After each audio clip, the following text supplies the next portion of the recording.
Ladies and gentlemen, sometimes you just have to act like you are drunk, like you are crazy. Confuse your enemies, confuse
them.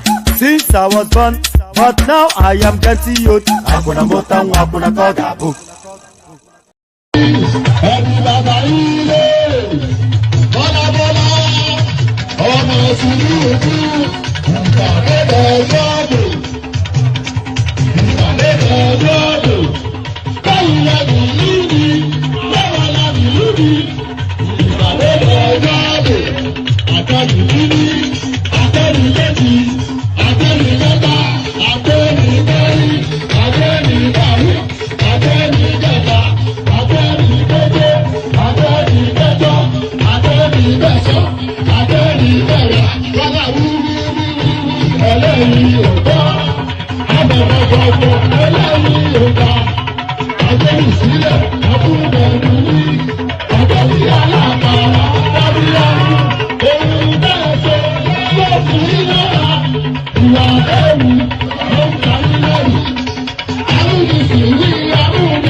Going 2 years now, for good 2 years, we have observed sit at home. But we have cooperated in the spirit of observing every Monday for sit at home. We have also found out that we are losing our economic base, and most importantly, we are losing jobs and business opportunities. As a representative of the good people of Anambra South, Nnewi not being the political capital of Anambra South, we deem it fit to say we will not continue to have sit at home on Mondays. Yes.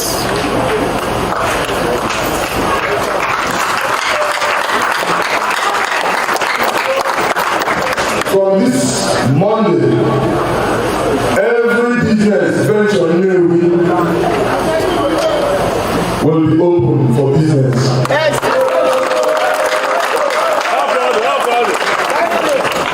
We have our men, we have our system. We know saboteurs will try to come to sabotage what we are doing, but we are resolute to fight any aggression that will come into this town.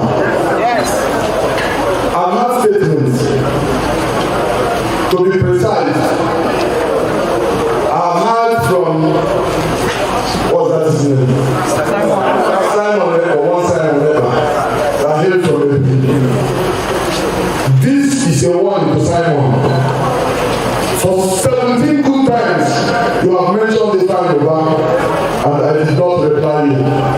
You have been seeking for my attention 17 good times, and I'm replying you today. I've never ever mentioned Ubah or Nnewi again. You have your parents in the podium there. Their state is ABC state. And you have never ever one day mentioned their state in the podium. Ebony does not don't observe it at home. You are in Finland contesting for councillorship or whatever. You go to your job on Mondays, but you want to ridicule us. You want to deprive people because you have communication gadgets, you have internet to run propaganda. I am elected officer of the Federal Republic of Nigeria, and I represent the people of Anambra South. Yes. To you, Simon Ekpa, and your controllers, for any one of you to mention sit at home again, you will start charity begins at home. You will start preaching sit at home from the Ekpa before you continue to mention Anambra State and Nnewi. You are seeing Nnewi and Anambra State as a drain pad for your enterprise, for your dubious enterprise. I am telling you, Simon Ekpa, be careful. Be careful. Be careful. I won't say more than this. You have mentioned me 17 times, and I'm only replying you once. Try me, you will see. Go and then observe it at home in the room.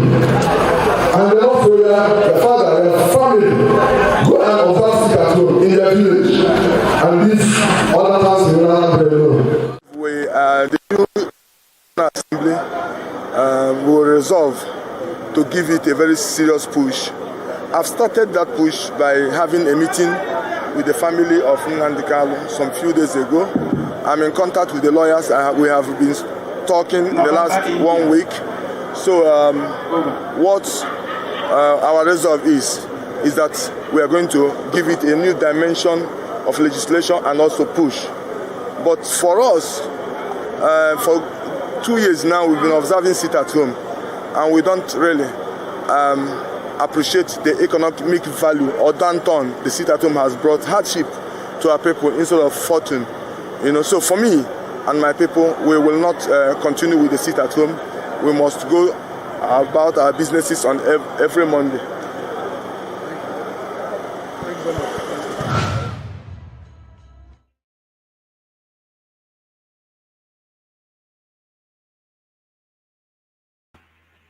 And there it is right there. Sorry, just putting my phone away. So there it is right there. There you are right there. Here I am, and here we are. So here we are. Good to see you again. I couldn't come online yesterday. I tried so desperately to. I kept moving the time forward and forward, and then until it spilled out of I couldn't possibly then come on anymore. It was for unavoidable reasons. I did try my best, but here we are.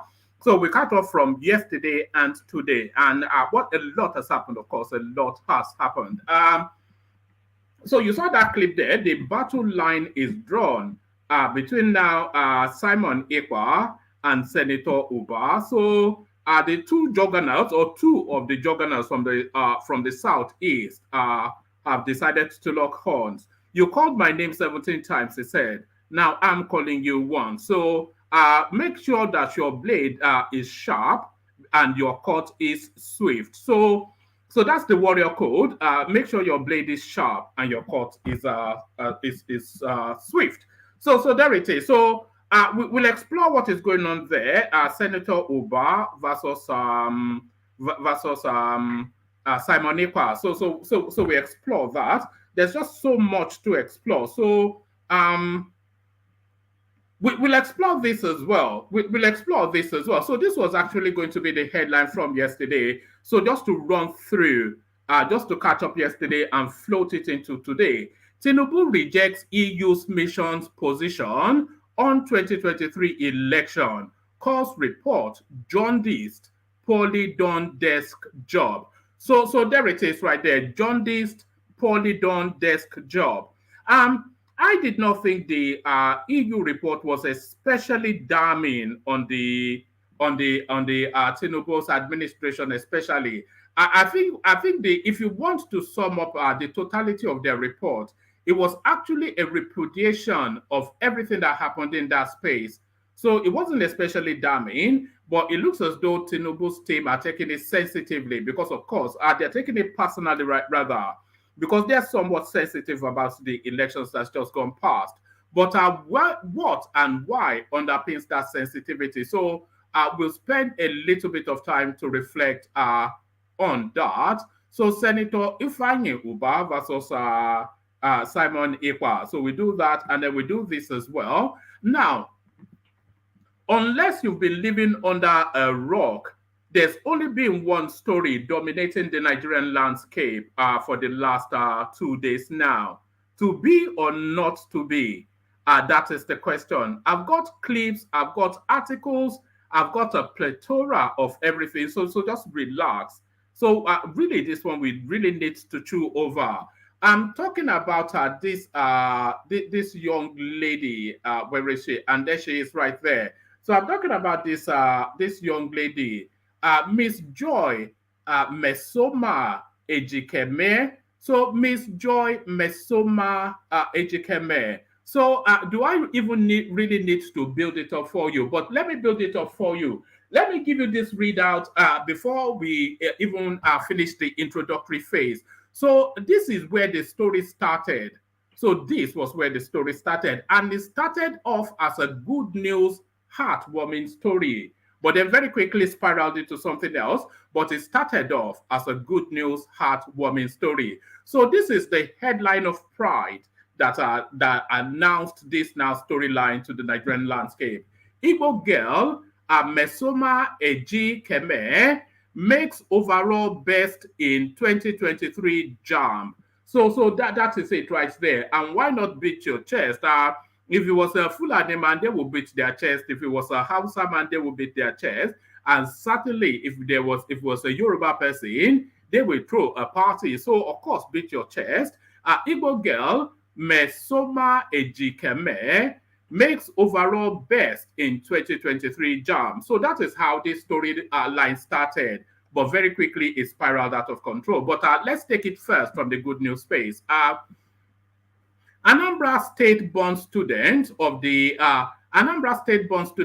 Anglican Girls Secondary School Nnewi, AGSS, Miss Joy Mesoma Ejikeme, has been adjudged the overall best student in the just concluded 2023 Joint Admission Matriculation Board examination for scoring 362 on total aggregate. So that's the good news story right there. Anambra-born student of the Anglican Girls Secondary School, Unewi, Miss Joy Mesoma Ejikeme, has been adjudged the overall best student in the just concluded 2023 Joint Admissions Matriculations Board examination, scoring 362 on total aggregate. So that's the good news story, and that is the rather sweet, innocent-looking girl that was at the center of it. So Anambra State is one of the core Igbo states in the southeastern part of Nigeria,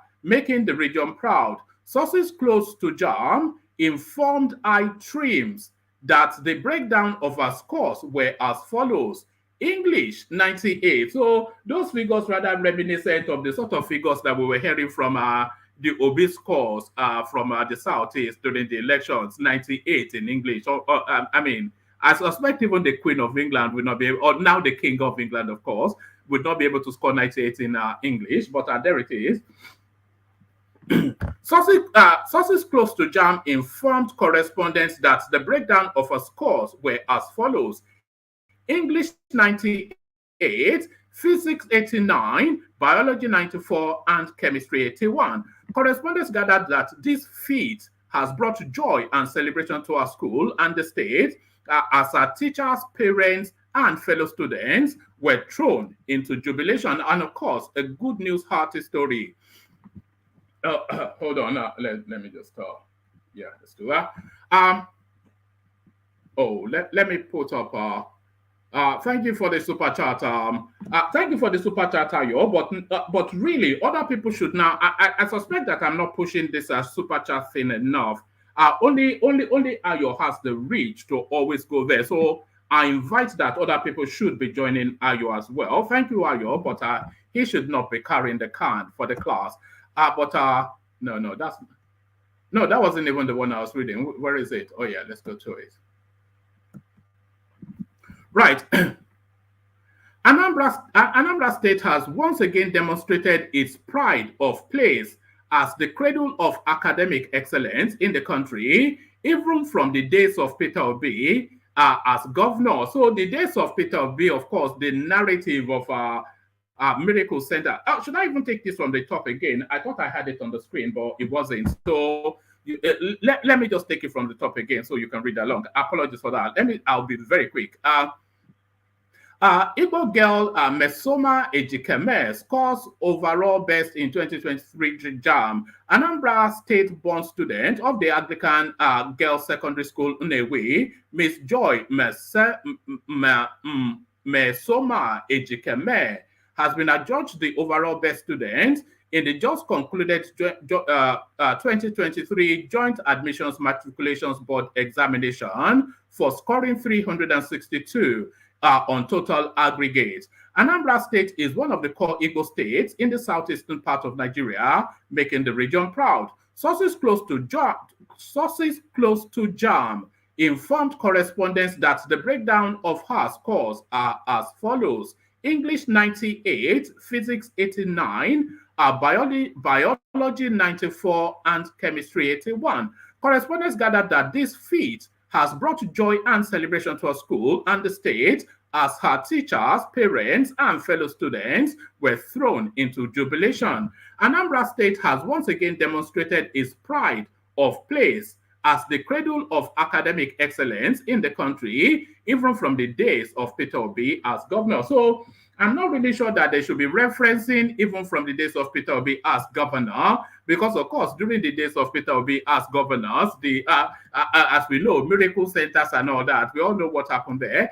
Reacting, the Anambra State Commissioner of Education, Professor Ngozi Chuma Ude, commended the brilliant performance of Ms. Ejikeme, describing it as excellent and very outstanding. Stressing Joy's performance again, demonstrated the investment and priority the administration of Governor Charles Soludo accords the education sector in this state. So very quickly, they are starting to try to own it. This outstanding performance of Ejikeme has indeed brought joy and happiness to every Ndi Anambra. We are proud of her, and we will monitor her academic progression as she pursues whatever career she desires. So she declared. So that is to say then, so impressed were they that they were looking then to fund her education. So that was where that was where that started, of course. That was where that started, but then very quickly it turns to this. So it started from there, but very quickly it turns to this. UTME score scandal. Mesoma is a fraud.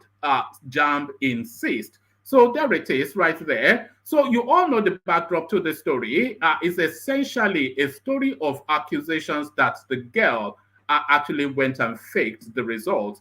Professor Ishak Oloyede, Registrar of the Joint Admissions and Matriculation Board, and let's do that again. I think I need some water.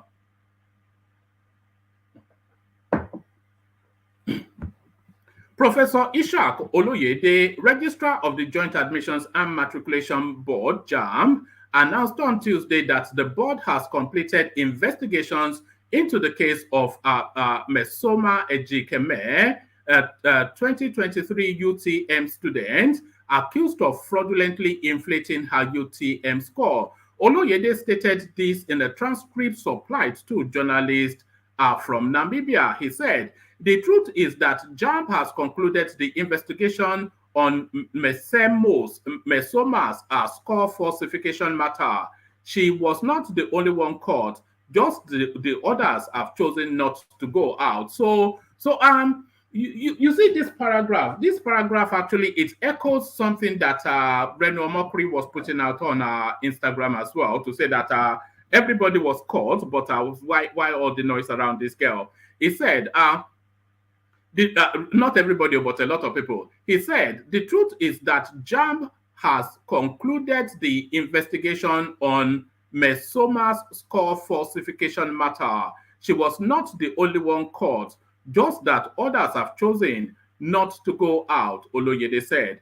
Presently, there is an industry faking results, and unfortunately, they cannot penetrate JAMB system. Reason being that our system is foolproof, and we will prove it anytime.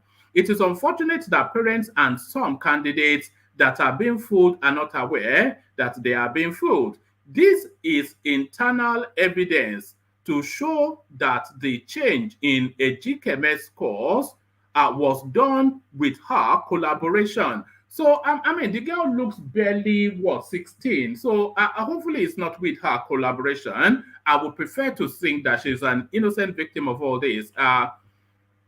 Presently, there's an industry faking results, and unfortunately, they cannot penetrate JAMB system. Reason being that our system is foolproof, and we will prove it anytime. It is unfortunate that parents and some of the candidates that are being fooled are not aware that they are being fooled. There is evidence to show that the change in Ejikeme's scores was done with her collaboration. There are certain features pertaining to her that only her knows, unless she makes it available to somebody else. They couldn't have increased her scores on her behalf. So there it is. I wonder what level of collusion we're looking at. Are the parents involved even is the question. Are the parents involved is the question. The registrar stated that he had previously discussed Mesoma's case with a former Minister of Education, Ubah Ezekwesili, and informed her that it was a high-level scam. I wonder what Madam Obi. I bet she will leap to her defense the way Madam Obi is coming across these days. We improved on our facilities this year, so Ejikeme and her collaborators are still living in the past. I spoke with Mrs. Ezekwesili on the matter. and I told her that it is a high-level scam, and I told her that it was a careless forgery. This is because we are no longer using some of the things they used in changing those results since 2021. We used that pattern in 2021. You saw what happened, and many of such individuals were caught as well, and many of such individuals were caught as well, and they were treated accordingly, he stated. So there it is right there. So when this girl was caught, of course, you recall that they called the DSS in and all that. So still the case ongoing, and still presently the back and forth of all of that. So the back and forth of all of that still in play. So let's go on to the next headline. I am warning you. I am warning you. Try me, you will see. Senator Ubah wants Simon Ekpa to stop ordering sit at home in Anambra. So now the sit at home that Simon Ekpa has ordered this time around is quite grueling and debilitating. It's quite a grueling one. It's a 6-day sit at home in the economic climate that they have in Nigeria now. So it's just ungodly. But then, of course, if you don't sit at home, we all know the repercussions. Senator representing Anambra South Ifeanyi Ubah has told a Biafran agitator, Simon Ekpa, to take his sit-at-home campaign to his home state of Ebonyi and leave Anambra State out of it. Ubah had urged residents of the state to open their businesses on the first weekday and shun the Monday sit-at-home order by non-state actors.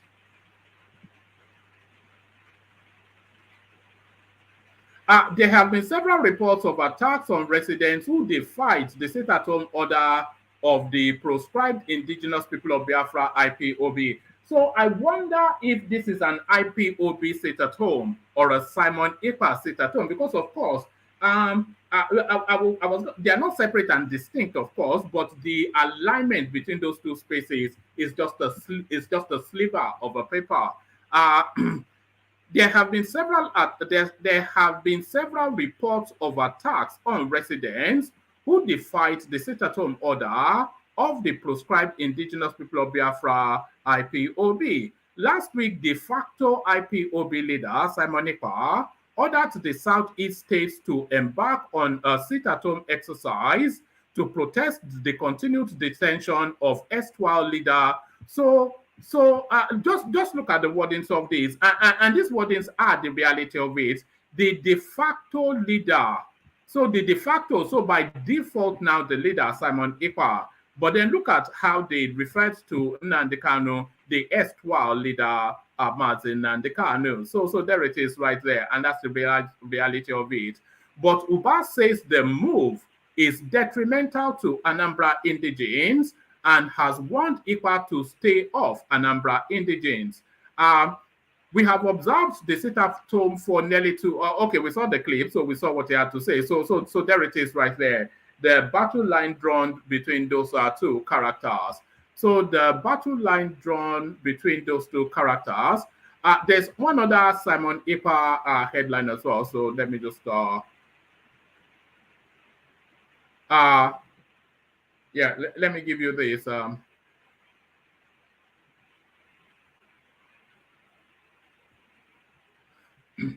Right. Simon Ekpa wants Nnamdi Kanu perpetually detained. Ohaneze says no sit at home. So just from that headline, there's a lot, because the moment Nnamdi Kanu is released, of course, Simon Ekpa's appeal and luster, it wanes. So he becomes a second man or a man in the shadows.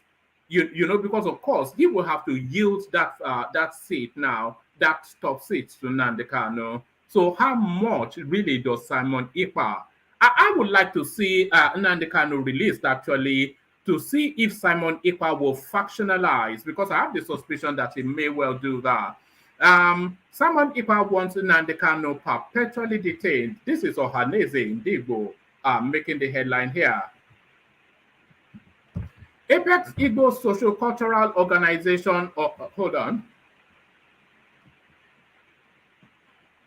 And by the way, there's plenty of room in the on the studio. If you want to come join me, I would need all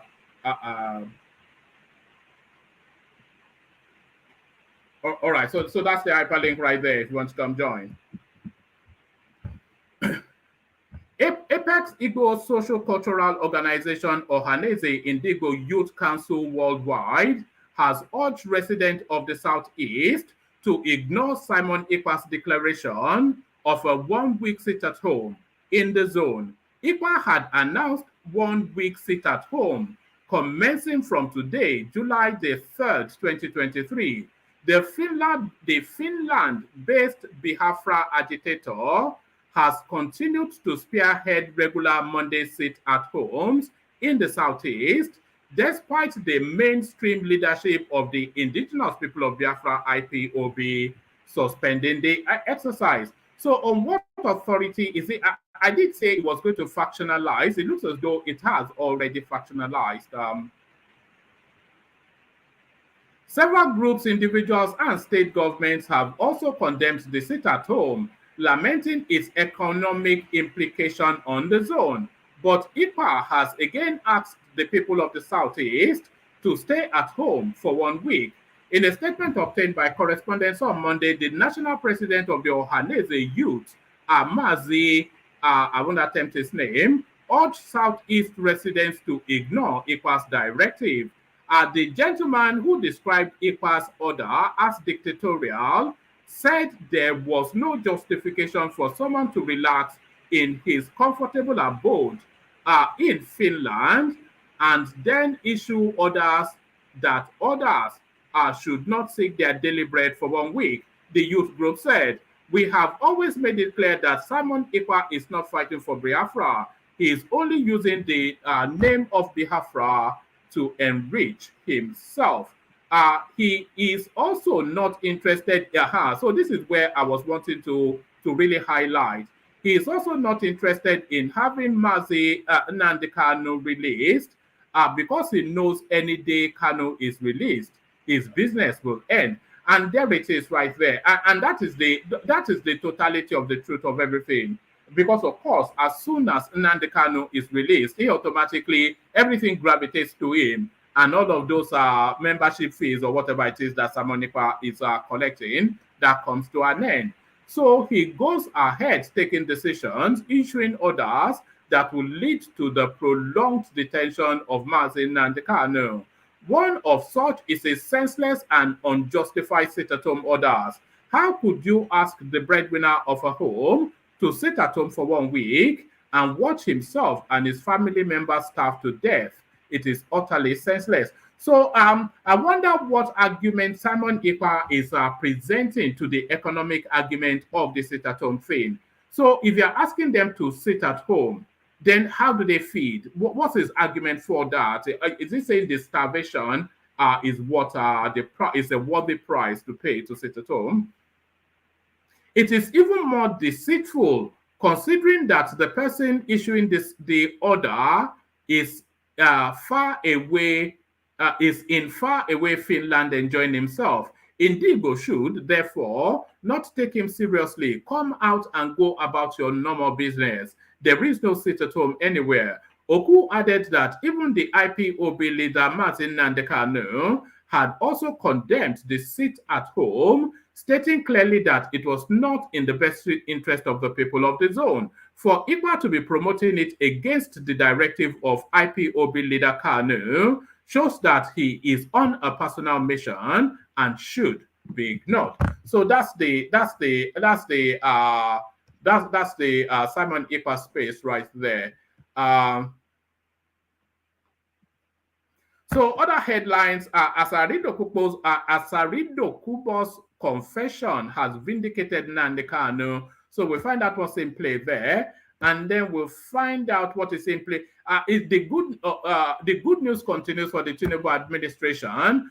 This is from Bloomberg. This is from you can see the logo right there. That's from Bloomberg. Nigeria poised to save $28 billion after ending fuel subsidy. So the good news continues for the Tinubu administration. So we go on to this one. Obi article had more dubious followers on Twitter than Tinubu during the 2023 election. So that's part of the EU report as well. Let's see. Yes. So that's part of the EU report. Actually, let's speed through this one as well.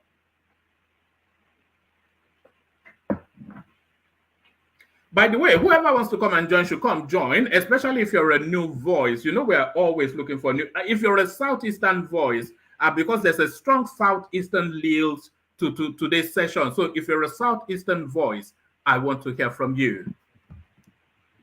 European Union listed Atiku Abubakar of the People's Democratic Party, Peter Obi of the Labour Party, Rabiu Kwakwanso of the NMPP, and Bola Tinubu of the APC as the four leading presidential candidates in the 2023 election with suspicious followers on social media, used to create a false impression of support. The EU, in its final report,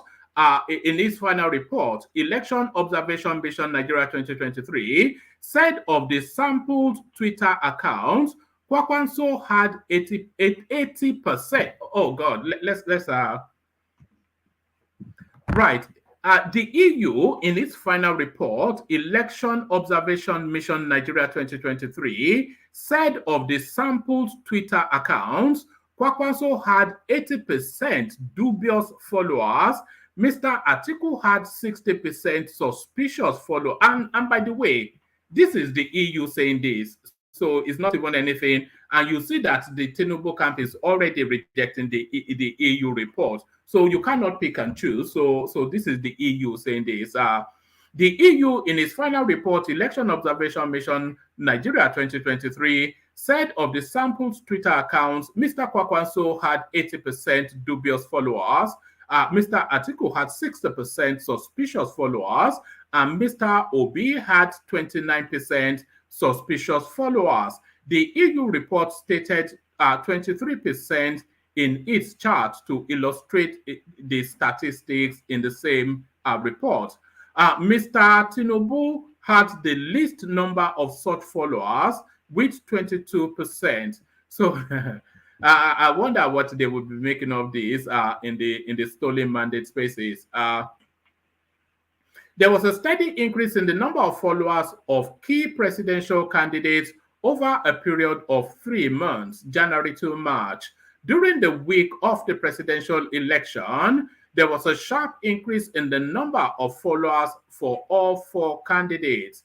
The final EU Observer report on Nigeria's 2023 presidential poll stated, it added, it should be noted that a relatively large number of these new followers are suspicious accounts are used to create a false impression of support.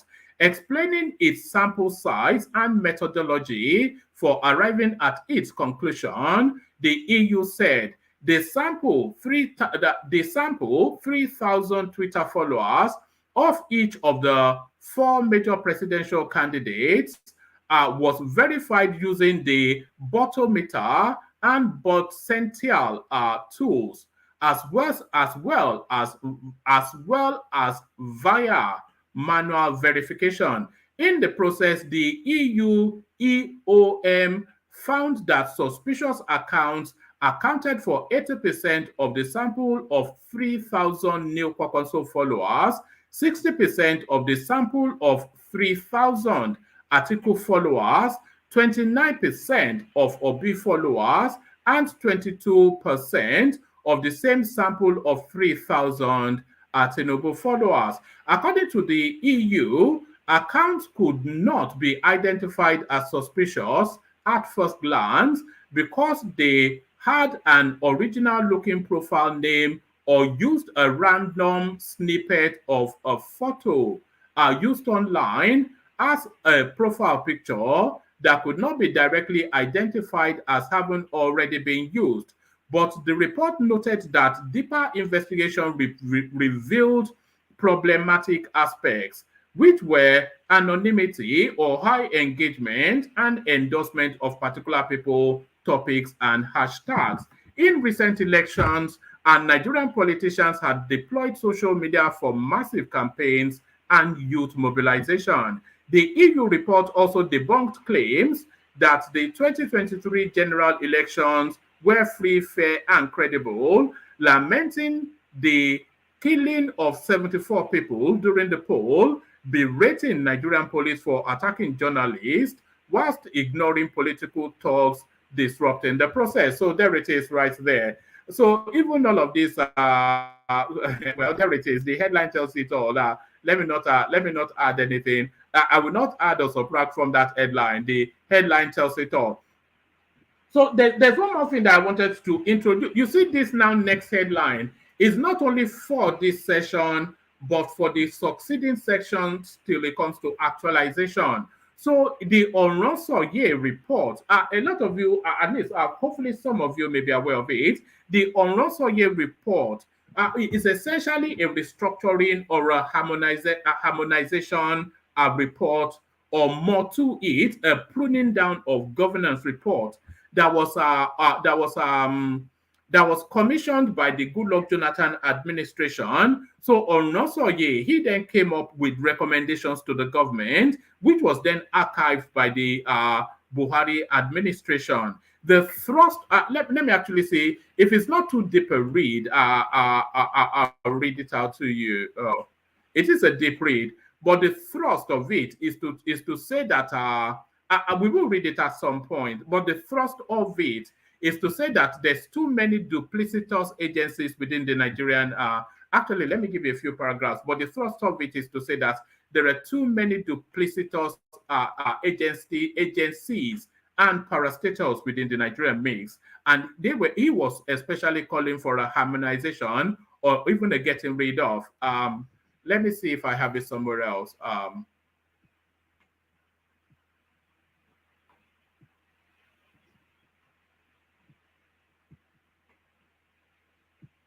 Hold on. I thought I had a more condensed version of it.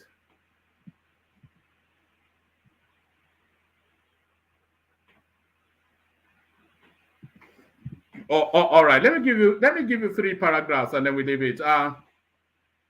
Indications have emerged that President-elect Bola Tinubu will take tough decisions when he assumes duty in order to revive the ailing economy. Some of the decisions he is likely to take include the implementation of the Stephen Oronsoye panel's report on the reform of the civil service and the removal of the controversial fuel subsidy, which has become a drain on resources, cut jobs, introduction of higher taxes, privatization of public corporations, and the sale of government assets. So essentially a pruning down, just a shrinking down of governance to a manageable size. So that's what the Oronsoye report is.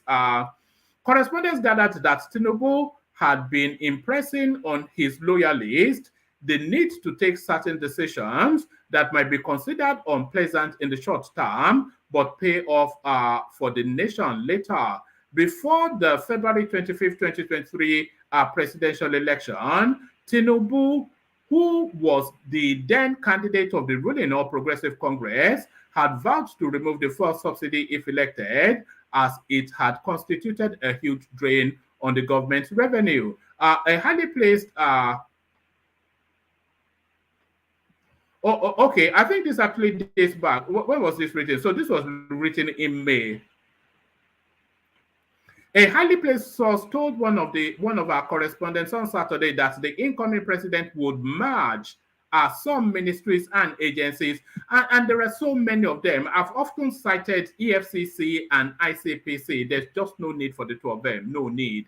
A highly placed source told one of our correspondents on Saturday that the incoming president would merge some ministries and agencies of the federal government as recommended by the Oronsoye panel, and would take tough decisions on other issues going by meetings that had been held by Tinubu and his core loyalists. It was gathered that Tinubu had been meeting with some of his trusted aides on steps to reposition the country, and that one of them was to take a critical look at the Oronsoye report.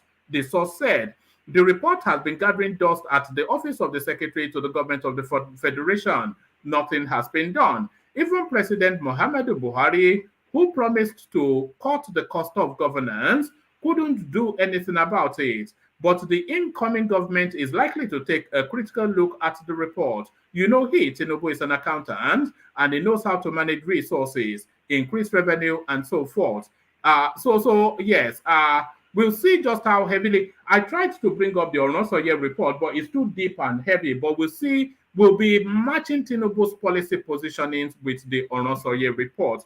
So I'm still waiting for people to come and join me, by the way. So I don't know what sort of a session we're likely to have, but let me play you the Kegite music, and then we'll continue to push on. We'll see where we land.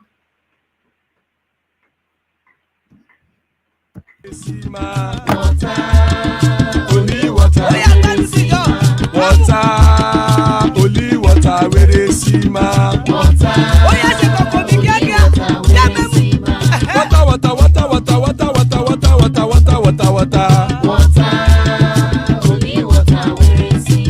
Hapa o naido.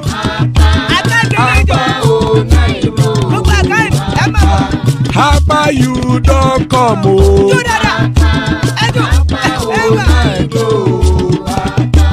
Hapa o naido. Only water.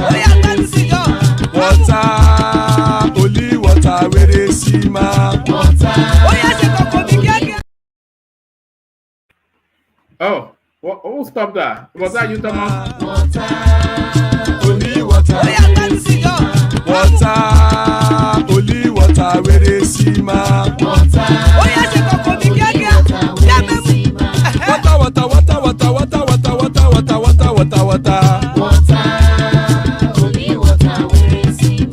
Hapa o naido.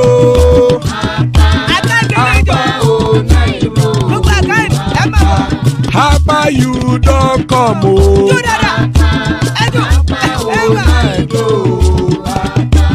Hapa o naido.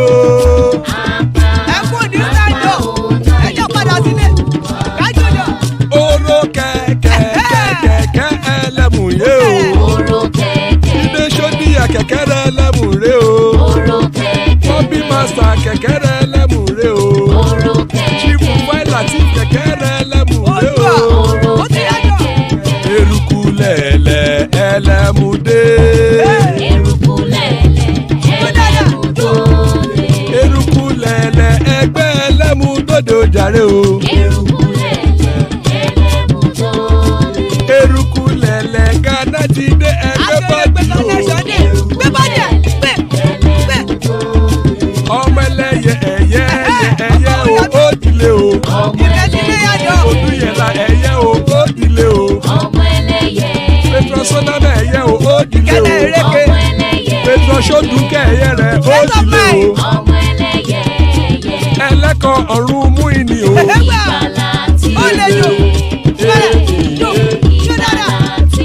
Àkùkọ ọ̀run mẹ́kọ̀.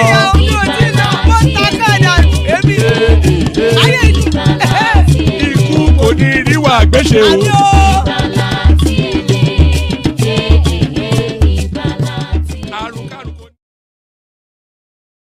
There it is right there. Akoko Orumeiko, the cockroach of the heavens don't crow yet. So the cockroach of the heavens don't crow yet. Let's go back to the Mesoma narrative. So she stands accused. So now let's not hear her speak for herself. So she stands accused. So now let's not hear her speak for herself. So she's now put out this clip. So let's watch this. I am HK Mesoma. I'm donor of these results. I went to Jam Portal to print these results, and this is what they gave me. This is the result here. So this is my aggregate 362. This is exactly how I printed it out and loaded it from that site. So they now saying that I forged my results is what I don't know, and I'm traumatized that they accused me of forging my own results, because I am not capable of this forging results. This is the evidence. Okay, they say that I forged my results. They scanned this QR code there, and it showed another name, a Yoruba name, Omotola Afolabi 138, and that same person that got 138, they checked again, the person got 338, meaning that there is problem somewhere. So, and we went to Commissioner of Education office on Friday last week. My principal and the educational secretary of Anglican Girls Secondary School, or Anglican Diocese. So we went there. We showed all these results to Commissioner of Education, both this one and the SMS they sent to me, and she snapped it and sent to the JAMB official. They called back saying that this is a forged result, that I forged it myself, that the JAMB office don't have the record of this. So they now say that I forged it, and they called the DSS over to come to her office. The DSS, they took us to their office, and we made our statements there, and they said they will contact us later, that they are going to investigate these results to know where the source came from. So that's what they said, and instead of them to wait for the investigation to be over, they posted that I forged my results without confirming. So I'm really sad about it.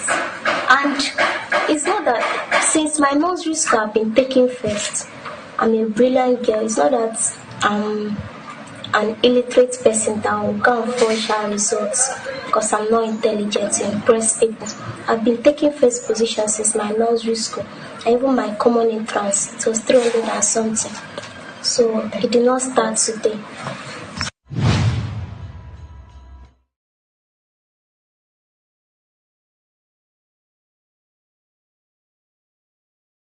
So there it is right there. So there it is. Shall we kick it off? Dewale, are you ready? I'm ready. Dewale, good to see you. You saved the day. I thought I was going to just have to sneak out. What happened yesterday? No. I kept pushing the time back, but you know I have a life. It was my little boy. He was playing up, so I couldn't settle, and I couldn't come on. So that was what happened. Just worried, you know. Yes, and by the time he did settle, it was just too late for me to come on. Yeah, so I hope he's doing fine. No, it's doing fine. It was, one of those restless nights. I slept in the afternoon, which is always never a good sign. But there it is. So this Mesoma, are you following? You must be following that storyline. There's no other storyline going on at the moment. Are you following it? What are you making of it? So it started off, as you know, as the narrative of a brilliant girl that scored the best result at the JAM fame. Calls for celebration, makes best overall results. But then very quickly, JAM debunked that to accuse her of faking the results. So what are you making of that? What do you make of that space? Well, good evening, everybody. Thanks for listening and watching the show. Please click the like button and share if you can. I was watching the story closely. At first, I actually came across it on Twitter Space, and I realized that he was going down the path of first about tribal stuff, and I was put off. So I thought it was just one of those trending story. But then I opened the pages of dailies and I found that it was also reported. I was like, okay, this is more than. And I tried as much as possible to get much information about it. And once I found out, this is a young lady that actually has already been promised of some sort of scholarship by the, I think, some mortals. And also, but by and large, what I've deduced from the entire issue was that JAM denied that the result that she was parading is actually fake, and the particular uh, style of giving out results, they've changed the pattern. They are no longer using this. They're now using the one with attached photographs of the candidates. So everything was just more of, and the jam denied it, and vehemently saying that the girl in question actually forged the certificate. Now, I think to make this thing more clear to people, and also to save the jam body, is that they have to have an external body to review. And I've also read about stories about people that had something similar issue like this in the past. Where you have different numbers and another number popped up.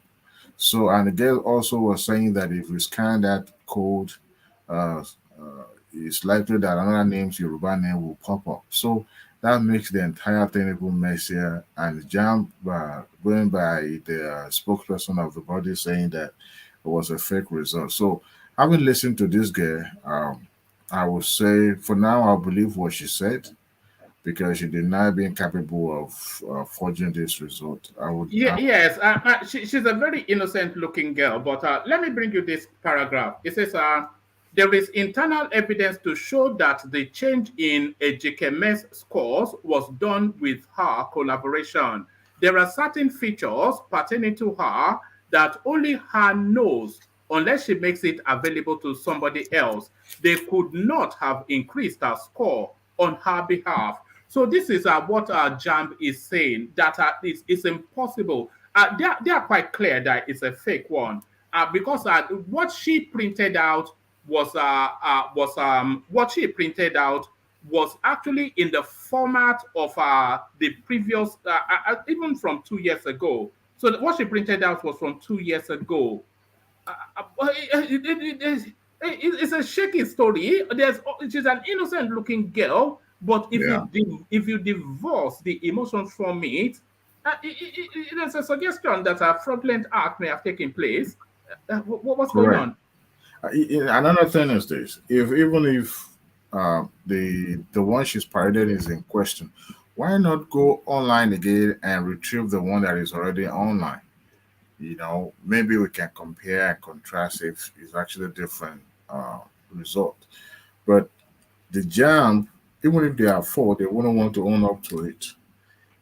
But going by the stories that are bound, online, and we're not sure if those stories are also true. But some people are testifying that they've had similar Mama, can I quickly interject, please? issue like that. So it's possible that maybe somebody did it for her without her knowledge. Maybe, these days we have parents that get involved in their children's school stuff. So it is possible. Also, it's possible that the glitch might also happen at the jam end as well, and at the same time trying to save face by insisting that it wasn't their fault of that. But an independent body, so that the integrity of that. Well, Mama, can you hear me? yes, I can hear you. You can interject in a moment. But first, EG, and make sure your mic is switched on so I can put you on. Your device is not connecting to the system. EG, the hello. Make sure your mic is switched on. Otherwise, I will not be able to connect you. Yeah, let's hear from you. Good to see you, Akim. Good to see you, man. It's been a while. Yes. You know what? The funny part of the matter is that our original score was very good. She scored 249, which is a very good score. So what I don't understand is that why they had to go through all of this process to try and get a higher score. I just didn't get it at all. Because JAM had proven beyond reasonable doubt that result was fake. Even the paper that the result was printed on, they say that paper was not used this year. That was the paper they used for 2021, and they have not repeated it again. So they easily found out that result was not genuine. Even the guy on channel TV, on live TV, they were doing the scanning of that code, and it was showing something else, right? So she had a good score normally, which is 249. But now I don't understand why she had to go through all those. I don't know if she was badly advised or badly manipulated. It just didn't add up. It don't make sense. There's one or two things that's happening here. It's either a glitch in the jam system, which for that girl's sake I hope it is, or she's attempting fraud. But you know, It's not a glitch, Mama. She's already been banned for 3 years by jam now. They banned her for 3 years. My God. I think the issue is the way people bring the ethnics or tribal coloration to the online, and that was what's the ethnic coloration? They were saying that as long as she's from Anambra, then that means everything from there is fraudulent and stuff like that. And a lot of people were insinuating something like that. But the person that actually scored the highest mark as well, also she's from Anambra as well. So that debunked that space about tribal connection and all that. It's just sick. It's completely sick to me. This is not a story we should have celebrating on the pages of newspaper and stuff. Yes, because Can I interject, man?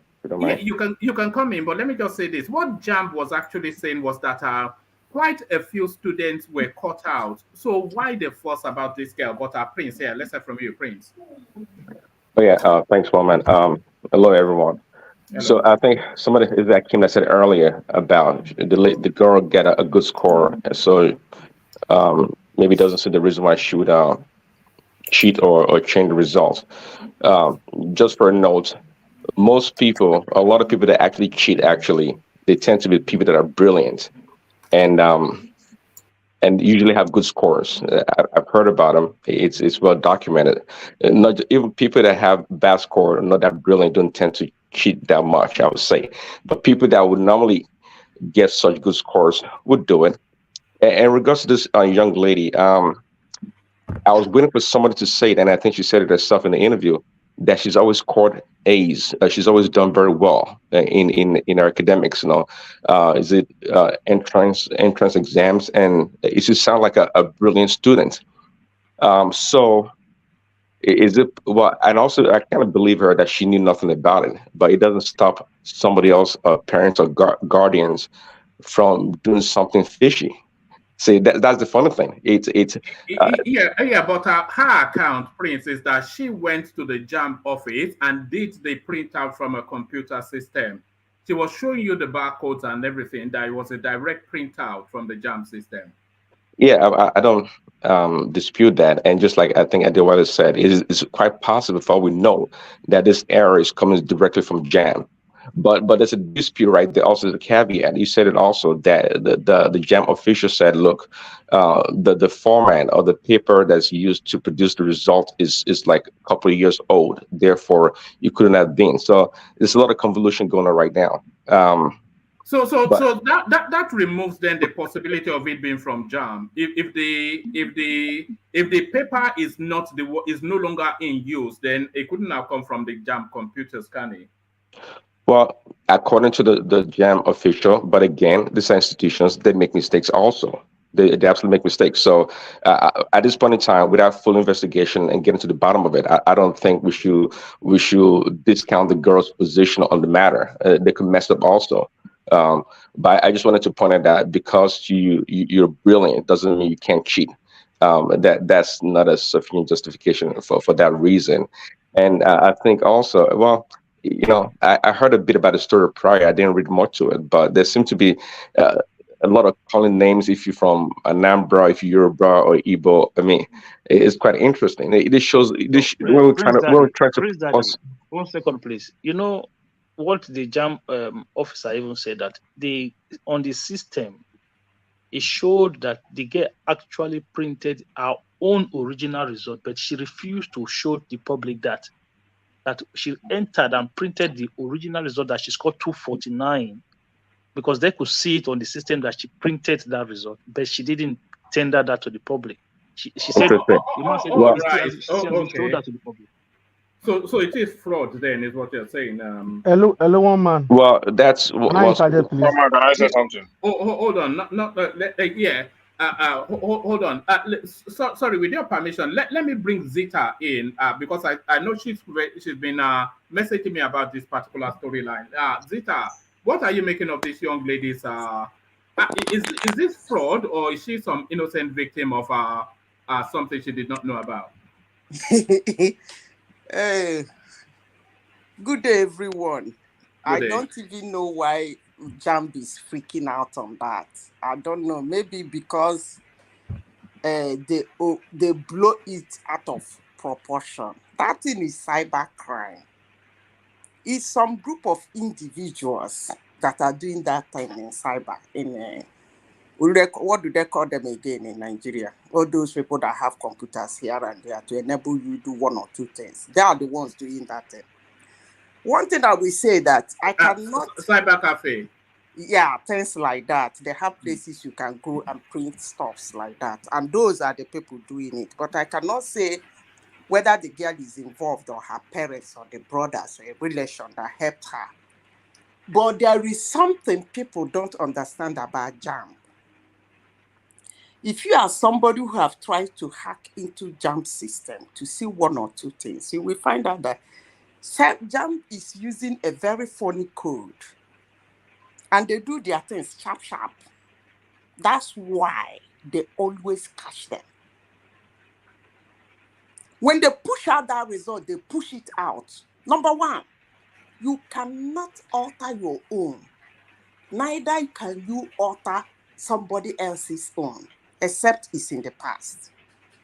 This one that they use this year is going to last as long as they remove that code on it. So that's how, because over the years, people have been doing this. I don't even know why Jamb is freaking out. I'm not happy that they banned her for 3 years.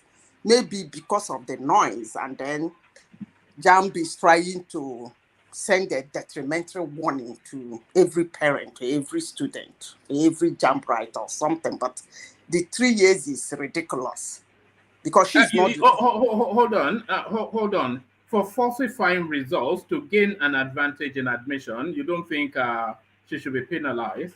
Should she be penalized? Should she be penalized? The only thing is that it's either she used her real result, or just as Jamb said, the one she's using is fraudulent. Any university should she be penalized? Should she, if they find out she was attempting to use a fraudulent result? To write another Jamb would have been okay, not to give her 3 years is a long time now, man. What are you talking about? 3 years is a long time, more especially when Jamb admitted that she is not the only one caught in the act. Don't you think 3 years is too much? So what is the penalty for the others? She doesn't need to do Jamb. She can go do it to the degree program and then get admission into the uni. We can barely hear you, Akim. But Akim, hang around. There's a clip that somebody sent me to play you. But Zita, carry on, Zita. So, what is the penalty for the others that were caught in the act? I suspect it will have to be the same. It have to be the same penalty for everybody. So why didn't Jamb say everybody that is fortified their result will not take Jamb for 3 years? Why did they single-handedly pick Mesoma? Yeah, because she was in discussion. You don't punish people like that now. So if I'm in the discussion, you punish me for 3 years. That's a lot. Anyway, another thing why I'm laughing over it is that actually when I wanted to say a few things about this thing is I've been following it, and I had so many people saying she cannot do it. I am not saying she didn't do it. You see, one man from age 8 to 18, if you are a parent, monitor your child. We do a lot of things that period without minding the consequences. I knew what I did when I was in that age. In fact, I do. I'm not talking about flirtation. At that age, a woman flirting is a sacrilege. I'm talking man, woman affair. No.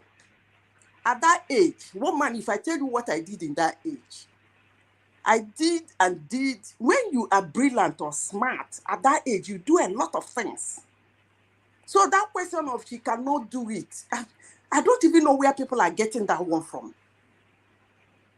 When I was that age, I made my father to walk around the world with one eye. When I mean with one eye, he's using only one eye and the other eye was on me. Because I shocked him. In a lot of things I did, is the juvenile. A lot of shit. That 10 years, 8 to 18 makes a man or destroy a man. If parents are not careful, that's when your character, your intellect, everything you are is developed. Getting back to this girl, Zeta, Akim was just telling us that she had a fantastic result anyway. So what do you think? Why do you think she would have done this? Why would she have falsified it? What do you think she's trying to achieve? Well, man, maybe she has been number one and she still wants to maintain the number one seat. I'm sorry. Woman, it's called perfection. It's called perfection. Huh? I was telling woman what she's trying to achieve is perfection. People like that, she's so brilliant, she can't afford to be. She's looking for perfection. I don't blame her. I mean, people like that fall into that category. Yeah. But it doesn't make sense, man. She with that score, she get into any university in Nigeria. She get into any. Sorry, hold on, Zeta. What Prince was saying, Hakim. The girl was telling us that all through her life, she's always been the top of the class. She's always been number one. So that might well be the psychology behind that. Still wanting to be number one. JAMB is not your class. JAMB is a nationwide exam. Yeah, but she's number one in everything she does now. That's the thing. She's number one in everything she does. Did anybody pay attention to her body language when she was granted that interview? Towards the end of that interview, she looked up, shows somebody was directing the way that narration should go. And I was wondering, I thought that camera was stationary, but someone actually obviously was behind the camera directing how that interview is going to pan out. So to me, I was kind of like, okay, if that is the way he expressed herself fluently, and I was wondering who could be there, to show her, okay, what needed to be said. Obviously, it seems that I'm not accusing her of what she's been accused of, because that was why I insisted that independent body would be more suitable to ascertain, because JAMB, Nigerians is behind a computer or whatever, so I don't trust anything in Nigeria. So, but the bottom line is that even if someone helped her, it seems something is not going right. By looking at that interview shows that, somebody somehow is involved, but someone is not actually telling the truth. Right, quickly. Also, a choice of word, traumatized from the beginning of the interview was quite interesting, I thought. One man, can I contribute, please? One man. Yeah, hold on, one voice at a time. But let it kind of come in, and then you share some, and then back to Zeta. Yeah, thank you, one man. Thank you, everyone. I'm following that story very well, and I think I know that girl. Sorry, I know that. How is it playing? Is it the number one story in Nigeria today? Sure. Yeah, okay, carry Even on Twitter, everywhere. So, and I think I know that girl a little bit. I think I know that family a little bit, and I know because when everything was going on, I was able to make some inquiries. So, but one thing I know, I will not conclude whether it's the girl or. But my problem is that the JAMB official, they have a better way to put that narrative. Maybe giving a forensic report that maybe, as in what happens to her result, the question and the answer she answered. Can they bring it out? Let's see. That's my position. They have already told you, Ekene. Yeah. They told you that inside the cyber, you can see everything. They've told you that she printed her results.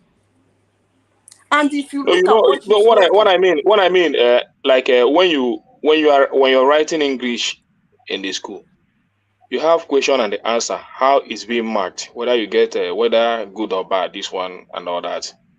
Is that not available? Just only her now. excuse me, They can do that. Why would Jam do that? Because of the narrative is too much. You see, Ekene, when we do and say things like this, we begin to portray a picture as if we are the only ones in Nigeria. A child presented a result that is not hers.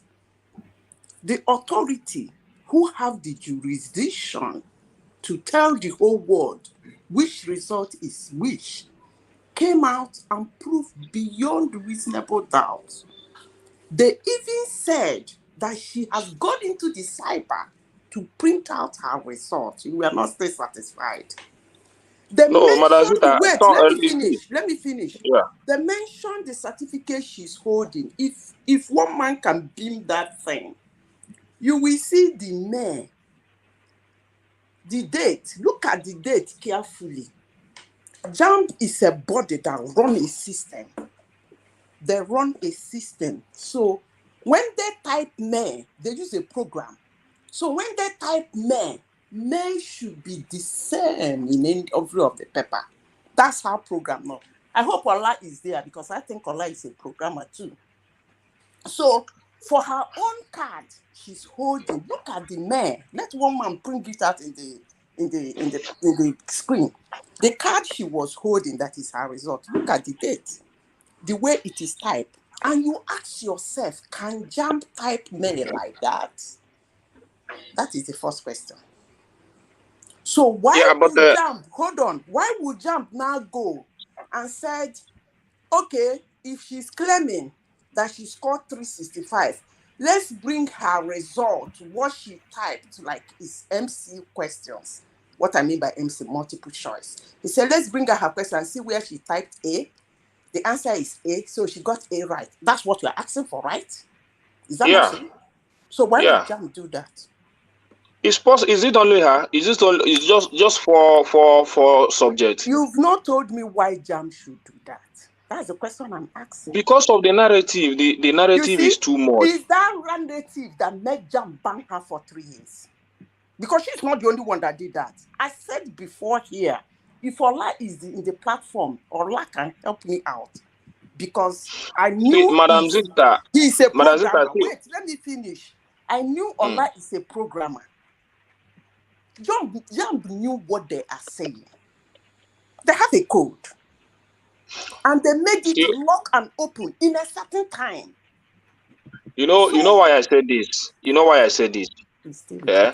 I'm not saying it in support of the girl or anything, but it's just a simple something that the JAMB needs to do to make everything right. You understand? Right. Because it's not that the girl is not like a dog girl. Just like everybody knows, she studied in that. What you are saying now? Hold on. We've got the two results. So this is the result. This is the offending result. It says use of English 98, biology 94, is physics 80 something, and then chemistry 81. So this is the result that they are claiming is the fake one. But we have the original one right here. So this is the original one that has now been released by JAMB. So English, I think she scored 84, physics 54, biology 74, and chemistry that looks like maybe 57 thereabout. So she called 24 something. So that's it right there. So they've matched the two together to show where the fraud is. One man, see what I mean. See what I mean. Just like in an election, if you want to prove your this thing, you need to bring the scores and everything, the number of votes you got in every polling unit. It's as simple as that. They have not done that. They have not. What they need to do. Showing you. No, It's on the screen. they are just giving English, You think English Jam will 90 something, reduce? math You 90 think something. Jam will reduce the guy? Jam would now reduce the score of that girl and give her 249. Is that what it's saying? I'm not saying if they do that, if they do that and the girl was found guilty, let them punish her. That is my stand. But let them let them make it something that as in put a good narrative that everybody will understand. You see, social media is not good for everybody. You know, some people this what you are just saying now is the same position Charlie Boy, that old man, is taking. That is the same. It's almost that. It's almost Even like Obia Ezekwesili is still taking. it's almost like taking the same It's position. almost like No, Obi has kept people quiet. No mention. They have it's almost shown like some Obi. people will just They've go shown push out Obi what narrative. she saw and she kept quiet. Don't mention Obi in this case again, please. One man, It doesn't please. look. They're giving you the result already. If you go and scan that code, the QR code, go and scan it again, and you will see. It will give you that same thing. All right, let's have from Sheson come in. Sheson. Good evening, everyone. One man. Yeah. What actually happened is a pure fraud. You know, there is an application on App Store where you can go, you pay money, they will give you same results, and they will put your name and the score you want. They will put it there for you. I've gotten mine today. I scored 390. So what really happened? Jam have stopped using this kind of format, and she said she went to the computer to print out her results, and she got this. That's the lie. You know, on that application, those people operating the application, they got some people's barcode. So if you want any result, they will give you a barcode. The barcode will read other people's name, but they will give you aggregate and they will put your name. What really happened was that I think this girl, she asked somebody, some people working with her, they try to get. I think they have connections with politicians and stuff. They just want to use it to get scholarship and money. They went, I think through Innocent, they've gotten scholarship, I think 3 million naira, and they went to the state governor to, to seek for more fund. And the state government went to JAM to verify before doing anything. That's when JAM said, no, this is not our result. And about those people, the other people that did this kind of thing, those people, they claim they got higher mark, but they didn't come out with this printout with JAM logo. That's why JAM is very, very interested in it. So that's why they didn't use those ones as scapegoats. That's why she's being used as scapegoat. That's the reason. So there's no way you will go online and you will say you print out. Okay, after then she has printed another result. Okay, she should go.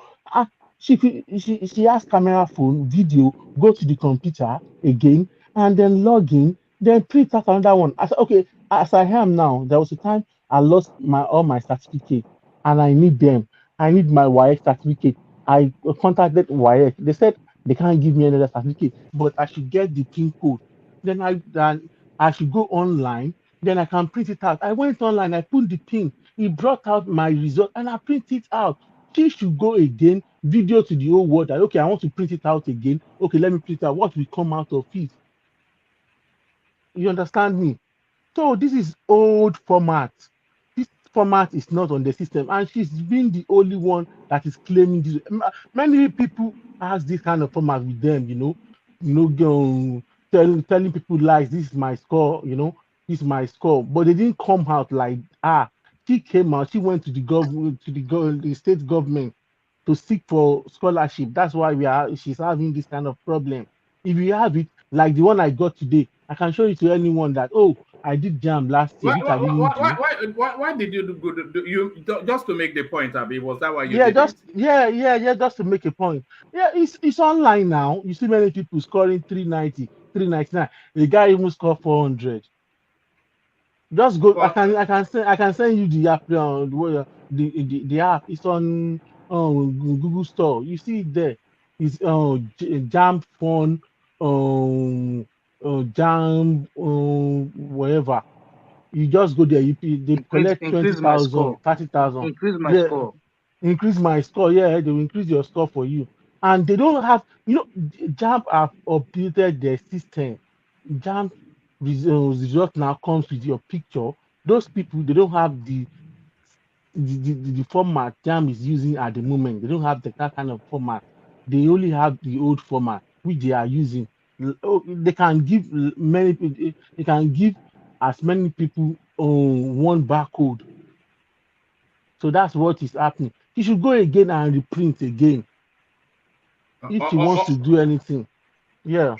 All right. Thank you, Mama. Thank you, Mama. Yes, stay there. I still want to hear about because there's also the story of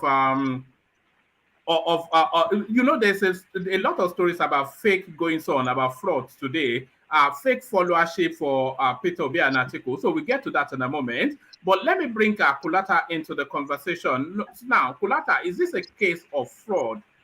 Because all of we just don't want to believe it because she's such an innocent-looking, sweet girl. But if we detach that, every indication, Jam was actually telling us that they've seen signals from their computer to say that she's actually gone in there and she printed the real result. So the one that she was displaying, nothing at all to do with the result that she printed out. So is this a case of an attempted fraud? Are people saying that she wanted to use it to canvas for sponsorship? Kulata. After all that build up, I think it's gone to the fridge. But let's bring Thomas in if Thomas is there.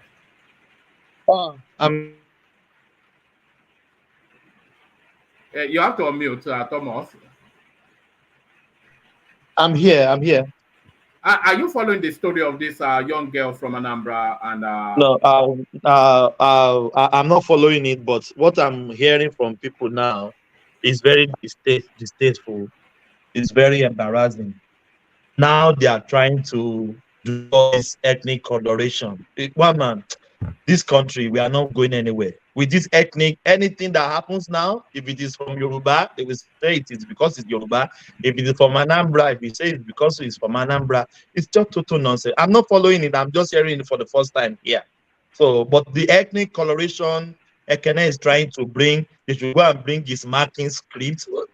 Who does that? The JAMB, the person that did this exam, they brought out their results. You are still asking for the sheet, the lady mark A, B, C, D. Is that not ridiculous? I'm very sorry, woman. Let's move on. Thomas, there is no ethnic. Hold on, Ekene. I have the right to reply. Let's come in. Okay, carry on. Ekene, okay, you see, wait, Azita. Let Ekene land, and then I'll come to you. Ekene, go on. There is no ethnic coloration there, one man. It's just to clear the doubt. It's just a forensic analysis of how they got to know that the girl didn't score that. After all, the person that scored the person that still have the highest number is still from Anambra State. So what's ethnic coloration there? It's just a forensic analysis to show the public that this is what happened. Ekene. So there is no ethnic coloration there, no matter how you want to put it. And I still maintain my stand. They should do a forensic analysis to show how they arrive at their point. Not just telling us this happened and this happened. So not everybody is not everybody. Somebody like me, I don't have time for this computer and all this computer analysis and all that. What you have to show me, just give me forensic analysis of what happened. How the girl scored the number, how she was able to arrive in those numbers. It's as simple as that. It's just a one individual. Okay. And you are bringing ethnic coloration there. What ethnic coloration? The person that still holds the highest number of that JAMB score is still from Anambra State. The girl is not that the girl is dumped. She still have a good number of good number in the original, in the one that they gave to her. So what ethnic there? Just give me a good forensic analysis of what happened. It happens everywhere. Before you can be able to prosecute this girl now, you should give a forensic analysis. You don't just give me. Is it everybody that knows everything about computer and all that? All right. So Zita, Ekene makes the point, which is the point I was going to make. The actual highest score still came from Anambra State. So that removed the ethnicity out of it. So there is absolutely no reason for not INEC, but for JAMB to say this was a fake result, unless it is. What other motive could there be? Unless it's actually a fake result. Why would they say it is fake? Yeah. It's a fake result. The one she's holding is the fake. The green one is the right one. Ekene, you are talking about forensics. JAMB has already done that. They've done everything they need to do. That's why they're fighting it. And if you guys keep saying this, they keep acting. Because they have to protect their institution. If all these things that is being said on social media and the media houses and everything, JAMB will keep acting. Because that girl is the only person that did that thing.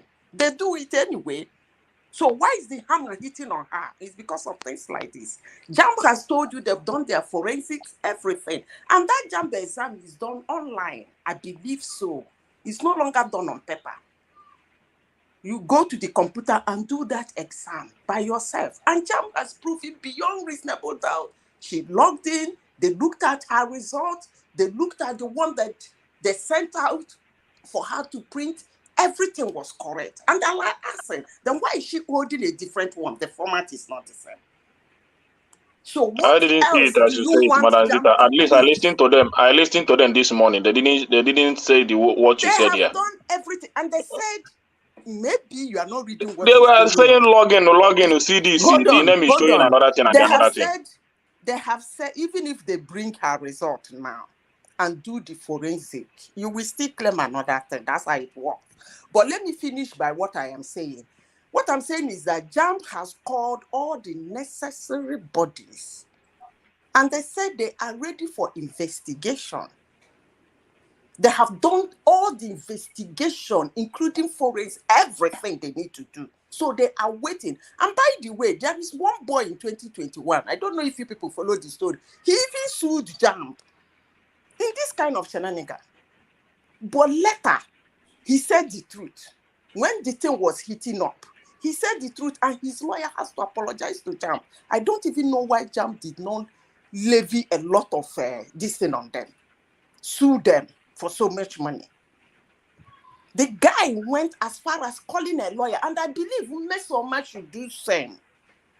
He should get a lawyer, a band of lawyers anyway, to pursue JAMB to the conclusive end.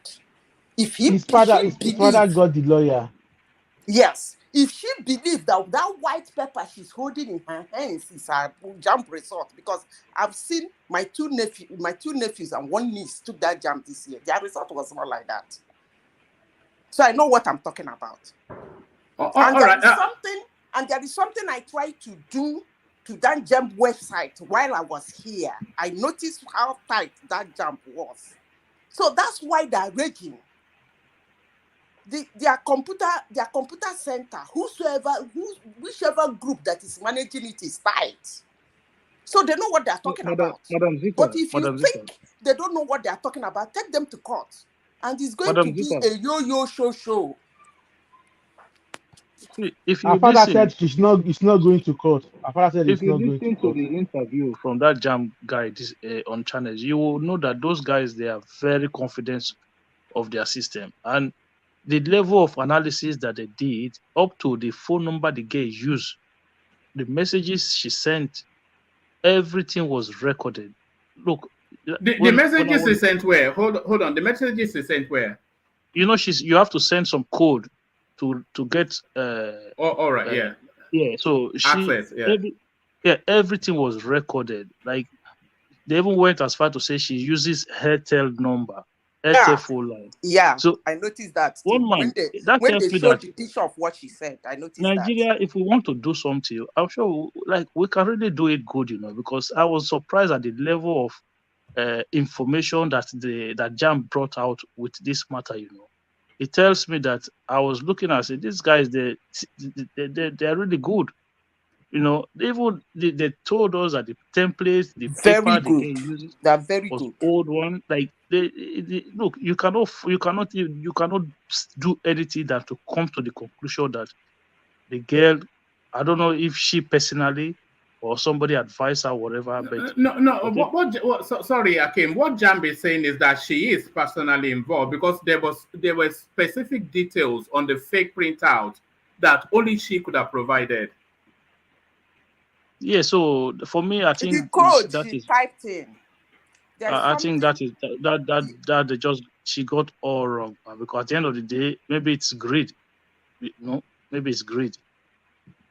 All right, let's bring Prince Daddy into the conversation. So, Prince, are you there? Prince Daddy. All right, let's stay with Dewale then. Who's there? I'm here. All right, Dewale, let's stay with you. So now, I want to. Is that your daughter? Is that your daughter that we can hear in the background? Oh, you can. Okay, let me close the door. She's no, it's fine. We don't object. We love kids around here. And she's super far away from me, though. I don't know why. How come you still able to pick up? Don't worry, it's my headphone. It picks up everything. But I want us to compare and contrast what purports to be the fake certificates, the fake results, and the original one. So if you look at where my cursor is here, where it says date printed, it says the 14th of May 2023. So already that tells you, if you look at the word May, they started it with a lowercase m. Can you see that? Where my cursor is right there. So dated the 14th of May, but May with the lower, so no official documentation will start the month of May with the lowercase m. You know, so a lot. Capital letter M. Yes. And then if you look at the original, which was now released by Jam, it clearly has the photograph of the girl there, which is their new system. The texture of the paper printout is different. There are security codings to the backdrop of it. Everything is different. So clearly, and they said it could not have been done without our collusion. You know, woman, I don't want to say something because I don't want you to be legally liable. But I happen to have an idea of someone, even here in the United States, that is parading a fake WAEC result. I came across it, and this individual tells me that yes, it was indeed fake, but he needed it for a job here, and I was able to transcribe the result on that. The grade rather is what I'm not so sure about. So I would not be surprised, if what the one she's parading is actually not true. I mean, fake. And also, even the JAM body, even our WAEC or any examination body in Nigeria, I am not so ascertained. When I was doing my trying to do my requesting for my transcript from Nigeria, the website, the particular company that I use is in New York. It's called West. I don't know if some of us are familiar with it.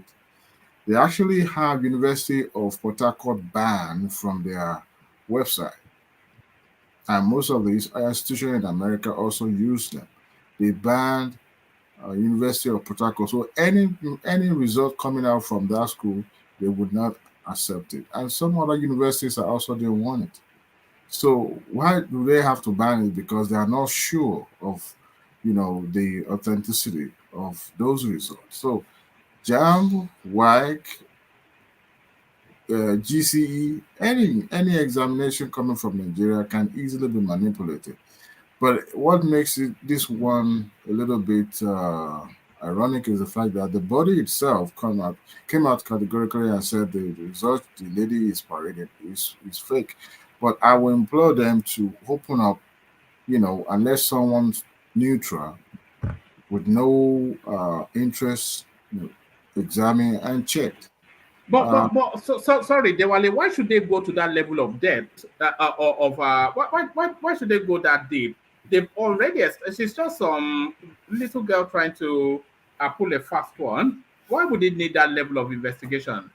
I just narrated a story about someone having a WAEC result. Hmm. It is possible that people can also get this thing done internally. As long as Nigerians are involved, I don't trust anything. Okay, so why can't they allow someone to examine there, even though they've come out to say no, this is wrong, it's fake? Why can't they let somebody come out? Because you see, as But long they as hello, Adewale, please, can I come They in? should They have said that interrogate already. INEC server because of They some have girls' called results. all the bodies INEC, necessary what to does INEC got investigate to them. do with it? Sorry, Jam, sorry. Sorry. Adewale, they have called all the bodies to investigate them. They have said that. They said anybody, if you are following this page, Jam said anybody can come to investigate Yeah, what they are I saying heard that. because they are I sure of their listened to the system. spokesperson on the TVC when he Anybody was. can call them, can come and investigate them. That's what they said. Whether But private, personal, or anything, they should yeah, come. I say that because of the integrity of that body is at stake. All right. Nobody trusts me personally. I don't trust anybody. I don't trust any institution in Nigeria at all. Even after jam, you get admission to school, only for you to go to school, then you do the UTMB, or what do they call it, and that one also, you can also go and manipulate the result in the school, whereby the school will help you gain admission. So everything is just it is what it is in Nigeria. So Can even I though can I interject, please? the One jam man, can I speak? Yeah, UFC first, and then you just so yeah, UFC. Good to see you. Good evening. Good See, evening. you see, the right person that got the highest score, she's been overshadowed. No one talks about her. She's been totally put behind the scene. All we are talking about is the girl that forged her result. This thing can be done in any cyber cafe in Nigeria. It's as simple. Let's see. The girl is not a kid. She's 19. She's an adult. She understands between good and bad. This was done by her. There's no need of us trying to, because if you want to understand this thing, go to Chinese TV, listen to the INEC spokesperson. I mean, Jam spokesperson. The way he explained everything, the message she sent to the, they returned back the original result to her. If you look at the current result and the one she's holding, the two are different.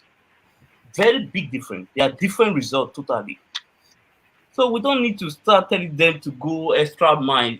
The investigation has been done already. If you listen to them explain everything, you will know the girl, like, either she and her parents, any one of them, they did that result by themselves. I don't think we should litigate this thing any longer.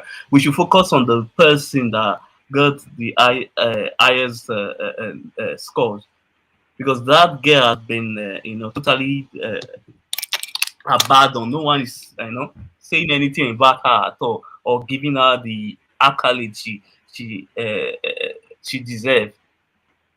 The girl that commit the crime has been put in the full front. I think we should pay attention to the other girl that got the highest number, in my opinion. Right. I'm just looking at the headline here. It says Ejikeme scores herself voodoo results in 2023 UTM. So it looks as though that's the direction they are going with her now. Yes. The punishment of a 3-year ban, is that too excessive?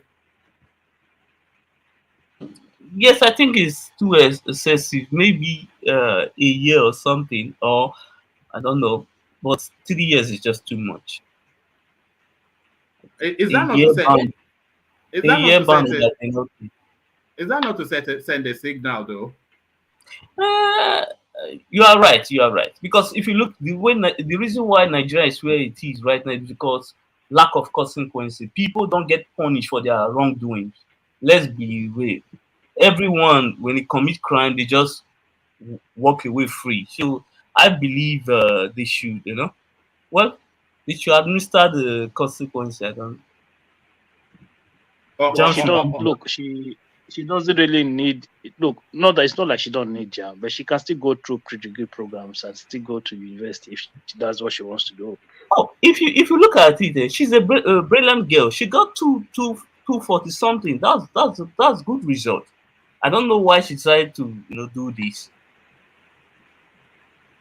She can get to any university with this result. According to is it who was talking just now? It's great. They want scholarship, they want sponsorship and everything. I think great play a part in it as well. Yeah, greed. Yeah, you're right. Greed. Yeah. All right. Back to you, Zeta. I think she has been offered scholarship abroad. One man, okay. Yeah, one man. she should go abroad and study. She has been offered scholarship abroad. Let her go there. You see, we like in Nigeria, we like to reward bad behavior. This is bad behavior. No one should offer her any scholarship or nothing. But in Nigeria, rewarding bad behavior is not good. Sorry. No, now, why are you saying this? Who is saying this? You shouldn't say that. Because on several occasions in one-man platform, you guys said that Yar'Adua was one of the best presidents Nigeria had by bringing amnesty to reward evil. So and you see what happened. That got to do with they should reward her for being fraudulent. You've seen people giving her scholarship to Canada. But if she's listening to me, let me advise her. If she's brilliant, she should run with her brilliancy. But if she has been passing her exams doing this kind of shenanigans, I laugh in Spanish. But her results don't actually indicate that she's exceptionally brilliant. She got 64 in English, which is decent. She got 54 in physics, which is it's just the middle of the road. She got 74 in biology, which is decent. And she got 57 in chemistry, which is decent. So she's a clever girl, but I wouldn't say she's brilliant. Those are not her brilliant results. That's what I said from the beginning.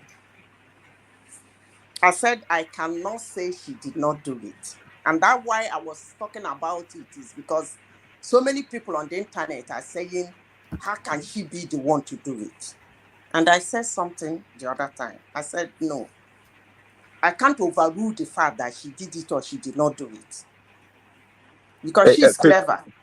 If you look at question to Madam Zeta, if you don't mind. So it looks like you may be like most Nigerians, tough on the crime but soft on the punishment because you seem to be against the 3-year ban that JAM gave her. All right? Yeah, that's too excessive. More so when she is. I'm not saying it is not excessive. If you do that. I'm not saying I like consequences, but one reason why I'm saying the 3 years is excessive. Unfortunately, her case was overblown. I don't know who was pushing for her for scholarship and blah, and then they ended up throwing everything into the public. She is not the only one that did this thing I'm talking about. I know what I'm saying. And JAM has concluded that too. So why would she be the one giving 3 years suspension? That's all I'm saying. If they give all of them 3 years suspension, I wouldn't mind. There was the one they mentioned. There was the one they mentioned in Kaduna that scored 400 over. I don't know whether it's last year or this year. I think that guy said there is one that took JAM to court. Now that was 2022 or 2021.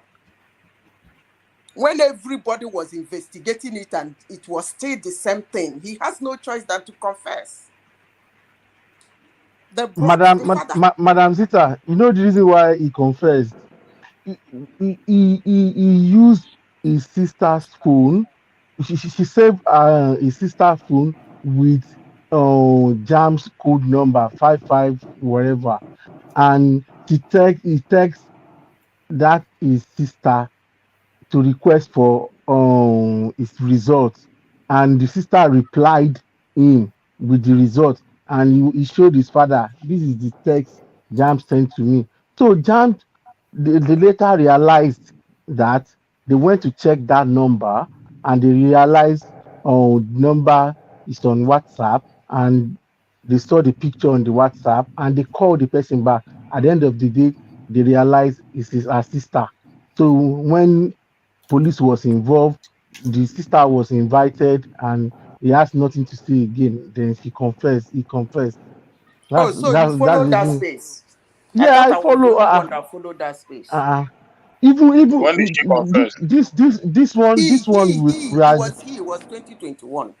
that's what I'm like. This one we are deliberating on. You know what caused the issue online was that, you know, Nigeria has been polarized based on political, you know, affiliations. Yeah. Some people that are against the establishment, they believe anything that comes from Nigerian government or Nigeria should be condemned, and they want to compare Jam to INEC, and they brought out the scenario that, oh, the Jam computer has glitch, that's what might have happened, and decided, you know, attacking the Jam officials that, oh, Yeah. Jam is the same as INEC. That's why, and so those people supporting the government, the APC guys, they started fighting back that Jam is right. They should go and watch the China's television. The Jam official, the spokesman, has explained everything. But you know, the other, they are obedient. Let me just come out. They are obedient. They are just adamant that, you know, they want anything in Nigeria to be condemned. You know, that's why it has this kind of, you know, noise on the social media today. Thank you, woman. All right, brilliant. Let me conclude by saying something, one man, on this space. Yeah. For those of us that can notice some certain things Jam has been saying over the days. I don't know about other institutions, but I think that Jam is tight. They're tight. They're good. Very good. Very good. So I give it to them. Anybody can believe what they want to believe. I know they don't like saying anything good about Nigeria. But this Jam, from what I have seen this year, because two of my nephews and one of my niece, they did that exam. I think they're good. They're protecting their institution very well. Thank you, woman. Yeah, the man in charge, I heard the guy is very, very tough, and he's a no nonsense person. So he's a serious person. So the guy has done his best. I think this issue should be they should resolve the issue as soon as possible. If they, I believe they should charge the case to court or something. So let's find at least, because no one is believing the Jam right now. So until the whole thing is maybe take to the court, let the court settle this thing. No one will believe. The guest father said he doesn't want to go to court. The guest father said he doesn't want to go to court. All right. I want to move on. I want to move on and move on to this. Then Jam should sue them. If the father doesn't want to go to court, Jam should sue them. Well, on what basis? On what basis would Jam sue them? For forging with their name. No, that's a police matter now. All the Jam has to do is to inform the police, send them over to the police, which I think they have done. Because I think they said they called in the DSS as soon as she turned up. Zita. Can anyone hear me? You think? I can hear you. You No. You cannot sue somebody for forging with your name? Is that what you're saying? No, you can, but not an institution. That's not the convention of an institution. An institution will simply hand it over to the police, which I think is what they have done. Well, man, anyway, never mind.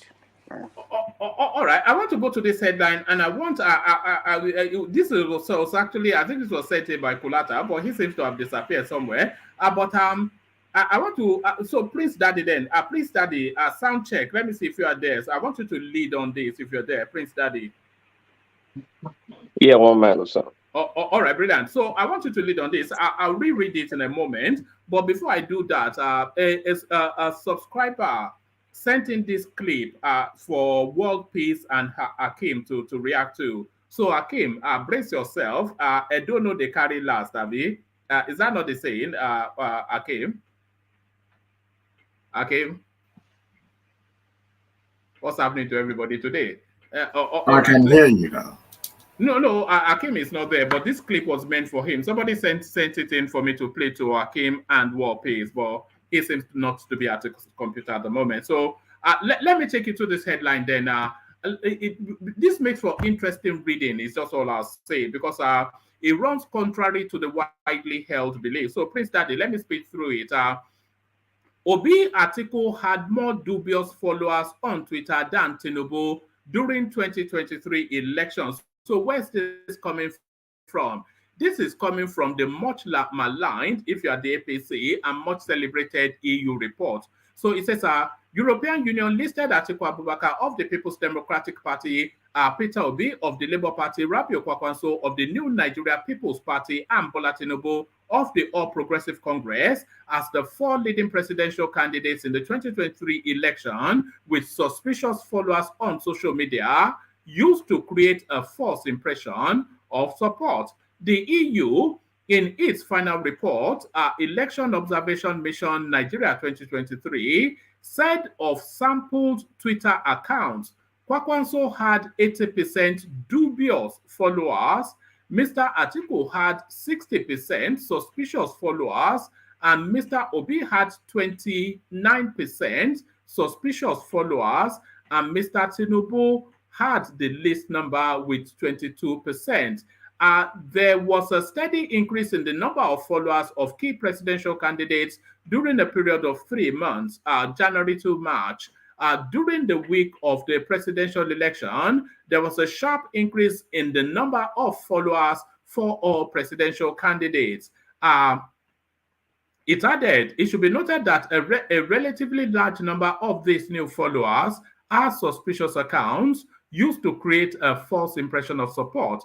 Explaining its sample size and methodology for arriving at its conclusion, the European Union said the sample 3,000 Twitter followers of each of the 4 major presidential candidates was verified using Botometer and bot Central tools, as well as via manual verification. In the process, the EU found that suspicious accounts accounted for 80% of the sample of 3,000 new Kwakwanso followers, 60% of the sample of 3,000 Atiku followers, 29% of Obi followers, and 22% of the sample of 3,000 Tinubu followers. According to the EU, accounts could not be identified as suspicious at first glance because they had an original-looking profile name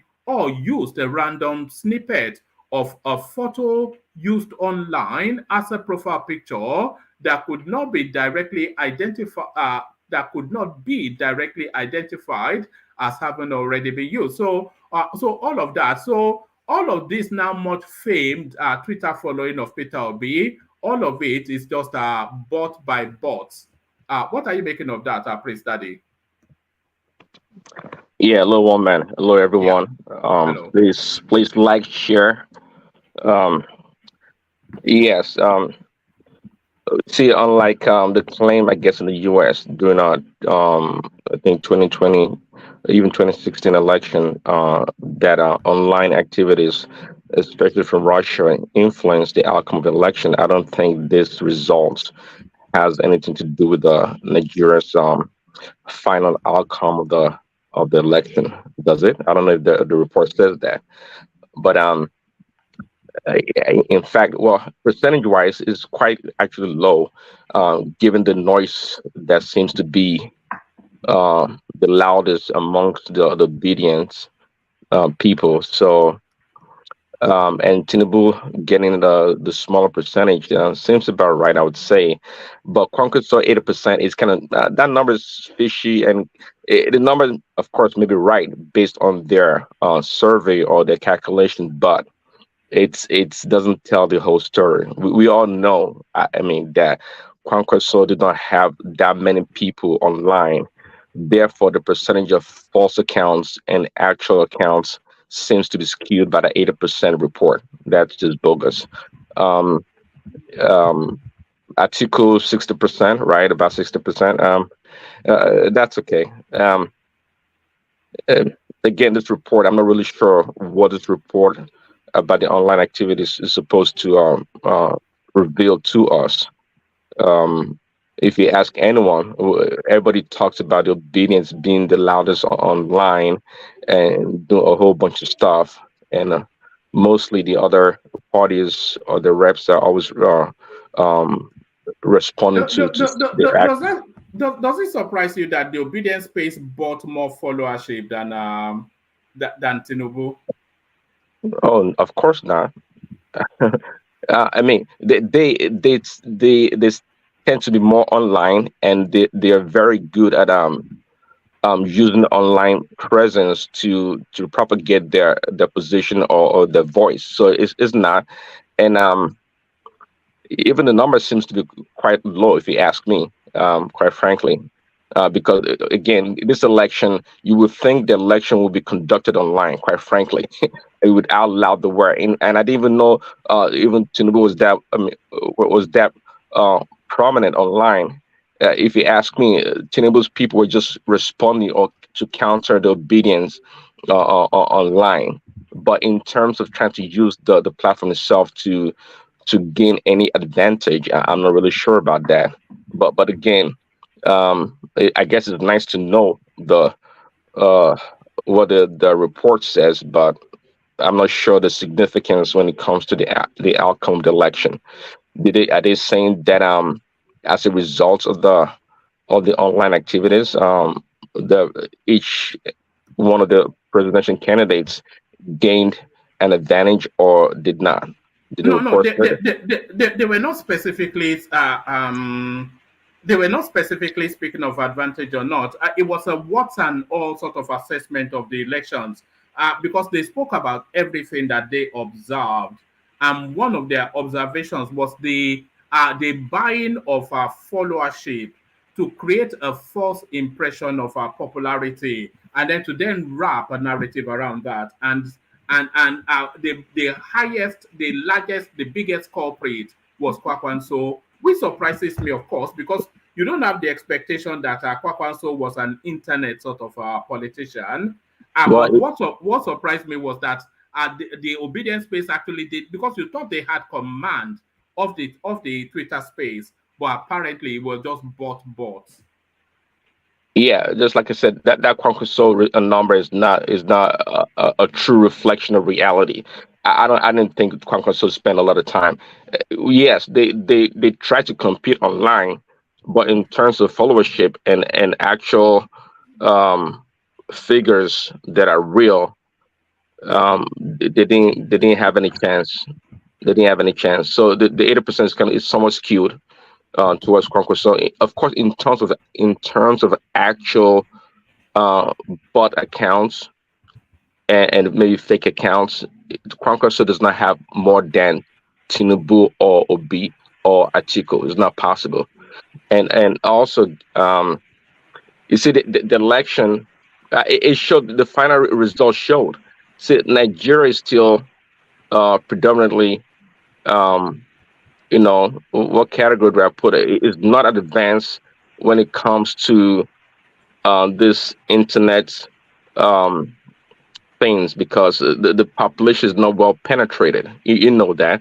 A lot of people in the rural areas and other parts of the country, apart from the big cities, they're not readily online. They cannot be rich that readily. And I remember Festus Kiyama saying that they did, of course, their own internal surveys and whatever they had to do to know the sensibility or protocols of the people that are going to be voting, and they did it traditionally in a lot of ways. They didn't spend a lot of time online, and the bogus what we call it, the polling that some organization did. Well, it's amazing. Nobody's really spending a lot of time to bring these pollsters to justice or call them out. Not to do, I mean, put them to jail, but call them out Especially next year, who's behind all of these things they gave them the false impression of victory. That's just the thing. Next year.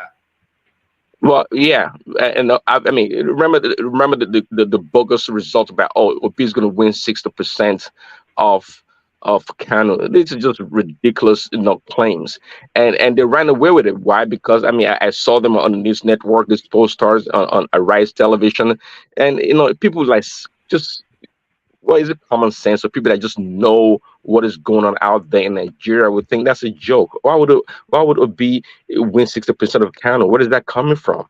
And this is supposed to be experts being paid, okay, being sought after to give them a direction or test the barometer of what is going on in the country. See how ridiculous that was.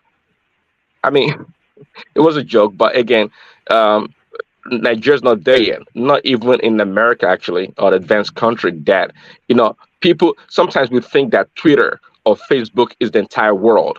A lot of people don't spend a lot of time on those platforms. There's still real people out there that make decisions based on traditional values and sources, not just, when Twitter is boiling, things go viral. You think that's the rest of the world is attuned to it. No, not at all. So this internet stuff was in this past election. We just, Obi was a typical internet sensation candidate, and the reason why he blew up so much, haven't built nothing, leaving PDP, going to LP in like a month and became a sensation and a superstar. It showed that it was all built on a shaky foundation. He never had a foundation. He's not a builder. Again, that's what it comes down to. Obi's followers were PDP, constituent that support. They've always supported PDP, and they I mean, especially from the east, we know that the Easterners were more likely to vote for PDP candidate than APC or any other party for that matter. So Obi just took those followership along. And not like he took him anyways. They wanted a change. They wanted, it was their Emilio Khan also, and they thought, this is our position, and that's why 2 days ago when I was, trying to explain it out, that I was really upset that Obi or any other person for that matter from the East did not assume the ticket for the PDP presidency. And I used the phrase, it was like, PDP and the Easterners have always been a master slave relationship, and Rashtamine took offense to that. I was just trying to explain things out. I wasn't calling anybody a master or slave, but in my analogy or my explanation, that's how you felt, because I didn't see any reason why Atiku should have been the candidate, not under any circumstance, not at all. But somehow, some way, he became the candidate. I was quite upset about that. I thought it was going to be strictly a South presidency campaign to be fought, be it what's called Wike or somebody else, Obi and Tinubu. That's all I thought it was going to be, and they were going to do their thing and try to court the vote from the north, being all of them coming from the south. But it didn't pan out that way. It didn't pan. They just use and abuse the Southeasterners. That's what I thought. And we knew maybe if that come to that, and somebody from the Southeast would have legitimately emerged as the president. Okay, because they've always worked for PDP. They've always fought for PDP. They supported PDP. It doesn't matter if the candidate is from the north. But this was that golden opportunity to give them the ticket. Really, it was their golden opportunity to get a ticket. But they didn't do that for them. They didn't do that. Going back to the report, and Dewale and Zita can come in on this as well. Do you think we give too much veracity to European reports? Because I think Jaffa is just saying in the comment section there, it says It says 40 observers to monitor election taking place in thousands of polling units. You can take them seriously if you want, but not me. But because the report by the EU observers, it was a lot more damning on the elections than what we got from the AU, what we got from the Nigerian Bar Association, all of them somewhat critical of the elections, but not as damning as this one by the EU. Do we give too much veracity to these Europeans? Is this one of those, is this part of this master-slave something you were talking about? Of course we do. I mean, if you can have someone like Gbadebo Roseviver go to the International Criminal Court to come arrest Nigerians because of election, imagine that. Of course you do. A lot of people do. Now it's just like they say, it's the white man's ice is colder. So we still have the mentality. We still have that slave master relationship. And don't get me wrong, actually, because at the end of the day, most innovations, most creativity, they come from the West. It's undeniable. That's just a fact. But we can do better. But when it comes to Nigerian election, there's so much nuances, culturally, ethnically, that someone that's of Nigerian or African origin can understand all these nuances and produce a better result. Because and so many and we do have such a person in the person of BKO. This man, was it Babatine? I mean, BKO, they call him for sure. He travels across the country. Okay, he talks to people. Is it from the east, north, west, south? He goes everywhere. So he's a man on the ground that knows what is going on. He actually talks to people, not just this flippant posters that they need nothing. Even I guarantee you, if an American had come to Nigeria to do a poll, they would have produced a much better, closer result than this jokers did. So someone like BKO, and I know there are other people out there that know the pulse of the Nigerian people, that talk to people, and they know the thinking and psyche of Nigerians, and they can produce a better result than the Europeans. The Europeans, they have the strength, but in this case, the final report on this past election, I don't think is germane. I don't think so. Yeah. All right, brilliant. So Ekene, what are you making of this? That half of the Twitter followership of Peter Obi were bought. They are not real human beings. Bought, B-O-T. Well, they are not human beings on Twitter. Anyway, that's according to the European Union. Well, they have given their report. I will not condemn their report, because one thing is certain: if you are able to collect money from them to fund our election, then we should be able to accept their result also, their decision and all that. So if we don't need their report and all that, then we should stop running to them to collect money to conduct an election. So I believe this is not the only report they gave out. They still gave out that Festus Kayamo and FFK was the worst fake news peddlers in Nigeria. Yes, I saw that. So it's not only Obi. They went around everything. They gave their report. So and Obedient was dragging Festus and Kayamo today on Twitter about that. I don't know. So their report, I will accept it, no matter how whether it affects me or it doesn't affect me, because I also collected money from them. We collected money from them to fund our election, so they have the right to speak. If we don't want them to speak, we should stop running to them to collect money anytime we want to conduct an election. And we invited them. We gave them the platform to monitor the election, whether one person monitored it or whatever. The fact that they funded that election, they have the right to speak. So that's my take, one man. Thank you. All right, brilliant. And you, Emmanuel. So this is your space. You are the IT expert. Were you the one buying the bots on Twitter for the obedient movement, Emmanuel? One man. How about a long time? One man, it's not been easy. I've been running off different states, so trying to set up some business anyway. Are you self-employed? Yes. Okay, all right. That's always better than to be in paid employment. Yeah. Carry on. Yeah. Also a freelancer. So, well, based on what these guys are saying, I think some of you are discrediting what they are saying. I'm not doing that.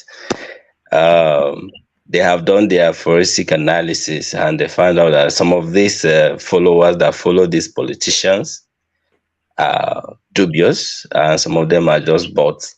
But what surprises me was that Obi's own was supposed to be even bigger than. I wonder how Kwankwaso own shoot up to that extent. Like, I don't understand. Because somebody like Kwankwaso, he would not have a presence online. So that's the thing. So because he's a traditional knock on the door sort of a politician, so I don't expect that his space has any real concept of social media. So they will just throw money at it. That's probably what that means. I think you're correct. Yeah, they will just buy it just to be there, dumb it, so that when you come, you see that they have followers. I think you are right. Because Obi case, I think they are mostly active. Whatever they are doing, they are active. No pretense, but they still find some percentage in it. About 23, right? That's what you read. 29. Tinubu was about 22, 23. Did it surprise you that it was a higher percentage with the Obi space, or does it make sense that because the Obi space was such a social media space, because I expect that in terms of the real followership, he will still beat everybody. But in terms of the fake one, he beats everybody too. But does it surprise you that he had more fake followers than Tinubu? I think I'm a bit quite surprised why he has fake followers than Tinubu. Like, I'm a bit surprised. But well, I'll accept it. I'll accept it because obedient, we know, we know they carry last. Anyhow you want us to do, we do it. Good or bad, they carry last, eh? One man, anyhow you want us to follow you. So FFK can tell you that if you come to drag, it will drag you to the mud. Anyhow you want to do it, it will do it. So I'm not surprised. I think they also follow that route. Everything about them is not authentic. Let me just put it that way. Sometimes they bring their own bad egg and they display it. So I think it might be correct. But I'm also surprised. Atiku's own. Atiku has been coming out for president for many years. All of it, so 60%. Honestly, I'm so surprised. So, but Atiku has a strong following on social media. During that election, he had 3 times the number of followership as Peter Obi. But a lot of them were dormant, but they were not as active. I saw that follower about 5 million plus. Yes. So all that was just a fake followership. Then this Yeye man called himself Reno will be humping from one joint to other, saying nonsense. So he was not even tackling that case. Anyway, one man, that guy is really having fun with you guys on social Reno. I mean, he's always mocking you guys. Eh? He's just angry that Obi did what he did, and I'm happy that Obi did what he did. So everybody should learn a lesson.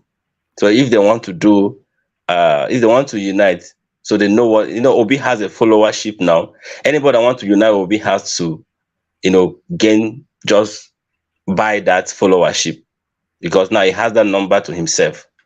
So if for PDP to win an election in Nigeria, they have to make alliance with Peter Obi. So take it to anywhere. I agree with you. As things stand now, for PDP to win an election, at least the presidency, they have to form an alliance with Peter Obi. There is just no, or at least the obedient space, because the obedient space now is almost like they have to register it as a political party. That seems to be the next obvious thing. Yes, Forget because all this Labour Party nonsense. yes, like they are just spreading. They are not just only one place. They are spreading. So an Obi is like arrowhead of that place, but they don't spare anybody. They don't even spare Obi. So just know that Obi is just doing what they want them to do, because if he messes up, they bash him. The last time he came to Twitter space, when he was trying to apologize for this man comment, this Lauret. So they want they Shoyinka. yes. So they told him that should be the last time he will apologize on their behalf as obedient, that he should apologize for himself and his family, that he should leave obedient out of the apology. So like I was surprised when those students are making that statement to Obi say, okay, next time I will apologize on my behalf, not you, because they were saying that what they are passing through, you as a politician, that they don't know what we are passing through. So if you want to apologize on your behalf, not on our behalf.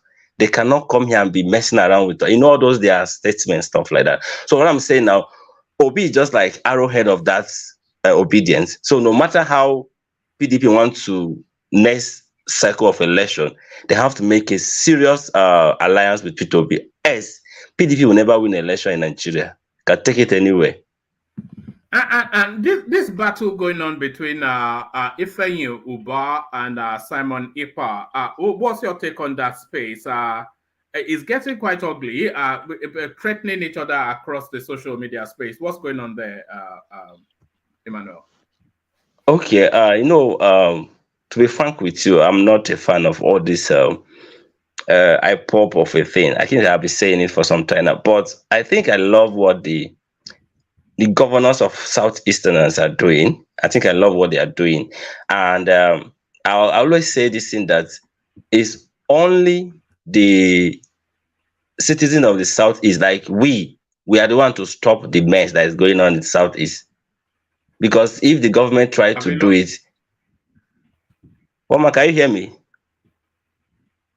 Hello? Yes, I can now. Carry on. Yeah, carry on. Okay. I can hear you. Yeah, I said that it's we that will stop the mess that is going on in Southeast, and they have started doing that. So if the Igbos decided not to do all this shenanigans of sitting at home to stop it, they will stop it. And I think that is how we are.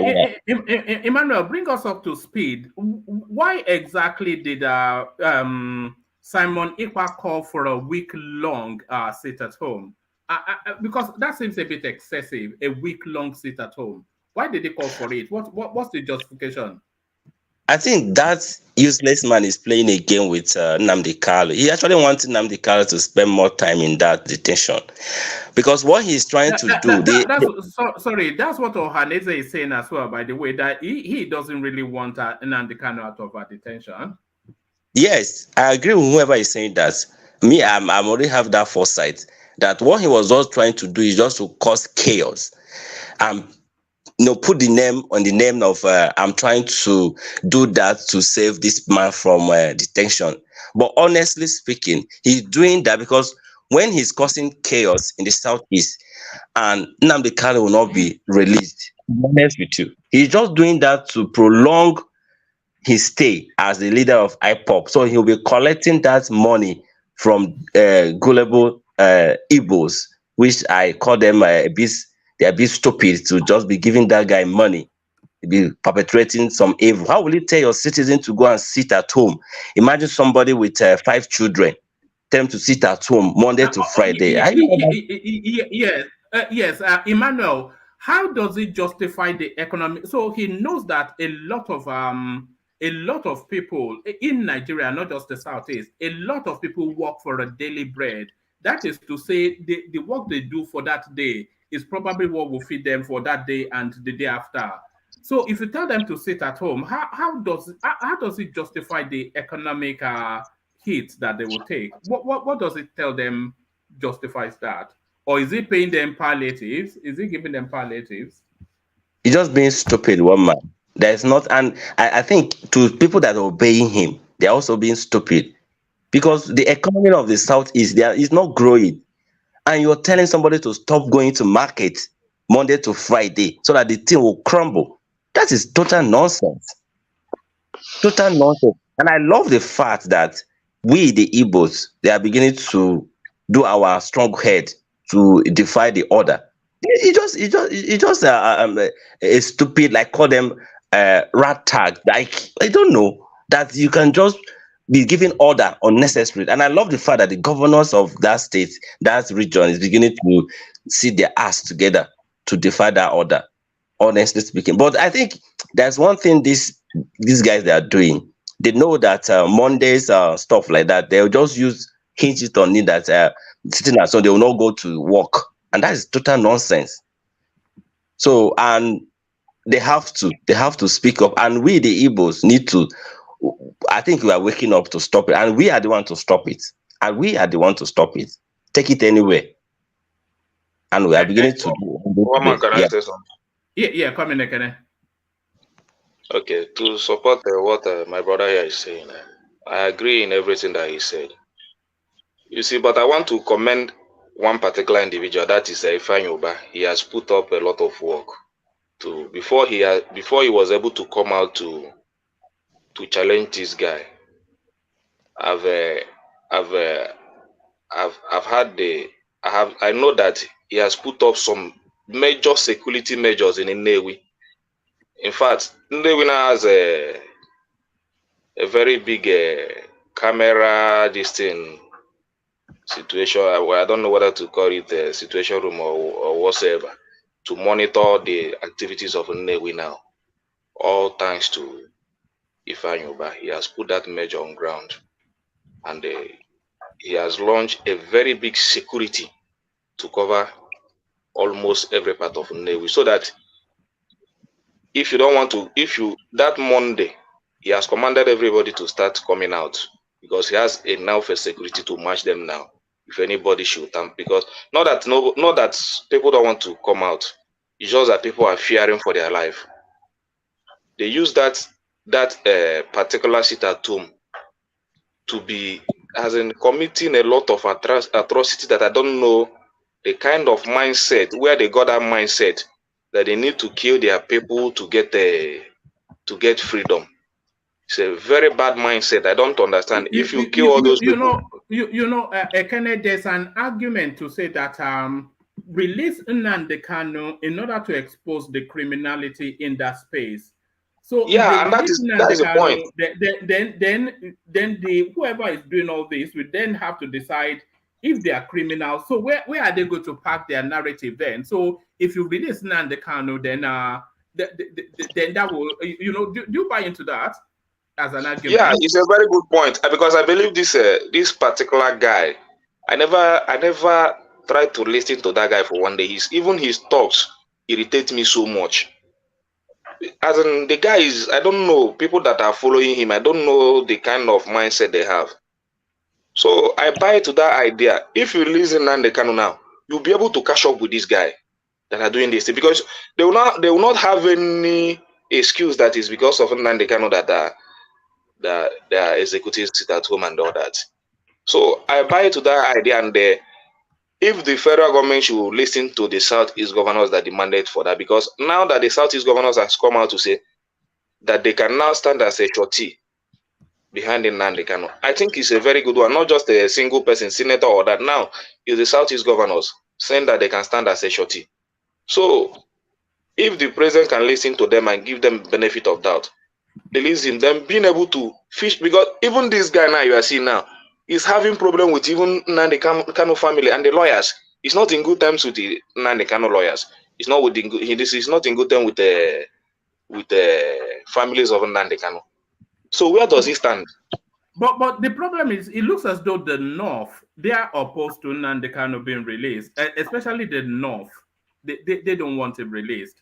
One man, please. I want to ask him a question. How will you pacify the victims of Nnamdi Kanu's activities, the victims of hyper, if Nnamdi Kanu is released and said he should go home without being guilty, how will you pacify them and how will you tell them that the justice has prevailed? No, now nobody is talking about justice now.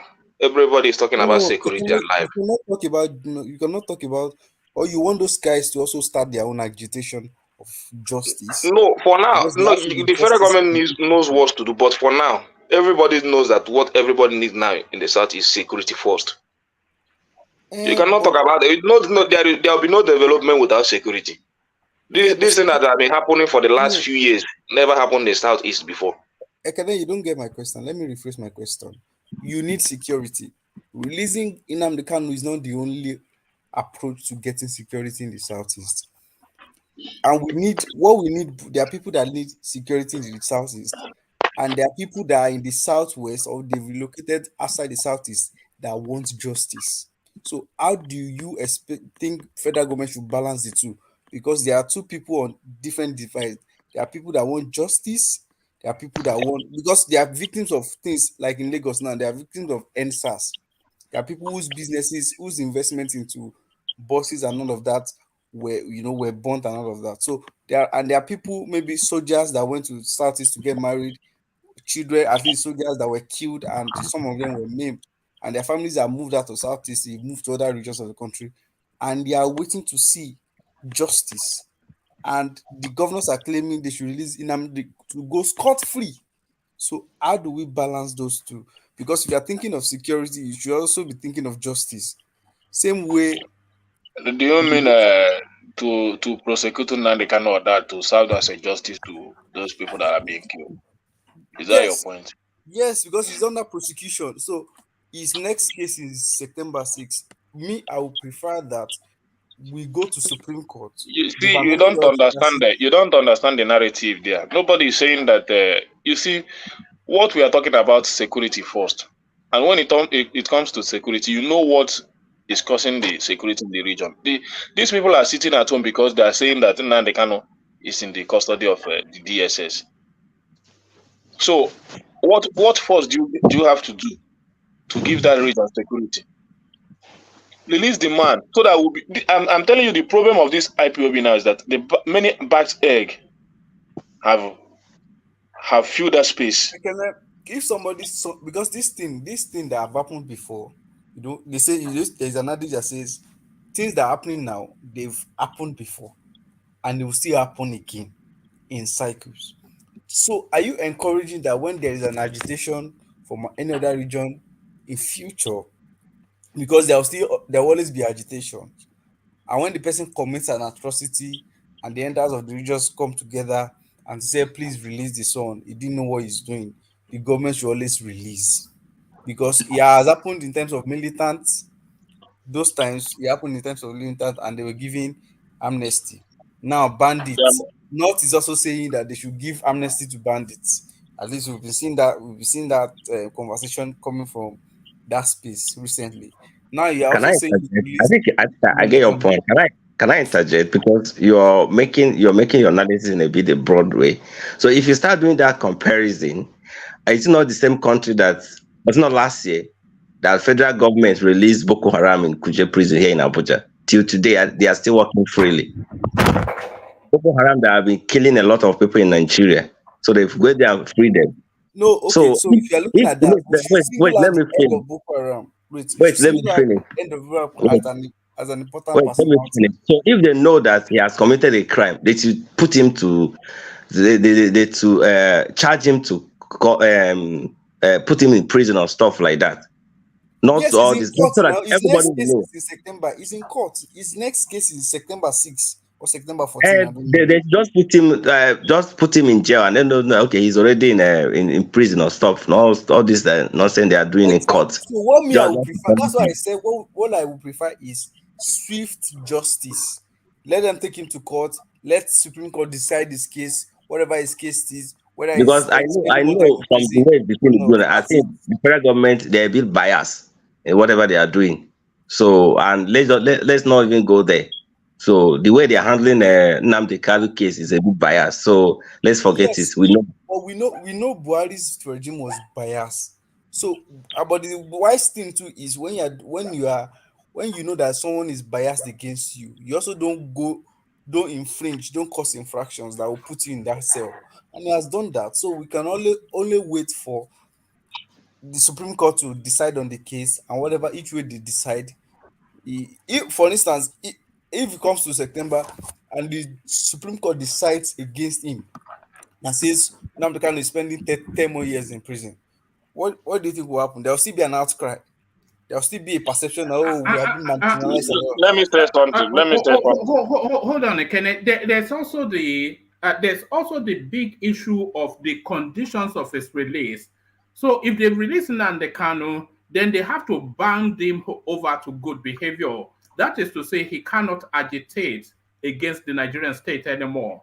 And I don't think he would accept that. So because they cannot release him to continue to be shouting Biafra, Biafra, and he would not accept not shouting Biafra, Biafra. So it's almost impossible to release him. Well, one man, maybe those things they need to sort it out if they want to release him. Maybe they can sort those things out.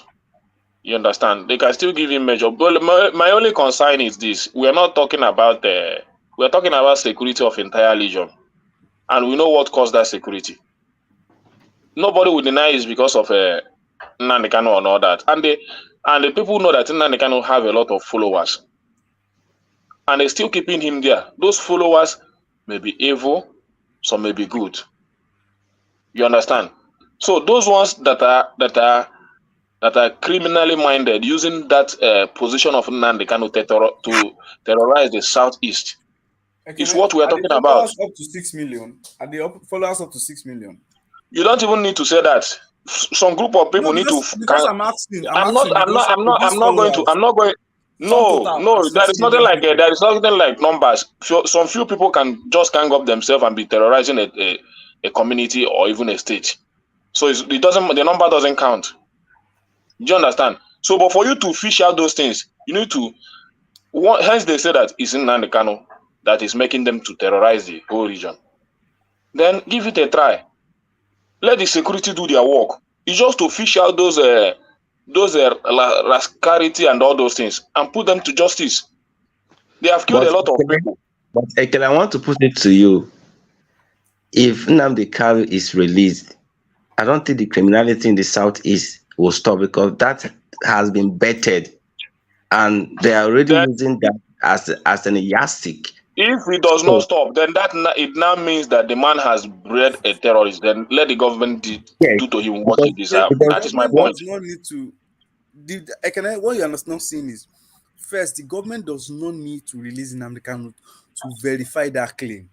Secondly, when you see things, criminality breeding like that for so long, it evolves. Many faction groups have evolved. They are being armed. They are being funded. They are having more access to more weapons. At least we are seeing videos every day of them having access to more armory, more weapons, more to defend themselves in their own right or to attack people. So it's already going beyond. This thing has gone beyond Nnamdi Kanu. You are thinking Nnamdi Kanu can undo it. He cannot undo it anymore. He's being perceived. So he has. It's a bit like the obedient movement, isn't it? Yes. Bigger than, yeah. Yes. So it is, and the thing is, we have a country of 200 million. How many followers does he have? Obi, that we know that everybody in the Nigerian space voted for, he only was able to acquire about 6 million votes. How many 6 million people? So the one INEC gave to him, not the one he got. Listen, if you look at it, and I'm sure that Nnamdi Kanu does not have that kind of acceptance across Nigeria. Obi has more acceptance in terms of rating than Nnamdi Kanu across Nigeria. So when you say Nnamdi Kanu has more followers, I can categorically use that look is in that perspective and say his followers are not up to 6 million. So what are we saying? In a country of 200 million people, less than 6 million people are causing chaos. What's the percentage? What do you do to those 3 million people causing chaos? What is the effort of the federal government to curb that what situation? They need is what Tinubu will give them: a proper security architecture to secure the region, irrespective of who is causing chaos. It's going to increase the power Do of you the know police. how many gun battle that has went on between police and the army in the It southeast for the doesn't past matter. I years? said a proper security architecture. If he has to deploy Tucano jets to one or two of them to secure the region, or I think it's be more of negotiation than deploying all this one. See, I think in no. negotiation. When I say deploying Tucano jet, I said security architecture. Of course, you know that Tinubu is reforming the country architecture. So let him do what he knows how to do best. At least when he was governor, he had this kind of crisis of criminality and he was able to deal with it. So I envision that he will be able to deal with this kind of criminality too. So let's give him time. You know, If Tinubu can do that successfully, AY and like Ekene and Emmanuel, I find it almost impossible for the government to release. In fact, it is impossible for the government to release. Even if they want to, they cannot, because they will have to put conditions that he cannot make public utterances, like public statements, which was part of his condition the first time he jumped bill. So they have to put that in, and they have to put conditions that he cannot agitate against the state, and then they'll have to put conditions that he cannot be in a large gathering. So by the time you wrap all of the conditions of his bill, it's almost impossible for him to meet it. You knowing the character of the man, so and he will not even accept to that, because if he accepts to that, then he will lose his following. Then to me, that condition is fair. That condition is even fair because there is no need. If there will be a negotiation or there will be a random table discussion, why should you be agitating? If that comes to play and you agree that okay, we are going to negotiate, we're going to do this, we're going to do that, because all about governance is all about catering for people, listening to people, and doing what people want. If you do that, I don't think there will be an agitation in any part of country, any part of Nigeria. Emmanuel, one thing I wanted to say is Nnamdi Kanu does not look like somebody that's really engaged, looking at his history, in negotiation. He's not the guy. What he wants is separation, not negotiation. Anything attempt by him to accept any form of negotiation is going to make him lose his stronghold on the people, and he himself is not ready to accept that. Because I disagree with you, because during the time of Goodluck, there was no agitation in Southeast. Because Goodluck was perceived to be part of their own. No, because there was no marginalization in that part of the country. Everything was balanced. But there was marginalization in the Southwest. There was not. Everything was balanced. Everything was balanced. It was not balanced politically. Southwest did not felt marginalized, but Southwest did not agitate. So the truth is, everything was not balanced. If you are looking at the optics of politics, it was not balanced. And the truth is, sorry, what is the current marginalization that the Southeast are facing right now? The last speaker, please. Yeah, during the time of Buhari, there was a big marginalization in the Southeast. There was no government present in that place, so they started crying, and government refused to listen to them, and that's how that emanated that whole stuff. But during the time of Goodluck, I think everybody was on the table. So if you can bring everybody on the same table and discuss about the welfare of the nation and the citizens, I don't think any part of the country should cry. But if you perceive some region as they are not part of this, they're not part of you, at least you can't beat a child and expect him not to cry. My question is, let me start with some things. You said there was no federal presence. Look at the quantum of investment Buhari gave to Southeast in the last 8 years. To be honest with you, it was massive. The biggest investment under Buhari was in the Southeast, carriers. Yes, exactly. Look at the numbers. Let's be honest ourselves. Look at the numbers. The bigger investments was... One man, are you being honest now? Are you being honest now? The biggest single project of the Buhari administration was the second Niger Bridge. Which bigger project did they undertake? One man, the project you're talking about is the project that Goodluck started before this man assumed office. How many times did Fashola tell us that there was no funding in place? Wait, let me land. It's not even initiated by Buhari, but we gave him kudos for completing it. It's not that he initiated the project. So ordinarily, it's supposed to be like railway from southeast, connect some southern states together to southwest and north and stuff. But he was taking it to outside Nigeria. Okay, my question, Emmanuel, my question is: let's look at the order of things. If you are a father and you are investing in children, and your last born is not doing so well, where will you pump your money more? Will you pump your money more and you have scarcity of resources? Are you telling me you're going to pump your money more to a place where they are not really doing very well, more than a place where they are doing very well? Okay, so how do you define how they are doing very well, not doing very well? So define it. Statistics shows that Southeast has one of the smallest contribution to Nigerian economy. Southeast. So if in terms of IGR, in terms of businesses, in terms of revenue to government, in terms of taxes, they do poorly. They are one of the poorest regions doing it in the whole country. Now looking at it, can I come in? Okay. For that reason, they should not benefit from anything. It's not that they are not benefiting, so you can't expect them to really benefit much more than That's why I compared to you. Sorry, who wants to come in? Is that Uptown? Is it Uptown? I wanted to come in one more. Yeah. Uptown come in. Let AY land. AY, carry on. Yes. Okay, so looking at the cold facts and the cold numbers, Southeast contribute as a region, looking at their 5 governments, contribute least in terms of resources to the government income. And at least which other state contribute apart from South for the to the Nigerian GDP? Okay, Southwest, South, of course, Northwest even contributes. Northwest contributes. I can pull out. Forget about that thing you are talking about. We are talking about security of the Southeast. If it is not important to you, then leave it. It's not important. Stop going that direction. If the security of the Southeast is not important to you, leave it. Stop counting those contribution of others. Important to government. Leave it now. If you are not ready to address the issue of security that are going on, insecurity that is going on, you are talking about GDP contribution and all that. Keep it aside. No, one man cannot. I don't know why you. We are talking about security of the region. How do we secure life and property in the Southeast? You are talking about contribution of GDP and all that. Who talks about the contribution of GDP and all that? Let me say something.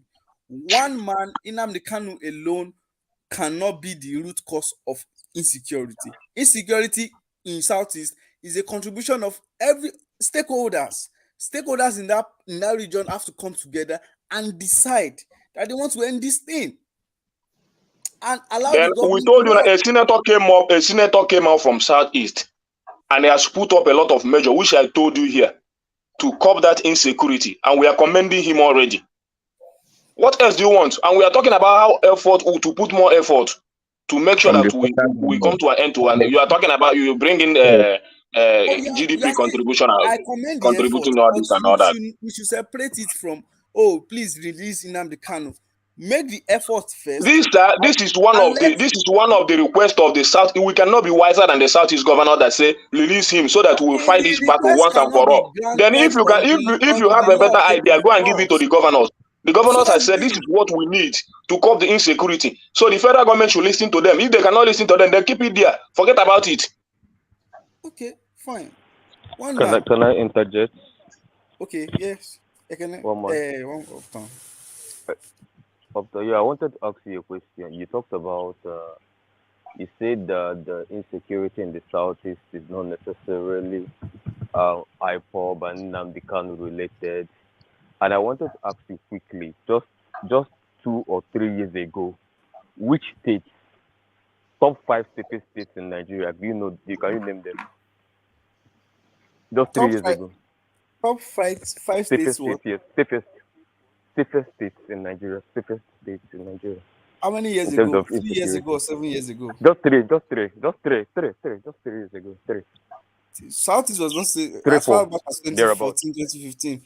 There were issues in Southeast. So, in terms of region, no, states. Top 5 states. Safest. 3 years Are you ago. aware of the data? Yes, I 4 don't years have ago, that data. thereabout. I don't have that data. If you can point Okay. me to a place where You I know can see Anambra that used to be. data. Are you aware Anambra used to be one of the safest states in Nigeria? Just 3-4 years ago. Well, according At some point, it was the safest state. Ebonyi State too. Yes.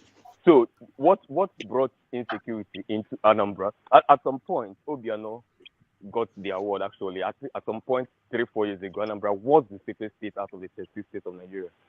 What brought in insecurity in the south is really very simple. There's no need for you to contest it with people that are there.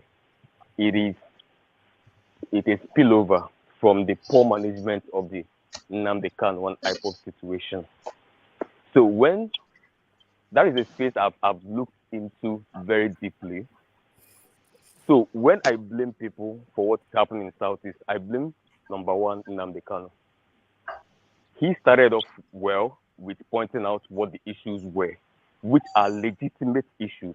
If you ask any analyst, whether from Southeast or beyond, any political observer or whatever it is, they'll agree with you.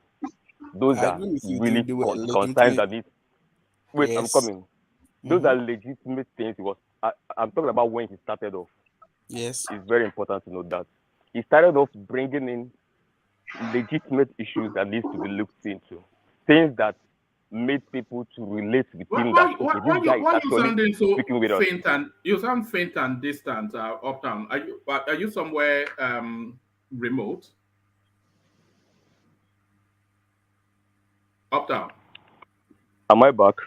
Yeah, no, that's much better. Carry on. Much better. Okay. I had to take off the answer. Sorry, please. Who is Emmanuel? And if he's an IT guy, is he a developer? Please, if he's a developer, I'd like to have his number. Well, I would recommend his number to you. He was the one that was giving us dubious Oh statistics. man, oh man, what are you? Oh man, don't start by your drama here. Carry on. Yeah. Do I have Yeah, your number, okay, Emmanuel? I thank you. have your number, don't I, Emmanuel? I don't think so. You have my number. One man, please recommend me to any freelancing job. If you are a developer, leave your number on private chat for me. Because I have a online shop, so I need some certain things to upgrade. Let me see what you can do. Okay, this is what I Leave it for me. will get the number here. But I do front end anyway, front end engineer. It's okay. Just leave me a number. We'll talk privately. All right, carry on, Uptown. Okay, thank you, one man. So as I was saying here, in that space, that insecurity is a spillover from the IPOB mismanagement.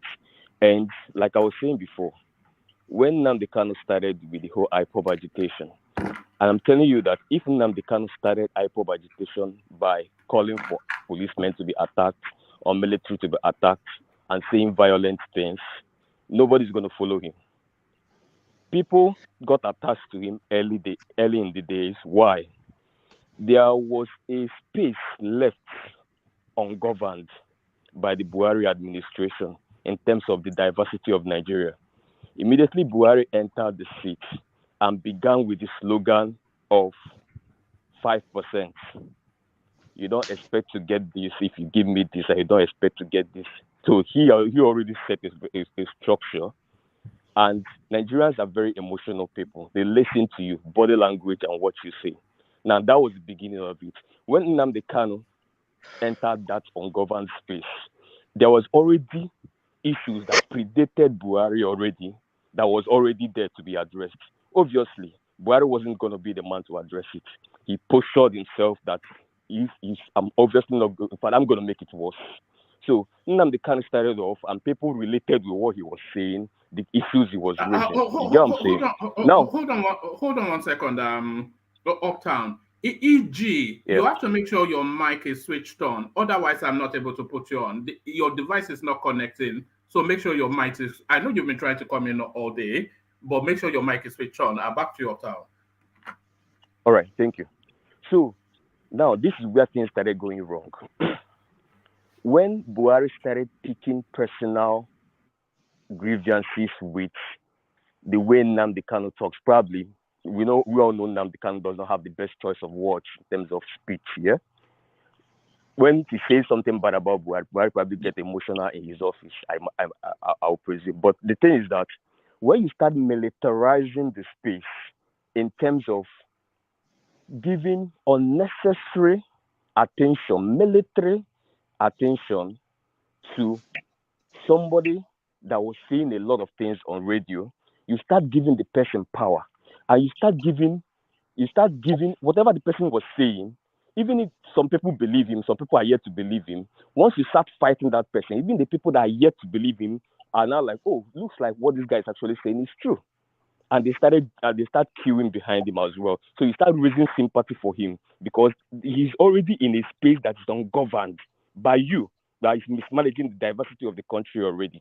Now that is where Buhari got it wrong. Where did Nnamdi get it wrong? Nnamdi got it wrong over time when it now felt like, okay, you guys don't even want peace about this. Let's hit fire for fire back to back, and then he degenerated into talking violently and eliciting and instigating violence down the line. That's the second person that got it wrong. Buhari administration, Nnamdi Kanu. Then the third people that got it wrong, just three stakeholders in that space. The third people that got it wrong is the leadership of the Southeast. I call them the class of 2015, 2022 governors of the Southeast. They got it wrong. What they should have done then, even though you might not blame them as much as the two first guys I mentioned, because the federal government has to even know how to manage diversity first for you to absorb those Southeast leaders, yeah? But the Southeast leaders, they didn't have cohesion at the time. If they had cohesion, for example, how did ESN start? ESN started legitimately, not like what I mean by the issue that elicited for ESN for Nnamdi Kanu to start talking about ESN was legitimate issues. What was happening? The same thing that is currently happening in the North Central, where people are invading farms and villages, raping women and committing all sorts of crimes. Yeah. Now, those are legitimate issues, and it's not just peculiar. It wasn't just peculiar to Southeast, but it was happening in Southeast, in villages of Ebonyi, in the villages of Imo State, and across several villages in Southeast. Now, because the leadership of the Southeast, and by extension, the federal government left that space ungoverned. For example, when you get reports that Fulani herdsmen killed people in villages in the Southeast, which is also happening across the country, several other places as well. And then the president, who is already controversial for mismanaging diversity, keep giving the body language that I want to establish Ruga. No, Fulani herdsmen are not terrorists. Defending the spokesperson is always coming to defend them. So there is something about body language and leadership. Buhari's body language scattered that space. It made it extreme. Before you know it, even people that was doing the right thing, everybody went with their own faults. So the Southeastern leaders, I blame them for, if they had gone in immediately to form a security network, I don't know if the federal government would have given them all the support they needed. But let's assume maybe, luckily, Buhari was able to give them the support. If they have moved towards that and then fight those killings and all of that, try to protect the bushes and the forest, and Nnamdi Kanu, who is a non-state actor, will not have a reason to be like, okay, you guys are not doing it, let me do it. You get what I'm saying? And people are like, okay, well, governors, he didn't protect us. Mr. President didn't protect us. This man is saying he's going to protect us. We are following him. So they left an ungoverned space, and that guy took advantage of it. And they forgot that this time is a time of social media. So he has a lot of power that if you give him, he has a lot of external power, which is the social media, that if you give him space, it can get more than you would ever expect. So that's the way that place got so bad. You get what I'm saying? Now, what happened after they started going to arrest him? Bring it up. I want to bring please, Uptown, why are you bringing it up? Let me round up one man. Sorry. You round up now. Let me ask you one question. Let me just ask you my question and you round everything up. this thing you are saying also compare with the fact that it also happened in the Southwest. Ruga affected Southwest. We had an agitator in the Southwest, and we were able to respond in a way that did not escalate like this. So compare it. Two people went to the same school, were having the same experiences, and they had different outcomes. So why? What happened? Then Exactly, my brother. no, then take it The, on to the fact what that should be the solution the now. fact that the government in the center responded differently to different regions. The fact that the government in the center we say these people you have access to armories, but autumn you can't your people cannot get armories because you are probably I'm not criticizing talking it about. I'm because you talking didn't about go to it. Southwest that Now they there's a reacted to bunch of Buhari that stuff. time too. Okay. Now if you listen to me, All right. you'll find out that Go. I want to bring the one more. time before we lose her to sleep, but carry on. Bring it on. Yeah. Because I had to address that so that if I give my advice to the recent administration, which is actually why I came in, people will understand where the advice is coming from. What is the way forward? Now, because for you to know the way forward, you need to diagnose where the problem started from and what caused the problem. Now, I heard somebody saying that no, Tinubu should push in the military, push in Tokano jets. Do you want to start a war in Nigeria? Tokano jets? That was Prince Daddy, wasn't it? It was to blow them all up. Yeah. Like, do you know the message you are passing?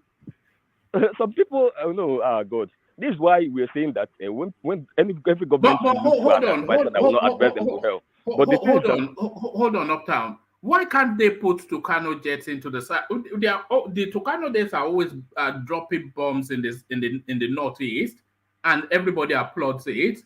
And it's the same problem that they are trying to solve in the northeast that we have in the southeast as well. Exactly. Why no. can't Let me tell you why it's not. Let me tell you why it's not. It has not caused war in Nigeria. So let me tell you why it's not. No, you can't. You can't do that. The thing is that let me tell you. Imagine you Aradua came in 2007 and started deploying Tokano jets to the south. By now, maybe Nigeria we might be in the situation of I don't know, Somalia or whatever it is now. You know what I'm saying? That it is very. Let me tell you, there's a difference between mere criminality of people just having an ideology of attacking and just want to cause mayhem or whatever it is, and then the one that has a backdrop of legitimate concerns of legitimate Nigerians. You get what I'm saying? So there's some emotional Boko Haram does not have legitimate concern? Do you think ISWAP does not have an ideology? Why do you think? Why you are, I'm not talking about your ideology. comparison is not because you are not in that space. ISWAP is respected by some of the citizens in the northeast. Boko Haram is nice to some of those citizens in the bandits are nice. No, you understand? we're not talking about, we're talking about the niceness. I'm talking about what is at the center of the agitation. There's a difference between an agitation. See, there is agitation across the world. What was happening in the Niger Delta was an agitation. If you are sent to cannot get to the Niger Delta, today Boko Haram were expanding their land because they wanted a republic for themselves. They took away some of our part of our land, which is the same thing IPOB is claiming for. It's the exact same narrative. Exactly. So Boko Haram is being protected by some set of people. Listen. Boko Haram has some residents, some farmers that they. Boko Haram are not agitators. They are not self-determination. That's not what they're seeking for. No. They are seeking Boko Haram are seeking a region to establish a religious republic. A religious sort of a country. And the IPOB, they are seeking a region to establish an ethnic sort of a country. So it's the same storyline, is it not? See, if Boko Haram comes to your parlor today and bomb your parlor, they will say, we did this because we are terrorists and our duty is to terrorize you. Now, the thing is that from the point you are coming, is different from the point I'm coming. I'm coming from a point of person that actually want to solve the problem. You're coming from the point of we got you, let's deal with them. That's not where we're supposed to go now. Now, to solve the problem is really very simple. Negotiation. And funny enough, Obi said the same thing, and Tinubu said the same thing. I'm hoping he will run the same line. Carrot and stick. It's as simple as that. That's all Tinubu and Buhari lacks. He lacks the capacity to do that. Yeah, we know the capacity of negotiations. Hold on. Uptown, can you hear me, Uptown?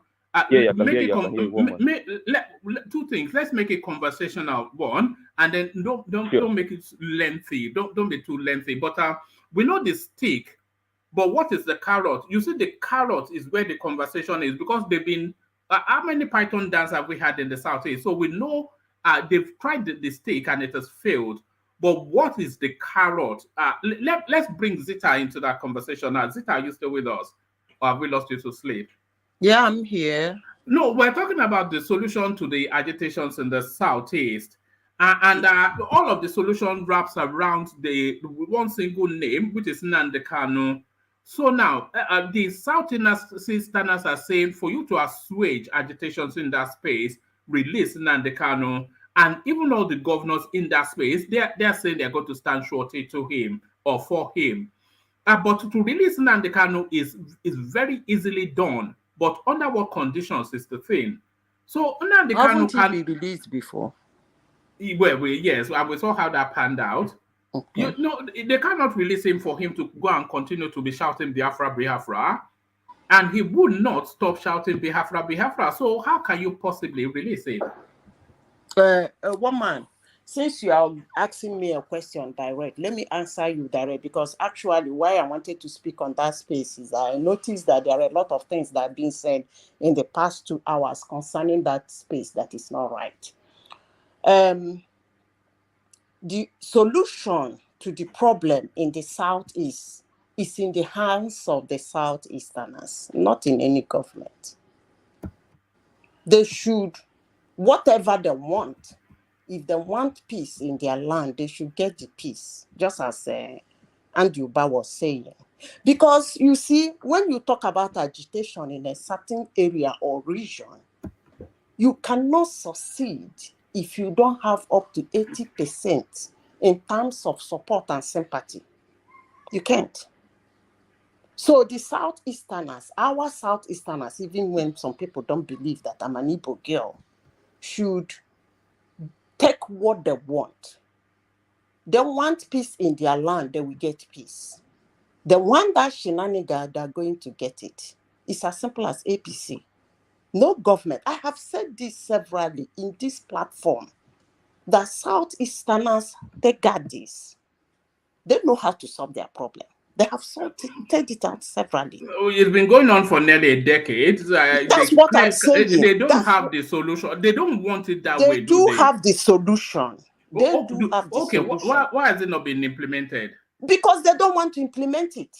They're happy for people to be killed every day. Because one man, the thing you have to understand is that when they talk about the iPod, the agitation in Igbo land, it's a group of people. And no Igbo governor or Igbo politician or prominent Igbo person that doesn't know those guys. We know who they are. They know their houses. They know who they are. They know where they live. Thank you, Madam Zita. Thank you for that. Thank you for that. All of them saying no government is bullshit. They are known. When they took that shenanigan to River State, we can wipe all of them out. Listen, woman, after the supreme being, the highest power, second to supreme being is the government. So you cannot be complaining about what you tolerate. Most people might not like the way I speak, but I will speak that way anyway. If you look around all over the world, people agitating for secession, 80% of them, if not 90%, is in prison. Their leader is in prison, more especially when he turns violent. I must say this, and I want to correct some certain notions. I heard people saying on one man platform that the agitation started when Buhari became president. That's a lie. Nigeria fought a war for agitation, Biafra. There was Ikemba Front. there was more soap. Buhari was not the president of Nigeria then. But when it comes to agitation and activism and the leadership, it depends on the personality who is pushing forward that narrative. If he's a violent person, he's going to turn violent. If he's not a violent person, he's not going to turn violent. That's just the truth. Saying that Nnamdi Kanu will be released or he should be released, I don't have power over that. If the government wants to release him, they should release him. But what I am saying in essence is that the problem in the South is in the hands of the Southeast. It doesn't depend on releasing Nnamdi Kanu. And the moment they tell themselves that truth, the better for them. These boys are a group of people, and they know them. They know their houses. There are certain things I don't want to say in this platform, but I know what I know, even when they call me a woman with little knowledge. Igbo people don't want that nonsense in their land. It will stop in a jiffy. They fish them out. We know how we do it in Igbo land. They fish them out. They deal with them. Some of them will even go on exile, never to enter that land again. We have done it before, and we will not hesitate to do it again. Remember the Otokoto saga. When they were using people, killing people anyhow in Imo State, Nigerians didn't know what was going on. But Imo State people know. They know their houses. They know who they are. They know who they were using. The D-Day, they were going to their houses and bringing them out. Some of them left Imo State since then, and they never entered. Up to today. So we know how we handle our issues. All this blaming the government, blaming this. By the way, let me ask a simple question in this global platform.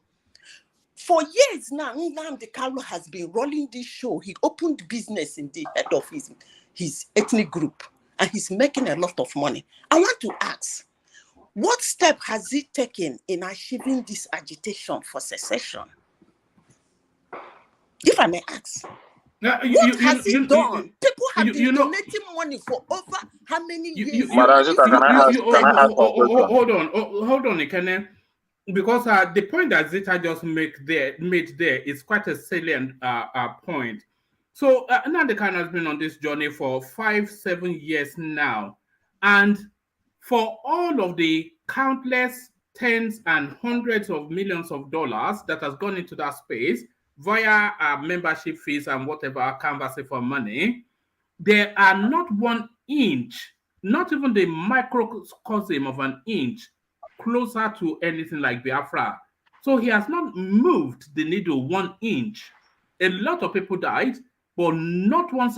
Is there one single blade of grass in Nigeria that you can say this is officially acknowledged as Biafra land? You can call it whatever you like in your own bedroom, but you come under the... So it's not moved the needle 1 inch. Is that not the point you're making, Zita? Yes, what I'm saying is that the needle. Who is he speaking to? Who is he connecting with? Where is the meeting held? Is he flagging it the way he's flagging his personality? What is going on? But people keep loading money into his account. One man, I repeat myself again. I do not like this idea when a government of a nation, it happens in the United States, and I thank God the Supreme Court of the United States has shut the whatever. I don't like this idea that when a government in a country, they have the sovereign power to protect their leadership. I wouldn't watch anybody decimate any region of where they are governing. I don't like this idea when a government put up a rule, a law, some certain group of people will say they are being targeted when they are not the only one in that country. I really have an issue with that. The Southerners are not the only region in Nigeria. The Southeasterners are not the only region in Nigeria. The Northeast, the Northwest, the Southwest, and the North Central We have 6 regions. I don't like this fact that when somebody, that was part of the thing that caused Nigerian Biafran war. When somebody come up to put a law and say, we want this thing to be done like this, some certain group will go out and say they're being targeted. On what essence? Are you the only one in the country? So why are you saying you are the one targeted? And because of that, you cause a lot of trouble. And again, I must say this, trying to put Niger Delta militant, what is happening in the south, northeast, and Biafra agitation together, they are not the same thing. And I will keep saying this. And the security operatives in Nigeria know I am saying the truth. Madam Zita, can I ask you some question, please? Go ahead. Okay. You said the security of the Southeast lies in the hand of the Southeast. Bam. I didn't doubt that. But what I really want you to clear on, because we are talking about the issue of the governors in the Southeast, and you have not been able to put out what those governors were not able to do to help the security of the South. You are just saying that like I am the one to go and secure my region, that I have the power to go there and secure my region. Or when sit-at-home is being called, which you know that if I disobey it and go out on that day, something might happen to me. I need to sit back to just first of all to secure my own life before talking about anything about Southeast. Okay. So what I'm saying now, like when I started with this platform now, I said here that Ifeanyi Ubah has been able to do something which I have never seen any Southeast governors do, which I commended him for.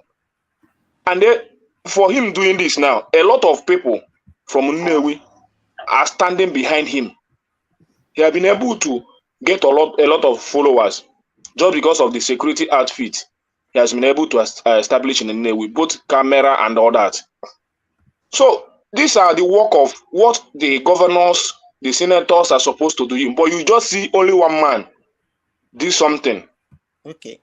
Which other governors are not doing. And you want me to be the one to stop this insecurity? Yes. Can I answer your question? First of all, I will say something in English. Then I will tell you another one in Igbo.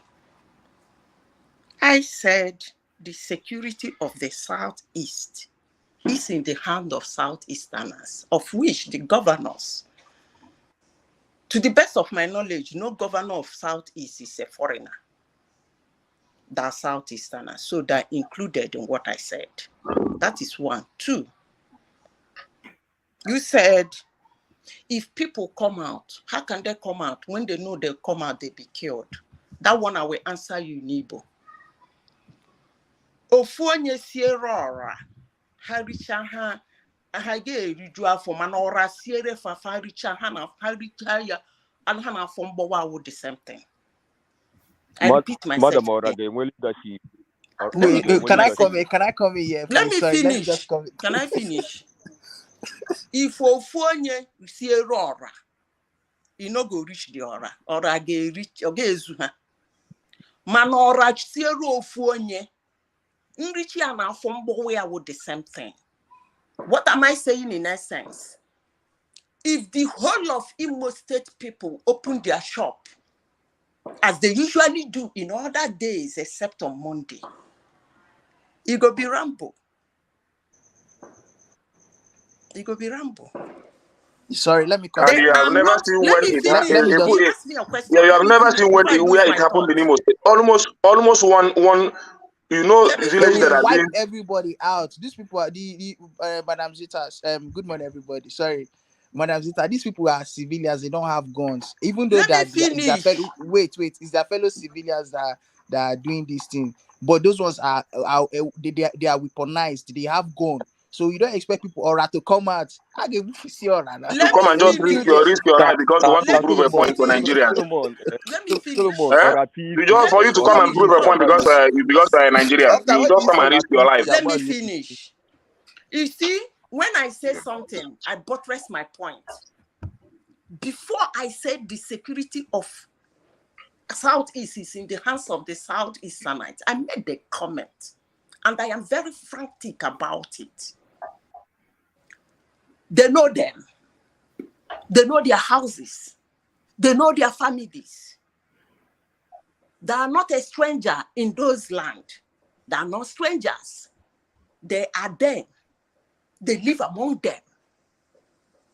So, if you know somebody to his mother's kitchen, I ask, why is it difficult to get him? Madam Zita, let me tell you, even if my brother is an IPOB member, you don't expect me to go and catch him. It's that a is fact. What I said. You have just answered all It is the work of the government to put out a security. Then you are being you said then you are being somebody that is carrying gun. Somebody that is carrying gun. You expect me to go and confront him?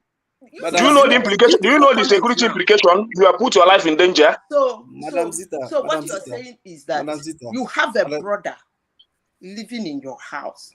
There are things I don't want to say, but let me keep quiet. I will continue with the story line. You have a brother that is living with you, and you know his iPod member. Every day, he goes out to kill people. And if it's one person and your family of 50, you cannot say that is gone. You cannot see that is gone, because I'm sure he doesn't carry it every time. And you said you cannot kill your brother, but your brother can kill others. I repeat myself once again. I'm not saying that I cannot kill my brother. My brother can kill others. I'm telling you that it is not my duty to go and fish it out. Because you know, in terms of security, there are informations. Even this Ifeanyi, but they're accusing him of being the one bringing in Nnamdi Kanu to the federal government to arrest him. And you know what he passed through the last time. You know the kind of that this man, his life would have been taken the last time. Hold on, everybody. Let Solomon come in. Solomon has been trying to push in. You're saying the same thing I'm saying. Yeah. Don't worry. Let Madam Zita continue. I'll chip in now. Ekene, you are saying the same thing I'm saying, but you are saying it in a different way. You said that Ubah is being accused of bringing in Nnamdi Kanu to the federal government. Who are accusing him? The same people I said the security is in their hands. And I said something earlier. I said you cannot operate in a place you are not allowed. Same I said about election rigging. You cannot rig where you are not allowed. You are not wanted. You must have 60% approval before you can rig that place. The same thing I'm saying, you are saying the same thing I'm saying in a different way. So the people of the Igbos fight a man for fighting a cause. So who is in his power to protect that place? And the governors are not doing enough. That is my own. Do the same thing to security agencies that are being posted to that area.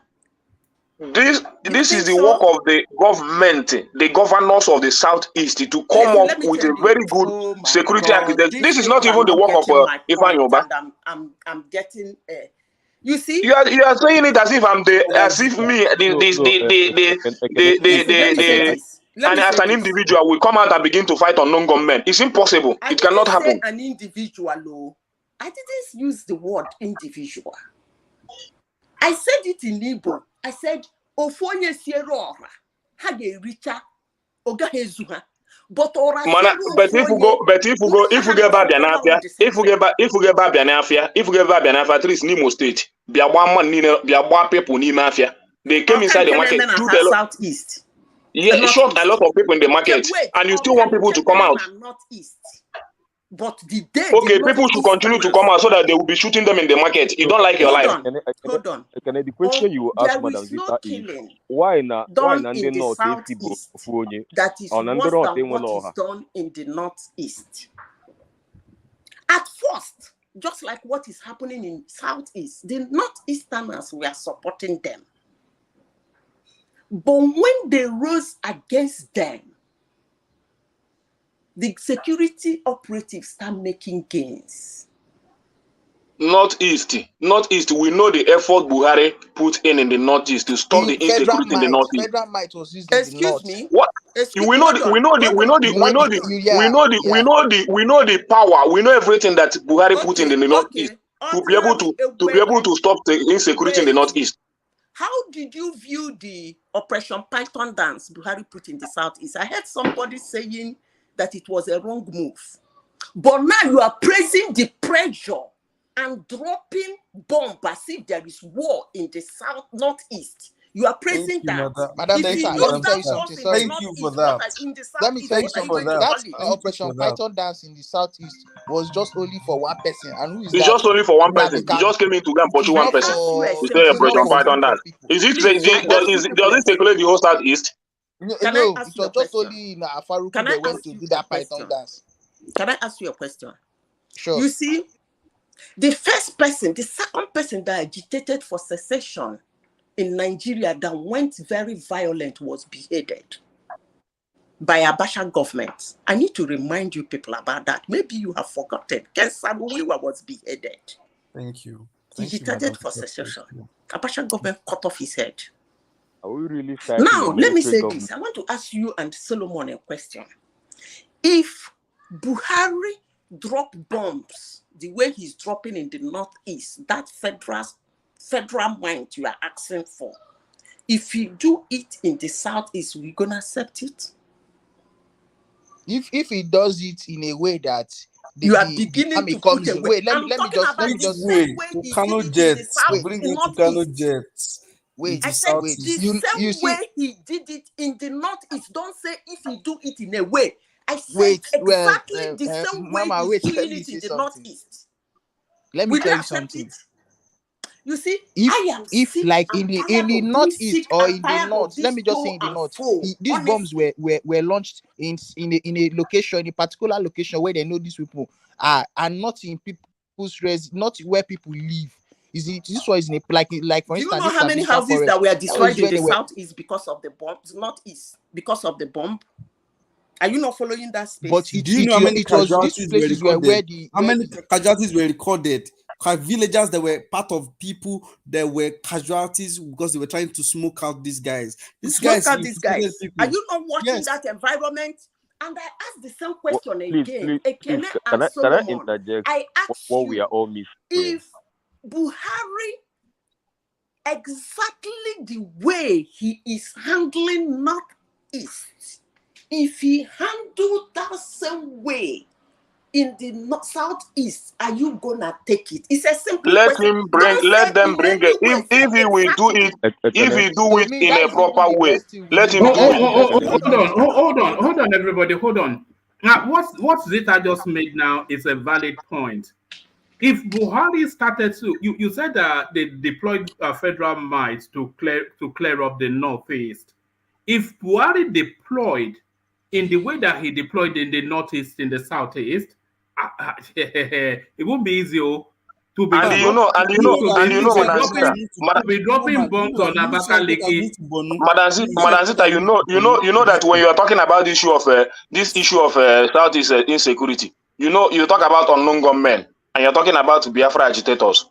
Agitators are different from unknown gunmen, and we are talking about unknown gunmen here. This is the point I've been trying to make for a very long time. You are talking about unknown gunmen. You are not talking about Biafra, because you cannot tell me that you just come inside the Southeast and begin to kill Biafra agitators. It's impossible. You people need to understand. We are talking about unknown gunmen. Hold on. You people need to understand the fact that this is not, because I can tell you that at least I can tell you here that I have few of my uncles that are Biafrans. Whenever you come to them, they are Biafrans. And they have never seen a gun before. So we are talking about unknown gunmen. We are not talking about Biafra agitators. So people should get that point very clear. Hold on. Yes. Armed faction of Biafra is unknown gunmen. That's where I was going. That's where I was going. Ekene, are the unknown gunmen, are they agitators? Those are the bad eggs. Yeah, but those are the people that are hiding under agitation and the the reason Nnamdi Kanu to be. These people are criminals. That is what I'm saying. They are the people that are hiding under Biafra agitation, terrorizing the Southeast, doing all sorts of evil and all that, kidnapping and all that. So they have turned those people that have turned it into criminalities. You need to fish them out. You don't tell me that you can't begin to arrest everyone that says he's a Biafran. Okay, you now come into my house now. You now come into my house now, arrest my uncle that I know for all his life he has been a Biafran, and he have never seen a gun. Just because he confessed that he's a Biafran. Let me tell you something. Let us come in and then pick the two of them, but condense it though long or count. No, it's not going to be long. I just want to cite. We know you're a writer, so you like to speak in prose. It's fine. I just want to cite a particular incident to explain what Ekene said. Now, there was an incident when Soludo came in and started fighting this unknown gunmen. Remember that IPOB has not for once taken ownership of unknown gunmen as their arm. In fact, they have rejected that unknown gunmen, that they don't know anything about it. Now, when Soludo started invading forests and demolishing some of the places that these unknown gunmen used to build tents and with their whatever they are doing there, kidnapping and doing all sorts of criminality, there was a time Soludo came to Onitsha. And he was at the middle of the road with crowds of people. And then he tells these people that, see, I will be going to talk to Buhari to release Nnamdi Kanu. The entire crowd shared. That means that those people want Nnamdi Kanu released. Those people are probably pro the ideology of Biafra. But the same people cheered again when Soludo said that we've been bringing down tents of all these unknown gunmen, criminals hiding under Biafra agitation. We have been bringing down their tents where they are doing this and doing that. People were still sharing to that. Yes. We support that. For you to know that you need to start creating the distinction, thinking that, I'm a member of IPOB, you are probably the people killing people. No. It's a different sect. It's the people that have taken advantage of that space to do criminality. And Southeasterners understand that those people need to be flushed out. That's what I'm saying. Can I continue one man? Let me just say, please, just give me 1 minute. Uptown, what you just said does not hold water because we've known that people in the South have been double-faced. Biafran agitators, when it was close to elections, they switched over to Obi. Now that Obi did not win election, they now switched over to Biafra. We know. So you are saying if Soludo came into a space and said something, they cheered and said, Biafra senior you. Nobody is talking about switching into Obi. Biafra, even as you are talking to now, Biafra senior you. You do know that? Biafra is older than everybody in this platform. That's not the point. Biafra is older than everybody in this platform. I don't know how many people in this platform. So don't bring Obi into it. Is folded. I'm talking about, as I'm talking to you now, I'm talking about an 80 years or 85 years uncle that is an ardent Biafran up till today. And I know 2 or 3 of them. So Biafra is very older than you. Don't bring it closer to Obi. We are talking about unknown gunmen. Did he vote for Obi? Did he vote? Your uncle what concerns Obi and the Biafra agitation? It is Biafra is a different thing. Biafra, you shouldn't be voting when it comes to if what concerns we are talking about Biafra, we are talking about unknown gunmen. You are not talking about who align with Obi and who doesn't align with Obi. There is no double face there. Everybody in Nigeria today knows that there is a war. One man. This is it. Which have never been settled in this country for a very long time, and that has been a very long issue. This is what I'm trying to say. It is obvious that people, Southeast Biafrans, some people claim, I am a Biafran. If you're a Biafran, you are anti-Nigeria. That is it. From the perspective we'll see it.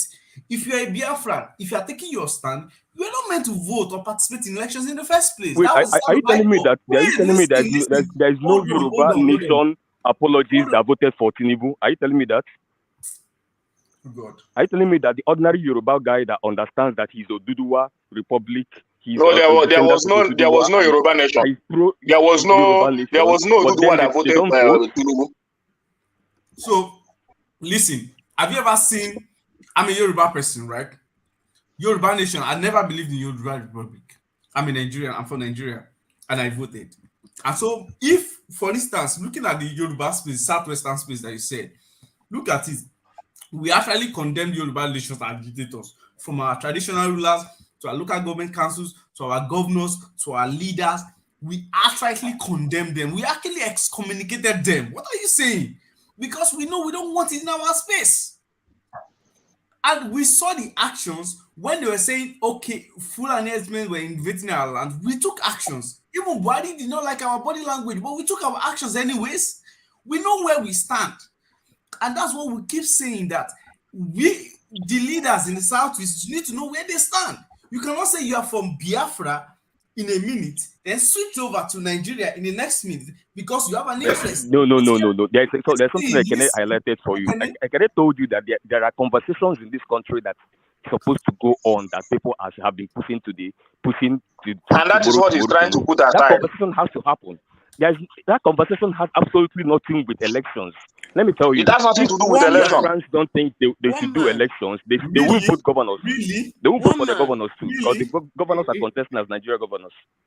Yes, it are coming. Yeah, coming. Woman, I want you to remind me, because you are the one that is always browsing for news. You know, I say a lot of things that people don't like. Apart from the Monday sit at home, I'm still driving my points, and I will continue driving it. Apart from Monday sit at home, has there been any time, to your knowledge, that Igbo people went to the street to demonstrate against sit at home? No, not to my knowledge, no. Is there anybody in this platform, to their knowledge?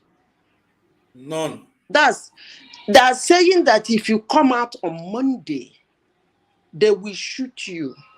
And I said, during the time of Otokoto, Igbo people, when they want to do demonstration, they don't give sign. The demonstration, the riot, it wasn't even demonstration, just broke out. And those ritualists, their houses were going on flame. The military couldn't even, they were just watching to make sure they did not encroach to other people who are innocent. Because the military know those guys. Everybody, security operative in Imo State know these people. Even the governors and some of us, we know who they are. And I ask, since they say that on Mondays, when you come out, you don't need to come out, because if you come out, you get killed. And I said, just as the Igbos usually do, had there been a time they'd like say, I'm sick and tired of all these things, it's costing me my livelihood. They go boom in the street and start demonstrating. Can anybody remind me of that? It never happened. So I still maintain my ground. The security of the Southeasterners is in the hands of the Southeasterners. The day they rise up against them, they will not see the next day. Secondly, when you talk about UGM, EPP, airport, unknown government, and you ask, when did this start breaking out? Just like the Boko Haram, just like the Niger Delta militant, they come the Egbesu in the north, they have the Isawap, they have the this, they have the that. One thing is sure, when you start an agitation, there must be a breakaway, because something will cause within you people to disagree. And when you disagree, there's going to be breakaways. I know what I'm talking about. So for somebody to come to one man platform and say UGM is different, EMP is different, unknown government is different, and iPod is different, and I ask, what started the started? It was a breakaway. Just like they have the Egbesu, the Niger Delta militant, the Tompolo, the Asari, they started having their names. If you look at the history, Niger Delta had up to 7 groups, if I remember vividly. One man, can I say something? Groups are different. Come in. Okay, before you come in, hold on. Before you come in, let me see if War Peace is there. War Peace, are you there? All right, carry on. Oh man, I'm here. I wanted to come in, but I was waiting for. Yeah, stay there. Somebody sent a clip for Oh, that's it. When you sent me last night, I bust laugh. yeah, it's for you and I came, but carry on. Yeah, carry on again. Okay, one man, thank you. What I want to really classify here to everyone here is that me in this platform as an Igbo man, I cannot deny what is happening in the southeast just to please anybody here. I cannot do that just to please anybody. In my family, I have a lot of old men that are Biafrans, which I know is almost everyone in the southeast. It happens to everyone in the southeast. But here we are talking about individuals, whether breakaway or nothing, that are terrorizing the southeast. Which measures need to be put in place to fish out those people and deal with them mercilessly? So you don't expect because of that, you come to my house, arrest my 85-year-old old uncle or so ever because he's a Biafra, because he's always he's a Biafran lover or something like that. And a lot of them are there. Ekene, that's not what I'm saying. Let me finish. That is just, let me finish. And you cannot expect me on Monday to come out just to prove a point to Nigerians that I am supporting them to come and open my shop in the southeast. A lot of people have gone and they have experienced this once when I travel, which I've already told one man one time in this platform. What would have happened to me? Did I wanted to travel on Monday? Actually, you're missing what my sister is saying. Let me finish. Let me, so that I learn my point very well. So that anybody that wants to counter it may counter it. What I'm saying is that we are missing. I had people say that Biafra are all terrorists and all that. No, but I'm trying to tell you that not everybody. I'm telling you that all these people we are talking about, they have never seen gun in their life. Most of them fought the Biafran war. My father fought a Biafran war. He's still alive today. You cannot be. My father. Let me finish. My father is still alive today. He fought Biafran war, and he still tell me stories of what happened in that Biafra war. And he never since he dropped the gun of fighting Biafra war, I never see him with any gun again in his life. Do you understand me? The same thing with my uncle. So if I tell you the stories that I've heard from my uncles and every that, you know that it is not something that we come here and begin to say who is Otokoto. Otokoto is just one individual. Can I answer you, please? You don't bring it on something that affects. This is a feeling of almost a particular region. It's almost there is no old man you see in the southeast today. Can I explain to you, Ekene? Every Igbo person, including you and I, is a Biafran. But every Igbo person is not an iPod. You are mixing the two. Your uncle and your brother and your father, they believe in Biafra. They're not iPod. And they're not agitators. Most of them are they have not carried a gun since after the Nigerian Biafran war to go and kill people because of Biafra. So you are mixing a situation together. And I say again, whether you like it or not, they know them. They know where they live. They know who they are. They know their houses. They know how they move. And I insist, the day Igbos will rise up against them, they will run away. The point I'm making is that the governors of our region are not doing enough. I repeat myself again, Ekene. You are saying the same thing I'm saying in a different way.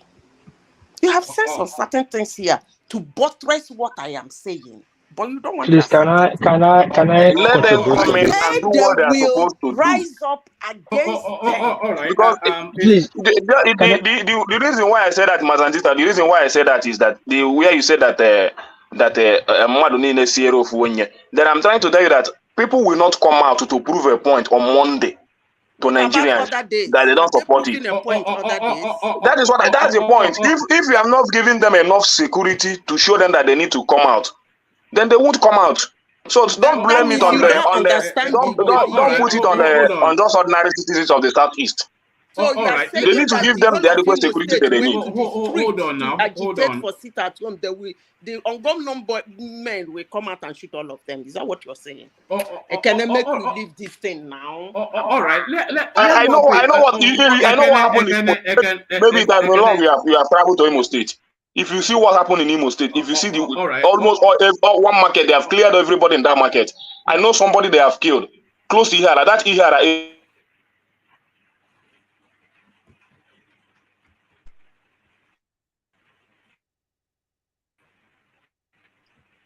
Yeah, Kenny, are you there?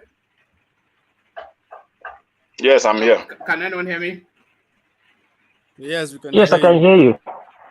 All right. Can I land your point? I don't know what happened. Did you cut or did you drop? Land your point and then we move on. Yeah, I'm saying that we that are in the southeast, you know what is happening in the southeast. So it is not on our own to go and prove point to the Nigerians that we are strong people that we want to see that this is the work of the governors. Then the federal government will now support them. Let them come out with a very good security architecture, just like what Ifeanyi Ubah did, which I commend him for. I'm not happy that my people are dying just for one man called Simon Ekpa and other people. Just because of this, they are on nuisance they are causing in social media. So these are the people, these are the people we should be talking about. These unknown government and all that and all that. So when we see things like this that Ifeanyi Ubah has done, this man has put out a very big security outfit in Nnewi. Yeah, almost Nnewi now is well. He has put out almost camera in every part of Nnewi now, monitoring the whole situation in just one room. So every other governor should follow. They should come out, know what to do. Not telling me to come out on Monday to prove a point when you know you want me to come and fight somebody that has a gun. It's not. It doesn't work that way. Then when they begin to do what the government need to do is to support them, give them the necessary support that they need, whether finance or anything. Then let's see how it goes. That is my point. All right. Let's Solomon have the last word on One more, that. I want to drop. I want to drop. But actually, why I came in was just to say what I think the government of the day needs to do to stop that space. And I've not actually had the opportunity to just say that what I feel they need to do. All right, go for it. Go for it. Yeah. So that would be on the backdrop of what Ekene said. So I think the mantle is basically on the leaders of the Southeast with the support of the federal government. Now, for me, if I was advising Asuwaju, I'd invite the governors of the Southeast, invite them, or even probably go to the Southeast. Buhari never did that. Body language matters. Go there. They didn't vote for you. Fine. Go there. Meet the governors. Meet the Igwes, the kings. Tell them, draw up a strategy. I'm willing to work with you. My government and the center, we are willing to work with you to safeguard your people. Draw up a strategy, present it to me. We will give you all the support you need for you people to carry out, be in the center of this, whatever it is. And then again, we sit down. When Soludo came, he constituted a panel that's a panel of something, truth and reconciliation, because he understands that there is something that needs to be discussed. And the more you people run away from it, after the Biafran war, they said no victor, no vanquish. There was supposed to be a healing and reconstruction that's supposed to happen. It never happened. All those were skipped. The healing part was skipped. The reintegration part was skipped. A lot of things were skipped. Now, we can't keep skipping it, because what we've been doing in Nigeria, we've been skipping things. We have been postponing things to doomsday. We're postponing doomsday, rather. That's what we've been doing in Nigeria. Now, this government, if I'm supposed to advise them, that's the way we've been postponing fuel subsidy. You know this thing has to go someday. Why are you postponing it? Now, the government of the day looks like a decisive one. Now, let's tackle our issues. Let's not start postponing it. What is going on? What's the evangelization? What's the whatever it is? See me, I am here for you. You didn't vote for me. You are Nigerians. We are all whatever it is. This is the support I can give to the Southeast governors. Brief me every month, end of the month, what is happening. Body language matters. Before, I won't advise Asuwaju to stop just releasing Nnamdi Kanu right now. No. Now, I'm speaking as if I was his advisor. Don't release him yet, but don't say you won't release him. First of all, unarm him Finally, before I you will release him. prosecute him. I will How take do up you, against because I'm a how, victim. So I'm a victim. I'm telling so how you, I have victims around me do of Nnamdi Kanu. So if government decides to release him, a citizen has a right to take a case up against him, and you will take it to court. So don't listen even now, let me think finish he's what going I'm to go saying, scot brother. free. No, nothing like that. The government has monopoly of whatever it wants to do as far as the federal government is concerned. Citizens has right See, to prosecute he's whoever a they political feel. he's a political prisoner. Or if you want to go to prison with federal government, with court to federal government, I'm sure the federal government is open to do that. But the thing Nnamdi Kanu is not a security political of the state. prisoner. Is a He's a prisoner for criminal, not crime. a political Yeah. prisoner. He's a criminal. Let me tell you, if Malami wanted to let Nnamdi Kanu go, he would have gone a long time ago. We won't be discussing this in this platform. It's really as simple as that. If Buhari wanted it or not, yes or no, it's as simple as that. The thing is, my advice: don't release him yet, but unarm him. Like unarm him. What is Nnamdi Kanu's weapon? The weapon is that emotional connection with the people. Now start on now that he's absent behind his back. Start from making from gesticulations and policy formulations, and let's not also untie this completely from the poor governance of Buhari in terms of poverty and bad government and everything. It's not completely detached. Now, the better this government is going to do better than Buhari, the better it's going to affect the life of Nigerians, which Southeasterners are part of it. That's number one. Secondly, also some targeted policies in terms of not necessarily policies, but body languages of I am behind you. Draw up a strategy. The federal government is solidly behind you. We are all together in this. The Southeast problem is the Nigerian problem. Nigerian problem is the Southeast problem. Provide leadership. That's what Buhari didn't do. Speak with the people. We understand your pain. There's something Peter Obi said in his campaign. He said, immediately I assume office, I'm going to tour the entire 6th region and apologize to everybody. We are going to apologize to the Niger Delta for using their oil and not developing their land. We're going to apologize to North for this. We're going to apologize. Everybody needs an apology. All of us, we are wrong somewhere, and all of us, we are right somewhere. If you provide that leadership, people start, see, Nigerians are not hard to please.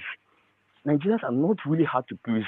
We provide our electricity. We provide we provide everything that government gives to every other person in other countries. So we are not hard people to please. We are not. If you provide the right leadership, the body language, what you are doing is you are disarming the guy in the prison.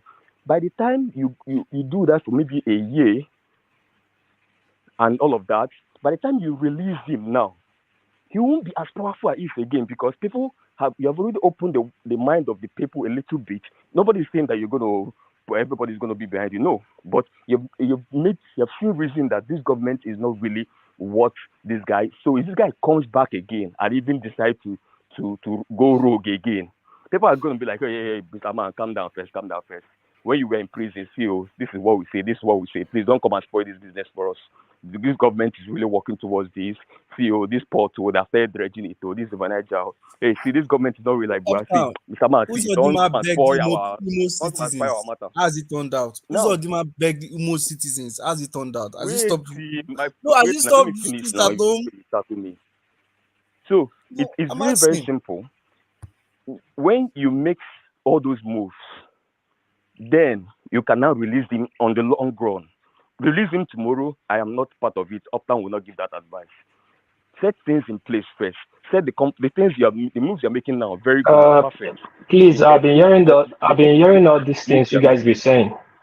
Uptown, can you hear me? Please, that's why my submission before I leave. I'll probably I know your assertion. Your assertion is the Southeastern people a special breed of people, or the Biafrans that dictator this special breed of people? Nobody is asking for, like, I made a point to you that no Nigerian actually needs special treatment, funny enough. I've been to Ghana, I've been to some countries, I've seen people require some special treatment for their government. Nigerians are not wired like that. We're not necessarily hard to please. It's just that our leaders don't do the basics. They don't provide the basic minimum leadership. They don't. The Biafrans agitators are hard to please, and it's like everybody. A lot of people forget we forget history, or we're not student of history. This agitation started when they granted Ojukwu. Same thing people are saying, grant Nnamdi Kanu release. Ojukwu begged from Ivory Coast. It was granted. Shagari is the problem for this thing. You should blame. Thank you for that. Shagari, he granted Ojukwu for political reasons to win votes. Ojukwu came back. Mazda, I've told you several times, like he's even like I will tell you, Mazda will like he's telling half. Ojukwu came back and came back front. This agitation saying he started it when he came back. He could start with Biafra. After the war Biafra was in the terrorist in Nigeria. You cannot say, you say you go to jail. When Ojukwu came back, Nigerian government subsided on that. And Ojukwu it came back from. They started this agitation. Now, when the agitation went high, is when Ojukwu lost the governorship election. It was in Jemhobodo. These people, I don't agree to this. Hold on, Easy, you don't know history. Don't just agree. No, Agree, you don't can't agree. tell me about Hold on. When these foot soldiers they had nothing to do anymore, they started this agitation when Ojukwu lost. They misfeeling. They started saying Biafra will come back. Because the government have subsidized on that Biafra narrative, they started spreading that information. Then comes Buhari overthrowing. The thing went down. Now Mosop came back after the election. Mitra has gone out. This guy came back with Mosop. The agitation started again. Now Nnamdi Kanu. Same thing, same pattern. All the time we have been seeing it. Now you say Kanu should be released. Hold on. If you release Kanu now, it's a win for the agitator, the Biafra. Another person will rise tomorrow. Another tomorrow is a win for them. It will never end. They will never change. That's the problem of the country. There's no doomsday anywhere. There's no doomsday anywhere. Stop. Hold on. Stop trying to preach us into there will be a doomsday. I've analyzed it. I've given you the cold facts. When I say doomsday, I'm not preaching anything negative. Listen to the context. It's not negative. Nothing will happen. Don't quote me out of context. Nothing will happen. We've seen one thing. You should know that there have been threats. Wait. Hold on. You heard me. Wait. Listen first. You heard me talk about fuel subsidy. That is also a case of postponing doomsday. You didn't pick the context of which I mentioned doomsday. You just want to put me out of context. No. What you are saying is hold on. My conversation with you is there's no doomsday anywhere. We are already on this. One thing you should know that Nigerian psychic of other regions we already understand Southeasterners of having to showboat, trying to be loud and trying to cause you are the one chaos and commotion. And we cannot, at the end of it all, nothing will happen. There is no we understand Southeasterners. There's nothing like that. That is the problem we're having. What you're saying is we are understanding Southeasterners. There's nothing like that. Said there will not be Nigeria if Tinubu that is not how the leadership of the country can fix anything. Nothing will happen. That is why when I listen to this, I'm not saying anything is going to happen. I don't know why you're the one preaching doomsday now, because I've not said anything will happen. But if you say something will happen, something will happen. What will happen? Economically, if they don't get their ass together, the policies will be just the same. We will not deny you of your IGR, your allocation and all of that. But what will happen? The consequences is anything going on anywhere. Let me tell you, if this country is not working, the Southeasterners have the highest margin of middle class people. They don't have a problem individually. Let me tell you, in case you think they don't have a problem. But see the thing. If your region does not work, you need to understand. When I'm speaking, let's move on, when I'm speaking, I'm not speaking as a Southeasterner. That's the problem you have. I'm speaking I'm speaking like I'm from FCT. I'm from Asurok. And now I'm trying to advise. This is my country. This East is my constituency. The South is my constituency. The West, North, everywhere is my constituency. And this country needs to be fixed. And everybody has to move on. How are we going to do it? But you're coming from the angle of, we already understand their mindset. Listen. You are not understanding what I'm interrogating and that. You guys cannot do anything. No, that's not what we're talking about now. Even the North that you've been criticizing of being poverty and all of that, they're already getting their ass together to move on. The truth is, everybody is trying to move on to. They have taken the Southeastern as nonchalant now. That is it. They have known the position of it. You have already known the position of the Southeast. So if you have known the position of the Southeast, why bringing the issue of agitation?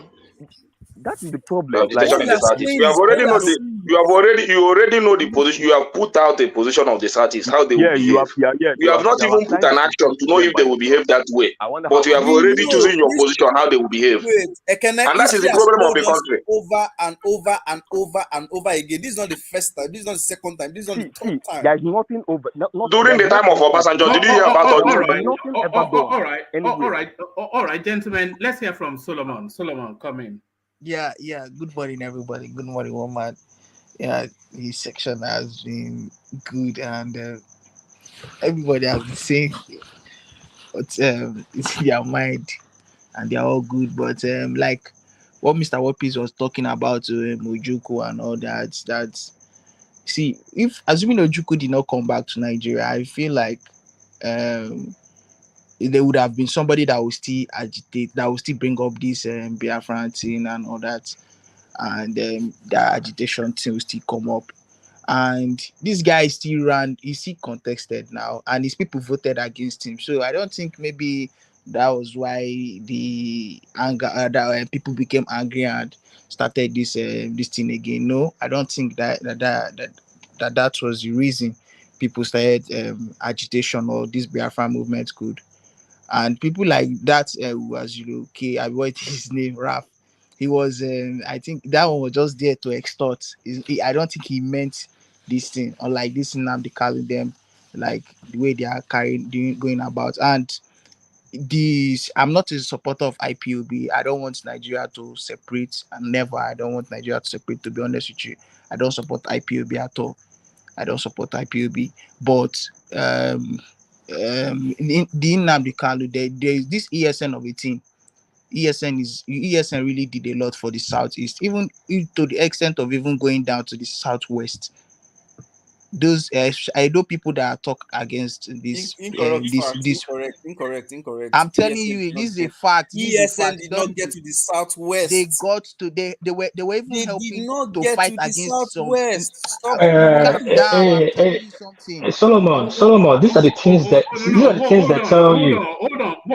What please? Hold on. Let Solomon have a moment to Even Edo State, Edo State, I at times I use people that in terms of in politics.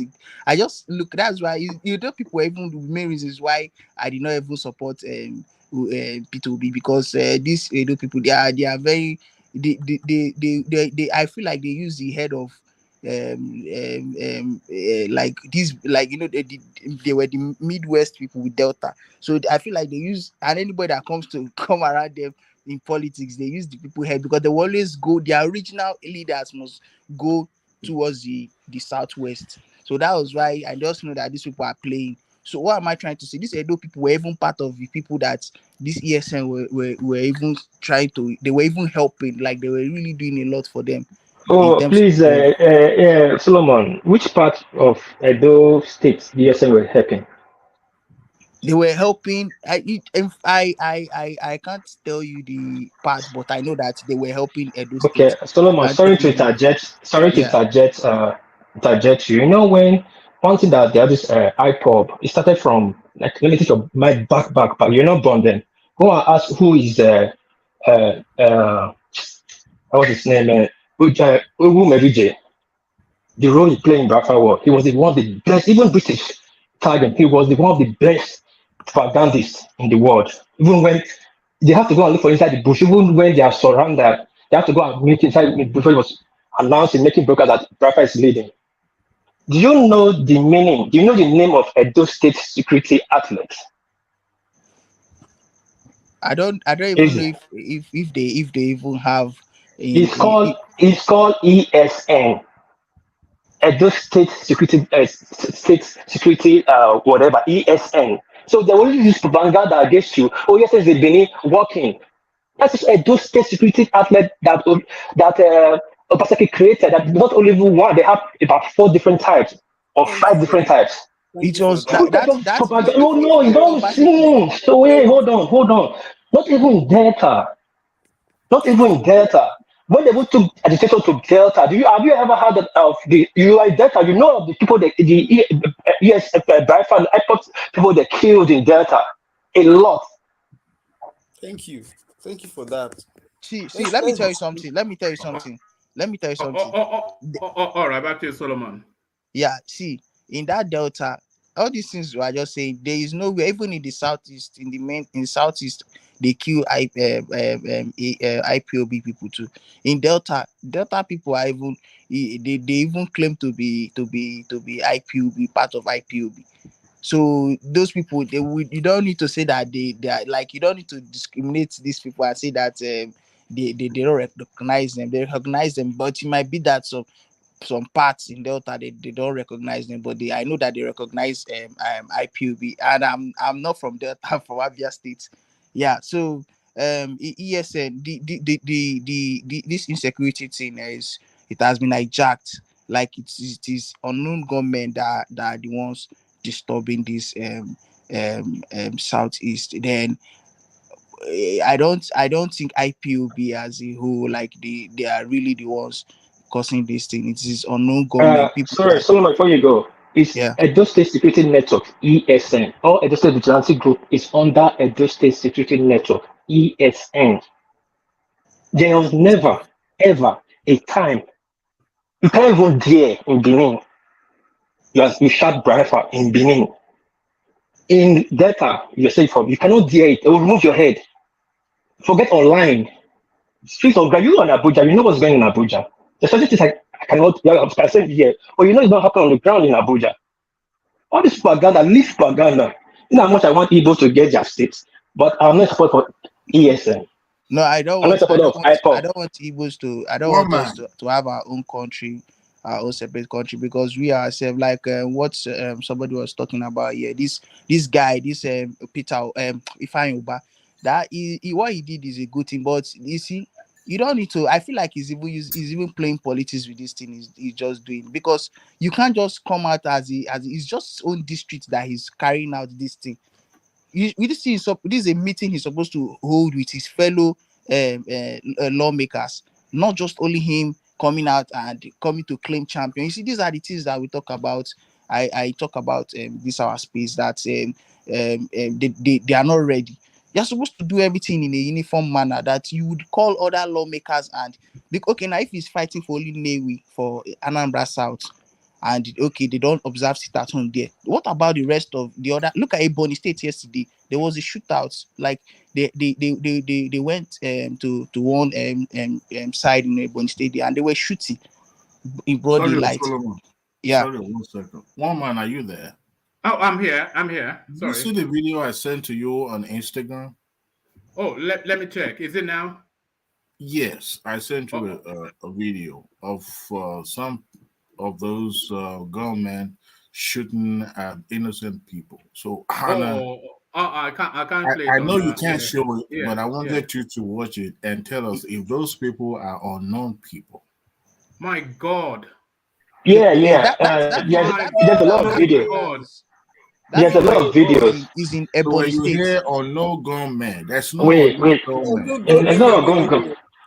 There's a lot of the videos. Hold on, please now, please. Is this the enforcement of the sit at home? Possibly, because those people are going. Yes. I'm going to put the link in the comment section. Well, but I cannot play it, unfortunately, because it's too violent. But Woman, if the one you're watching, the World Red, it just happened yesterday and on Monday. It happened on Monday. And those guys, they're all in heaven right now as we're speaking. I have the video when some are 3 are alive, the rest are about 6 dead. You know, they only show the one. They only like propaganda. Hold on. Is it the people in red? Yeah. They will even call yesterday's date 4th of that. This is happening on the 4th of. Yeah, they call it like it was ambushed. They were ambushed on their way. Yeah, they were ambushed. I have videos. There were 3 is alive, 6 is dead. The car, their rifles on their front. Now, what I'm saying that they only show that part they are shooting to get to show people to gather morale, momentum, or propaganda against people that they are already doing their work. But they will not show you the part that some are already in heaven, some are with the police.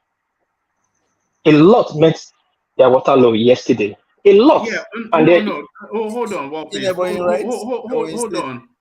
You see, it doesn't really. It does matter, of course. We don't want anybody losing their lives, but what this signals to people is that don't come out. Look, oh God, look at that.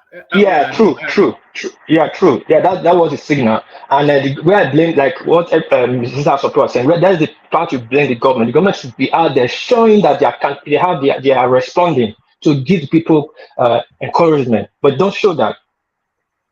These people, it didn't happen just only in Ebonyi. It happened Ebonyi, Anambra, and the three states are before some states yesterday. That guy tried. That is not that they made Ekpa.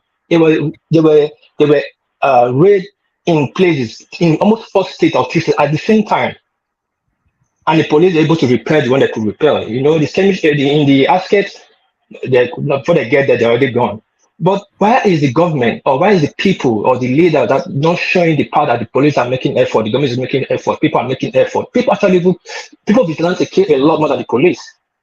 They don't show that. So what is the quest for all this?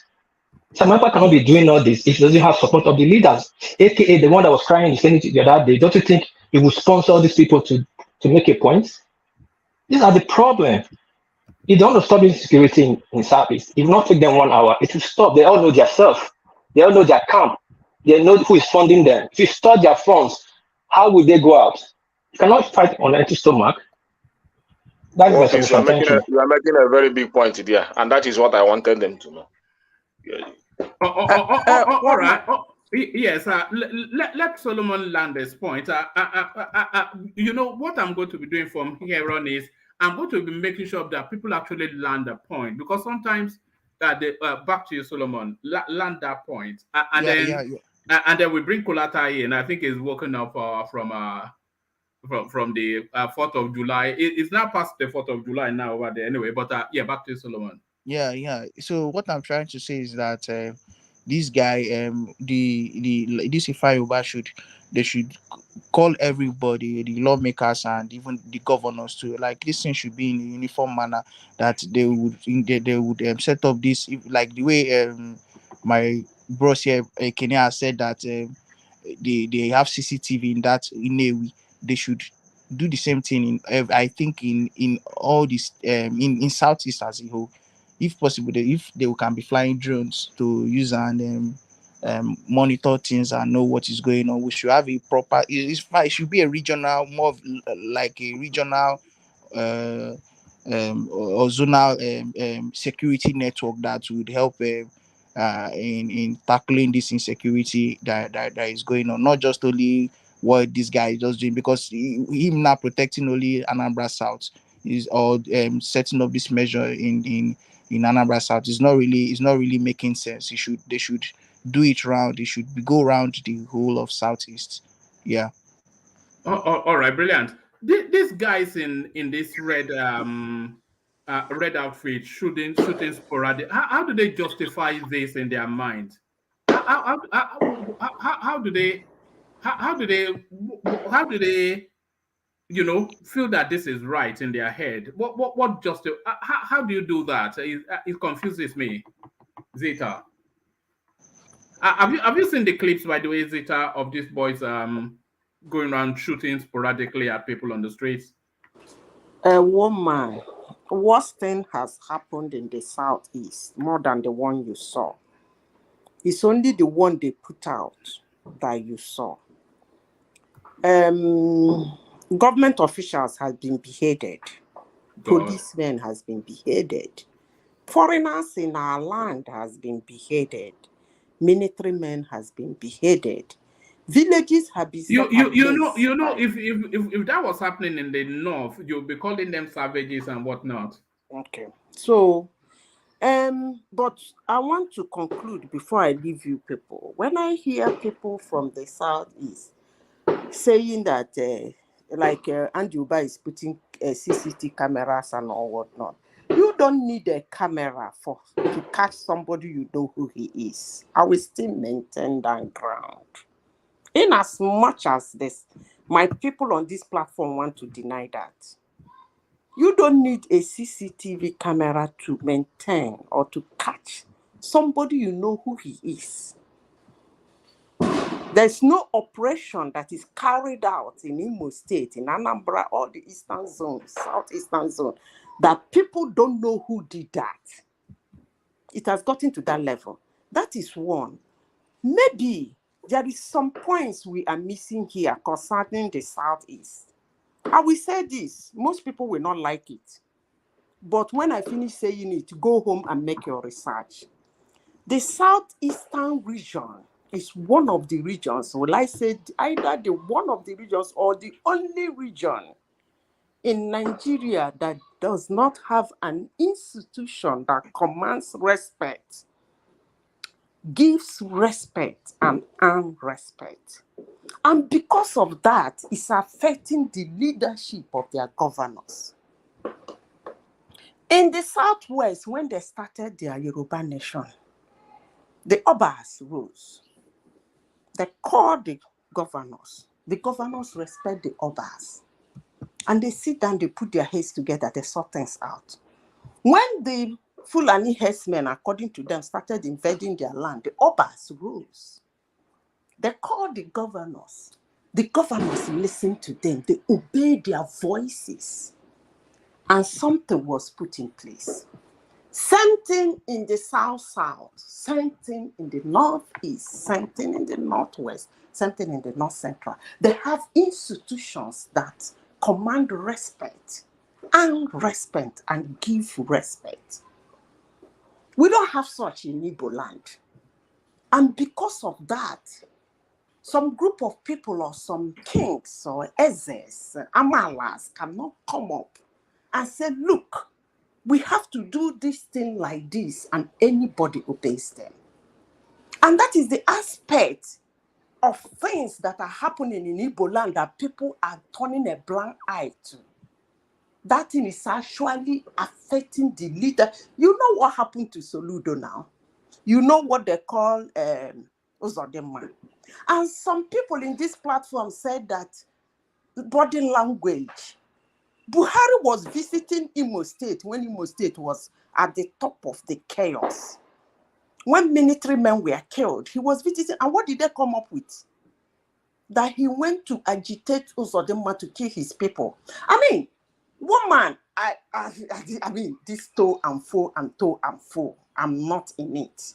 But I want to make sure to tell everybody who is listening, the power to stop what is happening in the Southeast is in the hands of the Southeasterners.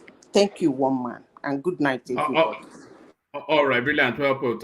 Thank you, Zita. Thank you for joining. So that was Zita. I need no introduction to anybody on this platform. So thank you, Zita.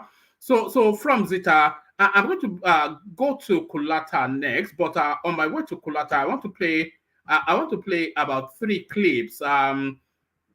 So this clip, somebody sent it in to poke fun at World Peace and Kim. You know how much they take great pride in Edo. But do they take great pride in this? Watch this. But for my life, I never see traffic like they count 90 something. Bini. If they go front, I mean they go back. Maybe 92 if very short now. That's not the walk. See ya. That's not the walk. 99 back. You don't go 99 again.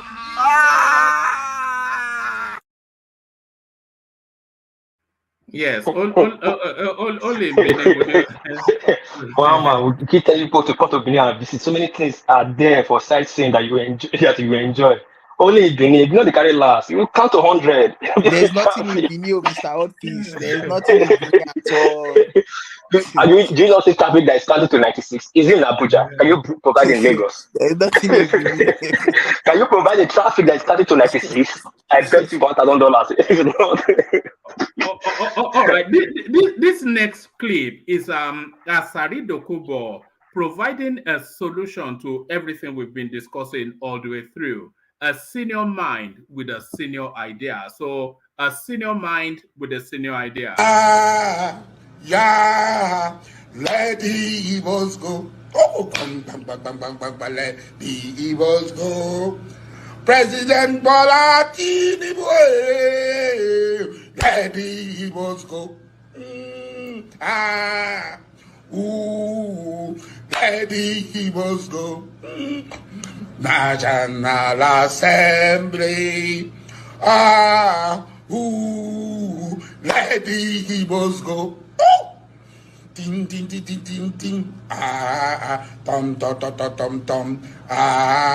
Ding ding ding ding ding ding. Let the Igbos go. Yeah. Let the Igbos go. President Ahmed Bola Tinubu, please, in the name of God, why do we allow this vicious cycle of irritation of one people claiming to be victims when they are really the aggressors, when they are really the people offending others? Let us allow them go. National Assembly, let us vote, let them go, so that the burden, there be more resources for other people to manage. So that is Asari Broku, but that was sent in by one of our southeastern subscribers, by the way. So that was Asari Broku. Woman, please let me just talk about this video. Sorry.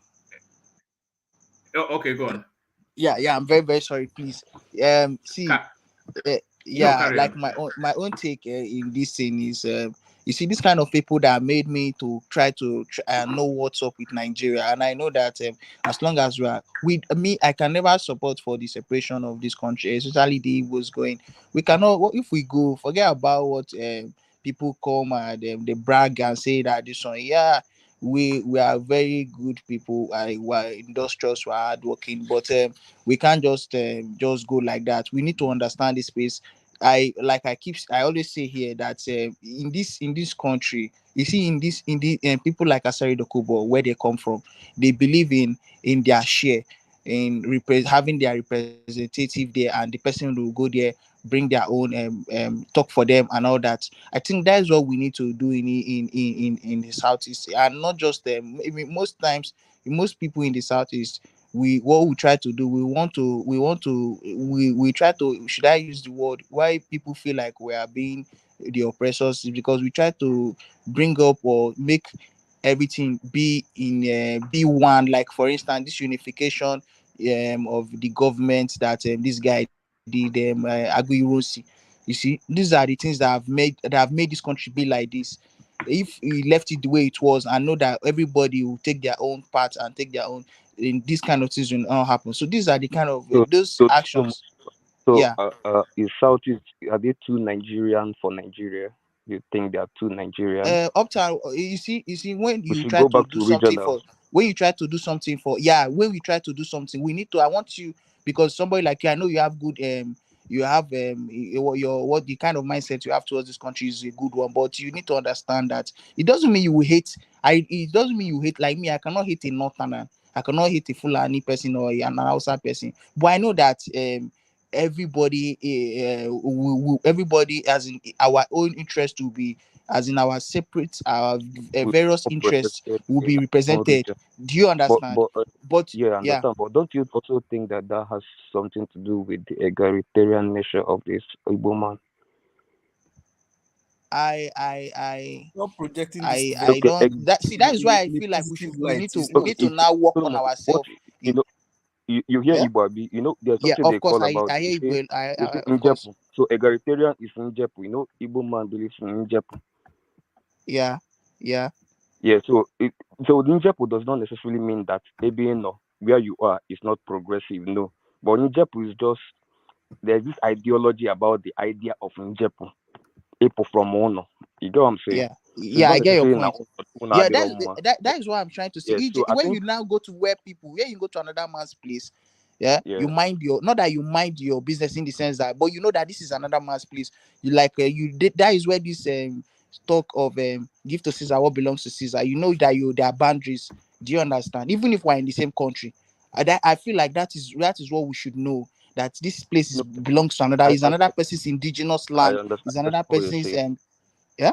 But don't you think it's clash of interest? I think I agree probably with your first suggestion, saying that most regions in Nigeria are more regionally minded than a typical Southeasterner. And it's very simple because Southeasterners live across the country. So anything that affects the country in any region automatically affects the southeasterner. Anything that affects the southwest affects the southeasterner. Anything that affects See, Lagos affects Optane, do you know affects because of Abuja. the fact that So okay, so wait, I let me think just okay. the first point you raised is, I think, for the southeasterners should start adjusting to the other mindset of other regions of, hey, No, home. no, hold on. You are trying to realign his thoughts. That's not No, I'm asking him so that if that is what he means, he can say yes or try to expatiate that. Optane, that is when where the So understanding are comes you in. saying That that? is where Are the you saying that? understanding of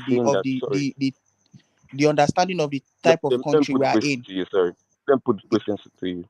No, this is not about me. It's just me asking. So you help to explain for us. So are you saying that Southeasterners should try to now be like, okay, let's find what Southeast wants in the region of Southeast. So to think more of regional thinking than always carrying everything on our head, carrying the whole Nigeria on our head. And you know what I'm saying? So is that what the point you're making? It's not Uptown, what are you talking? If And that's to start Pakistan with. are carrying Nigerians on their head, How you carry what are Nigerians you to your head? talking about? I don't understand. You are carrying Nigeria ahead. You start to still are carrying Nigeria ahead. What are you drunk this See, thing? let me tell you what Optan is trying to What say. I Like for meant by instance, what I meant by that is what I I meant use by that is people okay. saying that Southeasterners should go and mind what is going on Southeast. So which is probably what I feel Solomon is advising, that we just concentrate solely on, hey, whatever is good for Southeast, they just focus on that and forget about everything. Yeah, if it's that part, there is a way we can this everything that you try to involve diplomacy in what you are doing. You don't just, it's not like you are not doing it out of hate, but you need to understand that you like for instance you hold your own well. Do you understand? And like you were saying, does it mean that when that because of how they travel and all that, that in fact I feel like we are supposed to be the ones that are supposed to know the kind of country that we are in, because we travel a lot. We're supposed No, to know that Solomon. as Solomon. So where do you put the phrase charity begins from home? Because every time you say because we travel. that is what I'm And saying everybody, now. charity begins from home. So if your home is not intact and you are traveling around and you are saying, oh, you are egalitarian, That is what I'm just that. saying. That is what I'm saying, the speaker. That is what I'm saying. That when we need to like we need to know that how the country works, and you must develop your place. You must work on your own place. In fact, those kind of things, like people that were talking of, I was irritated during the last election when people were talking of, yeah, even if GRV or somebody that had good intention, but the level of I, even if I was cruising in the comment section that nobody, Lagos is no man's land, I know deep down that Lagos is Yoruba people's land. So I cannot you cannot come there and then use, because of your, maybe you have a high number of people, or your population there is much, and you say that you can determine the kind of, or you just be intruding that and be saying that you don't like the way they govern the place and all that kind of thing. Because of that, you would want to do anyhow there. I was never in support of that. So what am I saying? We should understand where we are. We should understand Nigeria. If we can spread love, other people in the country, they know how the country is, and they still spread love, and but they still play the politics there, because this is politics, is something of interest. The politics of making sure that they have good economy in their place, they have a good infrastructures in their place, and no, we just trying to like argue, like what it was even one of the reasons why I still did not support Pito, because you don't learn. Why will as an old man, you should know that, look at the kind of country you are in. You can't come out here to come and whine people and tell them that because that tribal thing is not yet out. You can't whine them and tell them we want to do unified government and all that. No, we'll do it with understanding. We'll do it with knowing that we are different people, but we can still spread love, and everybody needs to take their own share. So Asari Dokubo, I like the guy, but sometimes when he talks, he just talks he talks anyhow, and me saying Igbo should go, he doesn't have that right to say something like that. All right, let me get back to my clips. Thank you for all that. Asari Dokubo, he will. There are two people I feel that the Southeasterners should never take seriously. Two people are Asari Dokubo and Reno Mokri. If you take it of those two, if I'm a Southeasterner, I wouldn't take anything that those, because they are just there to troll the Southeasterners. That's what I think. I take Reno Mokri serious. I take Reno Mokri serious because he's an enlightened person, and the way he talks, even he just he uses his enlightenment to poke at people. No. See, that guy is somebody that he has a love for humanity. Like he's not a bad person. Well, it's just because of the level of provocation or level of, because I see there even to me some of our even on this platform some of us Southeasterners used to even as I'm a Southeasterner, they will even or look at Madam Zita, the way they even poke at her, the way they talk to her, they do like they want just bring out their aggression or use it against somebody. So I don't blame Ren when it comes to that. When he makes certain, I read every article he drops, and with every reply he gives to everybody. And to me, I don't see anything bad in it, to be honest with you. Funny enough, Reno has written more pro Southeast article than anybody that I know.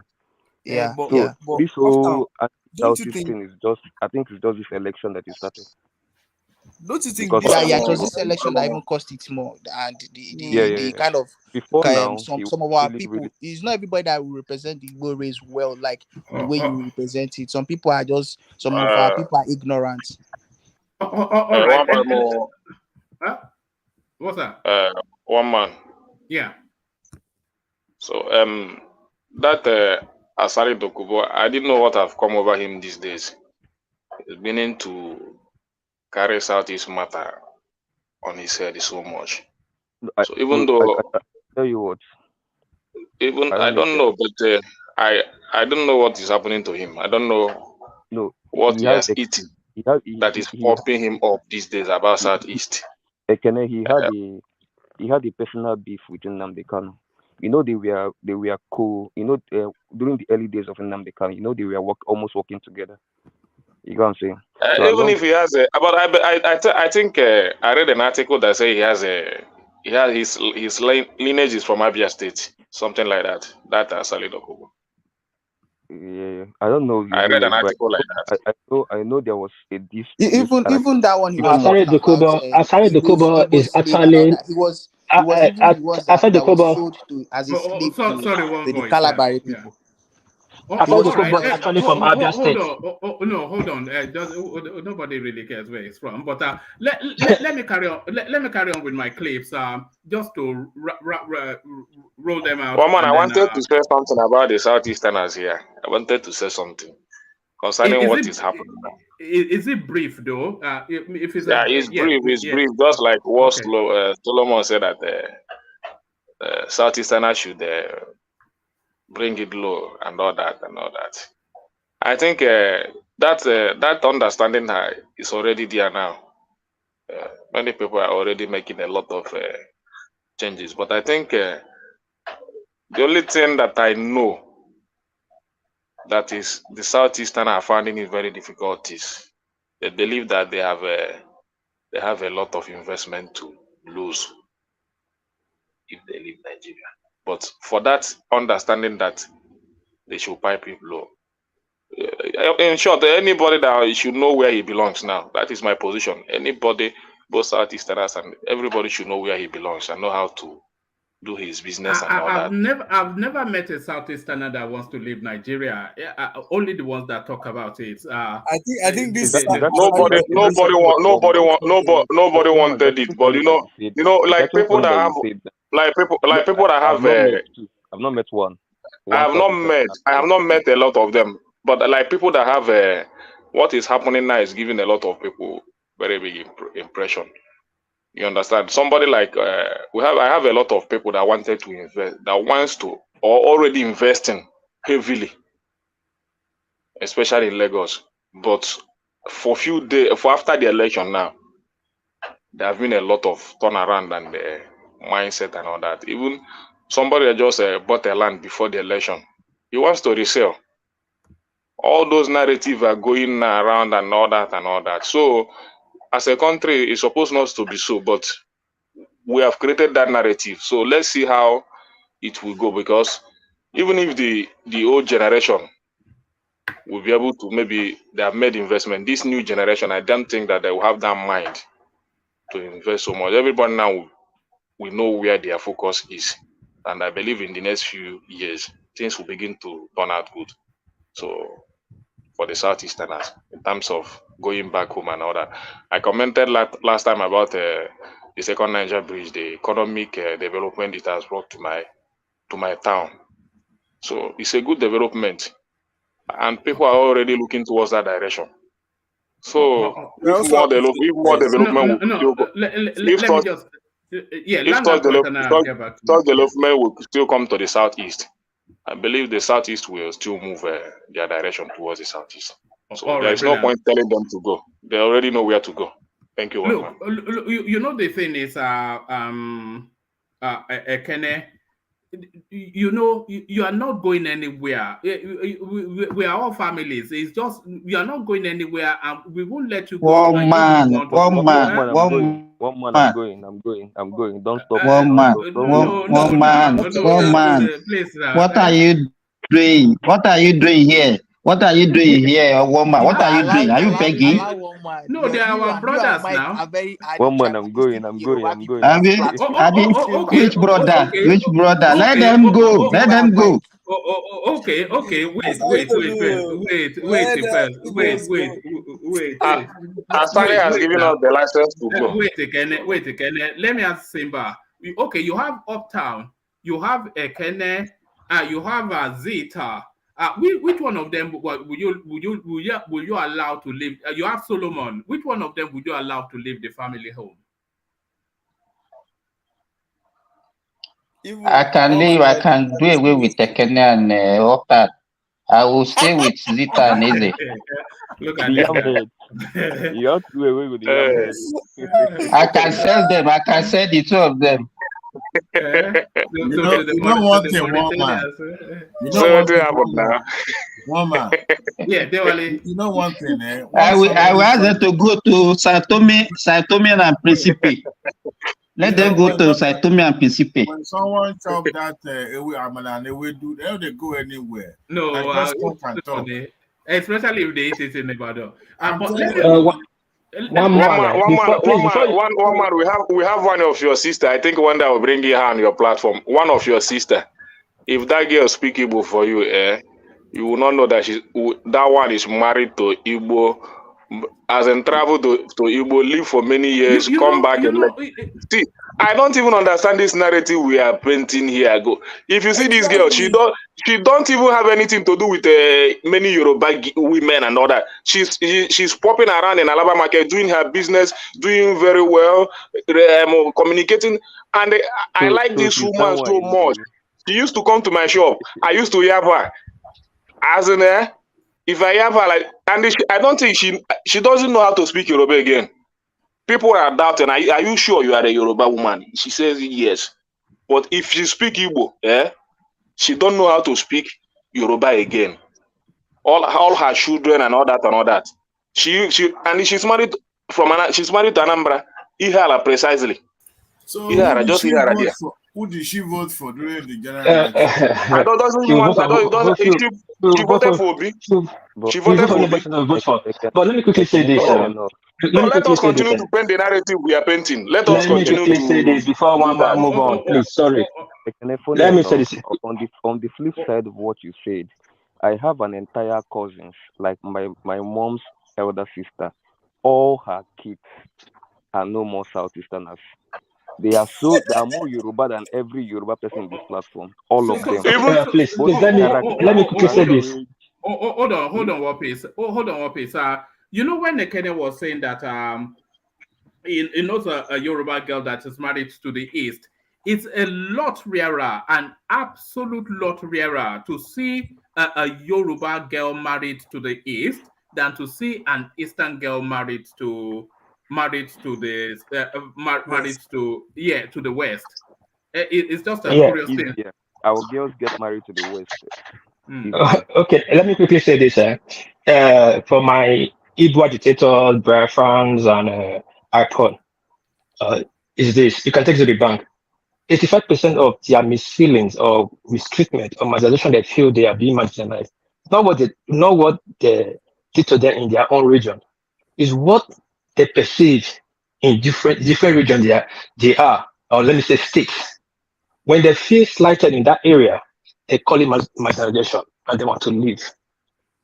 No, This I haven't said. No, I'm No, it's telling not. you. It's not true. It's not No, true. hold on. It's not. Most of Igbos are scattered all over Nigeria. Few are in the east. And whatever they feel, the feeling they have, they take it back to the east and take it like, we must leave Nigeria. We are not welcome in Nigeria. Marginalization is coming from the southeast. Hold on now, please. I'm just going to say this, and then after that, I'll go to the clips. Just to get the clips out of the way.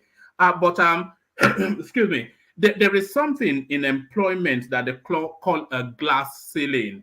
It usually, traditionally, used to be a bar for Black people. They call it a glass ceiling. That no matter how good you are, you would never get beyond this point within that company.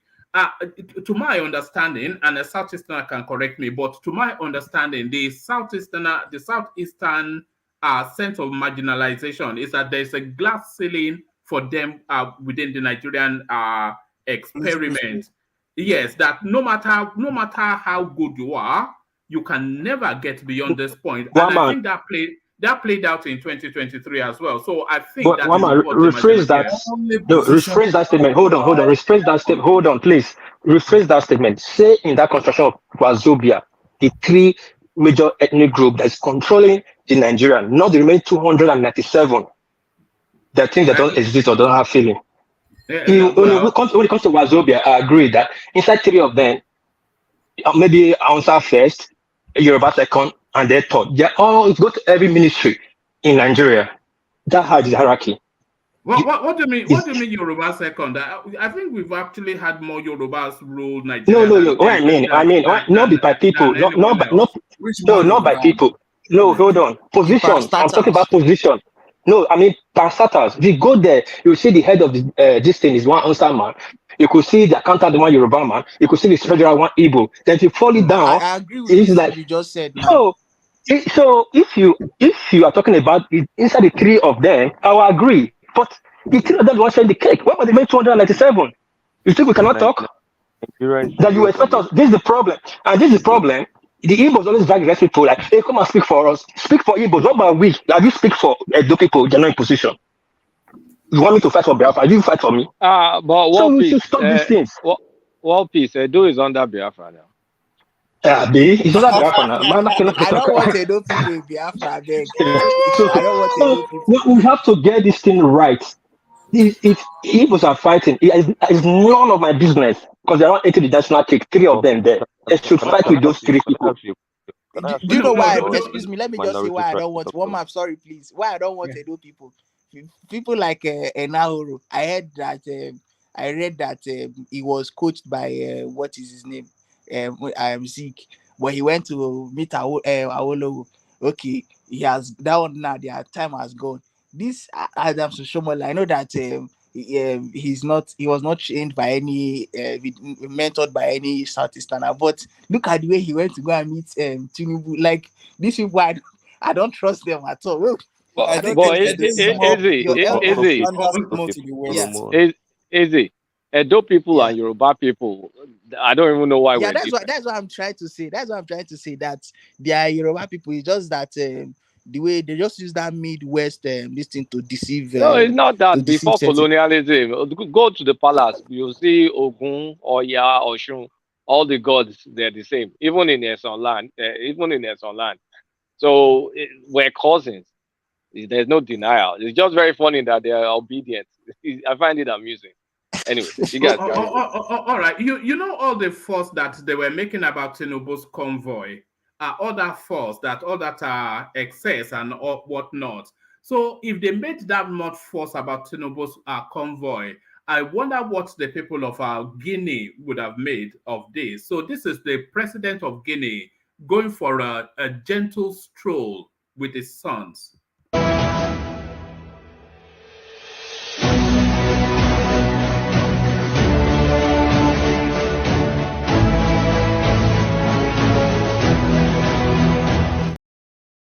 So that's the president of Guinea, just going for a casual stroll with a battalion. So there it is. What money would have played? So you know how to look. I didn't want to play it in full because of the music. I could only play 10 seconds of it. Okay. You know how to lose your job in 101 ways. The guy that wrote the book is telling us now the inspiration for writing that book. How to lose your job in 101 ways. Watch this. Now this go where they are for Dangote refinery, then they walk. That place where they say walk don't finish. See they see. Na lie. Work never finish. Na lie. Work never finish. Na lie. Nigerian understand. See now. So that's a guy that is on Monday morning. He has nowhere to go.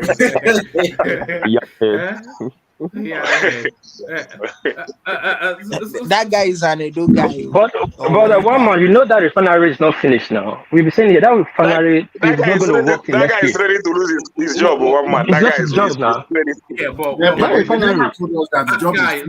hold on. One voice, please, guys. Whoever that voice is here. Yeah, that guy lost his job. Every time Dangote says the job at the work in his refinery has concluded and they will start producing. No, they never told us that. So when you commission a plant or let's say any factory, it's political. It's just to say, you know what, because you put your stamp on it, because it was during your tenure that this thing was built. Now, even this culture of we have to commission, we have to do this, those things shouldn't matter anymore. But we're in a country where everything has to be put out there, people has to hear about it and all that, so that it will become part of your success story. But they never for once come out and say, hey, because the refinery itself has not commenced producing, having any product out there. So this news about the plant is not yet commenced or the work is still ongoing. Of course, it's still ongoing. They put a timeline But that I thought they told us July. They said July 31st they will start to produce now. No. They said August. August is what I heard about, not July. It's July 31st, not August. It's July 31st that we had. They said July by 31st. August they will Not start even. They said before the third week of July. That is what they said. I don't know where they said August. They said of July. When was this video taken? When? Anytime After the inauguration. Wait now. The day of the inauguration. Okay. If Check it very well. But that was in May, right?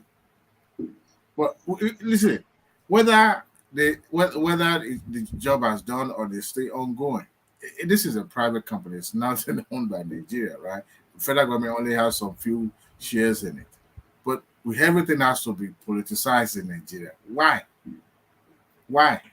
Trust deficit. I just hope one day we won't be doing all this jamboree and bringing all the politicians together and having fun fair and spending productive hours commissioning something. I hope. Pardon, there's a firework going on outside. So, is that 4th of July, Abby? Yeah, my neighbors are they're blowing everywhere up now. So yeah, I'm surprised we even have anybody watching. I thought because our base is Americans, I thought they will be all barbecuing. I'm still going out. I'm waiting for like almost around. God, if I call for you now, you say I'm coming for you. You started again. That don't go for him because why do you always have? I'll call for you. You're my guy, so I'll always call for you. Anyway, what is it? Anyway, it's just joke. We're just joking. It's banter. Calm down, guy. See, let me quickly say this. Mr. Adewale, it was officially announced. It's on the media that the refinery will start producing by July. There's politics underneath. Because of that, he was granted a waiver of importing fuel into say the refinery is already up and running. That if he cannot meet his capacity, he has license to bring in fuel to complete. But they canceled the To, license. hold on now, hold on. No, they didn't cancel it. It's still there. Now, he's bringing fuel into a refinery that has not even started working. It's like you're sharing a wheel for a filter. A baby that just 2 weeks old, you're sharing a wheel for the baby. It doesn't happen anywhere. This is a massive corruption. I will try to just to push under the carpet. What is called what is? Listen, what is corruption in granting somebody I just tell you the corruption. license You're to asking me import what's the fuel? corruption again. What is No, corruption? I just tell you the corruption. Was it The corruption is this. If you're was it the only hold one? on, let me tell you Was the it the corruption. only one? Let me tell you the corruption. Let me tell you the corruption. If you're on a police station before, you will know the meaning of corruption. If you own a shop before, the RDPP will give you license after your station is fully ready to start bringing in fuel. They cannot give you license to bring in fuel to a police station that is not completed. It's not done. If they are giving you license as a private marketer to bring you fuel, like you go to an NPC like Isma, that license of Isma is reserved for a police station owner. This was that license has been revoked. That's what I heard. We've not confirmed that yet.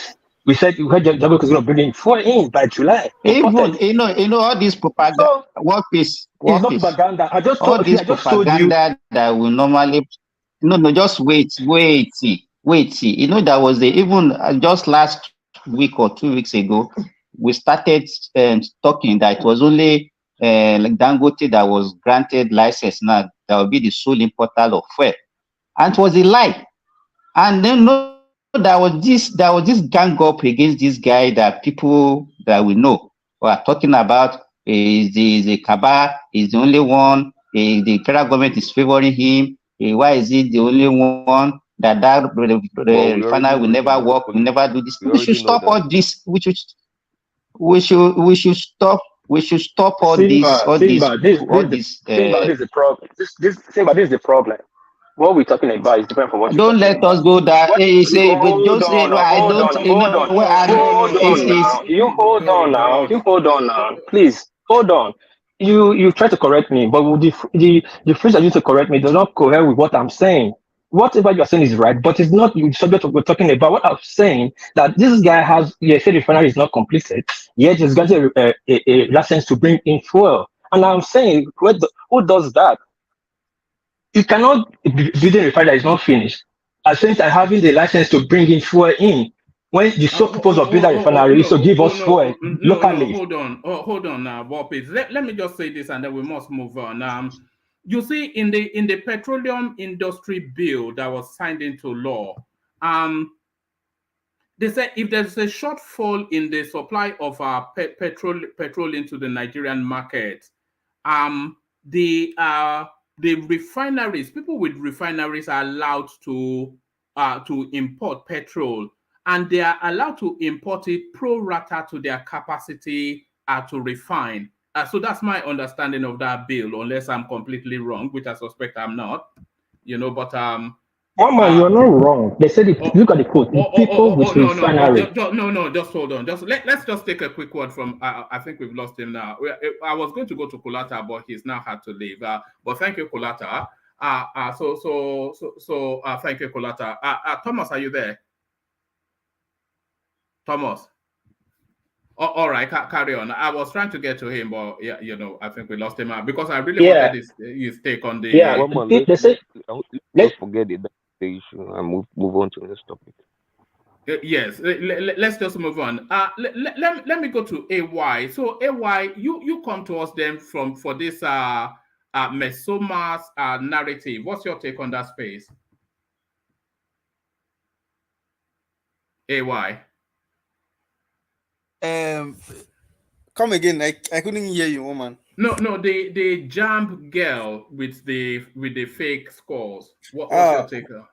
Oh, for that girl, the more they expose that to the media, the more she's falling, and the more they will not be able to come to a resolution on the matter. The girl is very obvious. The girl is a fraud. Sorry to say, or she had somebody that was helping her to engage in the fraud. I heard the perspectives, the facts that were rolled out by the JAM spokesperson, and honestly, justifying the results she was holding and the results JAM was the features of JAM results. they were two different things. JAMB results in this year had pictures from 2022, had pictures. The QR code was correct. They even, the JAMB spokesperson even released, the back end conversations between, ITEL, their own server and the request, the end user, a request. And it was confirmed that it was not only once, that she even tried to send messages to him. No, can you hear me? Can you hear me, woman? Yeah, carry on. We can now. Yeah, we can now. Okay. Carry on. All right. So I was saying that JAMB gave a lot of evidence that actually indicts her. And I think Anambra State government was the first to even confirm that her claim was fraudulent, because the Commissioner for Education confirmed the claim that it was fraudulent. So I think in the interest of the girl, the parents should just try and pipe this thing low. And any attempt to further escalate it, knowing the pedigree of the JAMB commissioner, Professor Iloyede, if he takes it to the extreme, the girl may be jailed because she's 19 years, so she can be prosecuted. So I think, I don't know what's the motive of the girl. I don't know what's the motive of the innocent spokesperson. And I think they should not take it beyond what is meant to be. They should just let it die down and let the girl face the consequences, and let it just die down. They banned her for 3 years. JAMB. Yeah. Do you think that's too much? Yes, it's not too much, because for her to come release the video and insist, that's how far she went. And I think for her to insist using video and putting it on social media, trying to paint herself like a saint, I think that's where she went too far. What they should have done, the parents should have done, was to go to JAMB office and resolve this thing amicably, not going to social media to talk and claim saints, just the way some people do. I don't want to throw banter now, like Obi will just come and claim saint without facts, which it doesn't help matter in any way, especially when you're dealing with government institutions. You cannot always take on government by coming to social media to, split out facts and all of that. No, when you have issue with government institutions, So if you don't call her, you will not make your conclusion. What is it? No, there's no need to conclude anything. It's I very say easy. if you don't call her, you will not make a point.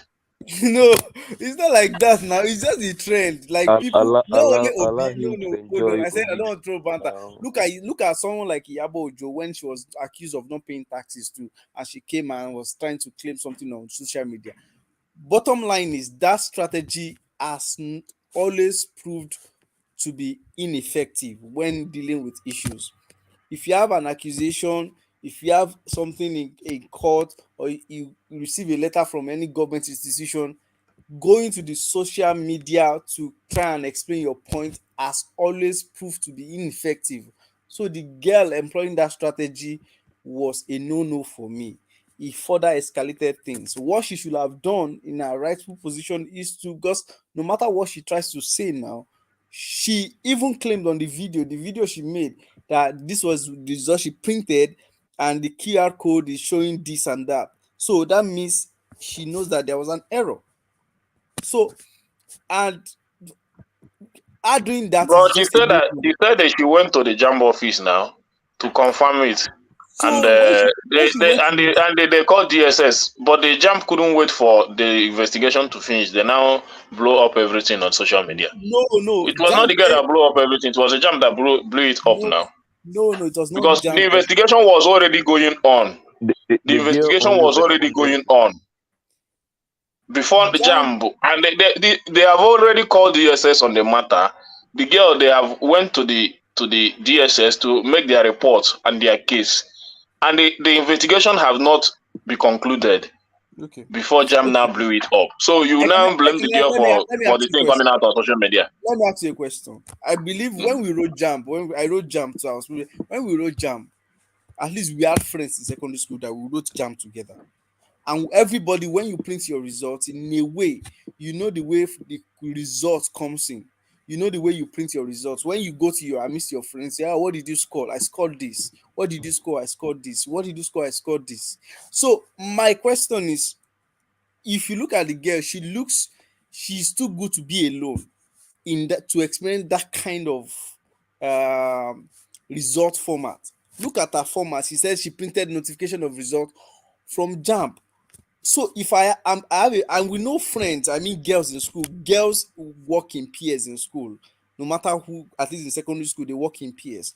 And the truth is, if you are the first, if you claim that you are always the brilliant chap in your school, the truth is everybody in your school, even your principal, when they know you, they'll be interested in your JAMB score, right? So let's say the head office principal tells her to bring her JAMB score, and she brings her JAMB score.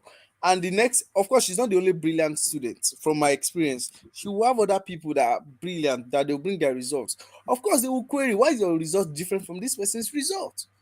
So looking at that, my own is for her to claim 362 with that result format is really indicting.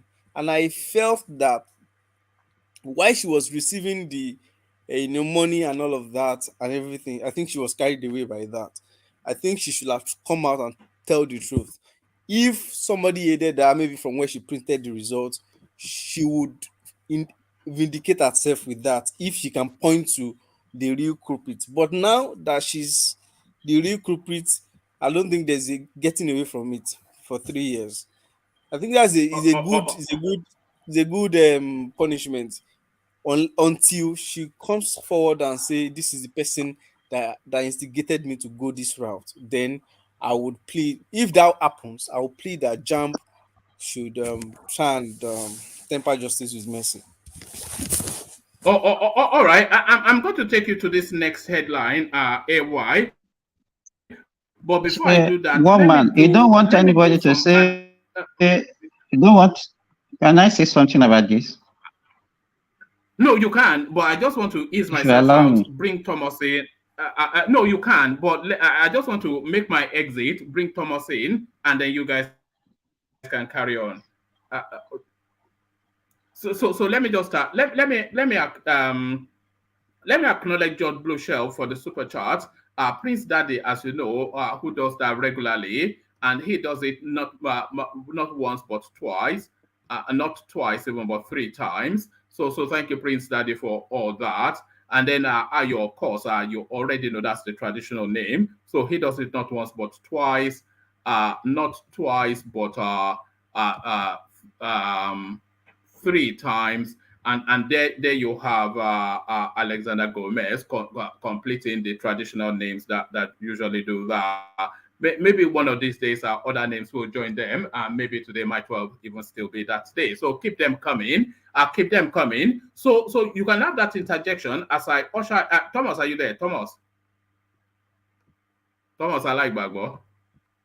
I'm here, Oga. Oga, You said you were ready. Oh, okay, carry on, Simba. I'm here. Hello? Am I gone? I'm here. Can't you hear me? All right. So yeah. So oh no, I can hear you now. So let me bring Thomas in the traditional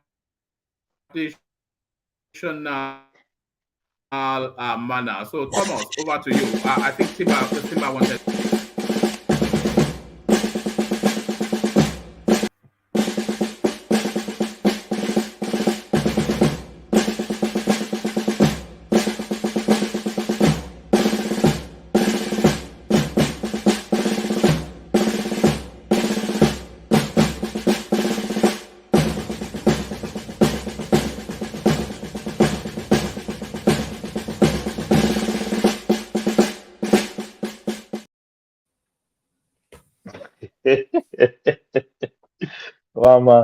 Mama, you are a suspect, too. Yeah. All right. Simba, over to you, Simba Thomas. there. Yeah, thank you so much. Simba, yeah. Yes, I'm my brother. here. How are you? Yeah, come in. Yeah, good morning, Thomas. Yeah, good morning, Good everybody. Good morning, our viewers all over the world. Yeah, yes. You know, this issue of Mesoma is a very Very appalling situation, very sad situation. And it's also equally sad that politics and ethnicity are being also read into this story, this sad story. You know, this attitude actually did not start this year. It has started some years back, and it's also maybe fortunate or unfortunately, this lady that got involved in this mess is actually not a minor, is an adult. She's an 18-year-old. She was born 2004. So she's an adult and she can take responsibility for her action. So a situation whereby people are saying she's a minor, she's been traumatized and all those things. If you listen to the video she released, she's actually also been supported by some adults, some people. It might be family member, it might be some friends or whatever that are supporting her action. Because if you watch that video vividly, you discover that whatever she's saying, she's been dictated to on that video. And she was busy defending a reckless action. This lady went and published a wrong result, sent wrong signal to JAMB, put this wrong score that she's claiming, requesting for that same score on the JAMB platform. So to me, whatever comes out of this, because I think there's any way she can actually escape this. The result sheet that she used belonged to one SIMOIN, Miriam Omobolanle. The QR code that was on that result sheet, and it was the result sheet that they used in 2021. Maybe they felt that they will still use the same one in 2023. And she was the only one carrying this kind of result notification. And then what actually made me sad is the way some group of people are not defending her action on the social media. And I don't know how we have degenerated to that extent that whenever we see anything wrong, we'll just now be trying to put ethnicity, religion, and tribalism to this kind of problem. A 19-year-old now, and you know, the problem was that immediately they saw this result and she was claiming this result, the elders, even the so-called leaders that are supposed to understand, just because it's from that side of the country, they without verification, they started pouring accolades, giving her gifts and giving her scholarship. And people are now sharing this.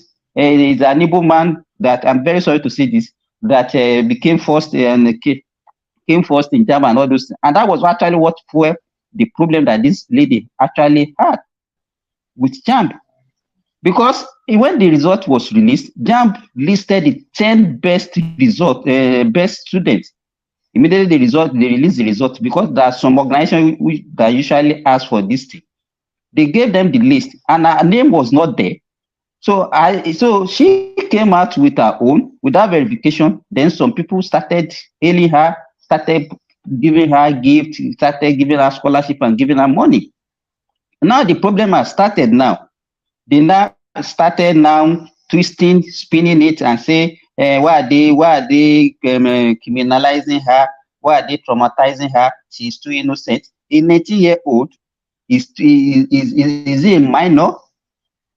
Let me tell you, as far back as 2020, 1990, a 19-year-old, 1920. A 19-year-old can go to jail. Yes. She's an adult. She's an adult. She can be prosecuted. That's what I'm saying. That is not a minor. That's what I'm saying. She's not a minor. Yes. So as far back as 1999, 2020, I was with my brother. We took his son to go and write a common entrance, federal government college common entrance. That common entrance, you couldn't write it that day. You know why? They said the question got leaked. Common entrance for maybe children 9-year-old, 10-year-old. How did it leak? Are they the one that actually went to leak this question? It's their parents. it shows the level of the level of degradation of our value system in Nigeria, that people just want to be getting things in a fraudulent manner. And then, but I will still repeat, the way some people don't see it as an issue.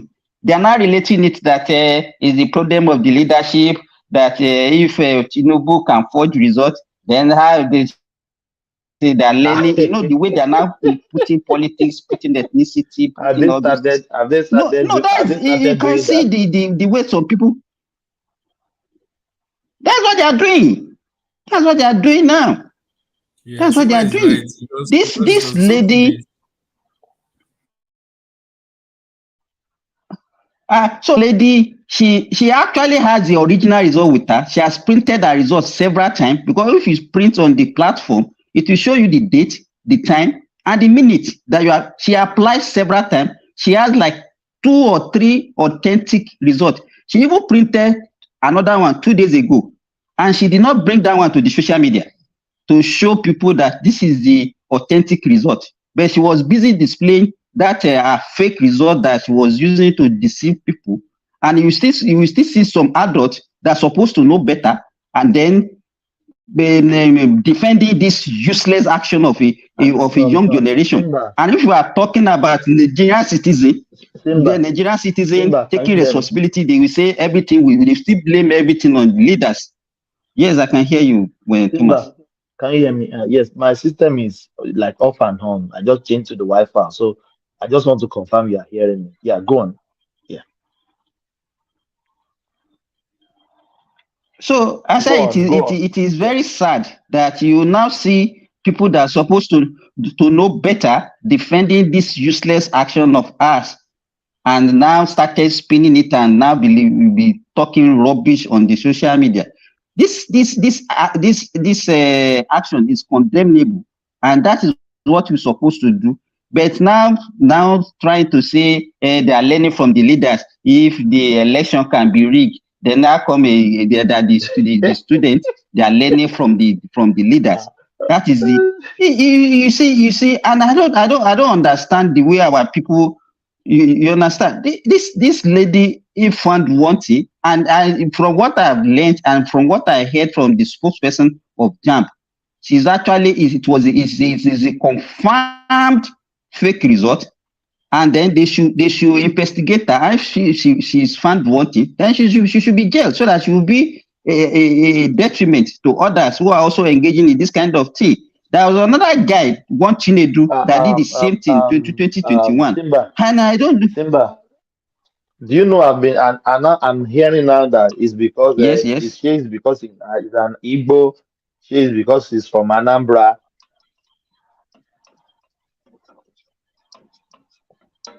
And that is what I'm saying. That is the narration that they are painting all over the social media now. Instead of them to condemn our action, they will now ethnicize it. They will put so many things into it, and that is the way we behave. Every time they will be playing victim role. My brother, So since I hear that, if anybody want to say something, that they can expand this issue. Yeah, thank you, Simba.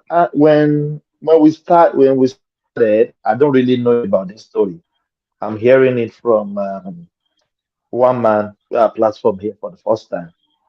But when I started listening to some people, okay, you are not on the platform 2 days ago, because we discussed this thing. I think it was Remy that brought it maybe 2 days ago in the morning, very early in the morning. It was just a side talk. Okay, it was Rational Mind that was actually that was coordinating the platform that time. So it became full blown 2 days ago, and people they are discussing it. So it's not a old story, just like a follow up. My brother, it's still very hot. It's still very hot. It's still very hot. Thomas. Hello. Peter, how are you? Yeah, I'm alright, Thomas. Good day. Maybe some of us that wasn't there the last time, maybe we should probably also take Uptown. take on it. Go on. Like me. Okay. All right, so I don't know when. I don't know. I'm just hearing that it's been discussed before. I thought it was. This is the first time it's coming to the platform. Um, on that space, it is really a very very simple situation, which, in my own estimation, both of the divides in that space are both guilty of ethnicizing the situation. But I think this is the main body of the situation is there was an investigation that was ordered. Okay, let's investigate these results. What happened? Did this girl forge her results or not? Or was this Uptown, we are not hearing you. You are dripping. You are dripping. you can't hear me? Am I Okay, go still ahead. sleeping? Okay, okay. No, yes, So it's better now. yeah, okay. So the point is, I think it was wrong. Now let me start. Let me point out the things that we are wrong. First of all, I think it was wrong for JAMB having ordered an investigation. He recruited the DSS to quickly make media announcements that led to the media persecution of the girl even before investigations was done. That is one. Secondly, I think it was also unnecessary, even though somebody might say, "Oh, come on, if people are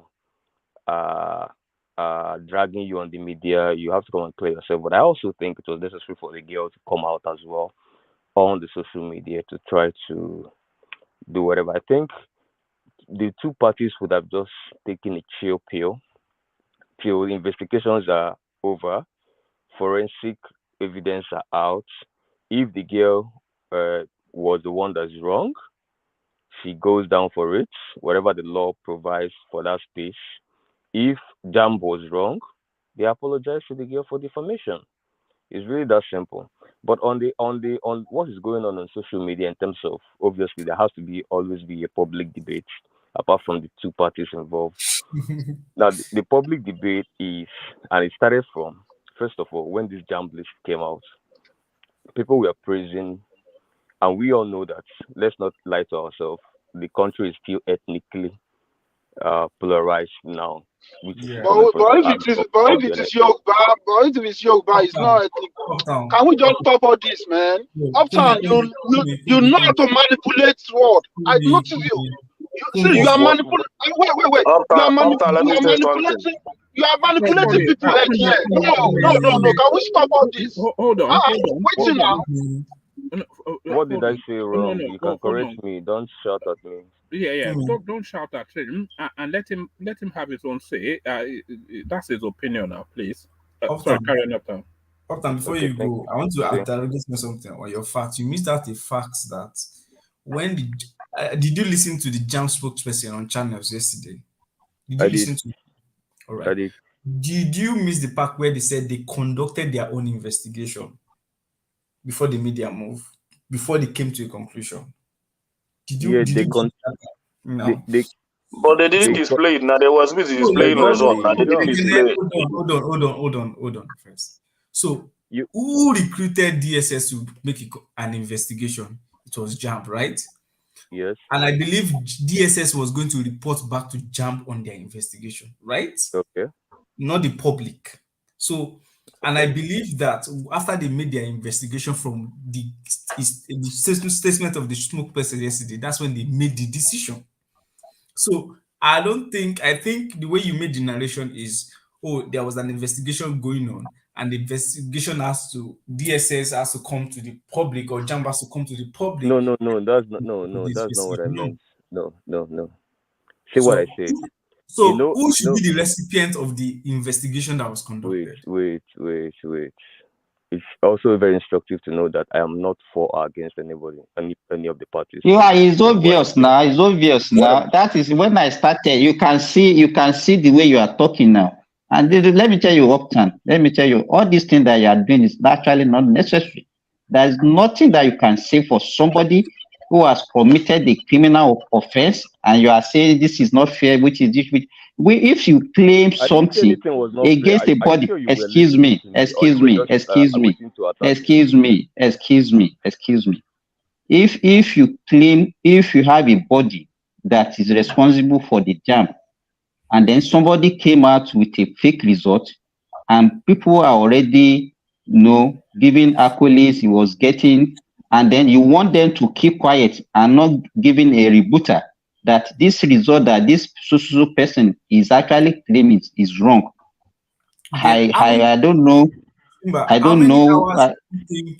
Can I say something? Simba, please, Simba, let me come in, please. Please, Do you know hold that on this platform, someone said that.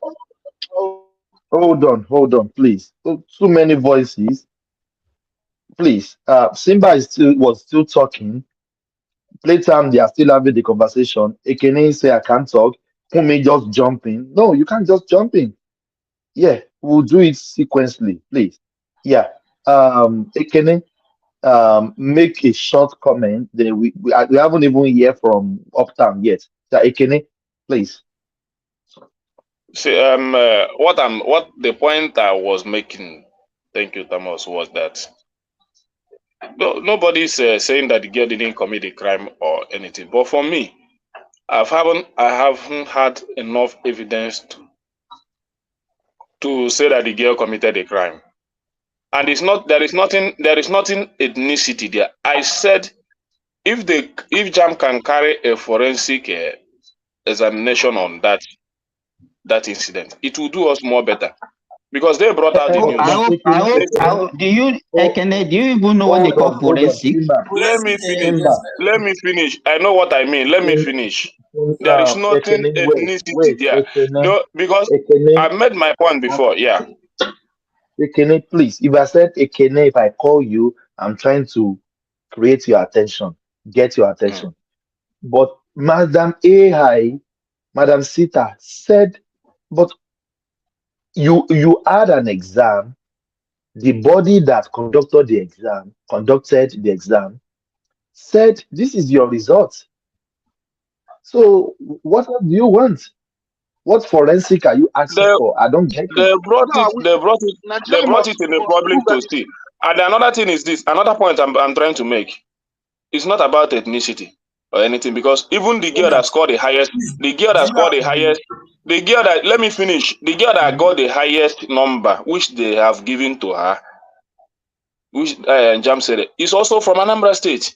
So what's the point of ethnicity and all that? Hold on, Adewale, please. Let me have this conversation with Ekene, please. You will interject, please. What you are still saying I don't care. Maybe the person that finally won the overall exam is still from Anambra. I don't care if it's from Kafasha. Forget about that. Let's talk about this lady we are talking about. An examiner came out and said, this is your results. This is your result sheet. So you are asking for forensic. Which forensic? Do you want them to? Anyway, that is how I feel for me to be able to come to my conclusion. But for now, because I know that you cannot tell me that Jam cannot make a mistake, and you cannot tell me that the girl cannot make a mistake. I cannot say the both. Maybe they should go to court. The Jam said they didn't make a mistake. So why are you not? Even if the Jam make a mistake, you don't expect them to come out and tell you that they make a mistake. You so can that's see why what we are talking about. That's why I said they could have come up with a very good forensic analysis. It's just on a one girl. It's just on a girl. It's nothing. It's just on a girl. Come up with a forensic analysis. Let's see how the girl scored on his papers. Can I interject? No. I didn't say the girl didn't commit anything. If the girl is found wanted, let him face the law. What is there? Thomas, please. Thomas, yes. please, do you have the copies of the old? Can you guys please hold on? Hold on, please. Okay. Hold on, please. AY, please. Hold on. You guys should know me by now. No, we have to be orderly. Sorry, Thomas, give me a moment. Can you guys cooperate with Thomas just for the smooth something, or it's just too many voices. Yeah, Thomas, please. Thank you. Please, let's everybody will talk. We have the time. Everybody on this screen will talk, but we have to do it orderly. Please. Yeah. Let Ekene Uptown still have the floor. Who came first? Yeah, Kumi. Let's hear for Kumi, please. Then I will interject. Thank you. Thank you for me Yeah, for allowing me Adewale, to you will talk. come. Yes. Kumi, yeah. Yeah, Go a on. lot have been said. But a lot of manipulation is going on here. See, can we just condemn what this lady, the girl, actually do? You understand me? Because I believe if it is other tribe, because someone is already raised it up that is ethnic. Yeah, let us talk it exactly how it is. I can't believe if it is Hausa or Yoruba. We should have long time. We should have done with this conversation. We will condemn everything.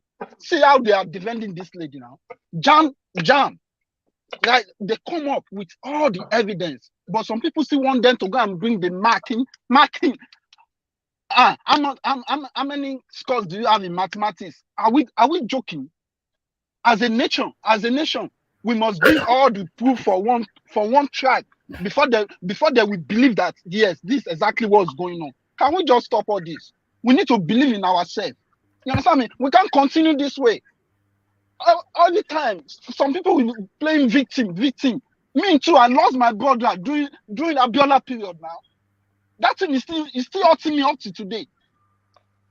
Nigeria affects every region. Nobody is okay. We should just stop all this victim game, all this manipulator. See how Upton is playing with everybody's brain. No, Don't call my condemn name, bro. Don't call my name. Let us condemn it. What this guy did is a fraud. It's fraud. Thank you. I can't say more than that. Oh, thank you, Kumi. Yeah, let's hear from Adewale. Then after that, Remy.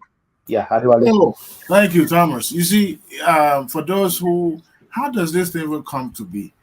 It started from Twitter Space, and that was where the argument started from, and that was how it degenerates to the ethnic or tribal issues. And people were saying, "Oh, because it's coming from the south, it's from Anambra. That is why all these things." I don't know if many of us that have, in that space, in that Twitter space, a lot of nonsense being promulgated on that space, and sometimes my head spins when I read what people wrote sometimes, and that was how that ethnic or tribal coloration comes into this issue. Ordinarily, it shouldn't have even degenerated to this level of we are talking about somebody, uh, uh, uh, uh, you know. Getting a fraudulent result or something, which to me is irrelevant. But how does that, to the point that people are writing to Udain to help them investigate, as if it has to do with national issues or stuff like that.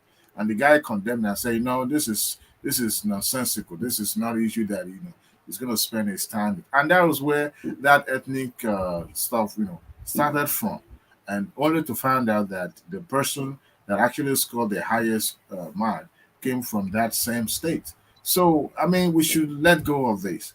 If the lady or the girl in question is found to have committed that fraud, then and the authority decided to whip the a big stick, that's fine. It happens. It happens. It happens. We're talking about Nigeria. We can't defend. We can't defend things that we have no knowledge of. Is what is being said, and the body says, the girl committed fraud, and we take it that way, except if the girl want to take the body to the court. But where I stood, it's still the same where I stand. That if the JAMB want to clear their reputation because that's just promotional, then let them bring a new people, new auditor to check for them, so that at least they would know that the integrity of the body is still intact. We should stop all this. It's not worth even wasting our time and precious time and productive time we're talking about. It's not. But Adewale, you think it doesn't worth it. But anytime something of this sort happen, When it degenerated to ethnic, it's because of his Yoruba, it's because of his Hausa. That is why we still have to talk about it. Yeah, but because you see, those people who started this thread started from Twitter space. You and I wouldn't have heard about this issue at all. It started from Adewale, to be honest with you, I'm just hearing it today. it's actually on the front page of Punch newspaper and some other dailies. Yes, yeah, exactly. And to me, for media to have even gone to that, stoop to that level of reporting nonsensical story like this, to me, it's below this thing, because I don't expect a reputable newspaper to be carrying news like this. How does that even affect the country? Jamb is trying Adewale, let me tell you, the people that are actually defending the lady, that the problem of this lady, they were the one promoting her, they were the one that brought her to limelight. You can't blame the media. They were the one, because they wanted to use it to prove a point. Immediately she rolled out that result, they started singing praises on her. They were the ones saying, hey, it's from our side. Hey, it's an evil man. Hey, it's from Anambra. And then when they now backlash, they now want to now be claiming victim role. Whatever you sow, that's what you reap. And I don't have any sympathy. Is she the only one from Anambra State? Is she the only one from Anambra State that has been commended? We know what is happening. Don't let us go into the deep. Is she the only one from Anambra State that has been commended globally? What is being written? Recently, we have a girl in China, in China. Amuche somebody. It's only this one you want. Yeah, is she the only girl from Anambra?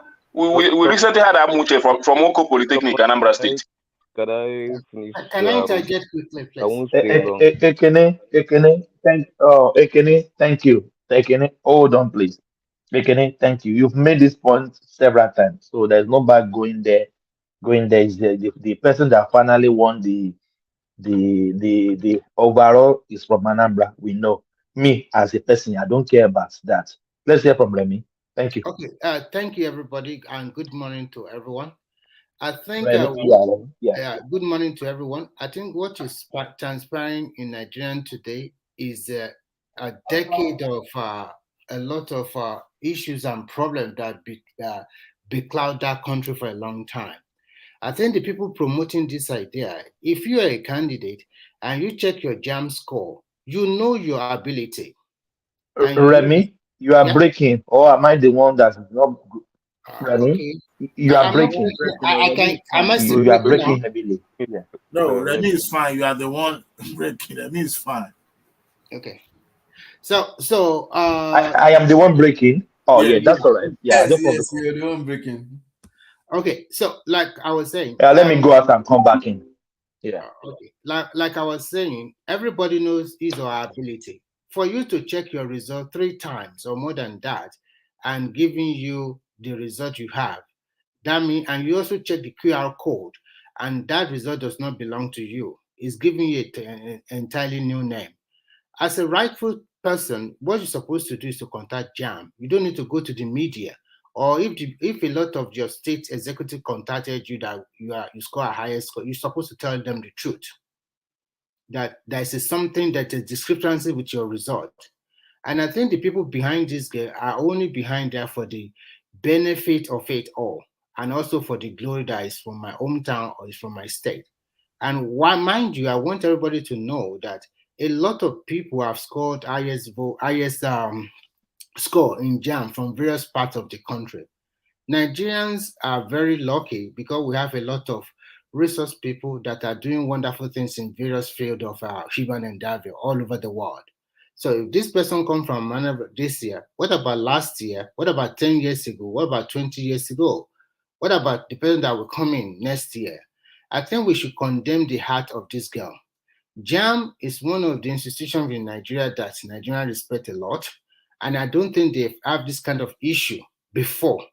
And if they can come up and say, this is not your rightful result, and they contact DSS, DSS is supposed to report back to them. And I think majority of Nigerian media, sometimes they don't have nothing to do. And they just sensationalize the news anyhow they like. And they are one of the problem of that country. Both the print and electronic media now come join with the social media that is all full of lies and hatred most time.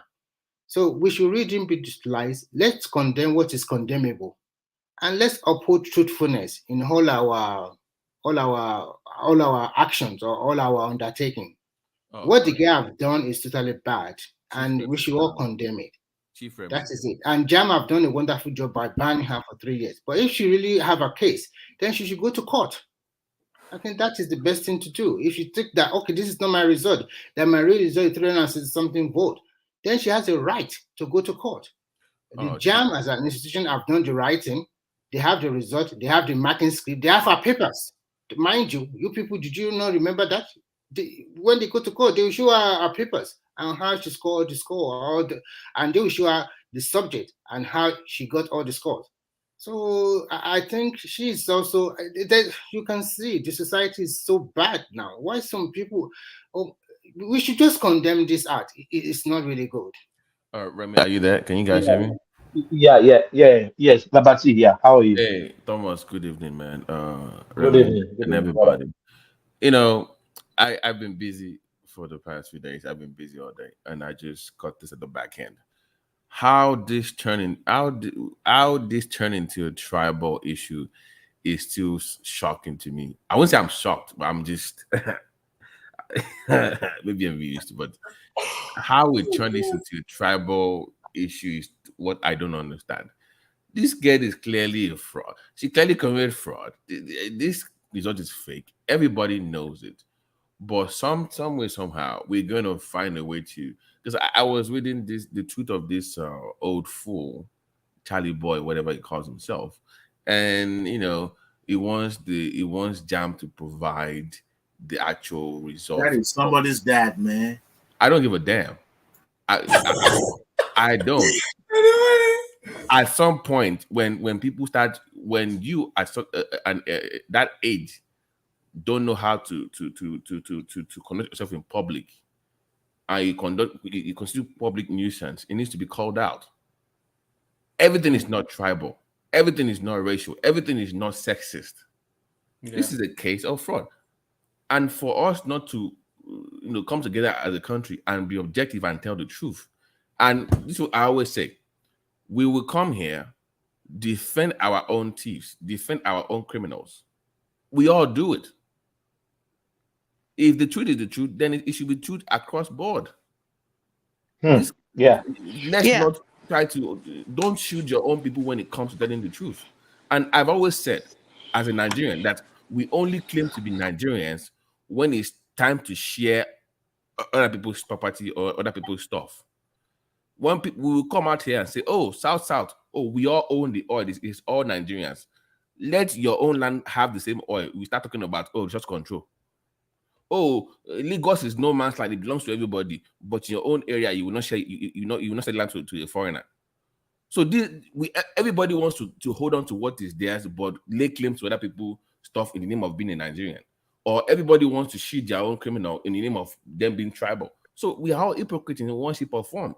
And if we want to build a country or a society, we have to learn to call people out, especially our own people. This is a criminal act. And in the same society, she should have been locked up. She should have been picked up, because not only did she commit that crime, that means somebody has been doing that thing for other people for years. So they need to investigate. Forget her for a second. That father is the suspect. He knows what they did and where they went for that. And because the reason this is not tribal is because, interestingly, this same year, guess where the person that scored the highest votes in JAM came from this year? The same state. Babati, why is everybody saying vote? No, I think politics are enter our brain. No, yeah. It's not only you that first say that.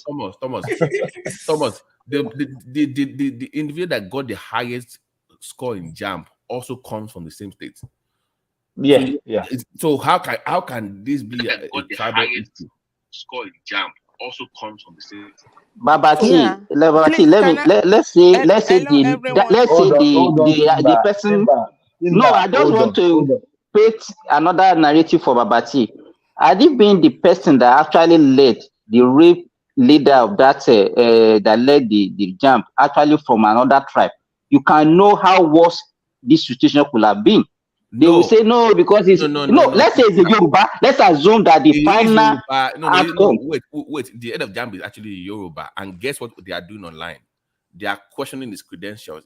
This guy is a former VP in Ilorin, for God's sake. It was my VC. It was my VC in Ilorin. And they are saying that he came immediately and left the university. That is not qualified. You see what I'm saying? But are you saying that there is no also corruption in that jam section? Let me guys, finish my point. Guys, I'm not Babati, hold on. Okay. Guys, I'm not doing this today. You can't just jump in. Two parties in the middle of conversation, you can't jump in. No. Okay. Babati, land your point. We go to Princess. Please, we can't do that. Uptown still have the floor. We can have an argument about corruption, Ekene. We can have an argument about irregularities. We can have all that argument. If you have that discussion or how computer glitches, I can have that argument with you. What we should not be doing is making this a case of tribal or differences or religious or sexist. It's not a tribal argument. What baffles me is how tribal issue got into this in the middle of the debate. You can talk about irregularities or maybe somebody made an error or computer glitches. Yes, I will have that debate with you, or corruption. But for people, particularly from the Southeast, to turn this into an anti-Igbo thing is what I find ridiculous. This is not anti-Igbo anything. And I'm going to say it once again, and I've said it before on this platform. This is one of the reasons you can never produce the Nigerian president, and it's mostly self-inflicted wounds. You keep doing this to yourself. I don't know why you do this all the time from the Southeast. You just raise issues out of nowhere, and you wonder why people will not vote for you. You keep creating your problem for your own. It's all self-inflicted. You need to stop. You need to do better. As a people, you need to do better. Thank you. Don't get angry. I know you in your words, you are very angry how we finally land it. It become a tribal issue, for God's sake. Somebody committed a crime and now it's all anti-Igbo sentiments. How did we get here? That's the question we should be asking, Babati. Let's hear from Rosie. Rosie, how are you, my sister? Hello, everyone. Greetings and happy 4th of July, although it's almost over. Yeah, I've been listening to you guys' conversation, and I just wanted to make a little. Rosie, before you move on, what is 4th of July about? In America? It's Independence Day. Don't tell him. Don't tell him. You live in another planet. Don't tell him. I don't care about America. You have Independence Day. You hear him now. He said he doesn't care about America. Don't tell him. America is number one in the world. The superpower, the number one country. You better come to America. My sister, Australia is the best place to live in the planet Earth. No. Australia was abandoned in the morning. Nigeria is the best place to live in the whole of planet. Australia is where they went to abandon all the condemned criminals, and then they came up and they. I think, Rosie, let's back to the matter. I just wanted to contribute to this topic. To me, we should call a spade a spade. Let's forget about saying this is Igbo or Yoruba or Hausa. We are all Nigerians. This is a criminal act. And we need to face up to it and accept that it's a crime that was committed. Okay, imagine this girl, as young as she is. She's doing this and the society is supporting her. That's the issue we have here. Okay, imagine when she gets to the higher institution, what she's going to be trying to do. Because she's so desperate, she wants to come first in everything. That's the issue we are having even all over the country. Look at in the US now, so many Nigerian nurses, they had to seize their license because they went the crooked way to get it. It's also in UK. So many Nigerian nurses involved. Please, let's stop this and let's call a spade a spade. What this girl did is wrong. For goodness sake. Is it today that JAM has started releasing results? Is it today? Okay, this girl came up with these fake results. Sorry, Rosie, that happened in the UK too. That nursing thing you said. I know. About 20,000-30,000 Nigerian nurses when they checked their certificates, it wasn't, what was. This is how they start. This is how they start. They start these crooked ways of cheating people, getting to the top, but with crooked ways. Here in the US too, so many nurses, some of them even got their license, but they can't renew it anymore. Some of them have been rounded up. They're going to go to jail. This is how they start. So let's nip it in the bud. Rosie, the certificate, nothing you are talking about. Don't they go to the school of nursing? How did they collect Okay, fake certificate? what happened was they went to these Let's just digress a little bit. Yeah. Okay, they went to these schools of nursing, because of when COVID came, most places were shut down. So they were doing these online classes. Online stuff. Yeah. They didn't have any clinical experience. No clinical experience. And then apart from that, they had a way of working it out to get these results that they came and said they passed. So these are the dangerous ones that will go into the hospital and be killing people because they don't have solid background. They don't have solid. Is that not a shame to our country? Why is it that anytime there are bad things going on, you are there? Sometimes at work, I don't even want to claim I'm a Nigerian because it's so embarrassing. And this is how it starts. This young girl, she has started this, and now we are claiming, oh, let them bring forensic evidence. What forensic evidence? For goodness sake. And I heard earlier in the day, somebody was saying, oh, she's just a teenager. Teenagers is a youthful exuberance. This is a crime. It's a crime. It's not useful exuberance. This is just a crime that is being committed. She got this fake result and she's getting all the accolades. She's getting scholarship. She's getting money. She's milking the system at this tender age. And here we are going talking about forensic evidence for why JAM to go back and check the marks and the scores. Is this the first? Is JAM a new institution? I took JAM too. They will ask us, Rosie. They will ask us to go and to go to IRF now to go and bring the. They didn't put the result on the IRF now. And now we have prominent people in the society supporting this action. It's a shame. It's a shame. Let's call it what it is. A big shame. Let's call it what it is. If not that she's not even pass. If not that they escalated this issue up to this extent, what happened was because of the fake result, she got all these accolades, right? That is why JAM came up and said that is not even the real result. And she cannot go and hide herself in shame, and people are coming out and supporting her. And Rosie, please, JAM even said they saw in their on their portal that the lady downloaded a real result. And she hid that one. 5 times. And he hid that one. And he's bringing out the wrong one. And here people are saying maybe JAM made a mistake. Or maybe there should be a forensic evidence. For goodness sake. Rosie, how did this become tribal? I'm still trying to figure out how did they make this a tribal issue. How did this become tribal and Igbo? I don't get this. Babati, let me tell you, Rosie, let me tell you why it became tribal. Immediately release the result. They want to use to prove a point. You can see even one time came here, they said they are the most egalitarian, they are this, they are that. They believe that they are superior. That's just it. And whenever anything comes, anything comes, I beg, anything. Just make your analysis. What I don't even understand is why are we talking about? Oh, after all, the best one came from Anambra. Is that what we're talking about? That's not what we're talking about. What we are saying that he was about accusing me now that maybe Babati. So what I'm saying is that what is wrong is wrong. Let's forget about Igbo, Hausa, Yoruba. A crime is a crime. Any part of the world. Anybody can commit a crime. For goodness sake, this is a young girl. She started doing this. That means she has criminal intent in her. She's going to go to university. She's going to do the same thing. She's going to go out there. She's going to fake resume. Rosie, these are the same lady they will get to university. They will be chasing their lecturers, open their legs. They want to be the best in the class. Because she said, she said this now. She said she's always coming first every time. That is the justification.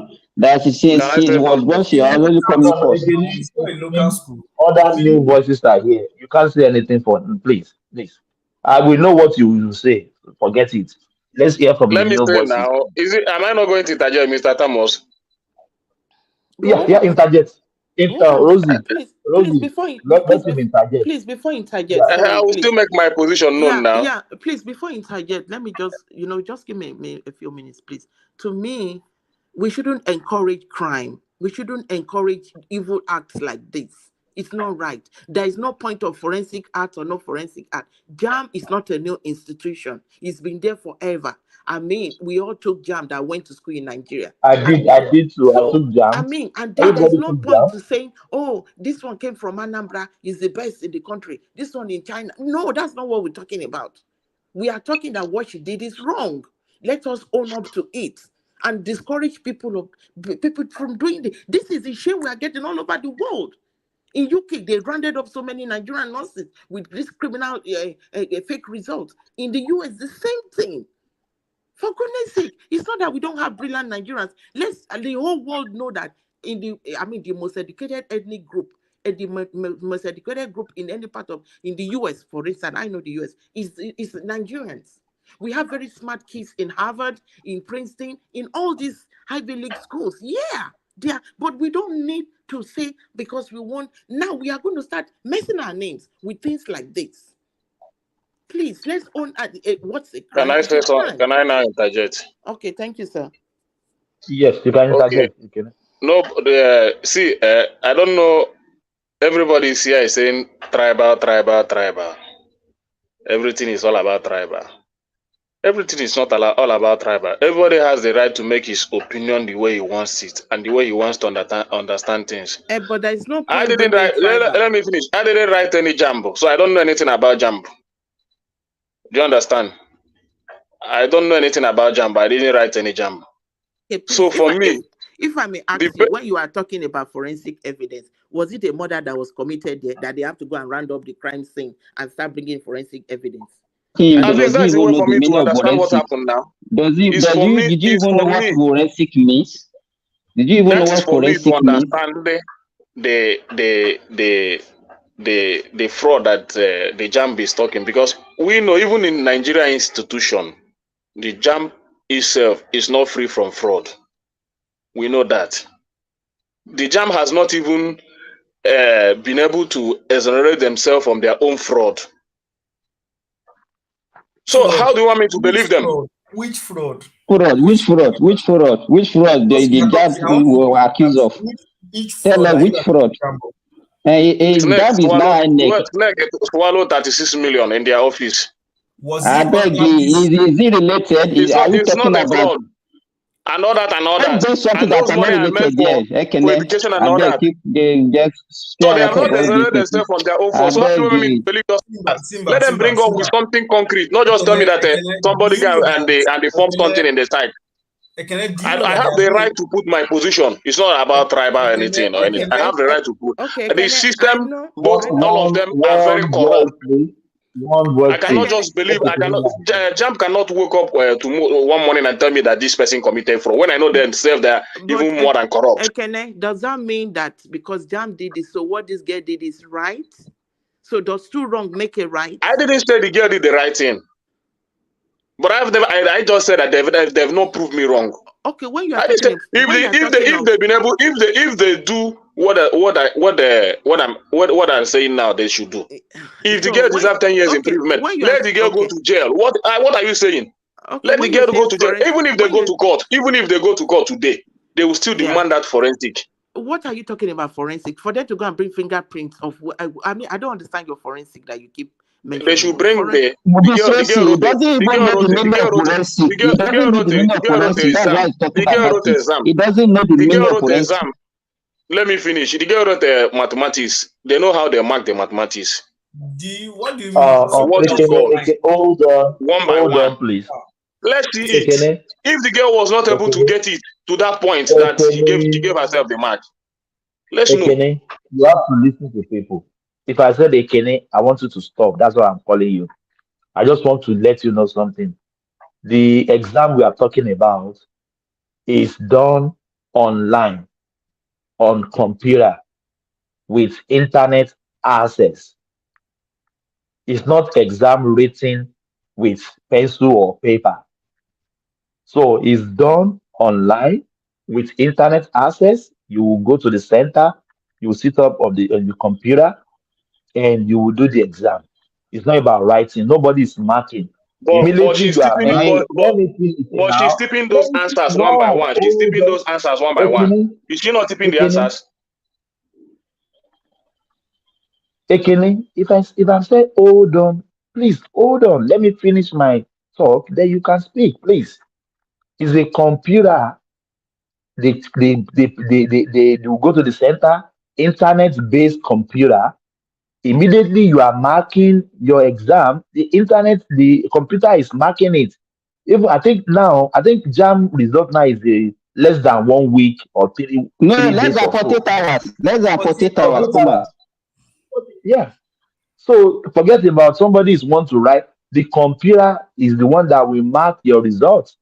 It's not that before we will conduct exam, then we will wait for 3 months for the result. No, this one you get the results within a day or 3 days thereabout. So that what you are talking about is not Okay. tenable. Yeah, Can I say how I feel? Even yeah.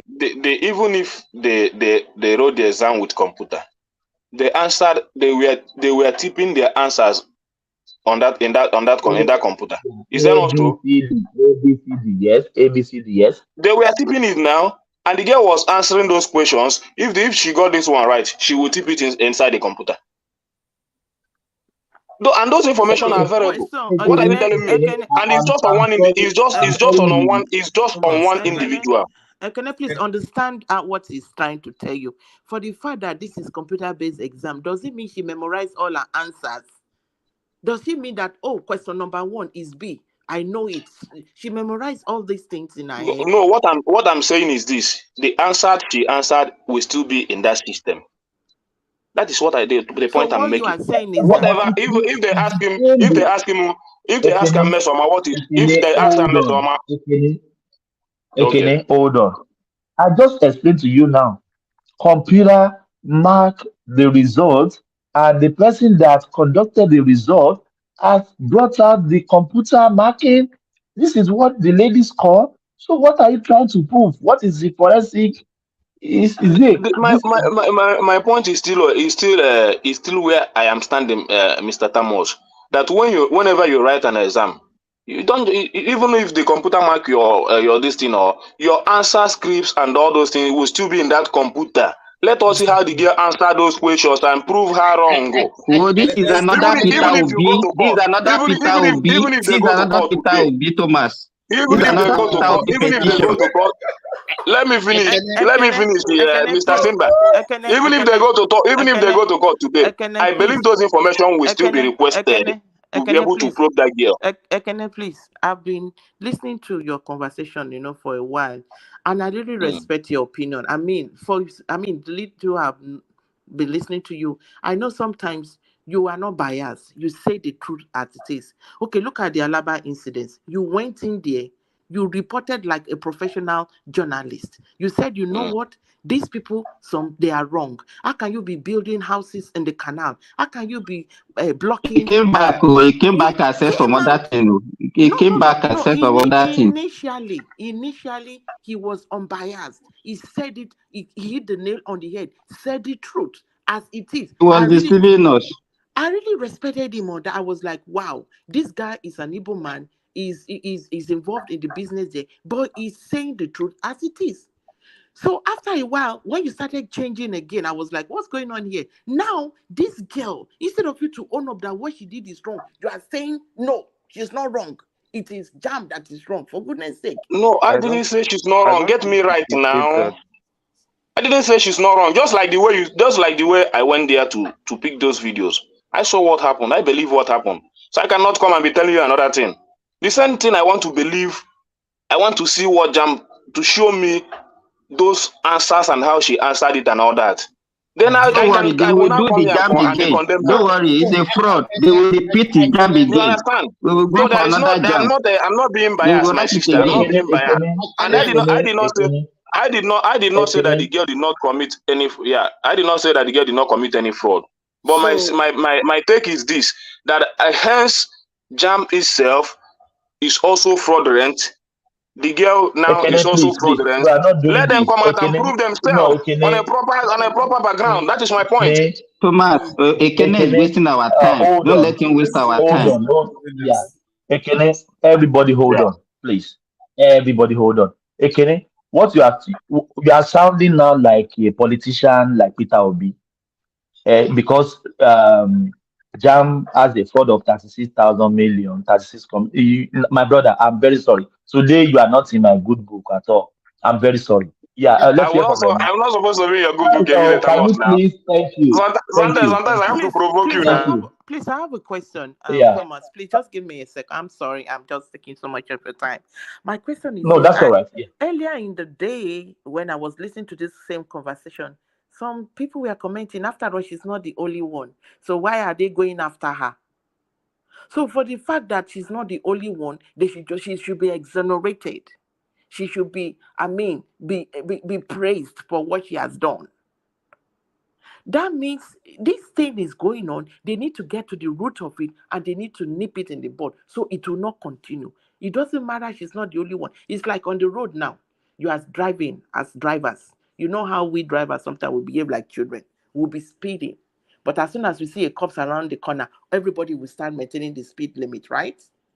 But if there is no cop there, we're speeding. But Rosie, let me tell you example what happened to a guy. Hold on, Remy. Hold on, Remy. I'll come to you now. What Thomas, happened? I've said this on this platform. Yes, I'm coming back to you, Opta. I've said this on this platform, like broken record. A guy was arrested here speeding, and the police stopped him. They said, "Why are you speeding? You are over the limit." The guy said, "No, all of us that we are going, we are speaking, we are on the same speed." The police said, "My radar can only catch one person at a time, and I can arrest only one person at a time." So you understand what I mean now. So if yeah, it's not because somebody is not being caught, you are caught, you are the victim. So that is you what have to live. Yeah. Yeah, that's what has happened to this girl now. So many people did it, but she was caught because now, after being caught, apart from what she did, she was, getting all the accolades, getting all this scholar, getting all this money. They promoted our criminality. They promoted our criminality. They promoted it, and now they are claiming victim role. They are the one that promoted our criminality. They promoted They it, even give her and they are scholarship here. abroad. They are here. They They even are give her here scholarship abroad. shouting and I talking don't rubbish to know. us. The way things are going is, Yeah. sometimes Simba, lose all hope for Nigeria. I everything is just not lose all supposed to hope be for day by Nigeria. default. You need to Because if determine we that cannot accordingly. say the truth, I just lose hope for Nigeria. Yes, yeah. It's Rosie, not Josie. Rosie, sorry. I think you guys forgot one thing. There was a story flying around some few weeks back. There was this guy that has worked in a bank for a long time, and he wanted to change his job, I guess so. And the new employer, they now contact, because they see his result, and they contacted JAM, and they discovered that the JAM result he used to enter university was fake. And that means the university bachelor degree. Are you serious? Yes, and then the university bachelor degree that this guy has is null and void. So you can see the implication of this action from these people. You guys are just talking now. The implication now means that anybody in Nigeria with a JAM score now, people have to re-verify it. That is not a good name for JAM. And JAM being a very good institution, they need to be on top of their game too. So that means anybody can hack into their system and do whatever they want to do. That means you don't know what you are saying. The implication is so grave. They are not, Remy, they are not getting, they cannot get to the system. They cannot get to the system of JAM. I know they cannot get into the system, but at the same time, that tells a lot of employers. No, Remy. No, let me tell you what they do, Remy. Let me explain to you. When the original result will be sent to the school, she cannot even use this result. She just want to use it to get all these fraudulent accolades. She can't use it to enter university. I have a cousin. When she wants to go to the she wants to go to the national camp, she has to do a lot of clearance. So could you believe that JAMS send like 2 or 3 of the admission letter to the school? with Yes, jam they would. admission letterhead and I did everything, it when I was doing clearance at the end of my including a university. photo and everything. You cannot Yes. cheat them. They know what they are doing. Yes. So I feel, Kenya, you are trying to say, okay, this organization, there is a lot of fraud there before. Why are they not? But what we are talking about now That's what they do now. That's what they do, Remy. Don't mind them. That's what they do. They want us to be shifting goalposts whenever I concern them. Every time they want us to be shifting goalposts. Please, I have a question. Okay, now that guy that went to the university with the fake result after he graduated, now the degree has been nullified.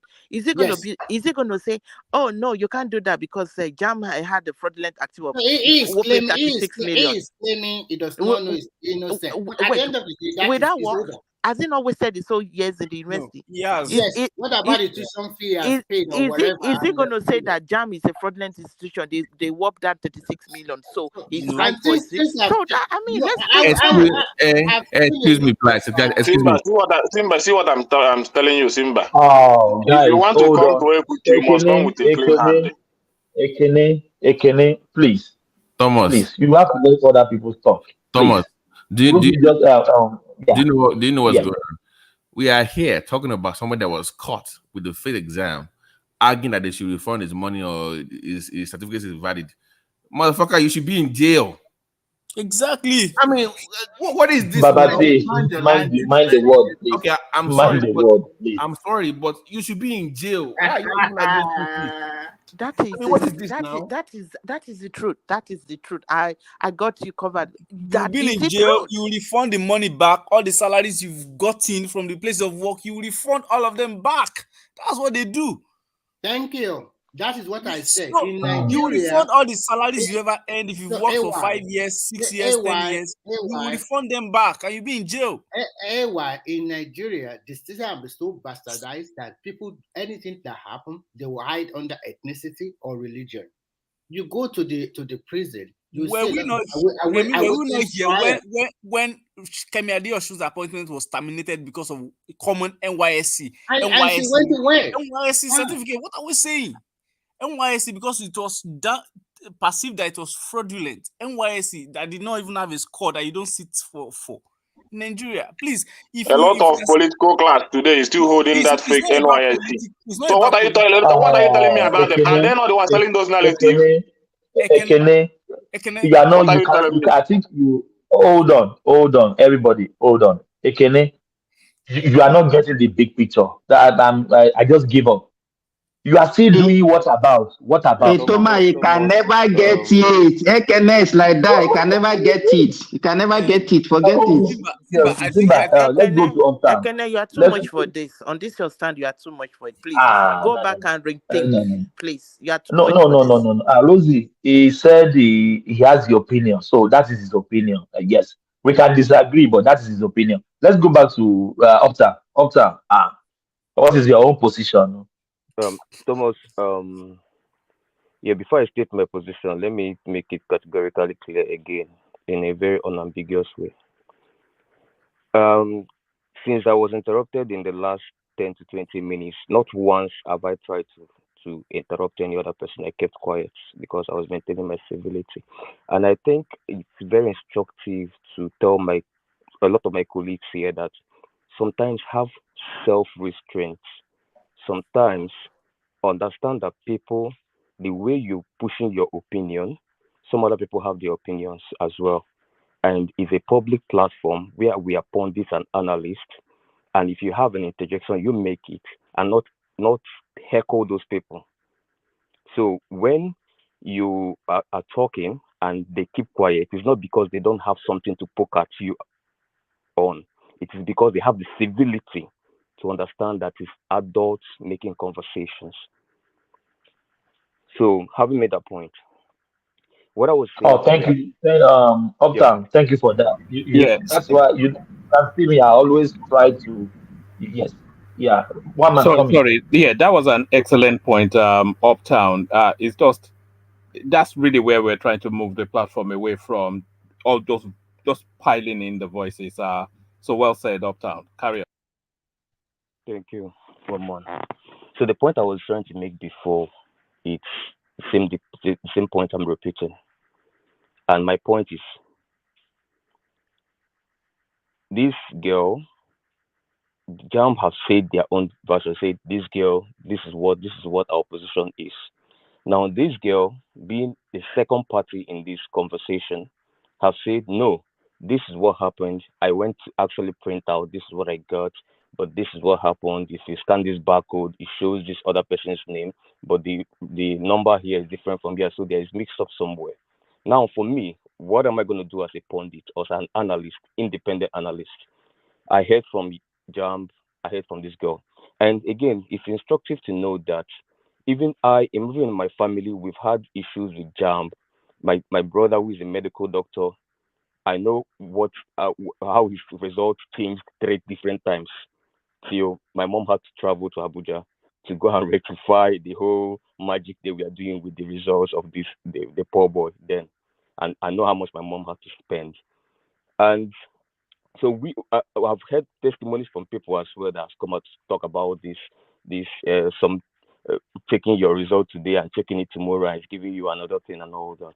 So there's a precedence here. Now the point is, if JAMB said this is so and so, if the girl say, okay, JAMB, you are correct, fine. Whatever it is in the rule book for to be done to someone that forged their results should be done to the girl. No, now if people on the platform come and start saying, no, you're supporting the girl, how does that mean supporting the girl? Where you've clearly said that if this girl is found to have forged her results, not just the girl, if anybody, no matter from what region, what social class, political class, as far as the person is at least over 18, should be made to face the consequences of their action, especially with the case of certificate forgery, which is actually being very endemic in the Nigerian system.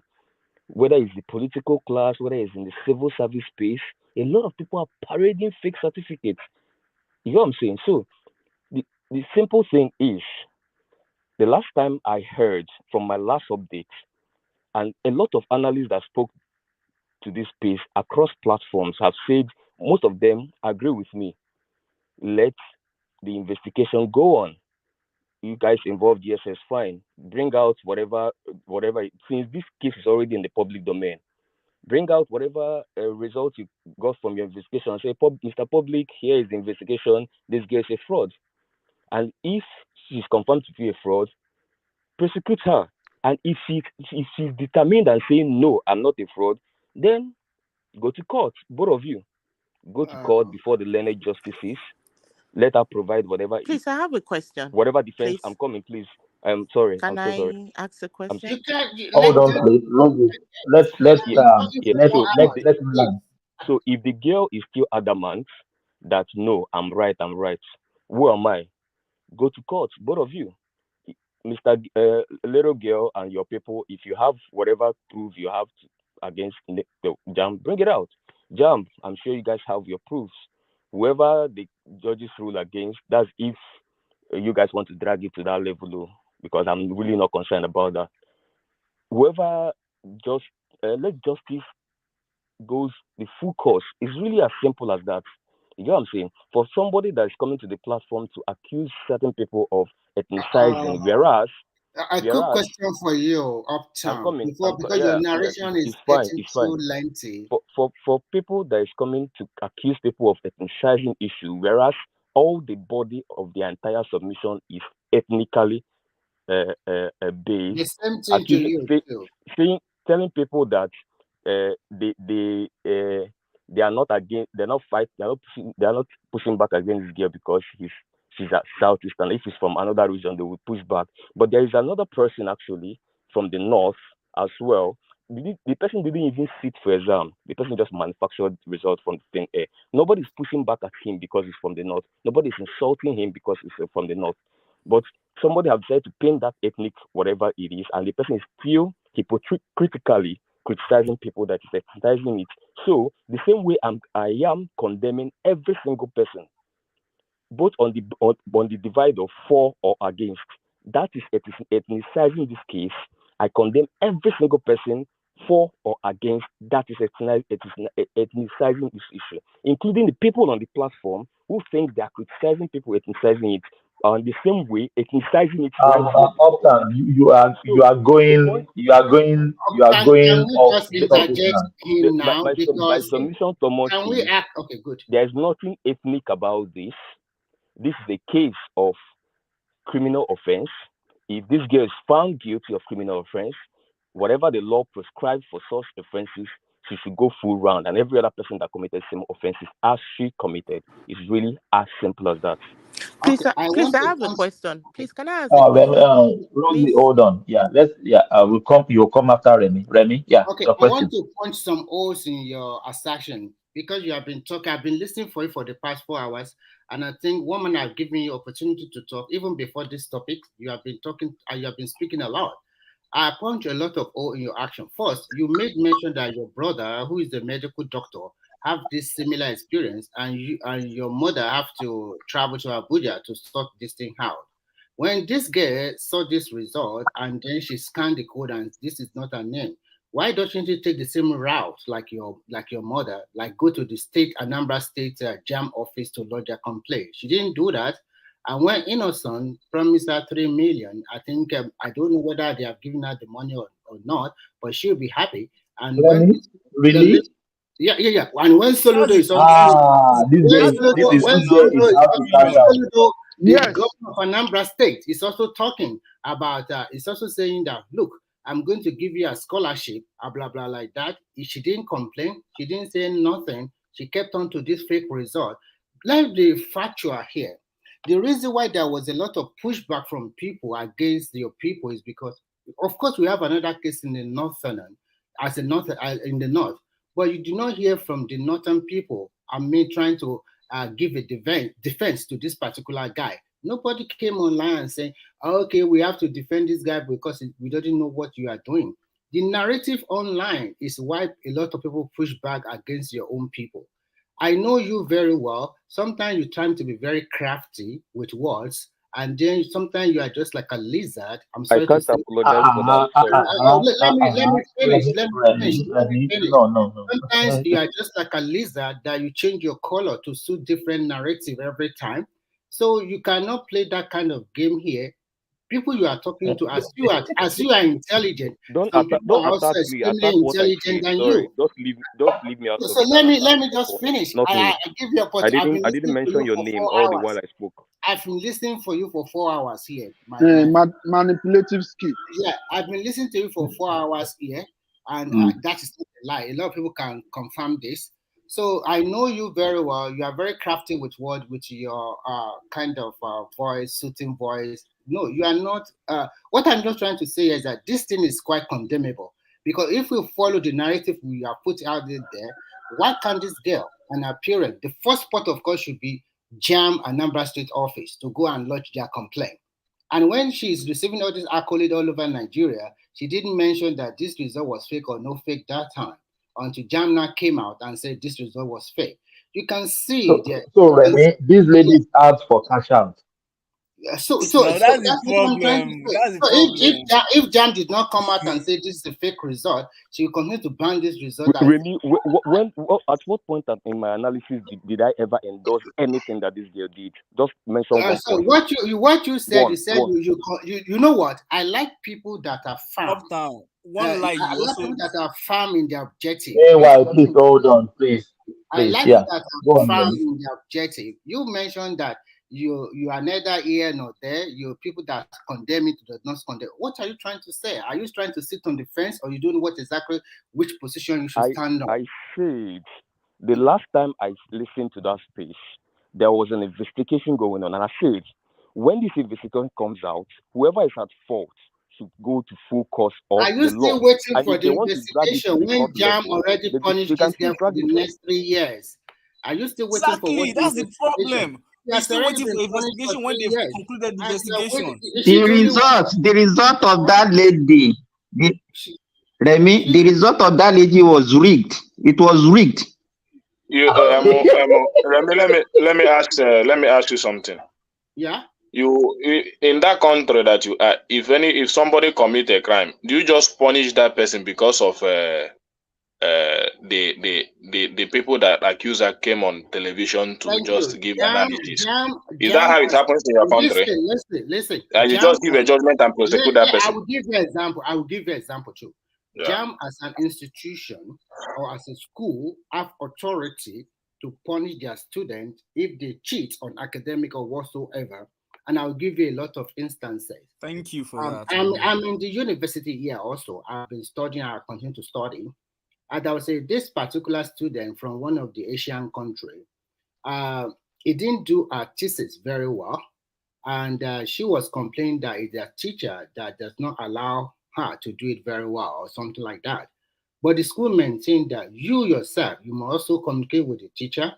And at the end of the day, she was punished and she has to redo that thesis. She does not need to go to the police for this. The JAM is an institution and the girl wrote their exam and they have authority to punish her if she cheats in the exam. They don't need to go to Nigerian constitution and take her to court or do whatever. So but the JAM have already called in DSS. The girl, they gave their report. Investigation have already been going on. In my own opinion, just my opinion, I think it's after the DSS gave them their own investigation, the report of their investigation. Thank you for that. And also the JAM also do their own investigation and the punisher. Okay, yeah, exactly. That's right. But the investigation was not brought out in the public. You know what? Let me tell you. Let me tell you something very, very fine. WAEC itself can ban it. Mr. Thomas, I want to understand what I didn't write my JAM. I didn't write JAM. Should I tell you that I didn't write JAM? Let me explain. So I'm talking in where the direction that I need to understand this very well. So I said I didn't write JAM. I didn't know anything about JAM. So the only way I can understand is what I'm telling you now. So let Remy tell me how they have come up with the investigation to confirm the allegation they lay upon the girl. That is my point. I can listen to me carefully. JAM, WAEC, their institution, they are the one conducting examination. According to the law, they give them authority to punish a student whether you cheat in their exam or not. Even if you go to any university, if you cheat or you do any abnormal behavior, the university have a right to punish you. It's under their own law and constitution. And this girl, to them, after their investigation, whether with DSS, even if they don't call DSS, they can also punish her without conducting any DSS. If you don't know, you can ask people in this platform.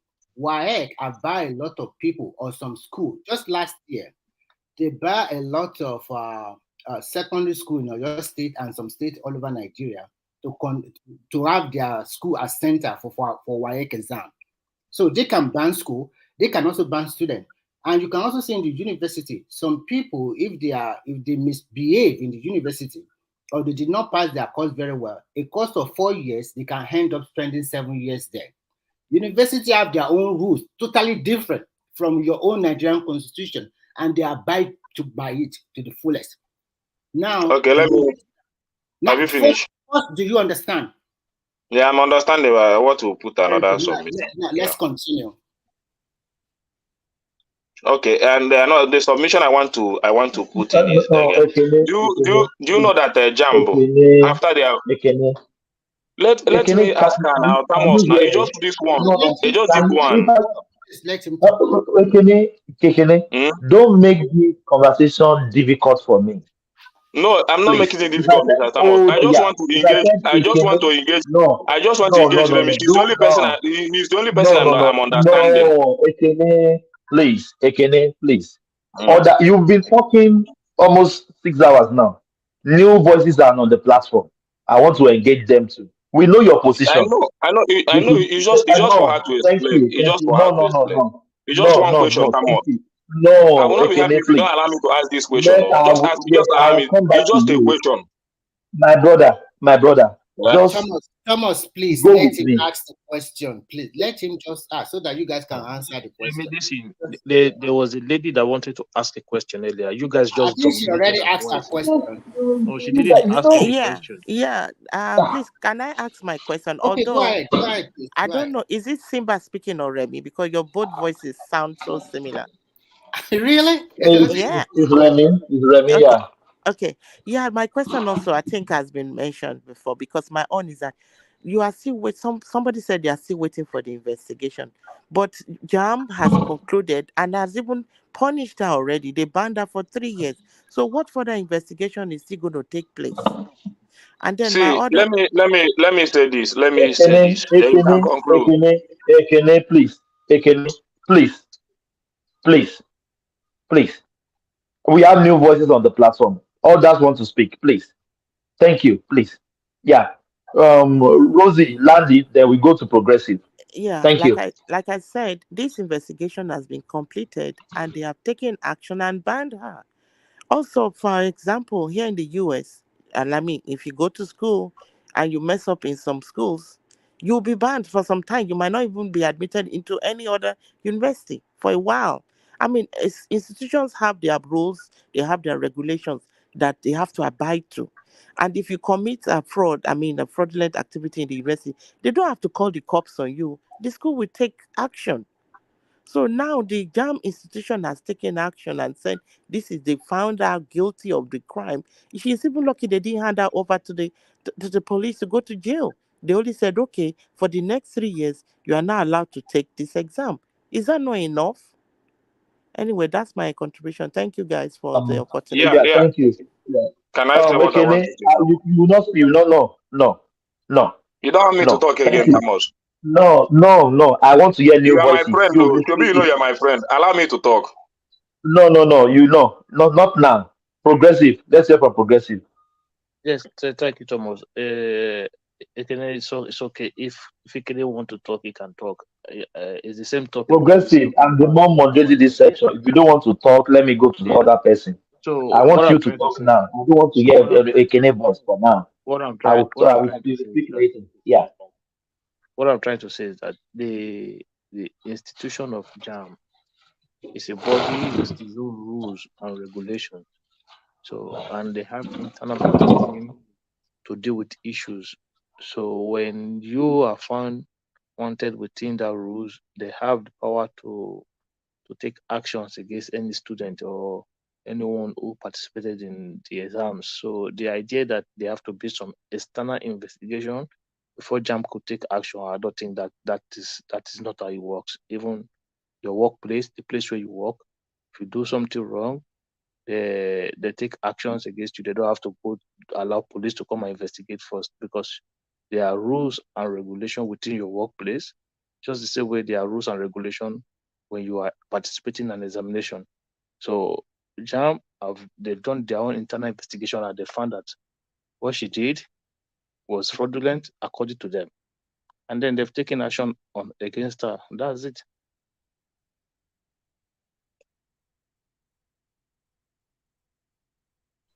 Thomas, are you there? Yeah, I'm here. Yes, I'm here. Sorry.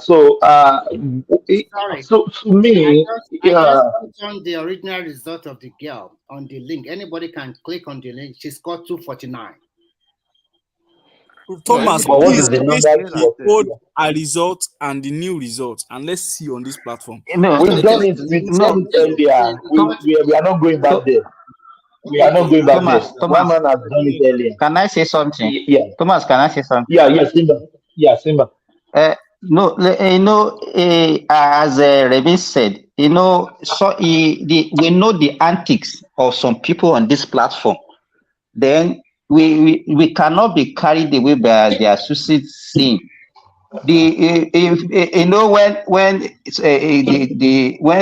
When he started by saying civility and all those things, and with that one, he won the heart of one man and Thomas, and they say, yes, that is kudos. I don't understand. We know, you see, Oh to my me, God, Simba. we, Simba, you are too smart, man. So, you know, one man came for, he said he wanted to go and sleep. He couldn't sleep. He just wake up and say, yes, kudos to, you know, that is the way the guy behaved every time. That is And chameleon style. That's chameleon style. don't mind It's them. like that. I know him very well. I thought he's crafty, Uh, but it's not today. That is what he does every day. That's what he does every every night. time. And then if you listen to him very well, you can pick holes in everything that he says, and it's devoid of the truth. He said, my brother has a similar issue. He went to jam. My mother has to go. That is, I don't know what that one means. Exactly. I don't know what that one means. The same girl that was matured enough to come on the social media and start talking, rebooking, and start castigating Gam. And that is the same. That is and she was getting millions, was getting scholarship, and then you are saying it's a little girl. She's traumatizing on all those useless things that we are doing. Supporting her. Her father is not supporting her. It's So, the money. Simba, I want to say money. this. Simba, I want Thomas, to say you have marginalized me. Oh. You don't want me to talk. Oh. Simba and Ewa. Yeah, Remy. Let's hear from Remy. Yeah, Remy.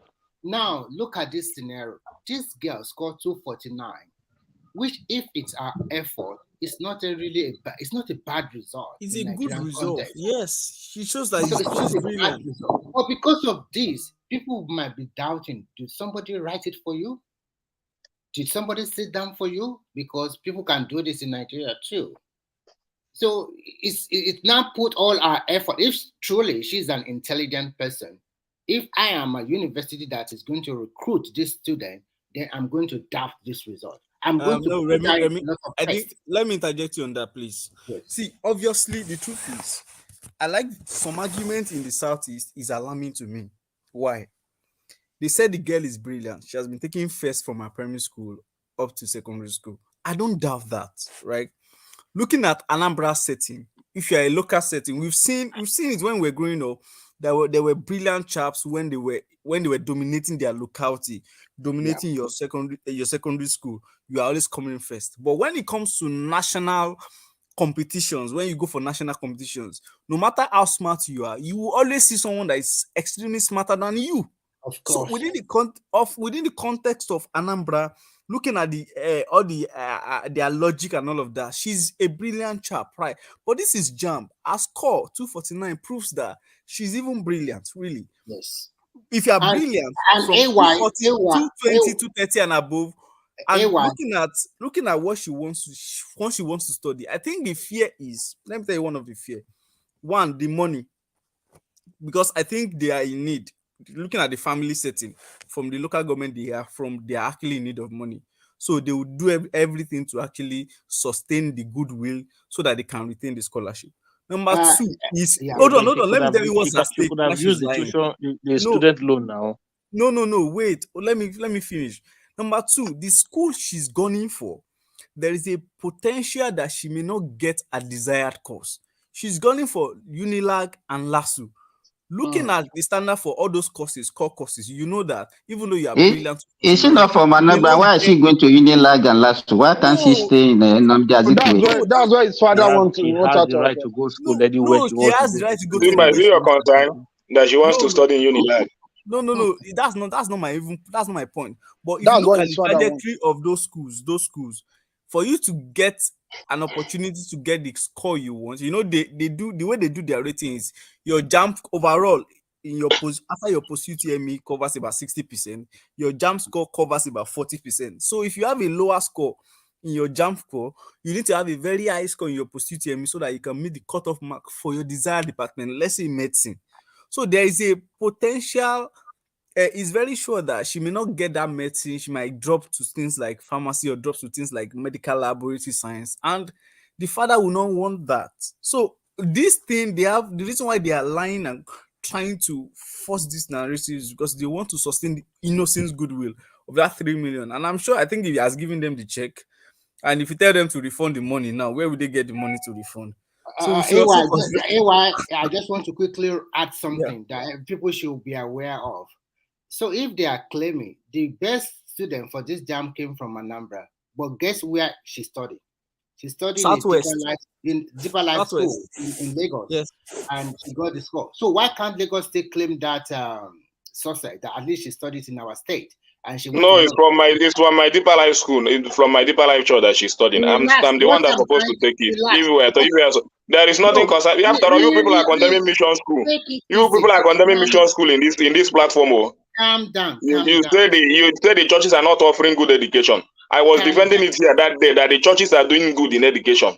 So if I'm to say it and they want to claim it, that my church bring out the best student. Calm down. If you are talking there are even three. Among that 10. Deeper Life is 3.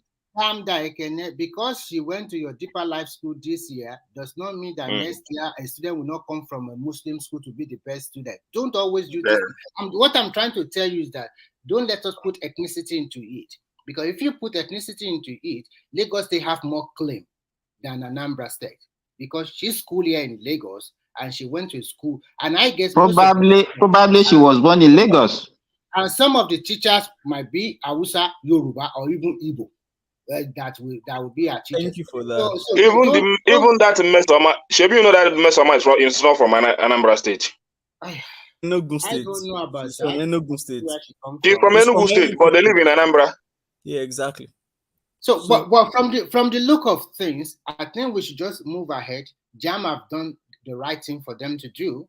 If the girl is not satisfied, like we always say, she has a right to go to court, and that is final. And don't let us put ethnicity into this. What she has done, or what our people, our parents, or people behind her let her to do is condemnable too. Because I think the parent is also not doing the right thing. I think to me, they shouldn't even let her go. To me, they shouldn't even let her go. Is they need to interrogate her so she can expose that network of how they continue to do that.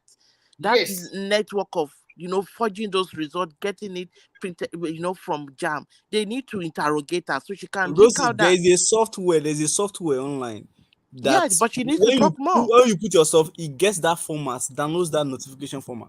And that's one of the reasons why JAMB actually updated their security details on their results. I thought maybe she had an inside source right there in the JAMB office that helped. No, not JAMB office. You see, for me, the template of our results is a 2021 template.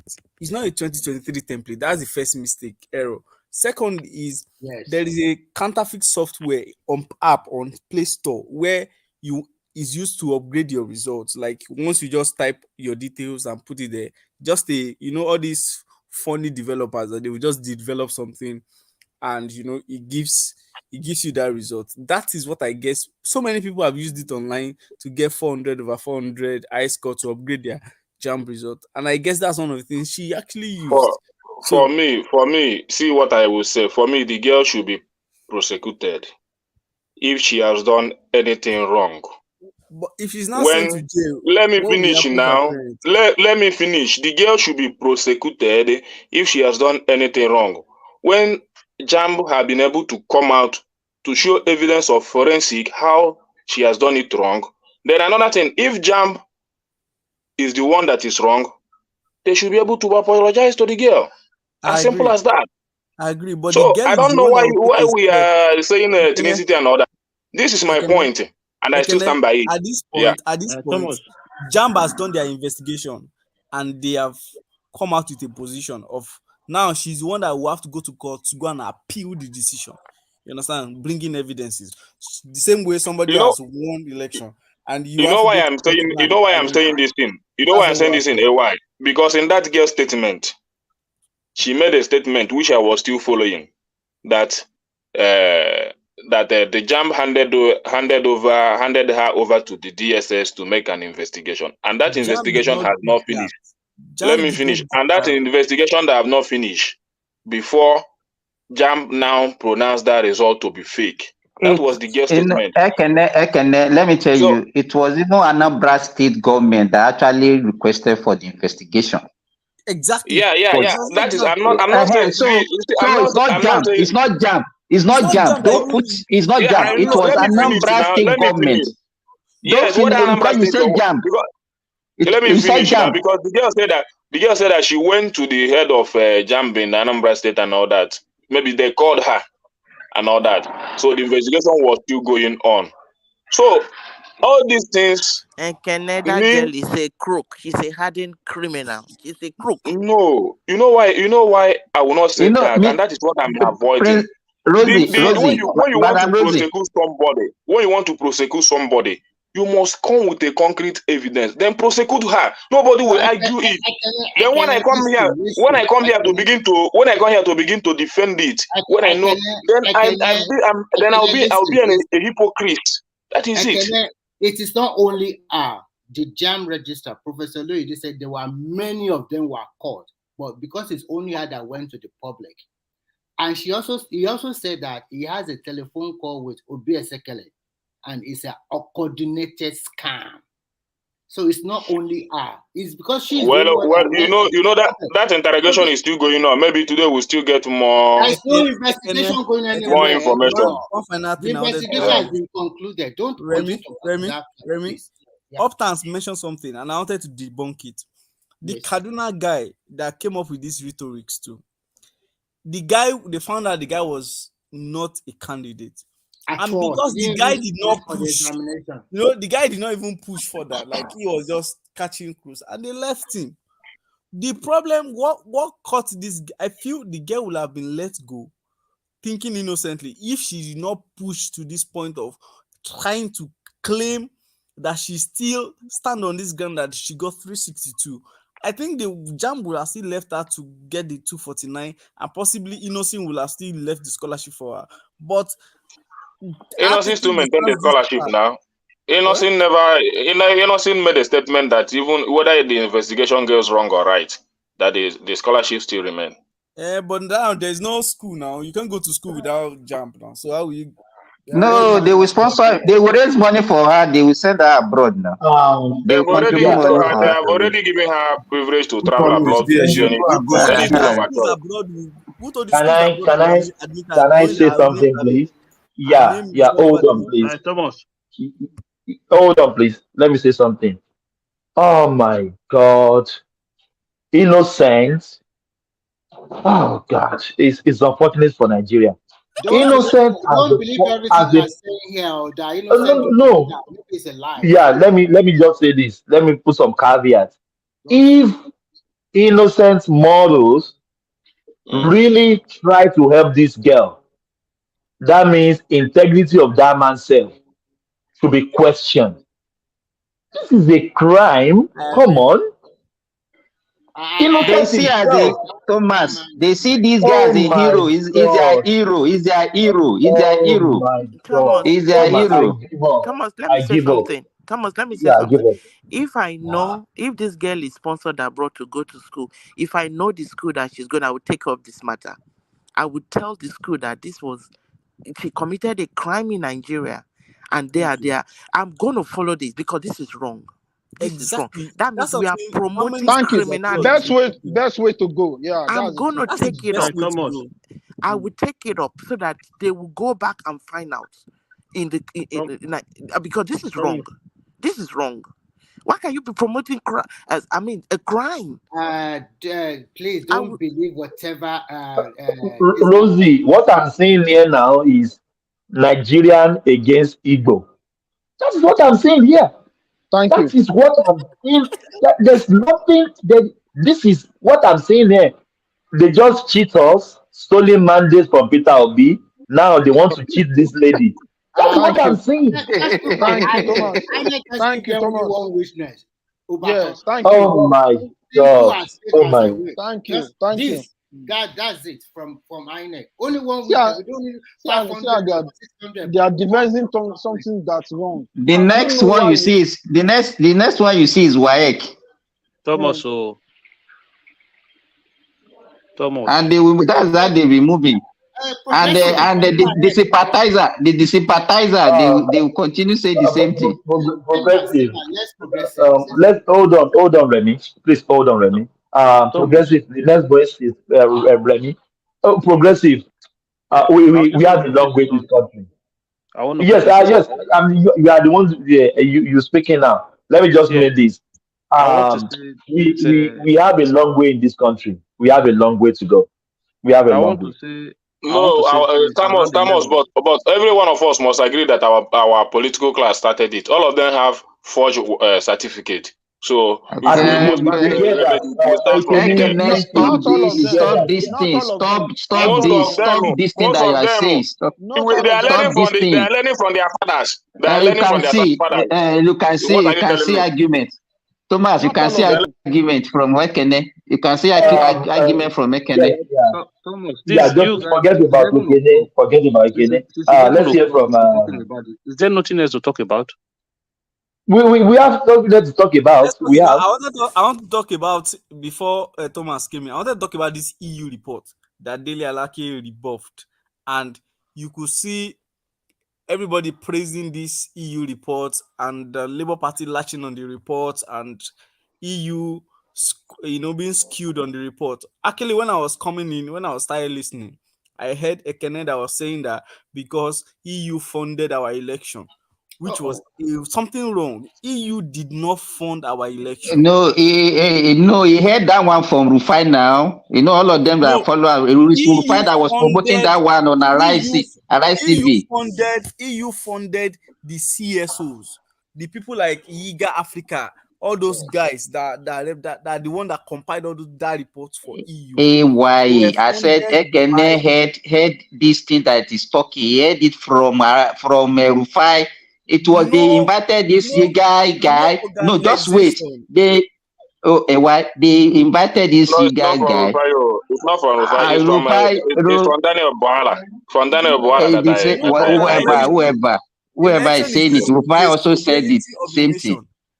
No, Daniel Boala said that they gave the federal government 38 million euros to fund their election. It's a lie.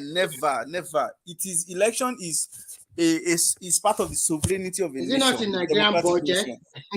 Yes, no, exactly. So why are you saying I don't know what you guys are funded talking about. Nigerian's election? It's not true.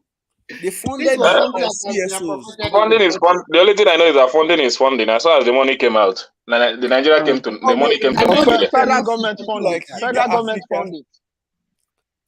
government funded. The money for elections is solely funded by the federal government. I mean, election, INEC. When it comes to other observers, all these Yiga Africa, all these budget and all of that's civil societies, they get their money from these EU guys so that they can use it to recruit their observers and spread them across polling units and all of that. So AY, in addition to what you have been saying, what most people, you should believe one thing. People always have interest.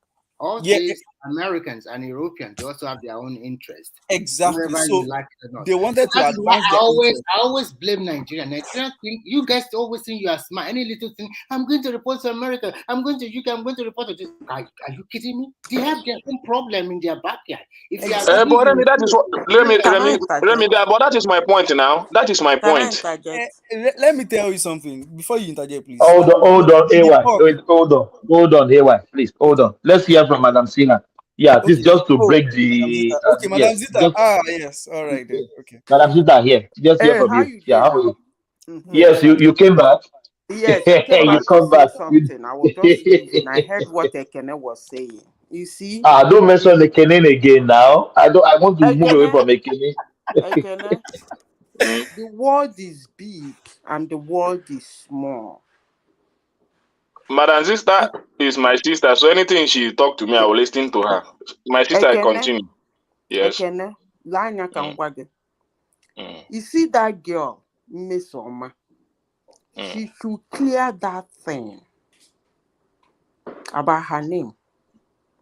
If they think they can contribute money, I heard some group of people say they're contributing money for her to go to US, Canada, Australia, London, wherever in the world. Madam Sita, I will be the first person to antagonize him in Australia. She should not come to Australia. No, she should not try it. Ekene, we should try and be sensitive in the globalization of the world. They are listening. They are watching.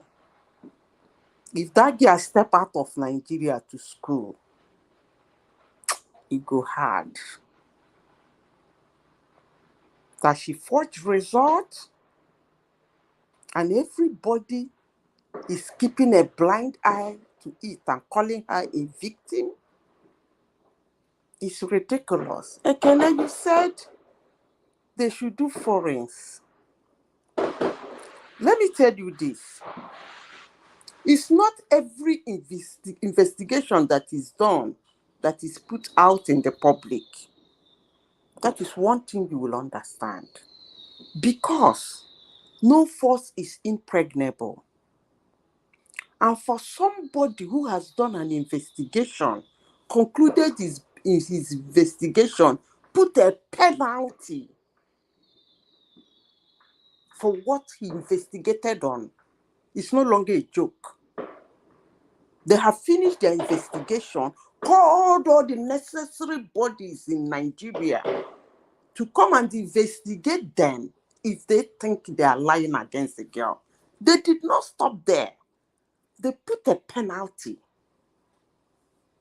on that girl for daring to do that and for daring to come out in the public to still be claiming to rubbish their institution. And you're still saying investigation is still going on. Which investigation are you talking about? Investigation is still going on and the hammer is penalty of 3 years on the girl. And you are making it look simple. She has already gotten a scholarship to go overseas in this globalization. A girl who forges result going overseas to study. I don't think you understand. If you understand, you will understand that they are watching. No, Madam Zita, I understand everything very well. You know, it's not as if it's not as if I support any evil, but I'm just asking on a more clear terms to understand things more. You understand? Because you see, I understand everything that is going on there. Me, I've also experienced it personally. When about last year, I wanted to write one exam like that. I wanted to know if I can put up some things on my brain because the brain is getting dull.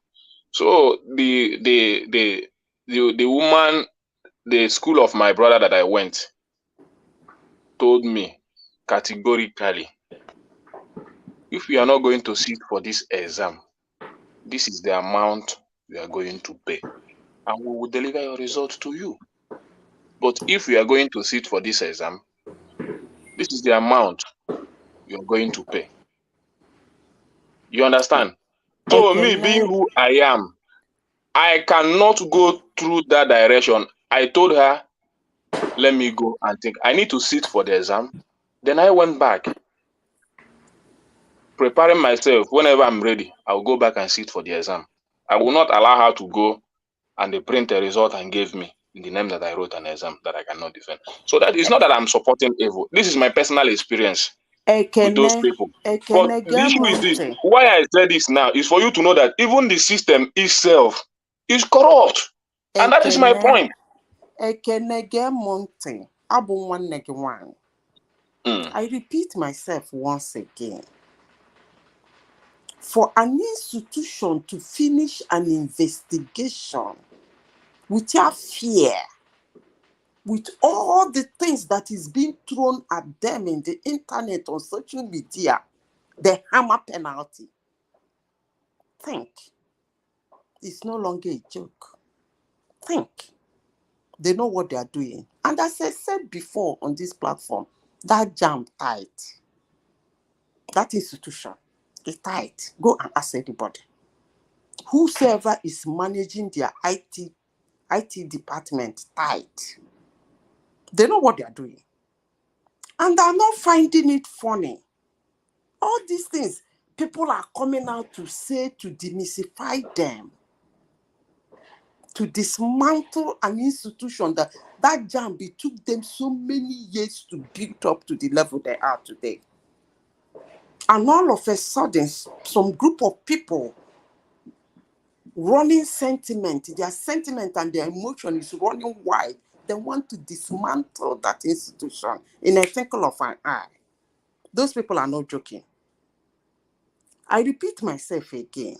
For the mere fact that they came out and said, we have done all our investigation. They published the original certificate of that girl. And I keep telling people, the world is getting close. If it's my husband, he will say almost an inch. People will find it difficult to lie. Very difficult, very soon, very difficult to lie. Because the moment you lie that lie, they will bring it to you. You be the one begging. They told you that they saw in their system, tell them that the girl has put in the original password and printed out her result, the original one. An institution told you that. You think they're joking, or you think that is not possible, and you think that's not forensic enough for you. That they can see that the girl has taken out the first result. Let me finish. They said they saw that the girl has put in the original password and took out her original result, which she refused to show the world. And then I said, this is the original. And she has a copy. Do you know that Jamb is telling the whole world that the girl has a copy of this one that flagging to the whole world? You didn't hear that. Maybe you are not following that space. Maybe the girl should come out and make another video now. She has started the video now. So you know what she needs to come out and make another video to clear out. No. As long as Jamb is concerned, I think Jamb is done with her. Jamb doesn't need to do anything again. That's why I want to beg you, please stop this your forensic stuff. As long as Jamb is concerned, Jamb is done with her. And if she think that what Jamb has done to her, and they say we are done, she doesn't like it, she should take them to court. And that time, go and ask the boy that did that in 2021, what Jamb did to him. Exactly. At that time, you will know Madam that Jamb is strong. Madam Sita, Innocent Motto will provide Sam to go and defend her in the court. Thomas, don't believe totally what Kenneth was talking about, Innocent, that they want to sponsor her abroad. I don't think so. Because sometimes... No, in terms of scholarship, scholarship, they don't give cash, you. Please, don't bring it to that extent. You only promised 3 million naira. It's over. And I think with this situation, it's not going to give a shishi. Like what Innocent said, they put out a statement saying that if after they find out that the girl is not her fault, even if her result will be lower, but enough for her to enter the university, they will still sponsor her. They use that word. If the fault is not from her, read the Madam Sita, what does that mean? They said, what does that mean? But if they find out that she is actually fraudulent, they will not. Yes. So you people should not be calling in innocent or innocent. Please. Don't start rubbishing that institution too. Yes. They put that in statement. And they said if she is not at fault, maybe one mistake or the other, somewhere somebody printed it for her or somewhere after the investigation, and she still has a high score to go to the university, they will sponsor her. But Madam Sita, I want to ask a question. Let me please hold on. I just want to quickly ask Madam Sita one question. Madam Sita, I'm interested in who is really behind this girl? Who is pushing her to this extent? Might he be the father or the mother? Or who exactly? There must be somebody pushing her to do all this shenanigans.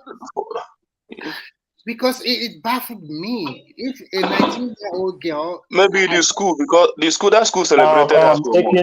Ekene, you are not Madam Sita, please. Let Madam Sita answer that, please. Yeah. As I said before, sometimes when I talk, one man will say, I want to put you people into a big river. As I said before, age 7 to 18, if you have a child of that age, be moving about with one eye. Put the other eye on the child. They are amazing people. Very amazing set of human being. I won't be surprised if it's that girl that did that thing. I don't want to include her parents yet. I will not be surprised because I listened to her. She said she has been making A's passing. If you're a psychologist, that means something. But if I talk now, people will attack me. So I don't want to put my answer to your question is that I don't want to put it on her. On anybody yet. I'm putting it on her. Let her tell the whole world how she got that because one thing has been established in all these arguments. There is one thing that has been established, that the result she is flaunting is not real. That one has been established across board. That is a fake result. The one JAMB put out, which resembled the one every other student that took that exam in 2023, it looks like that. So the fake has been determined. Now the question is, how did she possess that fake? Is it by mistake or did she intentionally did that? That's the question Innocent is asking. Not Innocent, all Nigerians. Is it that she actually went to sit down with one cyber guy to get that thing, or that somebody helped her get it, and at the end of the day find out that it's not the real one? That is the question everybody should be asking. But JAMB doesn't care. Madam Zita, please can I answer a question? Go ahead. Okay, if she's moving around with this fake one, but JAMB said she has gone to their portal and downloaded the original result. They say she has it with her. That's so what how JAMB is said. she having the original one and still flaunting the fake one? That is the question. Madam So Zita, there are also, some set of people behind that. Really? Madam Zita, also, what she doesn't know is that, like you always say, the internet does not forget. They don't understand. This thing has gone to a record. They don't understand. This has gone to a record for life. Even if she becomes exactly, Princess Rose, they are finished her. They are finished her. They have. They are finished her. The people that they are not helping her, they think they are helping her. They are destroying this lady. They are destroying her. May God bless you. The internet does not forget, even if she becomes the president of Nigeria, this thing will come back to haunt her that you did this. Like Tinubu, How does she want to explain it? How does she want to explain it? And people are pushing her. Even the way she even sat. I'm sorry to say. I mean, the way she even sat making the video. Look at the way she opened her legs. Like she's not well raised. Is that how a good girl should sit? You want to make a public statement. Mama, don't start her. Oh no. You can't even conduct yourself like a lady. You open your legs. Madam Rosie, to me, she's not even I don't even know where that brilliance is coming from. If she's writing JAMB by the age of 19, when some of her colleagues are already finished university and she will say she was the first in the class, she's always coming here. They got to university at the age of 16, 17. And by 2021, look, already at left. Ife, let me tell you, at Ife, when I was at Ife, so medical students graduate medical school at 21 years old. Yes. 21 medical school. She claiming brilliance at the age of 19, writing JAMB. Now you say you want to make Why a public... already graduated? Madam Zita, you are a lady now. Some have already some of them have already gotten master self. Look at the age of 19. She's a lady in and out. Look at her composition. This girl, is she not raised properly? You're making a public what? You sitting down with legs open like a hawk. I don't even know who pushed that girl to make that public statement. I think there's some people pushing her, really. I was so embarrassed. Can you imagine? And then for her to come out and say 19, she's so smart. That is a narcissistic behavior. So because you are so smart, you want to be smart, so you would do whatever it is to come to top of your class. The girl from Anambra. Oh, Madam Zita, I'm so disappointed. So people that are backing her, they are really destroying her. because it has gone to a record. And Madam Zita, like I said, if I ever find out that she's going to be sponsored abroad to go to one school, I will follow it up. I will I will tell the school to send this link and say, can you go find out about this student you're admitting? You need to know. It's so disappointing, Madam Sister, because that's the problem we are facing here in the US and in the UK. There are so many Nigerian nurses disgracing us. They have fake papers and they will go to the hospital and be killing people because they don't even know what they are doing. Oh my God. She says she's going to school overseas. When she goes to school overseas, she will understand that overseas, when you are studying, the monitor how many times you read they might stop her from Nigerian airport because now there's security check and everything. It's not going to be easy for her like that. Just because when you get to Nigerian airport nowadays, there is SS there. They will check your passport, and there are some people they will help. Who will give you recommendation? Who will recommend you? That's the first thing. It's not so easy as what people thought like before. Like Madam Sister said, with your biometric alone, you have to think your fingers. Maybe something will come out from your name. Then they do a simple security check on you. It's not so Eldorado. So you know, JAMB is linked to your NIN now, and when your NIN, when Tinubu makes your NIN very important, you know, all those things they are very important. So look at Tinubu. Yes, hold on, please. I just want to quickly put this. Hold on, Remy, please. Hold on, please. I want to ask Madam Sita one question. See, that's been pending. Madam Sita, do you know if you go to JAMB portal, they can tell you how many times you log in? That is what I am trying to say now. So my question to you, is that who check the results of this lady? Who check it? Who downloaded it? No, you know I think they send you a code. I think so. I'm trying to figure out what my. You have to buy a kind of scratch card or something like that. Scratch card, yeah. So they said that she put in that code and that she has printed out her result. Of course. That she has the original with her. That's what JAMB is saying, and they're not kidding. So they said they don't know where she got that one she's flaunting, and they don't care. So that is why I'm saying that she's not working alone. I don't even know why they take that case too far. No, because she went public and because they started donating money and giving her scholarship. She said she scored the highest score. So she has gotten the money. She has gotten some of the benefits. So I think it will be difficult for her to return it back. It was when they actually ethnicized it and people started raising this thing. And they don't know. Madam Shita, in fact, you raise one issue now that all of us have to be very careful with. We are destroying our institution. We started with INEC. Now we are doing the same thing with JAMB. We don't know the next one. And what about our judiciary that they are posting all those justice family something online? The judiciary also, we are trying to destroy the judiciary. So we have to be very careful in Nigeria, the way we are destroying our institution. And then even whether you are in Nigeria or you are in diaspora, it's going to come back to haunt all of us. And we have to be careful. Whoever is doing that, all of us have to gang up and raise our voice against them. They are not doing us any favor. Because anytime something happens and they want us to be shifting the goalposts, they started with INEC. You can see the way they are asking questions about JAMB, that JAMB should go and bring the sheet, the result sheet. They should go and bring the paper that he wrote. They should go and do forensic.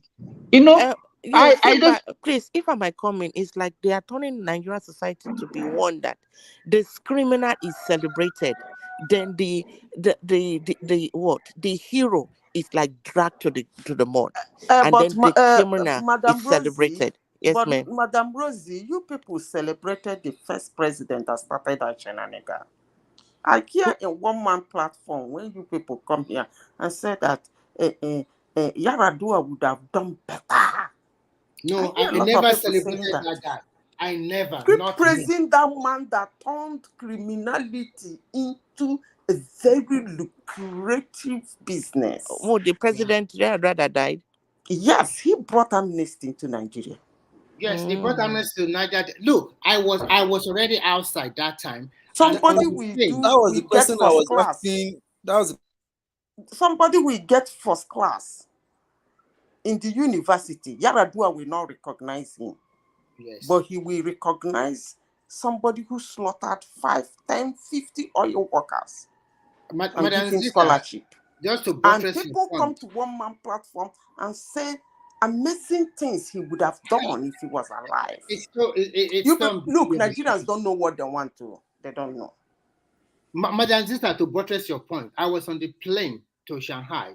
There are some people from South. They are going to, they send some of these people to Indonesia. They send them to Bangladesh. They send them to Sri Lanka. What do they ask them to do? To go and learn welding, undersea welding, all of this kind of stuff. Could you believe this was the first time, like 40 people, no, they are like 30 to 40 people on the plane. They don't even know how to, they don't know how to check in. They don't know how to find their gates. They don't know nothing. They cannot even speak a single word of English. And I was like, how? I don't understand. I said, I asked them, where are you going? They said they don't know where they're going. And we are already in, we took this Emirates airline and we are in Dubai. And they don't know where to go again. And nobody from the state followed them to Sri Lanka. They are just maybe freedom fighter from South. So this guy spent a lot of money on this guy. I have to take all of them to the gate. This is where you are going to go to the next flight to go to Indonesia. Some are going to Sri Lanka. Some are going to Bangladesh. And they are being paid. Wait, we are this the militants. We are these the Niger Delta militants. They are former militants. They were going to train them. Can you imagine? To Boko Haram too. Why can't they just train them in Nigeria, for God's sake? They were already asking for the bandits. They said they should give bandits also now amnesty. Bandits, that they should give bandit amnesty. So you see, when you people ask question to Ekene and Uptown the other time, and I like that question, but they dodge it. You ask them, how would they feel if Buhari have ordered the bombing of Southeast just like Northeast? They dodge it. Because the criminality going on in that place warrants. I asked that question 3-4 times. So they dodge it. So you don't want your own region to be destroyed, but you are happy when they were destroying, when they are bombing Northeast people and something. Remy, it was on this platform that Ekene came complaining that the whole Southeast was militarized, that they don't want it. Now, I don't know how they now say, what did they want the government to do? They say every 3 kilometers, the military are harassing their people and the military should go. And that's how they left. So now they always find it very easy to blame the government. And it's like every time they behave like a child, that they will cry, that they want everybody to listen to them. So, Sima, me looking at all the videos and what is happening in the Southeast, as a human being, you felt very bad and very sad, killing human being just like a chicken like that. And then when the government look at that video, that link that woman sent. Now look at the way they are killing people in Ebonyi State. I was saying the same thing. And you say you don't. But one mistake, you see, one thing we shouldn't do, please, let's not generalize, because we still have some people from the Southeast that are against all this, like Madam Zita. Is she not always talking about condemning all these things? So it's not all we are not generalizing. We are not generalizing. How do we say it? How do we say it if you don't say it that way? Some people, okay. Say some people, because you have some people that are against it. Yes, they don't like what is going on. Miss Rosie, you know what? In this platform, I felt for these people. I really want to change. I want the killings to stop. It's the same platform. Some people say I should stop. Stop. That if you really want to support them to put a stop to this thing, they don't want it to. So what can people do? Exactly. That's the point where I was talking to. They are killed every day. It's not fault of their own. Some of them, they were born where there's nothing like Biafra or IPOB or whatever. They don't know nothing. They just want to do their normal business. And this kind of people, that is why a lot of them. But what Madam Zita is saying is right. If you okay, she gave example of what happened in the Northeast. Initially, these people are sympathizing with Boko Haram. But after a while, when they discover that these people are not actually helping them, they team up with the military. They form the what's called civilian JTF, and they were fighting these people, and that was when they could record some success. In the Southeast also, they are sympathizing with these people that are killing them. They are not ready. They are sympathizing with the people. So if you have people that are they are the one that will abort them. They are the one that make it difficult for the military to get them. They are harboring them. It's only when they are ready to cooperate and to bring them out, fish them out. That is when if not, even let them put 1 million military people there. If the people are not ready to cooperate with the military, there's nothing they can achieve in that region. Well said. That is totally true. Simba, I don't think. Remy, Excuse do me. you remember I'm sorry, hold Mr. on, Thomas. please. Okay. Hold on, please. This NDL, this NAFDAC woman, I forgot her name, Akwele, Akunyele, yes. her husband, Oh, you are breaking, Thomas. Can you hear me? Yeah. Yeah, go ahead, please. You are still breaking a little bit. Thomas, I thought you are in Australia. Even we that are in Nigeria, this thing is better than your own. Thomas, I know. Please leave Australia and come to the US. Come up, what's in Nigeria? Nigeria internet is better. No. Simba, Nigeria.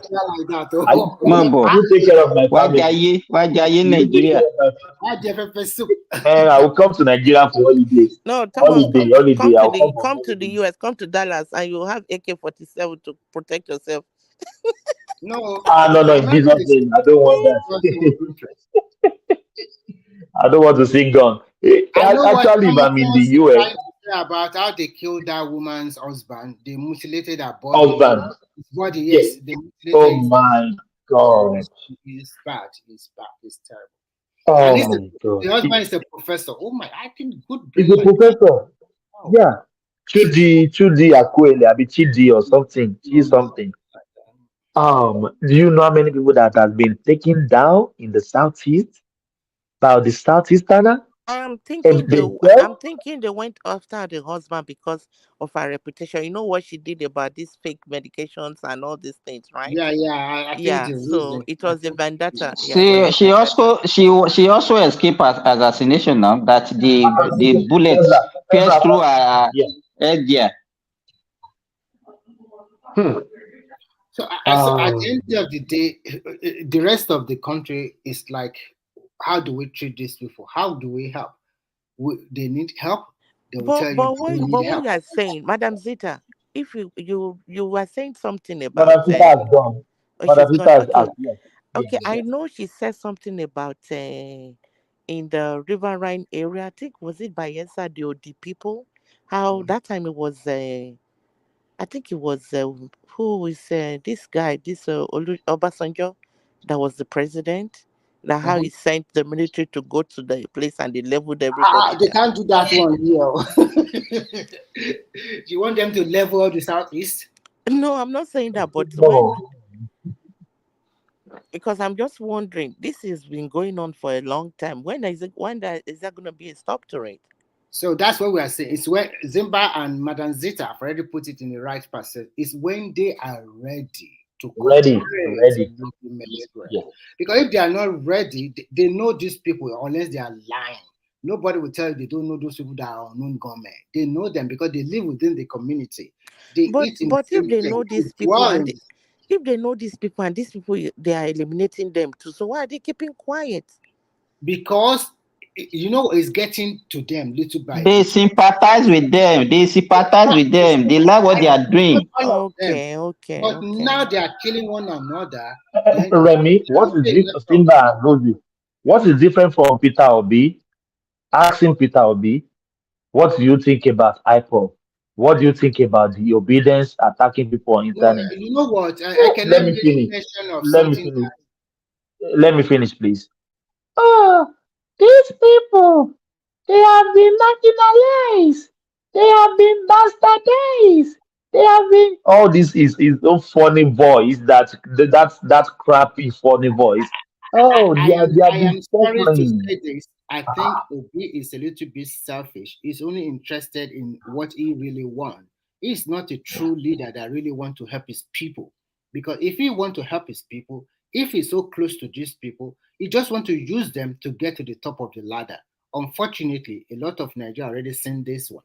Because if he's a true leader, he's supposed to galvanize the people and let's put a stop to it. If now you are the rave of the moment, why don't you call the governors, have a meeting with them, call all the leaders? Use that influence. Use that. Thank you. Use that influence to make sure that, even use that influence to agitate or negotiate with the federal government so that everything will be settled.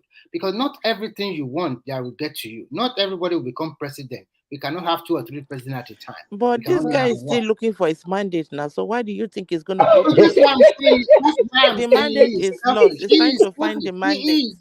So that is his prime mission right now. We use Titanic. Maybe the mandate is under the sea. The mandate has become Titanic. It's right there in the ocean. They accused Tinubu that he is a female. You know what Tinubu did at the court yesterday? They tender his admission letter to Chicago State University. Wow. Are you serious? Wow. Yes, his admission serious? letter to that university. Oh my God. And as old as he is, he still has the admission letter. The funniest part of it is that all this admission letter is a transcript, it's all record. No, the next thing they're going to say it's forged. University satisfied by the university. Remy, they will say it was forged. They will say it was forged. No, it was certified by the Chicago Remy, you can't win the obedience. They will say it was forged. That's what I'm telling you. The Chicago University is fraudulent. They are corrupt. Fine. They are corrupt. So they are very corrupt. But Jagaban tried though. Imagine the time he finished school. Me that I got out of school not too long. I can't even. I can't even know. I can't even find my admission letter. I've never seen that academic transcript of this man. This guy is a brilliant guy.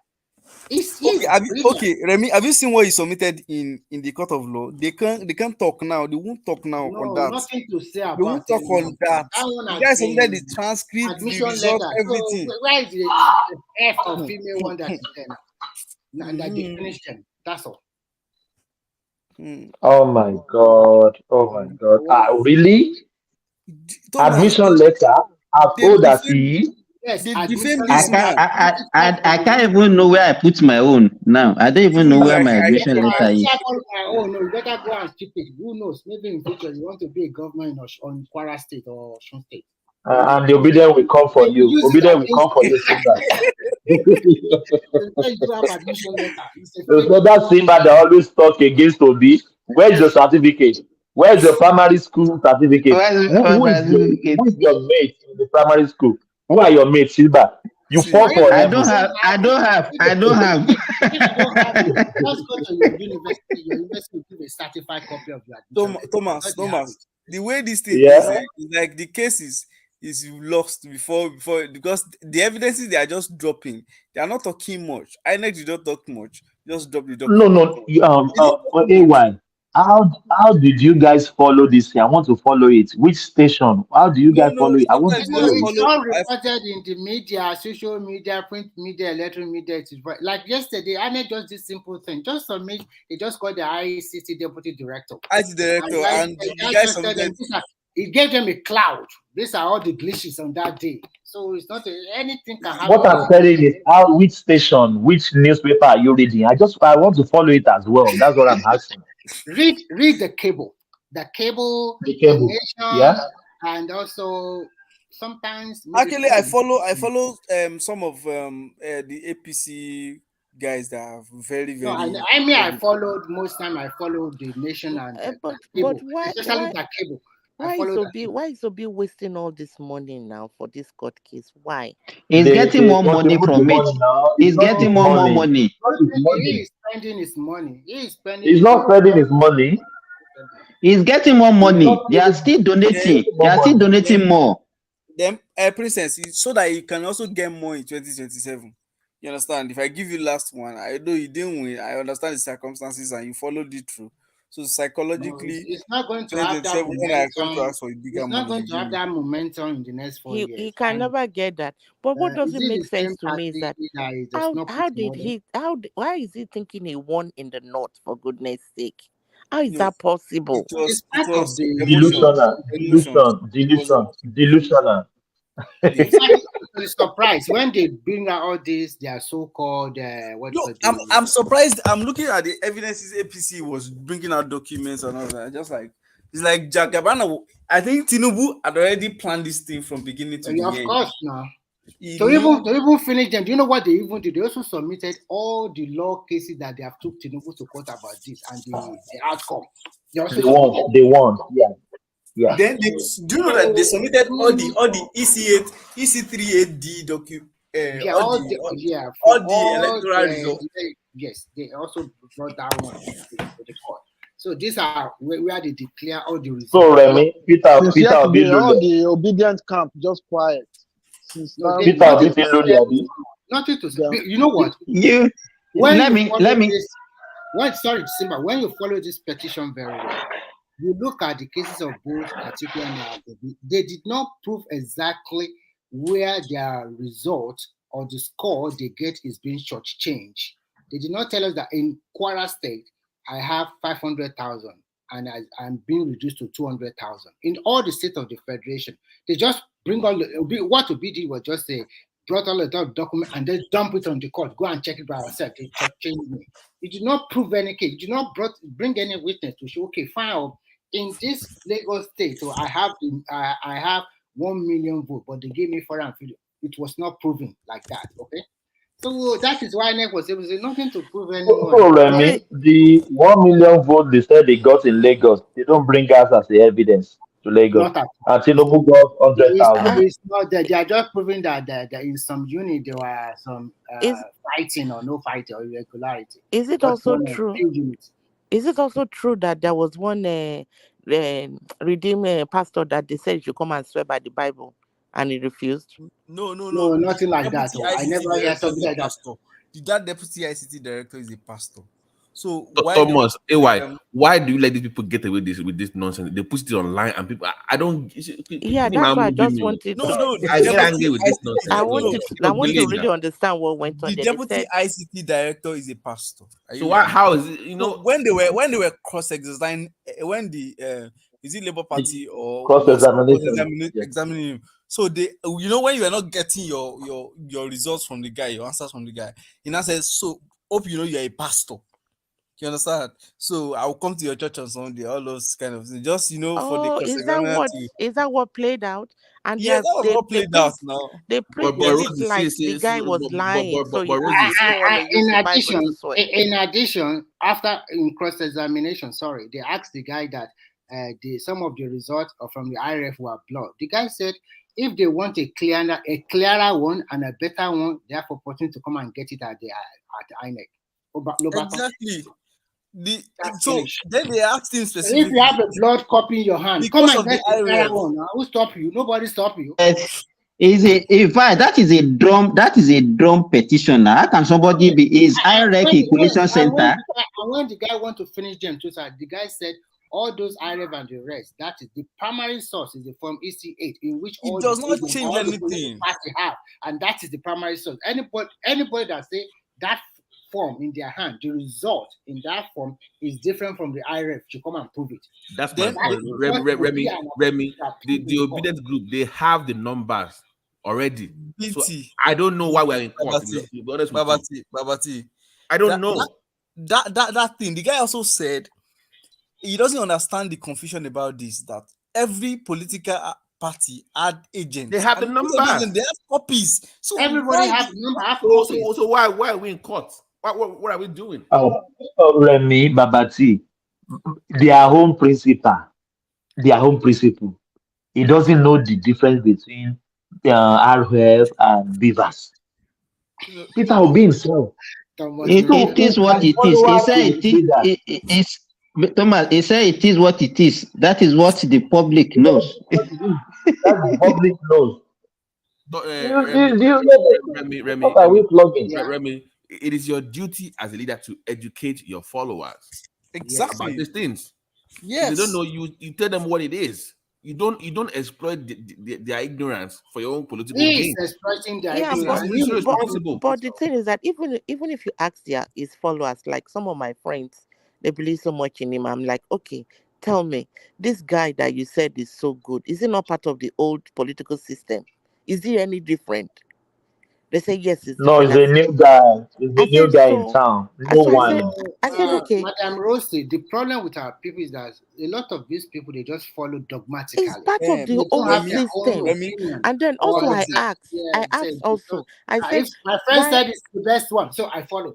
I said, okay. He was in government when he kept his money in Panama. What is that all about? They said, oh no, you didn't know about it. I'm like, this guy is not any different from any of these. No. Some people just say, I said, you help her number people to invest their money, and it's going to give it back to them. Oh Jesus! What they were hoping for at the petition tribunal.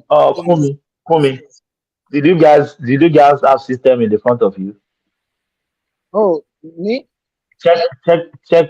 Everybody, check the comment section. Okay. Just look at the comment section. Okay. Did you see what I see?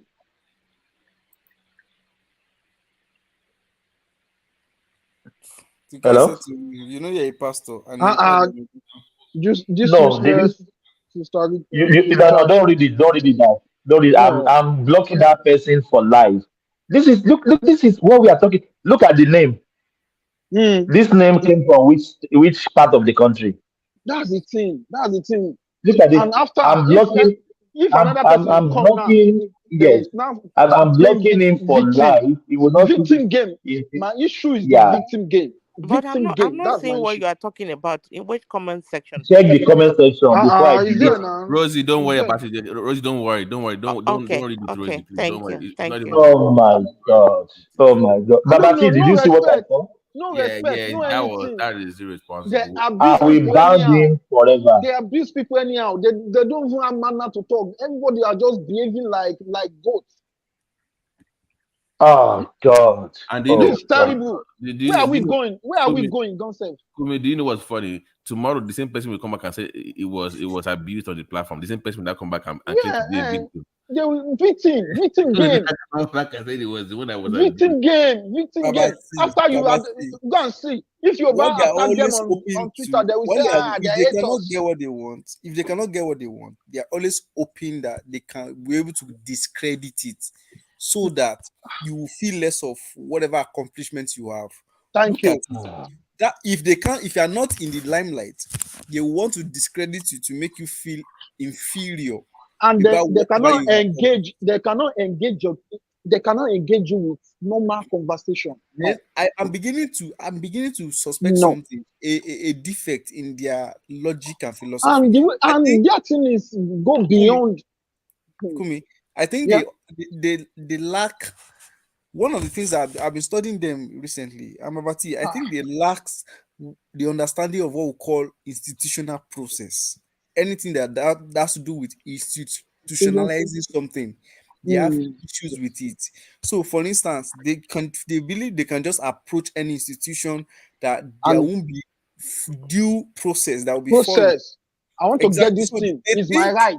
It's only one. You know that one-man business approach that is a one-man business now. I can do anything I like. I can bend the rules and all of that. They don't understand things like organization. When we call something a big organization like INEC, they would think only one man. See the process now. There was a time we are not Southwest.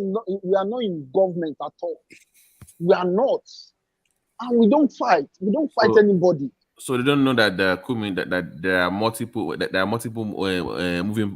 moving parts. Exactly. So they don't see like that. They see it as one man. Jonathan don't give us any position. Jonathan don't give us any position. And we don't kill ourselves. We don't fight. We go to the process. We play the game. Yes. Babati, look at INEC. They only see Mahmoud, right?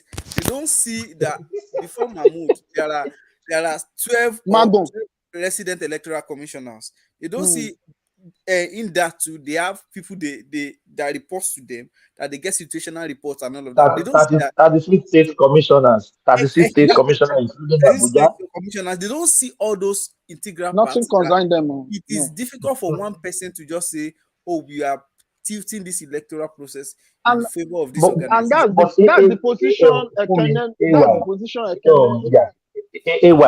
Guys. Sometimes, if I read some comments on YouTube or on internet, I would just think in my mind, is this person that wrote these comments, are they okay mentally? Look at what I just showed you guys now. I don't think how somebody will type that on his system. And the sister never said anything wrong. She never said anything. She doesn't say anything abusing or nothing. I don't.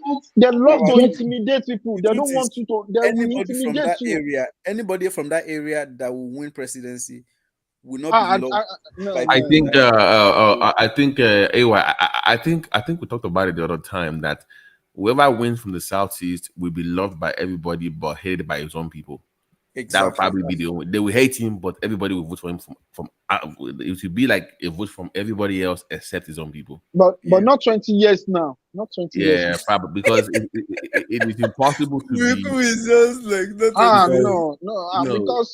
I will be among the people that will promote it at that time. I'm telling you guys, I don't hide it. Really? I will promote. Yes, I will promote it. No.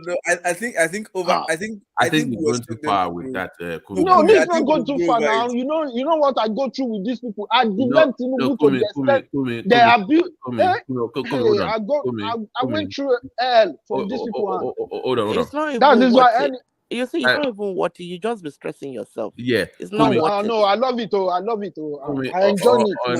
On this platform, I've gone. Okay, we go adjust on this platform, but another platform we will give ourselves voto. Kumi, let Babati talk. Let Babati talk. I have gone toe to toe with the elders of this platform, Chief Gomez, particularly, about the part of our culture where we talk about being welcoming and accommodating. That I've said that we need to modify that stance. That it's not actually favor the Yoruba tribe, that we need to modify that. It's not favorable at all. Yeah. So, and I think the stance is changing, really. Yeah. Because what I'm saying is not stopping. What we are seeing, the truth is, we might say, they are changing a lot of things, because, and that positional, that welcoming, because Babati, look at the statistics. They are rolling out statistics recently. Looking at people that are doing well in all these sectors, e-commerce and all of that. We are seeing that these people are lightweight. You understand? They are saying it every day. I read some statistics a few days ago, looking at all different industries, the big guys there, top 10 big guys, fintech and all of that. And everybody is looking at, okay, so what is being done? Why are these people loud? Why are they loud? You heard what Upton said this morning, that they have the largest middlemen that achieve that the middle income. You can see, and it's the same on this same platform. That's one of them also said that they are ready for war. It's only Yoruba people that are not ready for war. We cannot fight on this same platform. On the same platform. For what reason? Are we crazy? When we want to talk, some of our guys say, what you are saying is too much. We have to modify it. It's not too nice. Are they nice? Simple to put injury on top of everything. Say, we are moving our business, we are moving back to move it back to Anambra now. Who cares? Yeah, nobody cares now.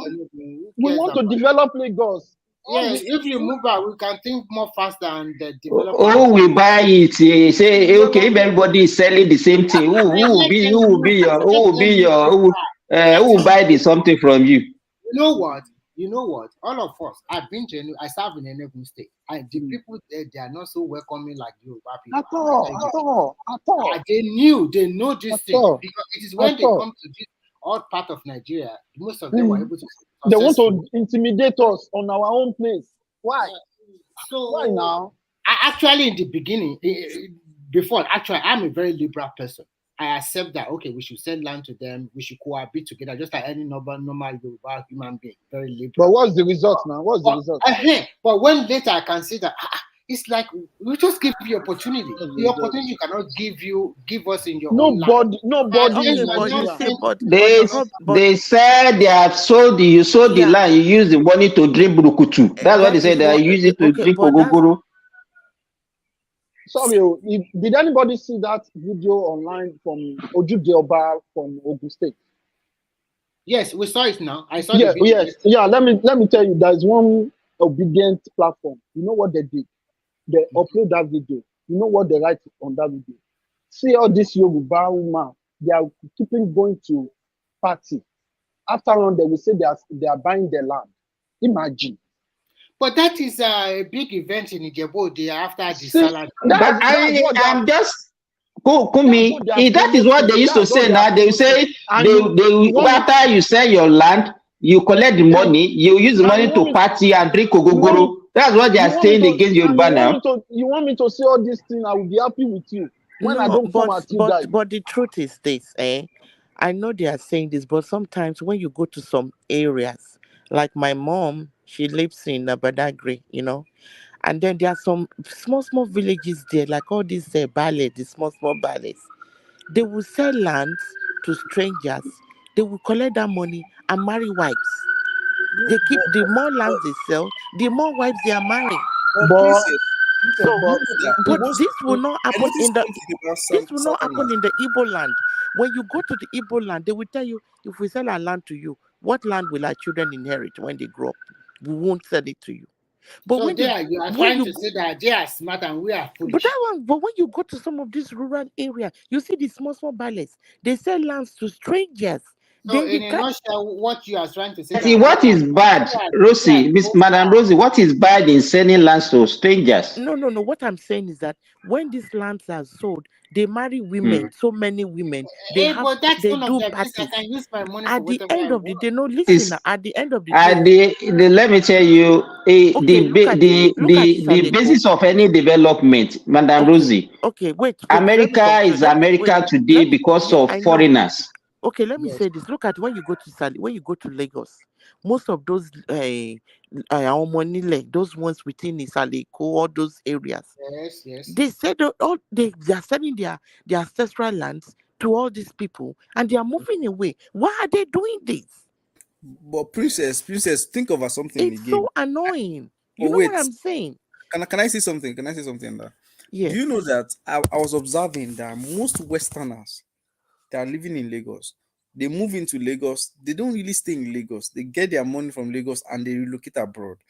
If I look at the amount of Westerners abroad now, you'll be surprised. A lot of Westerners moving abroad, staying abroad, buying properties abroad.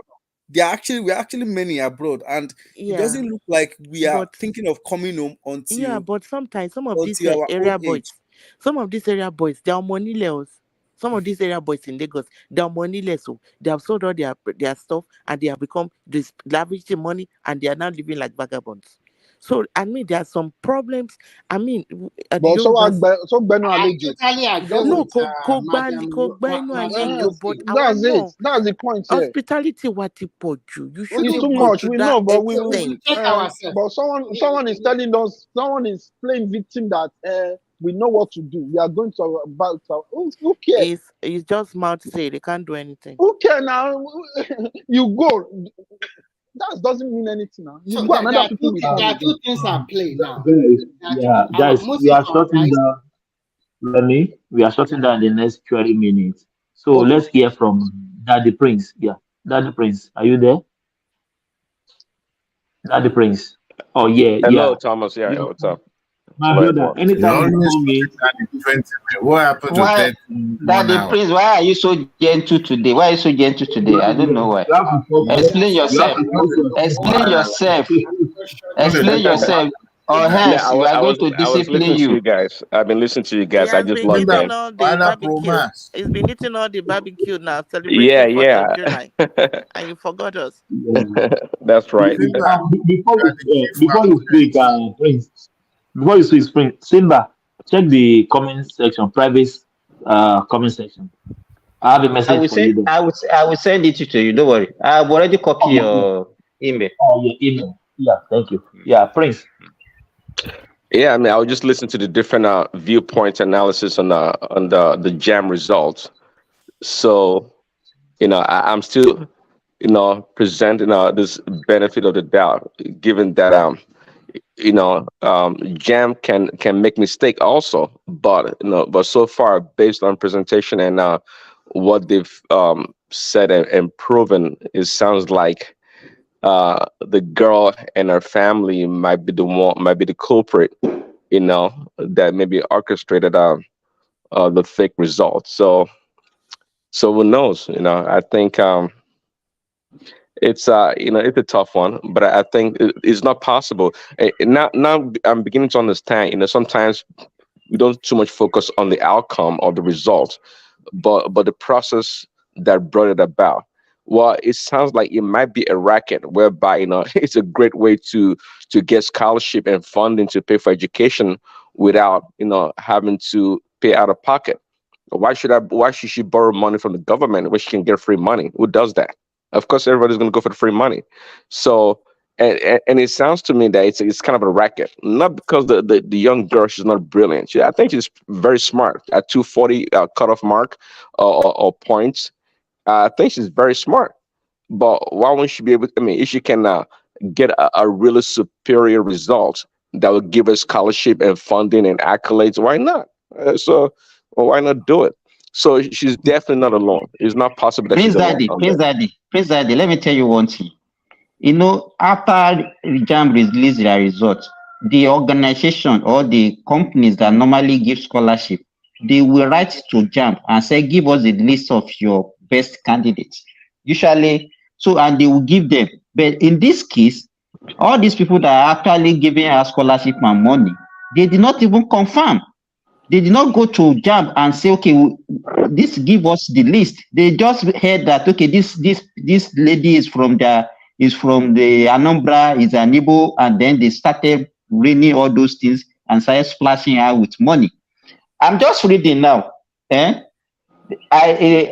Phonics, set another test for Mesoma. Ohanese Youth tells JAMB. Can you see where we are going?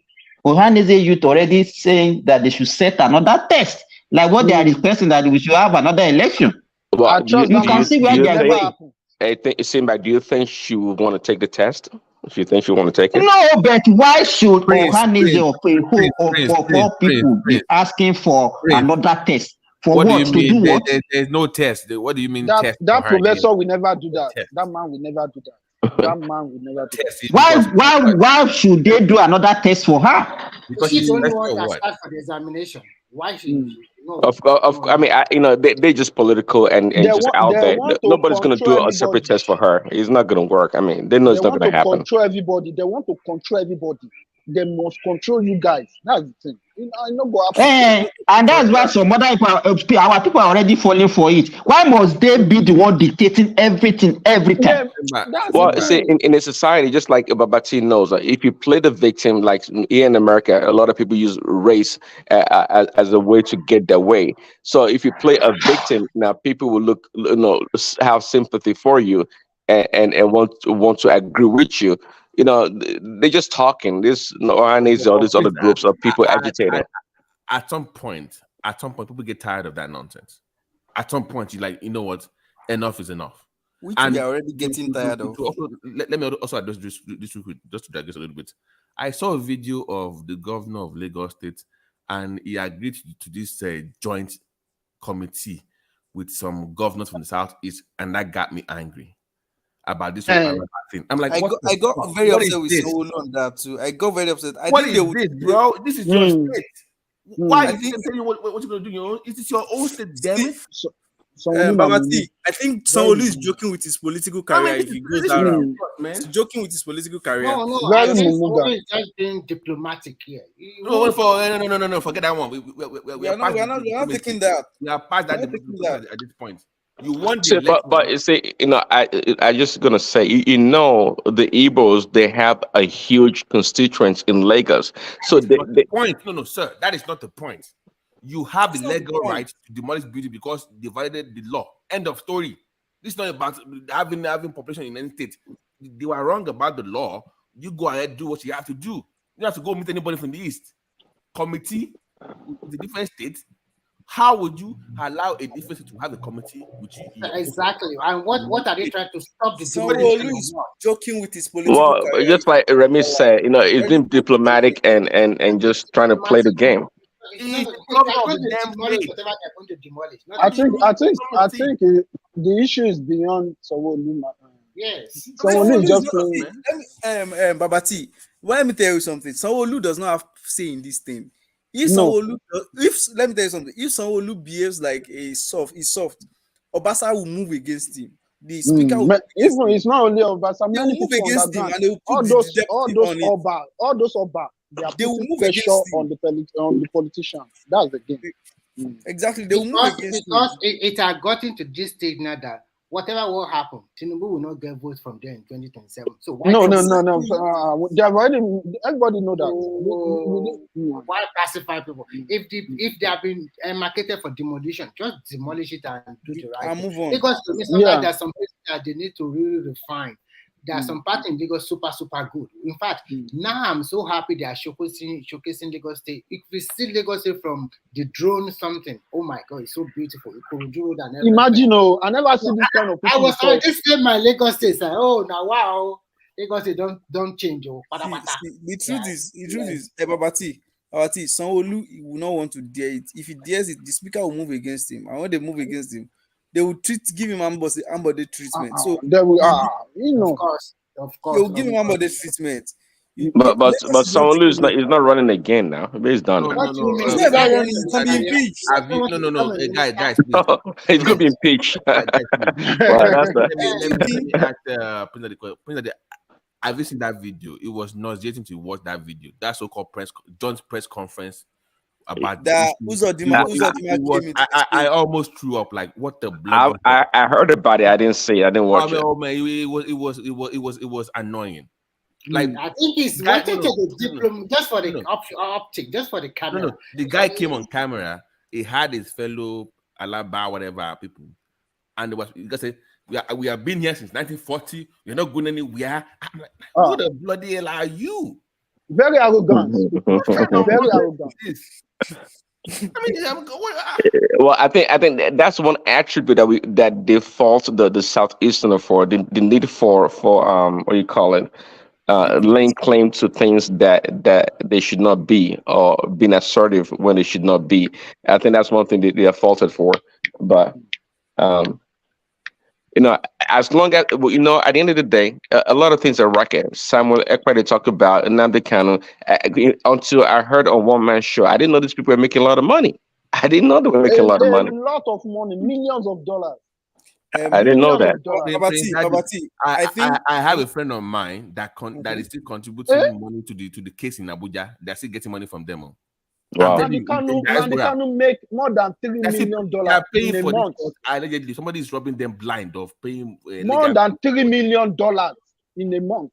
I'm telling you, they are making money out of this nonsense. Wow. Yeah. Interesting. Well, Babati. Oh, good morning. Good morning from this side of the continent. Good morning. Yeah, go ahead there, Prince. AY, is that AY? Don't even mind me why I'm sounding like Prince Daddy and yeah. Look, Thomas, if you shut this thing down in 20 minutes, I will sue you. I'm going no. I will contact the lawyer. Hey, guys, I've been thinking about it. A military coup. We're gonna initiate a military coup and take him out. No. Let us do that. Let us do that. I have a better solution, guys. I'm a Gbebo.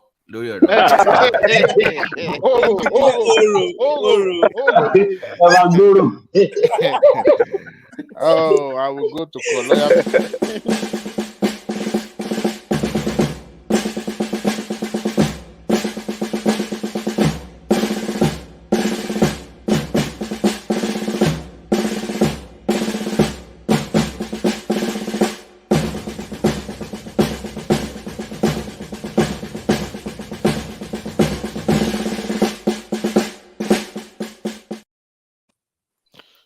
However, that's Actually, one of the you can see that topic I we will send didn't touch. I will send my boys to you. I will send my boys to you to come and arrest you.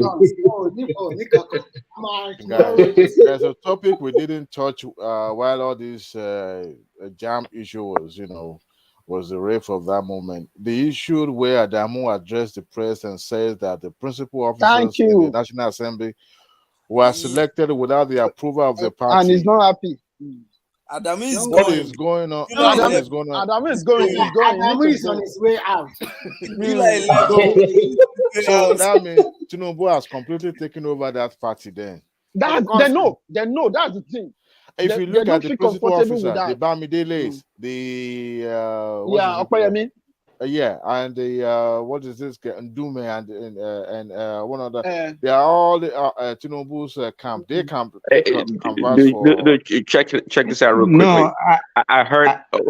Sorry, I heard this guy Danny Bohala. it was caught unawares. He couldn't believe that they chose what you call it, the minority leadership, and he said the people that were chosen, or the person that was chosen, or the two people were like he didn't know those were the candidates to be chosen. So in other words, it was suggesting that Tinubu had influence on the choosing of the minority leaders also. Of course. Yeah. Of course. Yeah. It was fine. It was Tinubu and Wike's pact. Wike is the winner for the minority. Tinubu is the majority. Kambu and Atiku. This Wike said. Wike knocked them out. He knocked them out. Why would they? Adamu said the APC and not they are not happy with it because Tinubu is already full in charge of even PDP and APC now. Babati, I was trying to speak something to it about the northern space, that the way things are going now, it will be difficult because Tinubu is bringing the southern space into politics now. Thank you. And you know Tinubu's style of politics. Dominance. There is that plan for long-term dominance. That is what National Man does not want to hear. He's winning the number now. He's winning the number now. Exactly. Who said that? You're supporting Rational Mind's position that Tinubu likes to dominate. That's what you said. When I mean dominate, I don't mean him being in the position for life. I mean, he's party dominant. And there is this, before this time, if you look at Tinubu's body posture while he was campaigning and all of that, it was more of, let's talk about negotiations. And the northern space was feeling the power. They were oozing out that body language of we are in charge, whatever we say, we are the one that is going to give Tinubu the victory. We gave him the victory and all of that. But with the way things are shifting now, Tinubu is making every other region of Nigeria to understand. In addition, I think the problem is, what does Adamu want? Adamu is part of the cabal. Don't forget. They play Adamu is part of the cabal. They are going to ease him out easily. That's what they are exactly. No, he has out easily. They will do that. He was not aware that they were playing him all along. And do you know why the NWC supported him? Omishore, part of them, is planning to be a minister, and I guess they did not pick him to rep because I heard that Tinubu is planning for 42 ministers. 36 from state and one from each of the region. So they are planning to take Omishore from them, but I guess maybe they will not. No, you can't. Omishore cannot come out of that position because Omishore is very. They are considering Fashola for Southwest region, one person. But unfortunately, region is right. Fashola is not really interested in becoming a minister. He wants to take a bow, but maybe will participate in another position. So don't be surprised if you don't see Fashola as member of the ministerial in the ministerial list. So, but my point here, Tinubu is already taking all the power out of Northern. He has to do that because Nigeria have the absolute power. No. Kumi, don't make that mistake and don't say such a thing. If he's dealing with if Adamu is not what role did Adamu play in his election? What role did he play even when they were when they were choosing doing the election in the house? the principal officer. Let me tell you, what Tinubu is doing is not going against the Northerners, but that Adamu is just a mole that has to leave that position. Even he's been there in the first place an anomaly, because you cannot have the president. Hello, who is that? You cannot have the president from the north and still have the chairman of the party from the north. It was an anomaly, but everybody kept quiet about it. When Buhari was there, Adamu was not supposed to be there in the first place, because the way they do it is that when they have the president from the north, then the chairman of the party come from the south. That was what caused the problem. That was what caused the problem in the PDP. But yes, but the APC, but a Satanist was removed to put a Northerner in APC, and nobody raised an eyebrow. Oshiomhole was removed. Yes. So it was an anomaly. It was Tinubu that actually made that party to remain like that. If not, that APC could have scattered because of the removal of Oshiomhole at that time. Of course. So, so what he's doing now is not as if, what does it mean by saying it doesn't have an input when you are not even an insider in the first place? You made yourself an outsider. So why was he complaining? So Kumi, what I want to know, don't say such. You are an international platform. What you are saying is very sensitive. It's not alienating the Northerners at all. Don't bring that one up. Simba is just a balance of power. Like there has to be balance of power. Balance of power. So the thing is, everybody will have to negotiate. What is going to panzer at the end of the day is that it will be eased out easily, and then another Northerner from probably northeast or northwest. No, it will be north central. Or another state from north central will probably be the new chairman. I'm thinking Lalong will be. It will be one of the no, not Lalong. Lalong. Even that long play anti-party. They need a strong young man. I think that man that always criticize them, Lookman or what his name, I would prefer him to be the national chairman of that party. That their national secretary I think is a member of. Oh, they should give it to Yaya Bello. Thank you. Yaya Bello. Remy. Yaya Bello is too young. He's too young to be the party chairman. He doesn't have the maturity. He doesn't have the maturity. No. Is the party chairman is the game. Let's hear.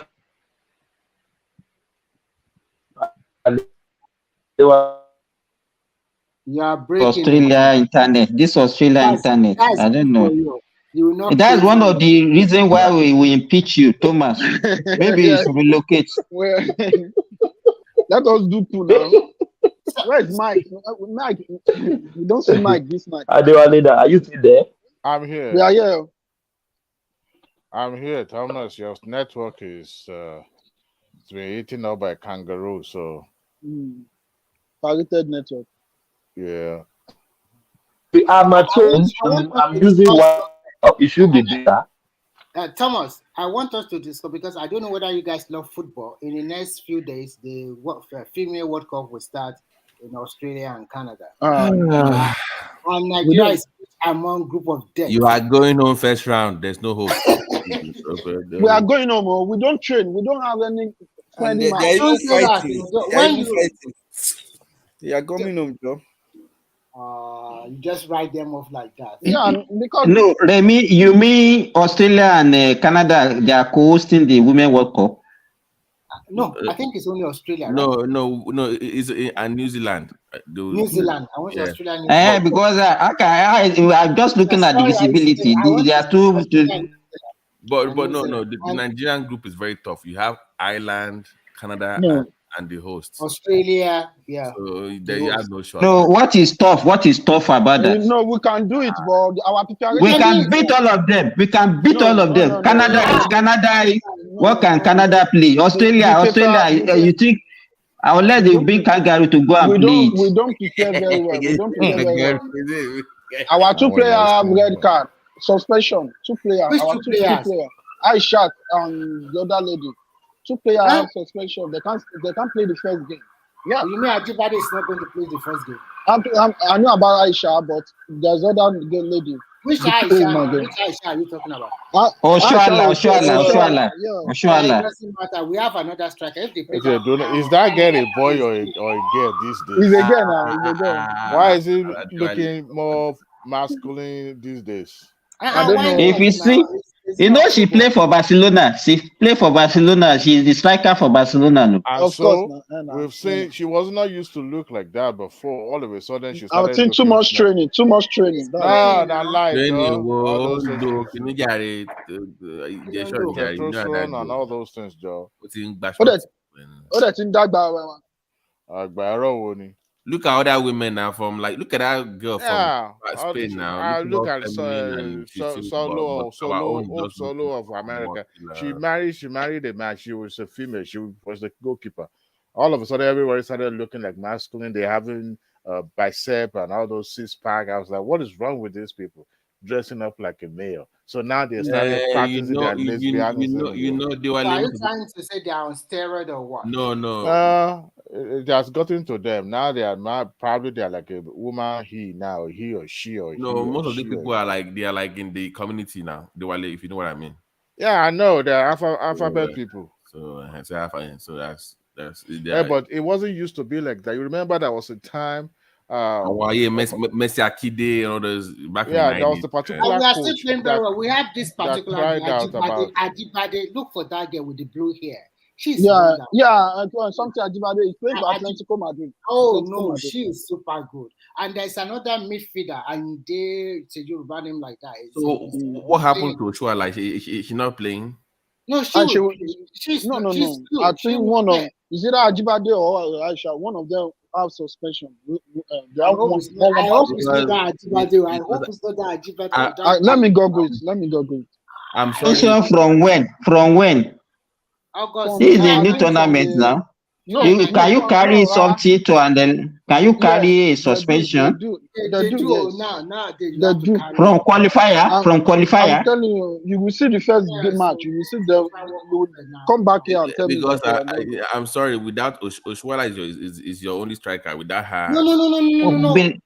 Our second 11 that can beat Australia, forget it, and Canada. Second 11 can beat them. Yes, we can do it, but the preparation is poor. We don't play any friendly match. We don't play any friendly match. We just going to the World Cup. I don't think we can.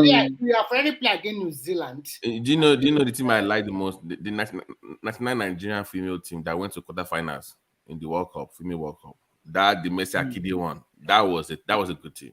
That even now, those ones. Babati, they have a good team now. But the problem we are having is this. Coach. That the coach is playing one striker who is the worst one, the Super Eagles coach is the worst one. Do you know the thing they have in Nigeria? In the university. No. It's the same thing they have with our guy in Napoli, where you have striker, but we don't have a Cavaskelia in our team. They can supply him because the kind of format we are playing with Super Eagles does not fit the Super Eagles. It's easy for opponents to win. Why can't you be playing win every time? Just close the win, it's over. I don't know why these coaches they are not really hardworking. I don't know if the problem. That Super Eagles coach, that one is the worst one. That one just I was expecting him to look for even a local player to complement Osimhen so that we can have a twin strike force. But you are playing as a lone striker. And then you play Iwobi. We don't have a creative midfielder. No creative midfielder. Thank you. You see. And our fullbacks are too heavy. They are not very creative. Osimhen cannot hold the ball, but somebody has to supply him for him to. Yes, that's creative. We don't have the mode of Okocha or Siasia or even Thompson Olia. We don't have all those kind of players anymore. If we have you can go and bring them back now. I'm talking about if we have players in those. You guys, let me tell you the problem. The kind of school in Nigeria now does not encourage sports. In the olden days, we have more public schools where pupils they have field where they play and they have inter-school competitions. But with the advent of private schools now, you have schools that doesn't even have a playground, and then everybody just focusing on education. You have to become a doctor. You have to become a. Maybe Thomas will know this because I guess. So there is no talent. There is no talent discovery now. Even we, except those you people who are in the diaspora in Nigeria now, the children of the rich, the only thing they will ask them to go is just to go and study professional courses. Meanwhile, maybe some of these children, maybe they are supposed to be an athlete, they're supposed to be a footballer. We don't even know their talent, but and that is the problem. So there is no opportunity for them to actually exhibit all of this. them, they are going to when we are growing up, we save money for every Saturday or Sunday to watch Shooting Stars against Rangers, against Stars, against NNB. Come and see Keshi. Come and see Guavo. Come and see this guy, very, very tough athlete defender. We watch this game. In fact, I was saying I don't have money. I know my way to Liberty Stone. I know we will bet people. I will work from Oluloyo, go to this science school. Children are raised inside their yard these days from school back home. No outing. Just online every time. So that's it. So there's no talent. In fact, that is why you discover that Nigerians in the diaspora, they are now the ones that are more in our national team than even the homegrown players. All of them, they're just into internet. Because in developed world, they will ask you to take your children out for sport, for music, for all those things. But in Nigeria, the only thing they will do is that after coming back from school, they will give them truckload of assignments. How come? Then after that, they watch cartoon. We watch cartoon. May God bless you, Thomas. That's all.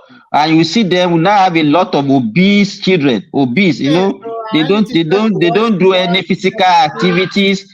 They are very lazy set of kids. Those are the ones that we are raising now. Mr.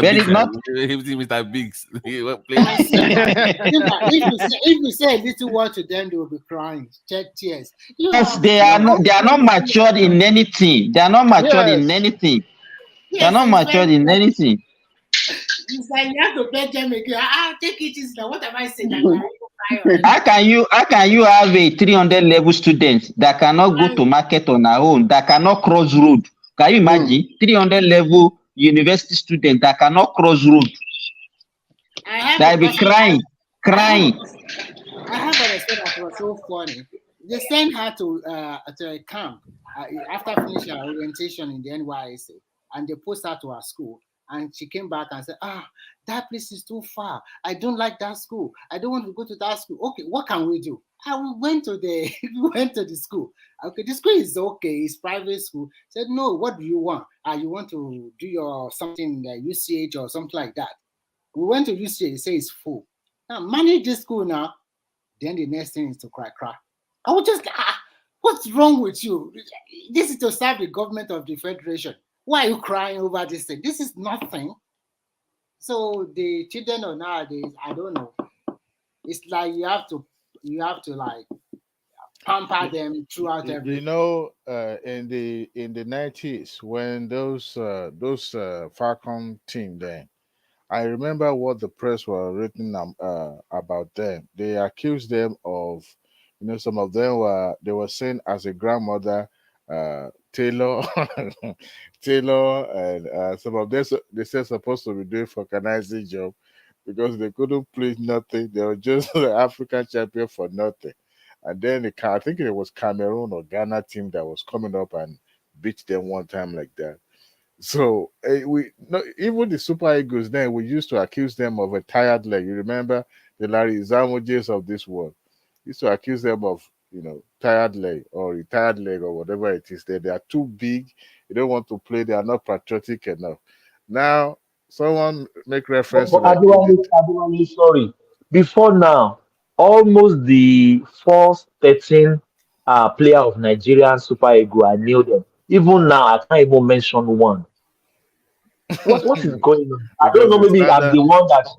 I don't know. Maybe I'm the one. No? I can't even mention one player. We know Osimhen. No, you are Thomas. It's not your. That is what I'm speaking to. Before our players, they play for the big clubs in Europe. the Chelsea, the Barcelona. Amunike played for Barcelona. Ajax of Amsterdam.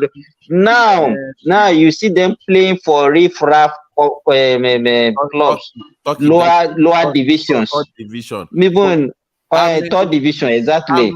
How many quality international friendlies do we have? Remember back then we used to play Ireland, England, Brazil, all these friendlies. You will try out new players from local, and they will mix them together. We don't even do that anymore. There's no friendly anywhere where we play. But see, when they look at the quality of your team, the people that will ask you for friendly, they will look at the quality of your team. If they say that you are not going to be a formidable opposition, they will not waste their time playing with you. Exactly. Oh man. Because look at the Senegalese. Look at the Senegalese now. They beat Brazil now. Look at the Senegals, and I know more of Senegal players than Nigerian players now. I know more of Algerians and the Moroccans than the Nigerians. I think that sports system is, they need to do something about it. I think the NFA president we have now is a dumb man, very docile. That one, even very dumb. Even the old one, the other guy, even the other guy is even better. Remy, quick question. Did you guys know maybe Tinubu likes sports? He does. Man United, he's a Man United fan. He's supporting local leagues. I think. Imagine. Really? Maybe he can revive. Yeah, maybe he can revive it. Even he's a Manchester United supporter. He got shares in Manchester United. I tell you, don't talk about Manchester here because I'm Arsenal. We are Arsenal. There, Arsenal for life. We are here now. Anytime we are Arsenal for life.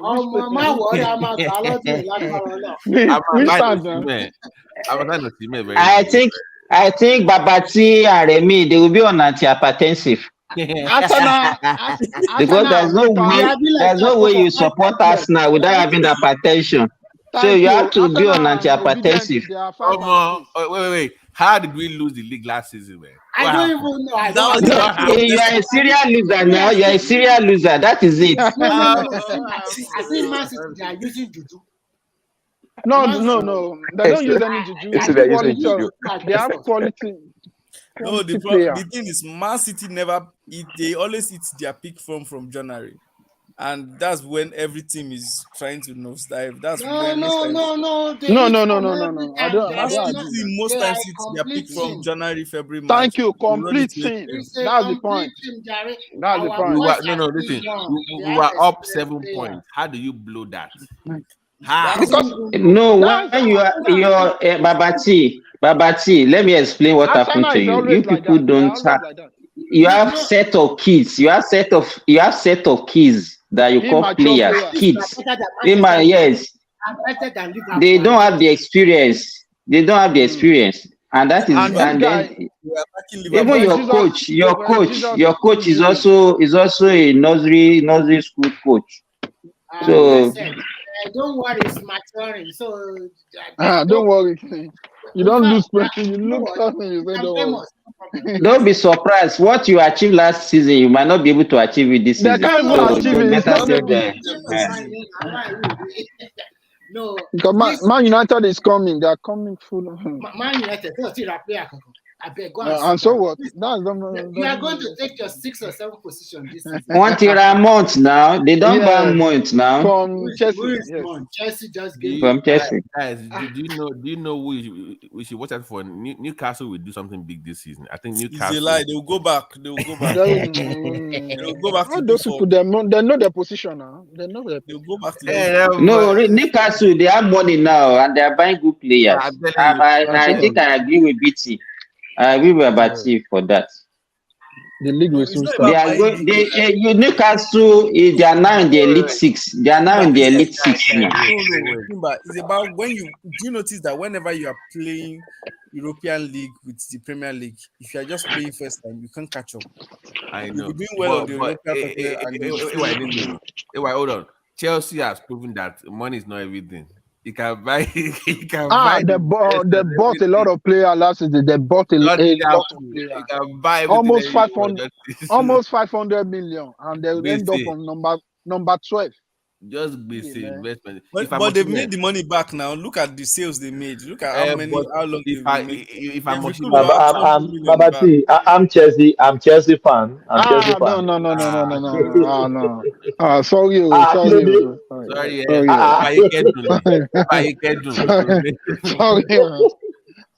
Sorry. Well, I'm To be predicting an that. Arsenal fan, I'm predicting that it's not better. Arsenal Bawo. Liverpool or Chelsea will take the league next season because Hey, they have. Thomas, are you in the house? Right? yeah. No, yes, Ayo, AY is yes. there now. AY, AY is there now. AY, how are you? What do you think gets Good. Bro, how We are you have doing, to. brother? We have to How AY you now. doing? I, Good. I get to support. I think that ball, that's just what prompts you here. You guys like too much ball, and you no, guys don't have no, players in Nigeria. Thomas. Do you think Yeah, you like to get Osimhen?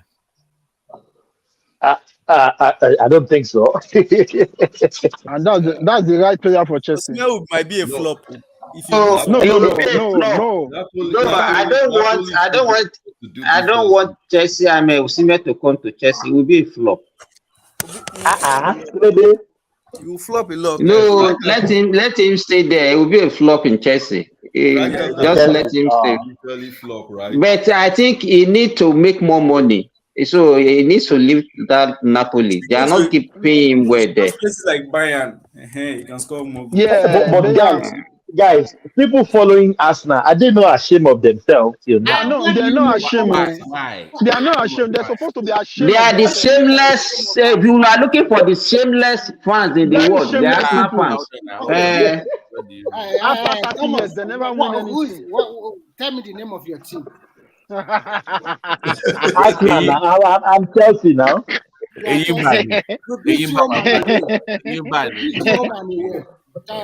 Simba, what's your team? Offsuit team. Simba, what's your team?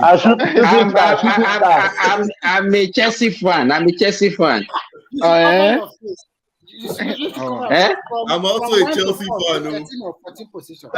You can see. But Chelsea, to be honest, Chelsea let us be reality.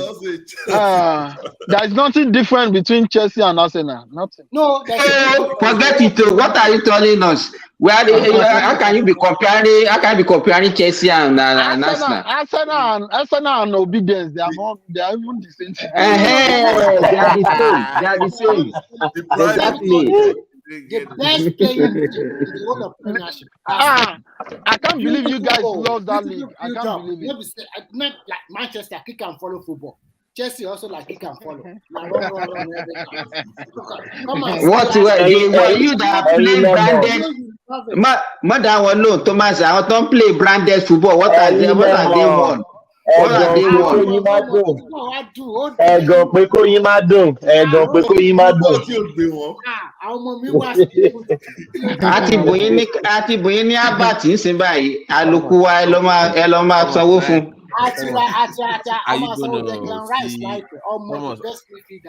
Yeah, but that money is too much for Declan Rice. The money is too much. It's very expensive. In fact, I was surprised that they paid that 65 million pounds for Kayabat also. These players are always overpriced now. Overpriced. And that's the why they always flop. That's the reason they always flop. No, she is not going to flop. This guy is in the mood. Okay, let's see now. August is around the corner. He's a good midfielder. No.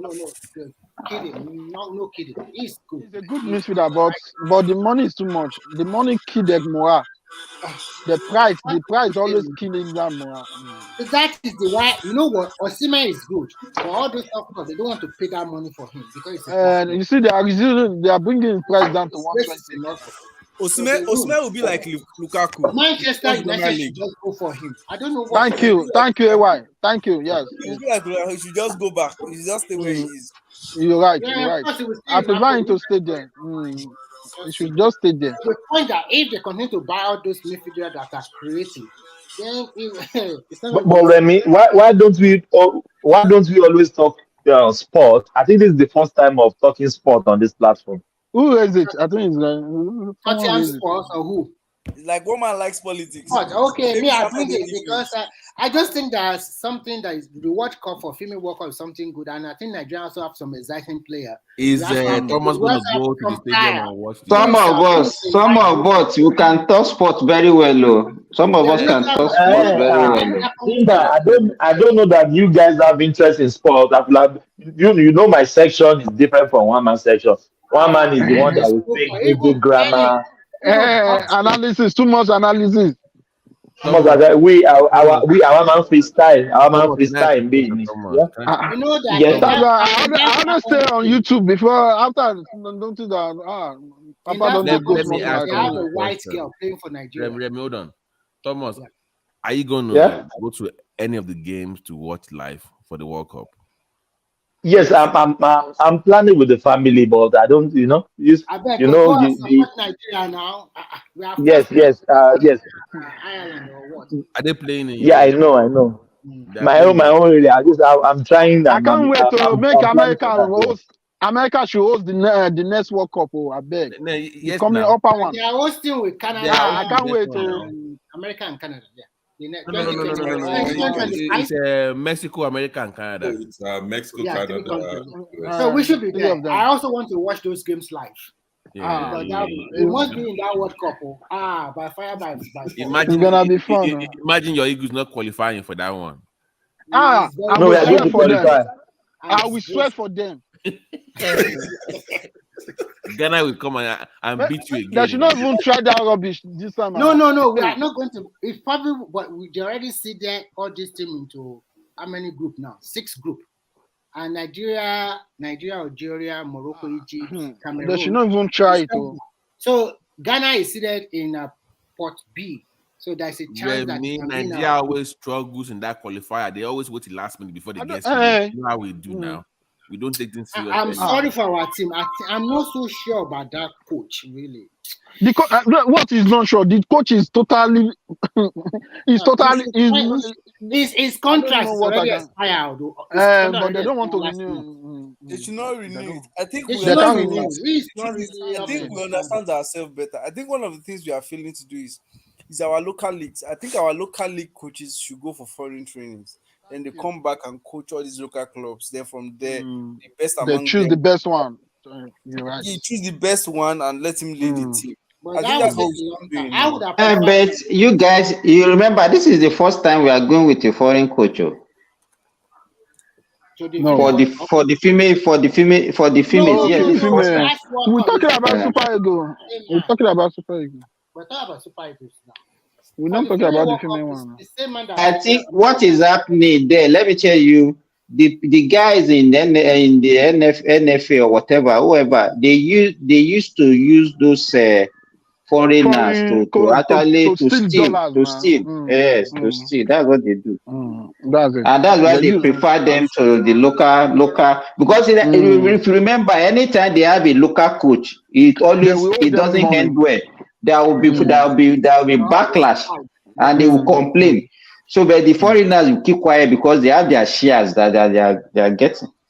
That is what is happening. And they always did. Okay, look at Ghana now. Do you know who's coaching Ghana?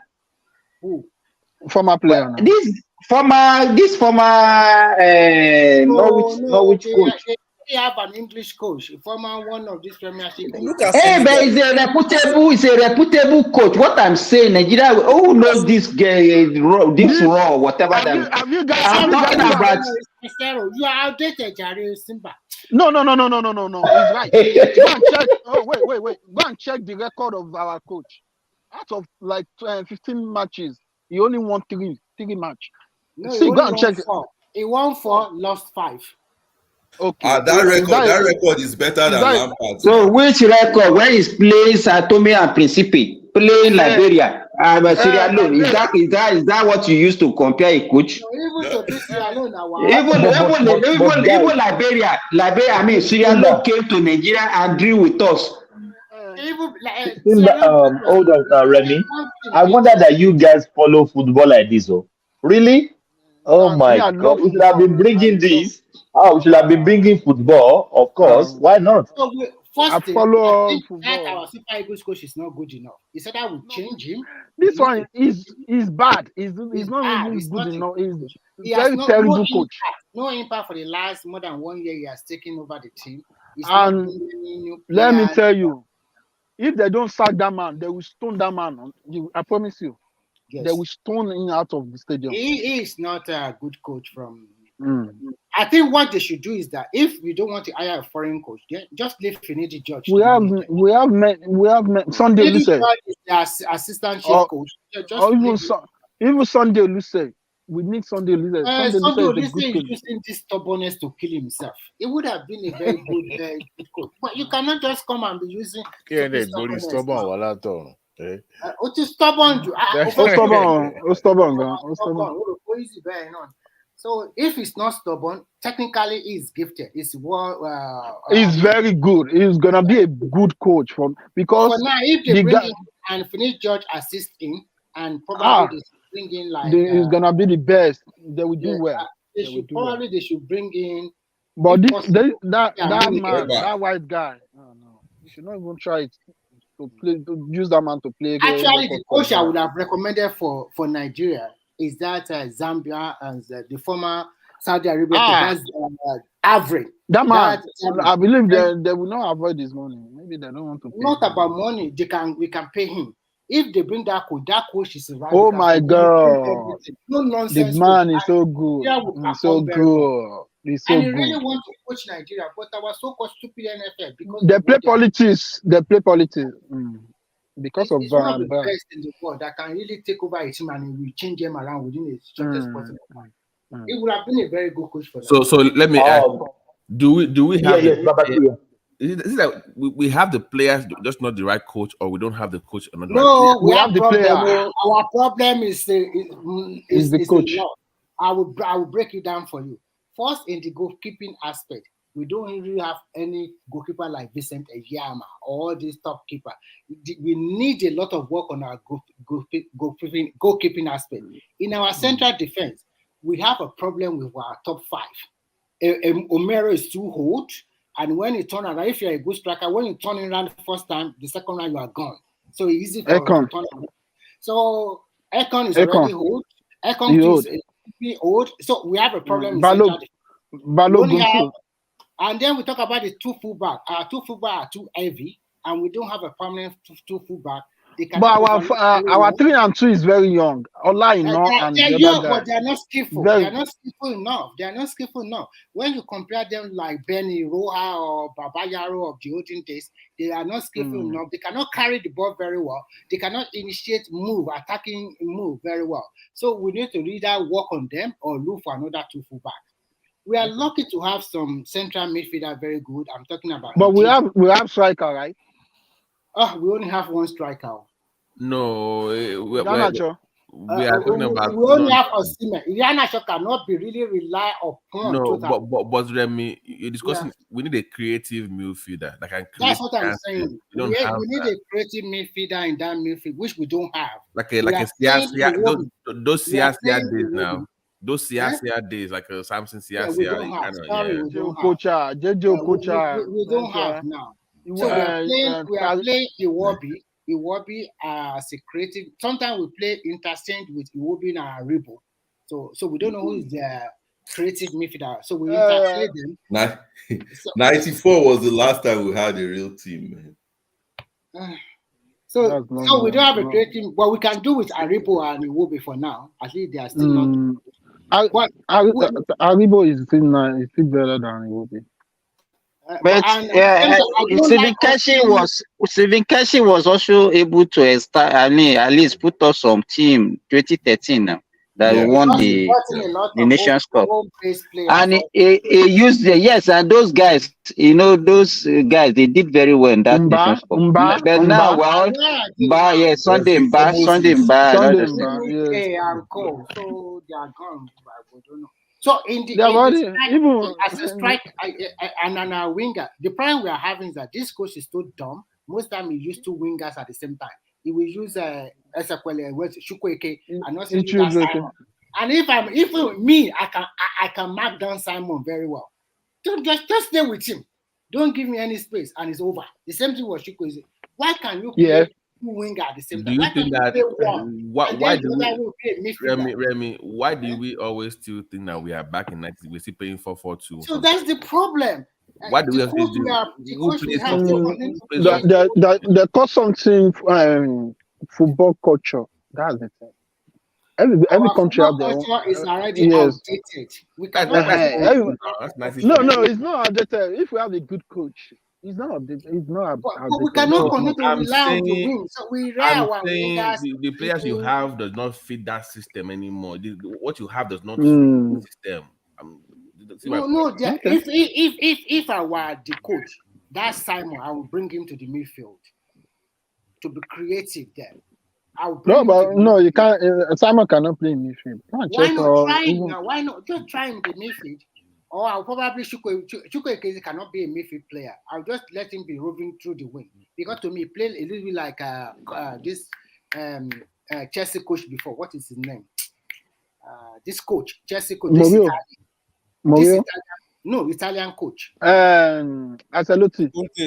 Conte. Yeah, he play like Conte sometimes. Okay, play like that. Okay, so I can let him go between the wings. So they maybe right wing, left wing. He can just be alternating. Then I will try that. I will try that guy in the midfield for a friendly match. They are not experimenting. I don't understand the coach. Just continue to maybe we can recruit you, Remy. It's easy. It's not easy. How much is your take? It's not easy, but sometimes you apply common sense. We just say you are an expatriate from Finland. They won't recruit, but when you watch game for a long time, you can see the depth, and you can also see the weakness of a team. Any small team can hold Nigerian team to anything. Now that's why we are finding it difficult to beat Sierra Leone and Liberia, because everybody knows that all ball go to SIMOIN. SIMOIN is the only striker. Just mark him and it's over. And that's why Ghana play draw. That's why we play draw at home. And then your winger close mark them. See that day, Osimhen, they are just loading Osimhen that day. They're just loading. They don't play as a team. Why? They're so loading that guy. We don't have any creative midfielder, and at the end of the day, just resources to pick and follow. Go and meet Osimhen. This coach never, even since when they signed that man, he never give us any good football at all. Because I watch all Super Eagles games. I never see no improvement. No, they struggle to win game. They struggle to draw. They are waiting now. Apart from the coach, I think there is lack of talent also. Believe me, we don't have we have talent. We are the talents. You are the talents. Apart from Osimhen, who else can you mention that is a good player in Nigeria? If I were a coach, I would go to the local league and bring hold on, Remy. That's the guy that came third or fourth in the goal scoring chart in Italy. It's Nigeria that plays for Atlanta. Is it Atlanta? Nigerian. That short guy. Okay. Yeah. Lukman is a striker too now. Do you know that another short guy? That Igbo guy. He plays as a midfielder. He played from the right. I forget the guy name. The guy playing in one league like this. Igbo guy. Short, very short guy like that. That guy scored a lot of goals. Yeah. I don't remember. Is it the one that played for Esperance of Tunisia and then is now in Europe? He came from or whatever. I forgot his name. He's very short. He's very creative like this. Oh my God, that guy! I watch his highlights. Boy, his name is Amaho. He's very young, maybe around 23, and he's very, very creative. It's like he plays like Messi a little bit, but they are not looking at this direction of this ball. They call him to camp. There was a camp. They call him to camp. They will drop him. This is a player you can groom. If it's West Ham, oh my God, that is the best coach that we have. That West Ham, we always have a joker. We continue to look at the local players, bring them, scout around the world, look out for creative midfielder. We don't have that creative midfielder. But this present coach, if they don't sack them, you guys will see what we end. You will see what we end up. They will stone that man. Do you know what's going on as well? Now we wait for the player to go to Europe and become a star first before we Yes. You remember the days of Martins now, Martins. Nobody knew who was. I think it also depends on the NFF and the coach itself. This coach is lazy, and NFA have to be blamed. I mean, the NFA, the non NFA, they have to be blamed a lot. You should insist that at least you should insist to bring in more local players to the team. Because when you bring in more local players to the team, you will discover one. That is how they discover George Finidi. That's how they discover Julius Agaowa. That's how they discover even the so-called what do you call it, Amokachi. All of them, they discover all of these players. Thompson Olia play for. That's how they discover them. It's from the local league before they now went abroad. And West Ham did not stop. He continued to watch the local league and bring in more new players. So we have a lot of choice. We have can I ask you? Can we have a player like DJ Kocha in Nigeria?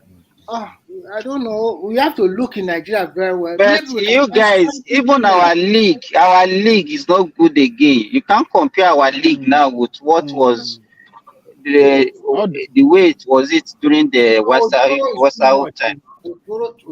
is too much. First, they destabilize the league by carving them into two. Why should you do that? I don't understand. Because you don't need to have a lot of team. I don't think it's only legal. I think it's because of the logistics of traveling and because of the insecurity. They don't want all our youth. They don't want to stress themselves anymore. They can't be run online. Do IT job, do all these jobs. They don't want to. They don't have interest. They don't have interest in going. Go and see here what this guy, this Kwara State guy, say now. He say he work almost 1 hour to come fit to go and do his training, walk back home. Which kid can do that anymore right now? They can't do it. You mean Bukayo Saka? They can't stress themselves anymore. Yeah. This Kwara guy, BBC interviewed this guy now. This guy that playing in England now. I don't even know that guy speaks Bukayo Saka. Yeah. No, it's not Bukayo Saka. This Awoniyi. Go and check. Bukayo Saka is also from Kwara now. Bukayo Saka is also from Kwara. Yes, now. Wow, I don't know. Awoniyi. I watched the interview. He was in Nigeria. He was in Nigeria recently now. He was in Nigeria recently. I don't even know that he speak even plenty Yoruba very well. Very well. He was raised by Yoruba parents now. You can see. There's another player that Nigeria needs to really say. His name is Karim, playing in the German league. That one is also born to Yoruba parents. He likes Fufu too much and he's very quick. We have a lot of players, but most of them doesn't want to play for Nigeria. No, this one has not played for German national team, so we still have a very good chance to catch it. Look at Eze that plays for Crystal Palace, and this other guy. What's the name of this other guy? There are two Igbo guys in Crystal Palace now. The two of them refuse to play for Nigeria. I think it's perception. I think if Tinubu can be able to at the end of the those ones and we apply a lot of PR to our leagues. Thank you. I believe the guy, because Tinubu is already he mentioned that he wants our soccer, our sports to improve, and if it's competitive, he has money. Like money is involved. If players and that's for private sector. It's only private sector can help. Even if he gives I believe he should give the clubs to private sector to manage. Yeah, that's it. Let them sell all these let them run state managing. Yeah, state managing it is not helping. No. Yes, let them give it to private sectors and let them get investments to be able to get. Can you guys 150 million? We cannot see another JJ Okocha again. Guys, we have to show that. Adewale extended the one now. Yes, I did. I am twisted you so that you can push it forward. But thank you very much for the opportunity. Adewale is a policeman, so you police Thomas for another 1 hour more. Police and soldier, they understand each other. That's all. So you remain the platform so that Thomas will not bully us. It's a reverse psychology. You have to apply it from time to time. So I did a good job. Thank you, everybody. We'll see you guys tomorrow. Thank you so much. All right. Thank you. Yeah. Thank you, AY. Thank you, Remy. Thank you, Kumi. Thank you, Daddy Prince. Thank you, Babati. Thank you, Simba. Thank you, Adewale. Yes. Yeah, we have come to the end of the section again. How is the conversation in the comment section? I say, please, peace. Thank you, guys. Yeah. Country people, make una come here tori o. Say Dino carry money, give talk. Say make you go buy gun to Fiakwa. They say Dino carry money, give talk, carry gun, give talk. Say make dem go dey prepare for 2019. Ọlọ́run má jẹ́. They say me meet them for airport road. Alakiaye. My brothers, the venom of a viper cannot do anything to the back of a tortoise. I don't waka. But make I tell you now, Yaya Bello, do you know Yaya Bello máa ṣẹ̀wọ̀n lẹ́yìn ìjọba? I know Yaya Bello máa ṣẹ̀wọ̀n lẹ́yìn ìjọba. Do you know GYB máa ṣẹ̀wọ̀n lẹ́yìn ìjọba? We know GYB máa ṣẹ̀wọ̀n lẹ́yìn ìjọba. Ìwọ Yaya, you Yaya, kí ló tún kù tí ó sọ? Kí ló tún kù tí ó sọ? Ẹni tí mo bẹ́ lórí tó ń ṣẹ̀nu wúyẹ́, kí ló tún kù tí ó sọ? Àtẹ̀kùn ìyá ni ó jẹ, Yaya Bello, àtẹ̀kùn ìyá ni ó jẹ.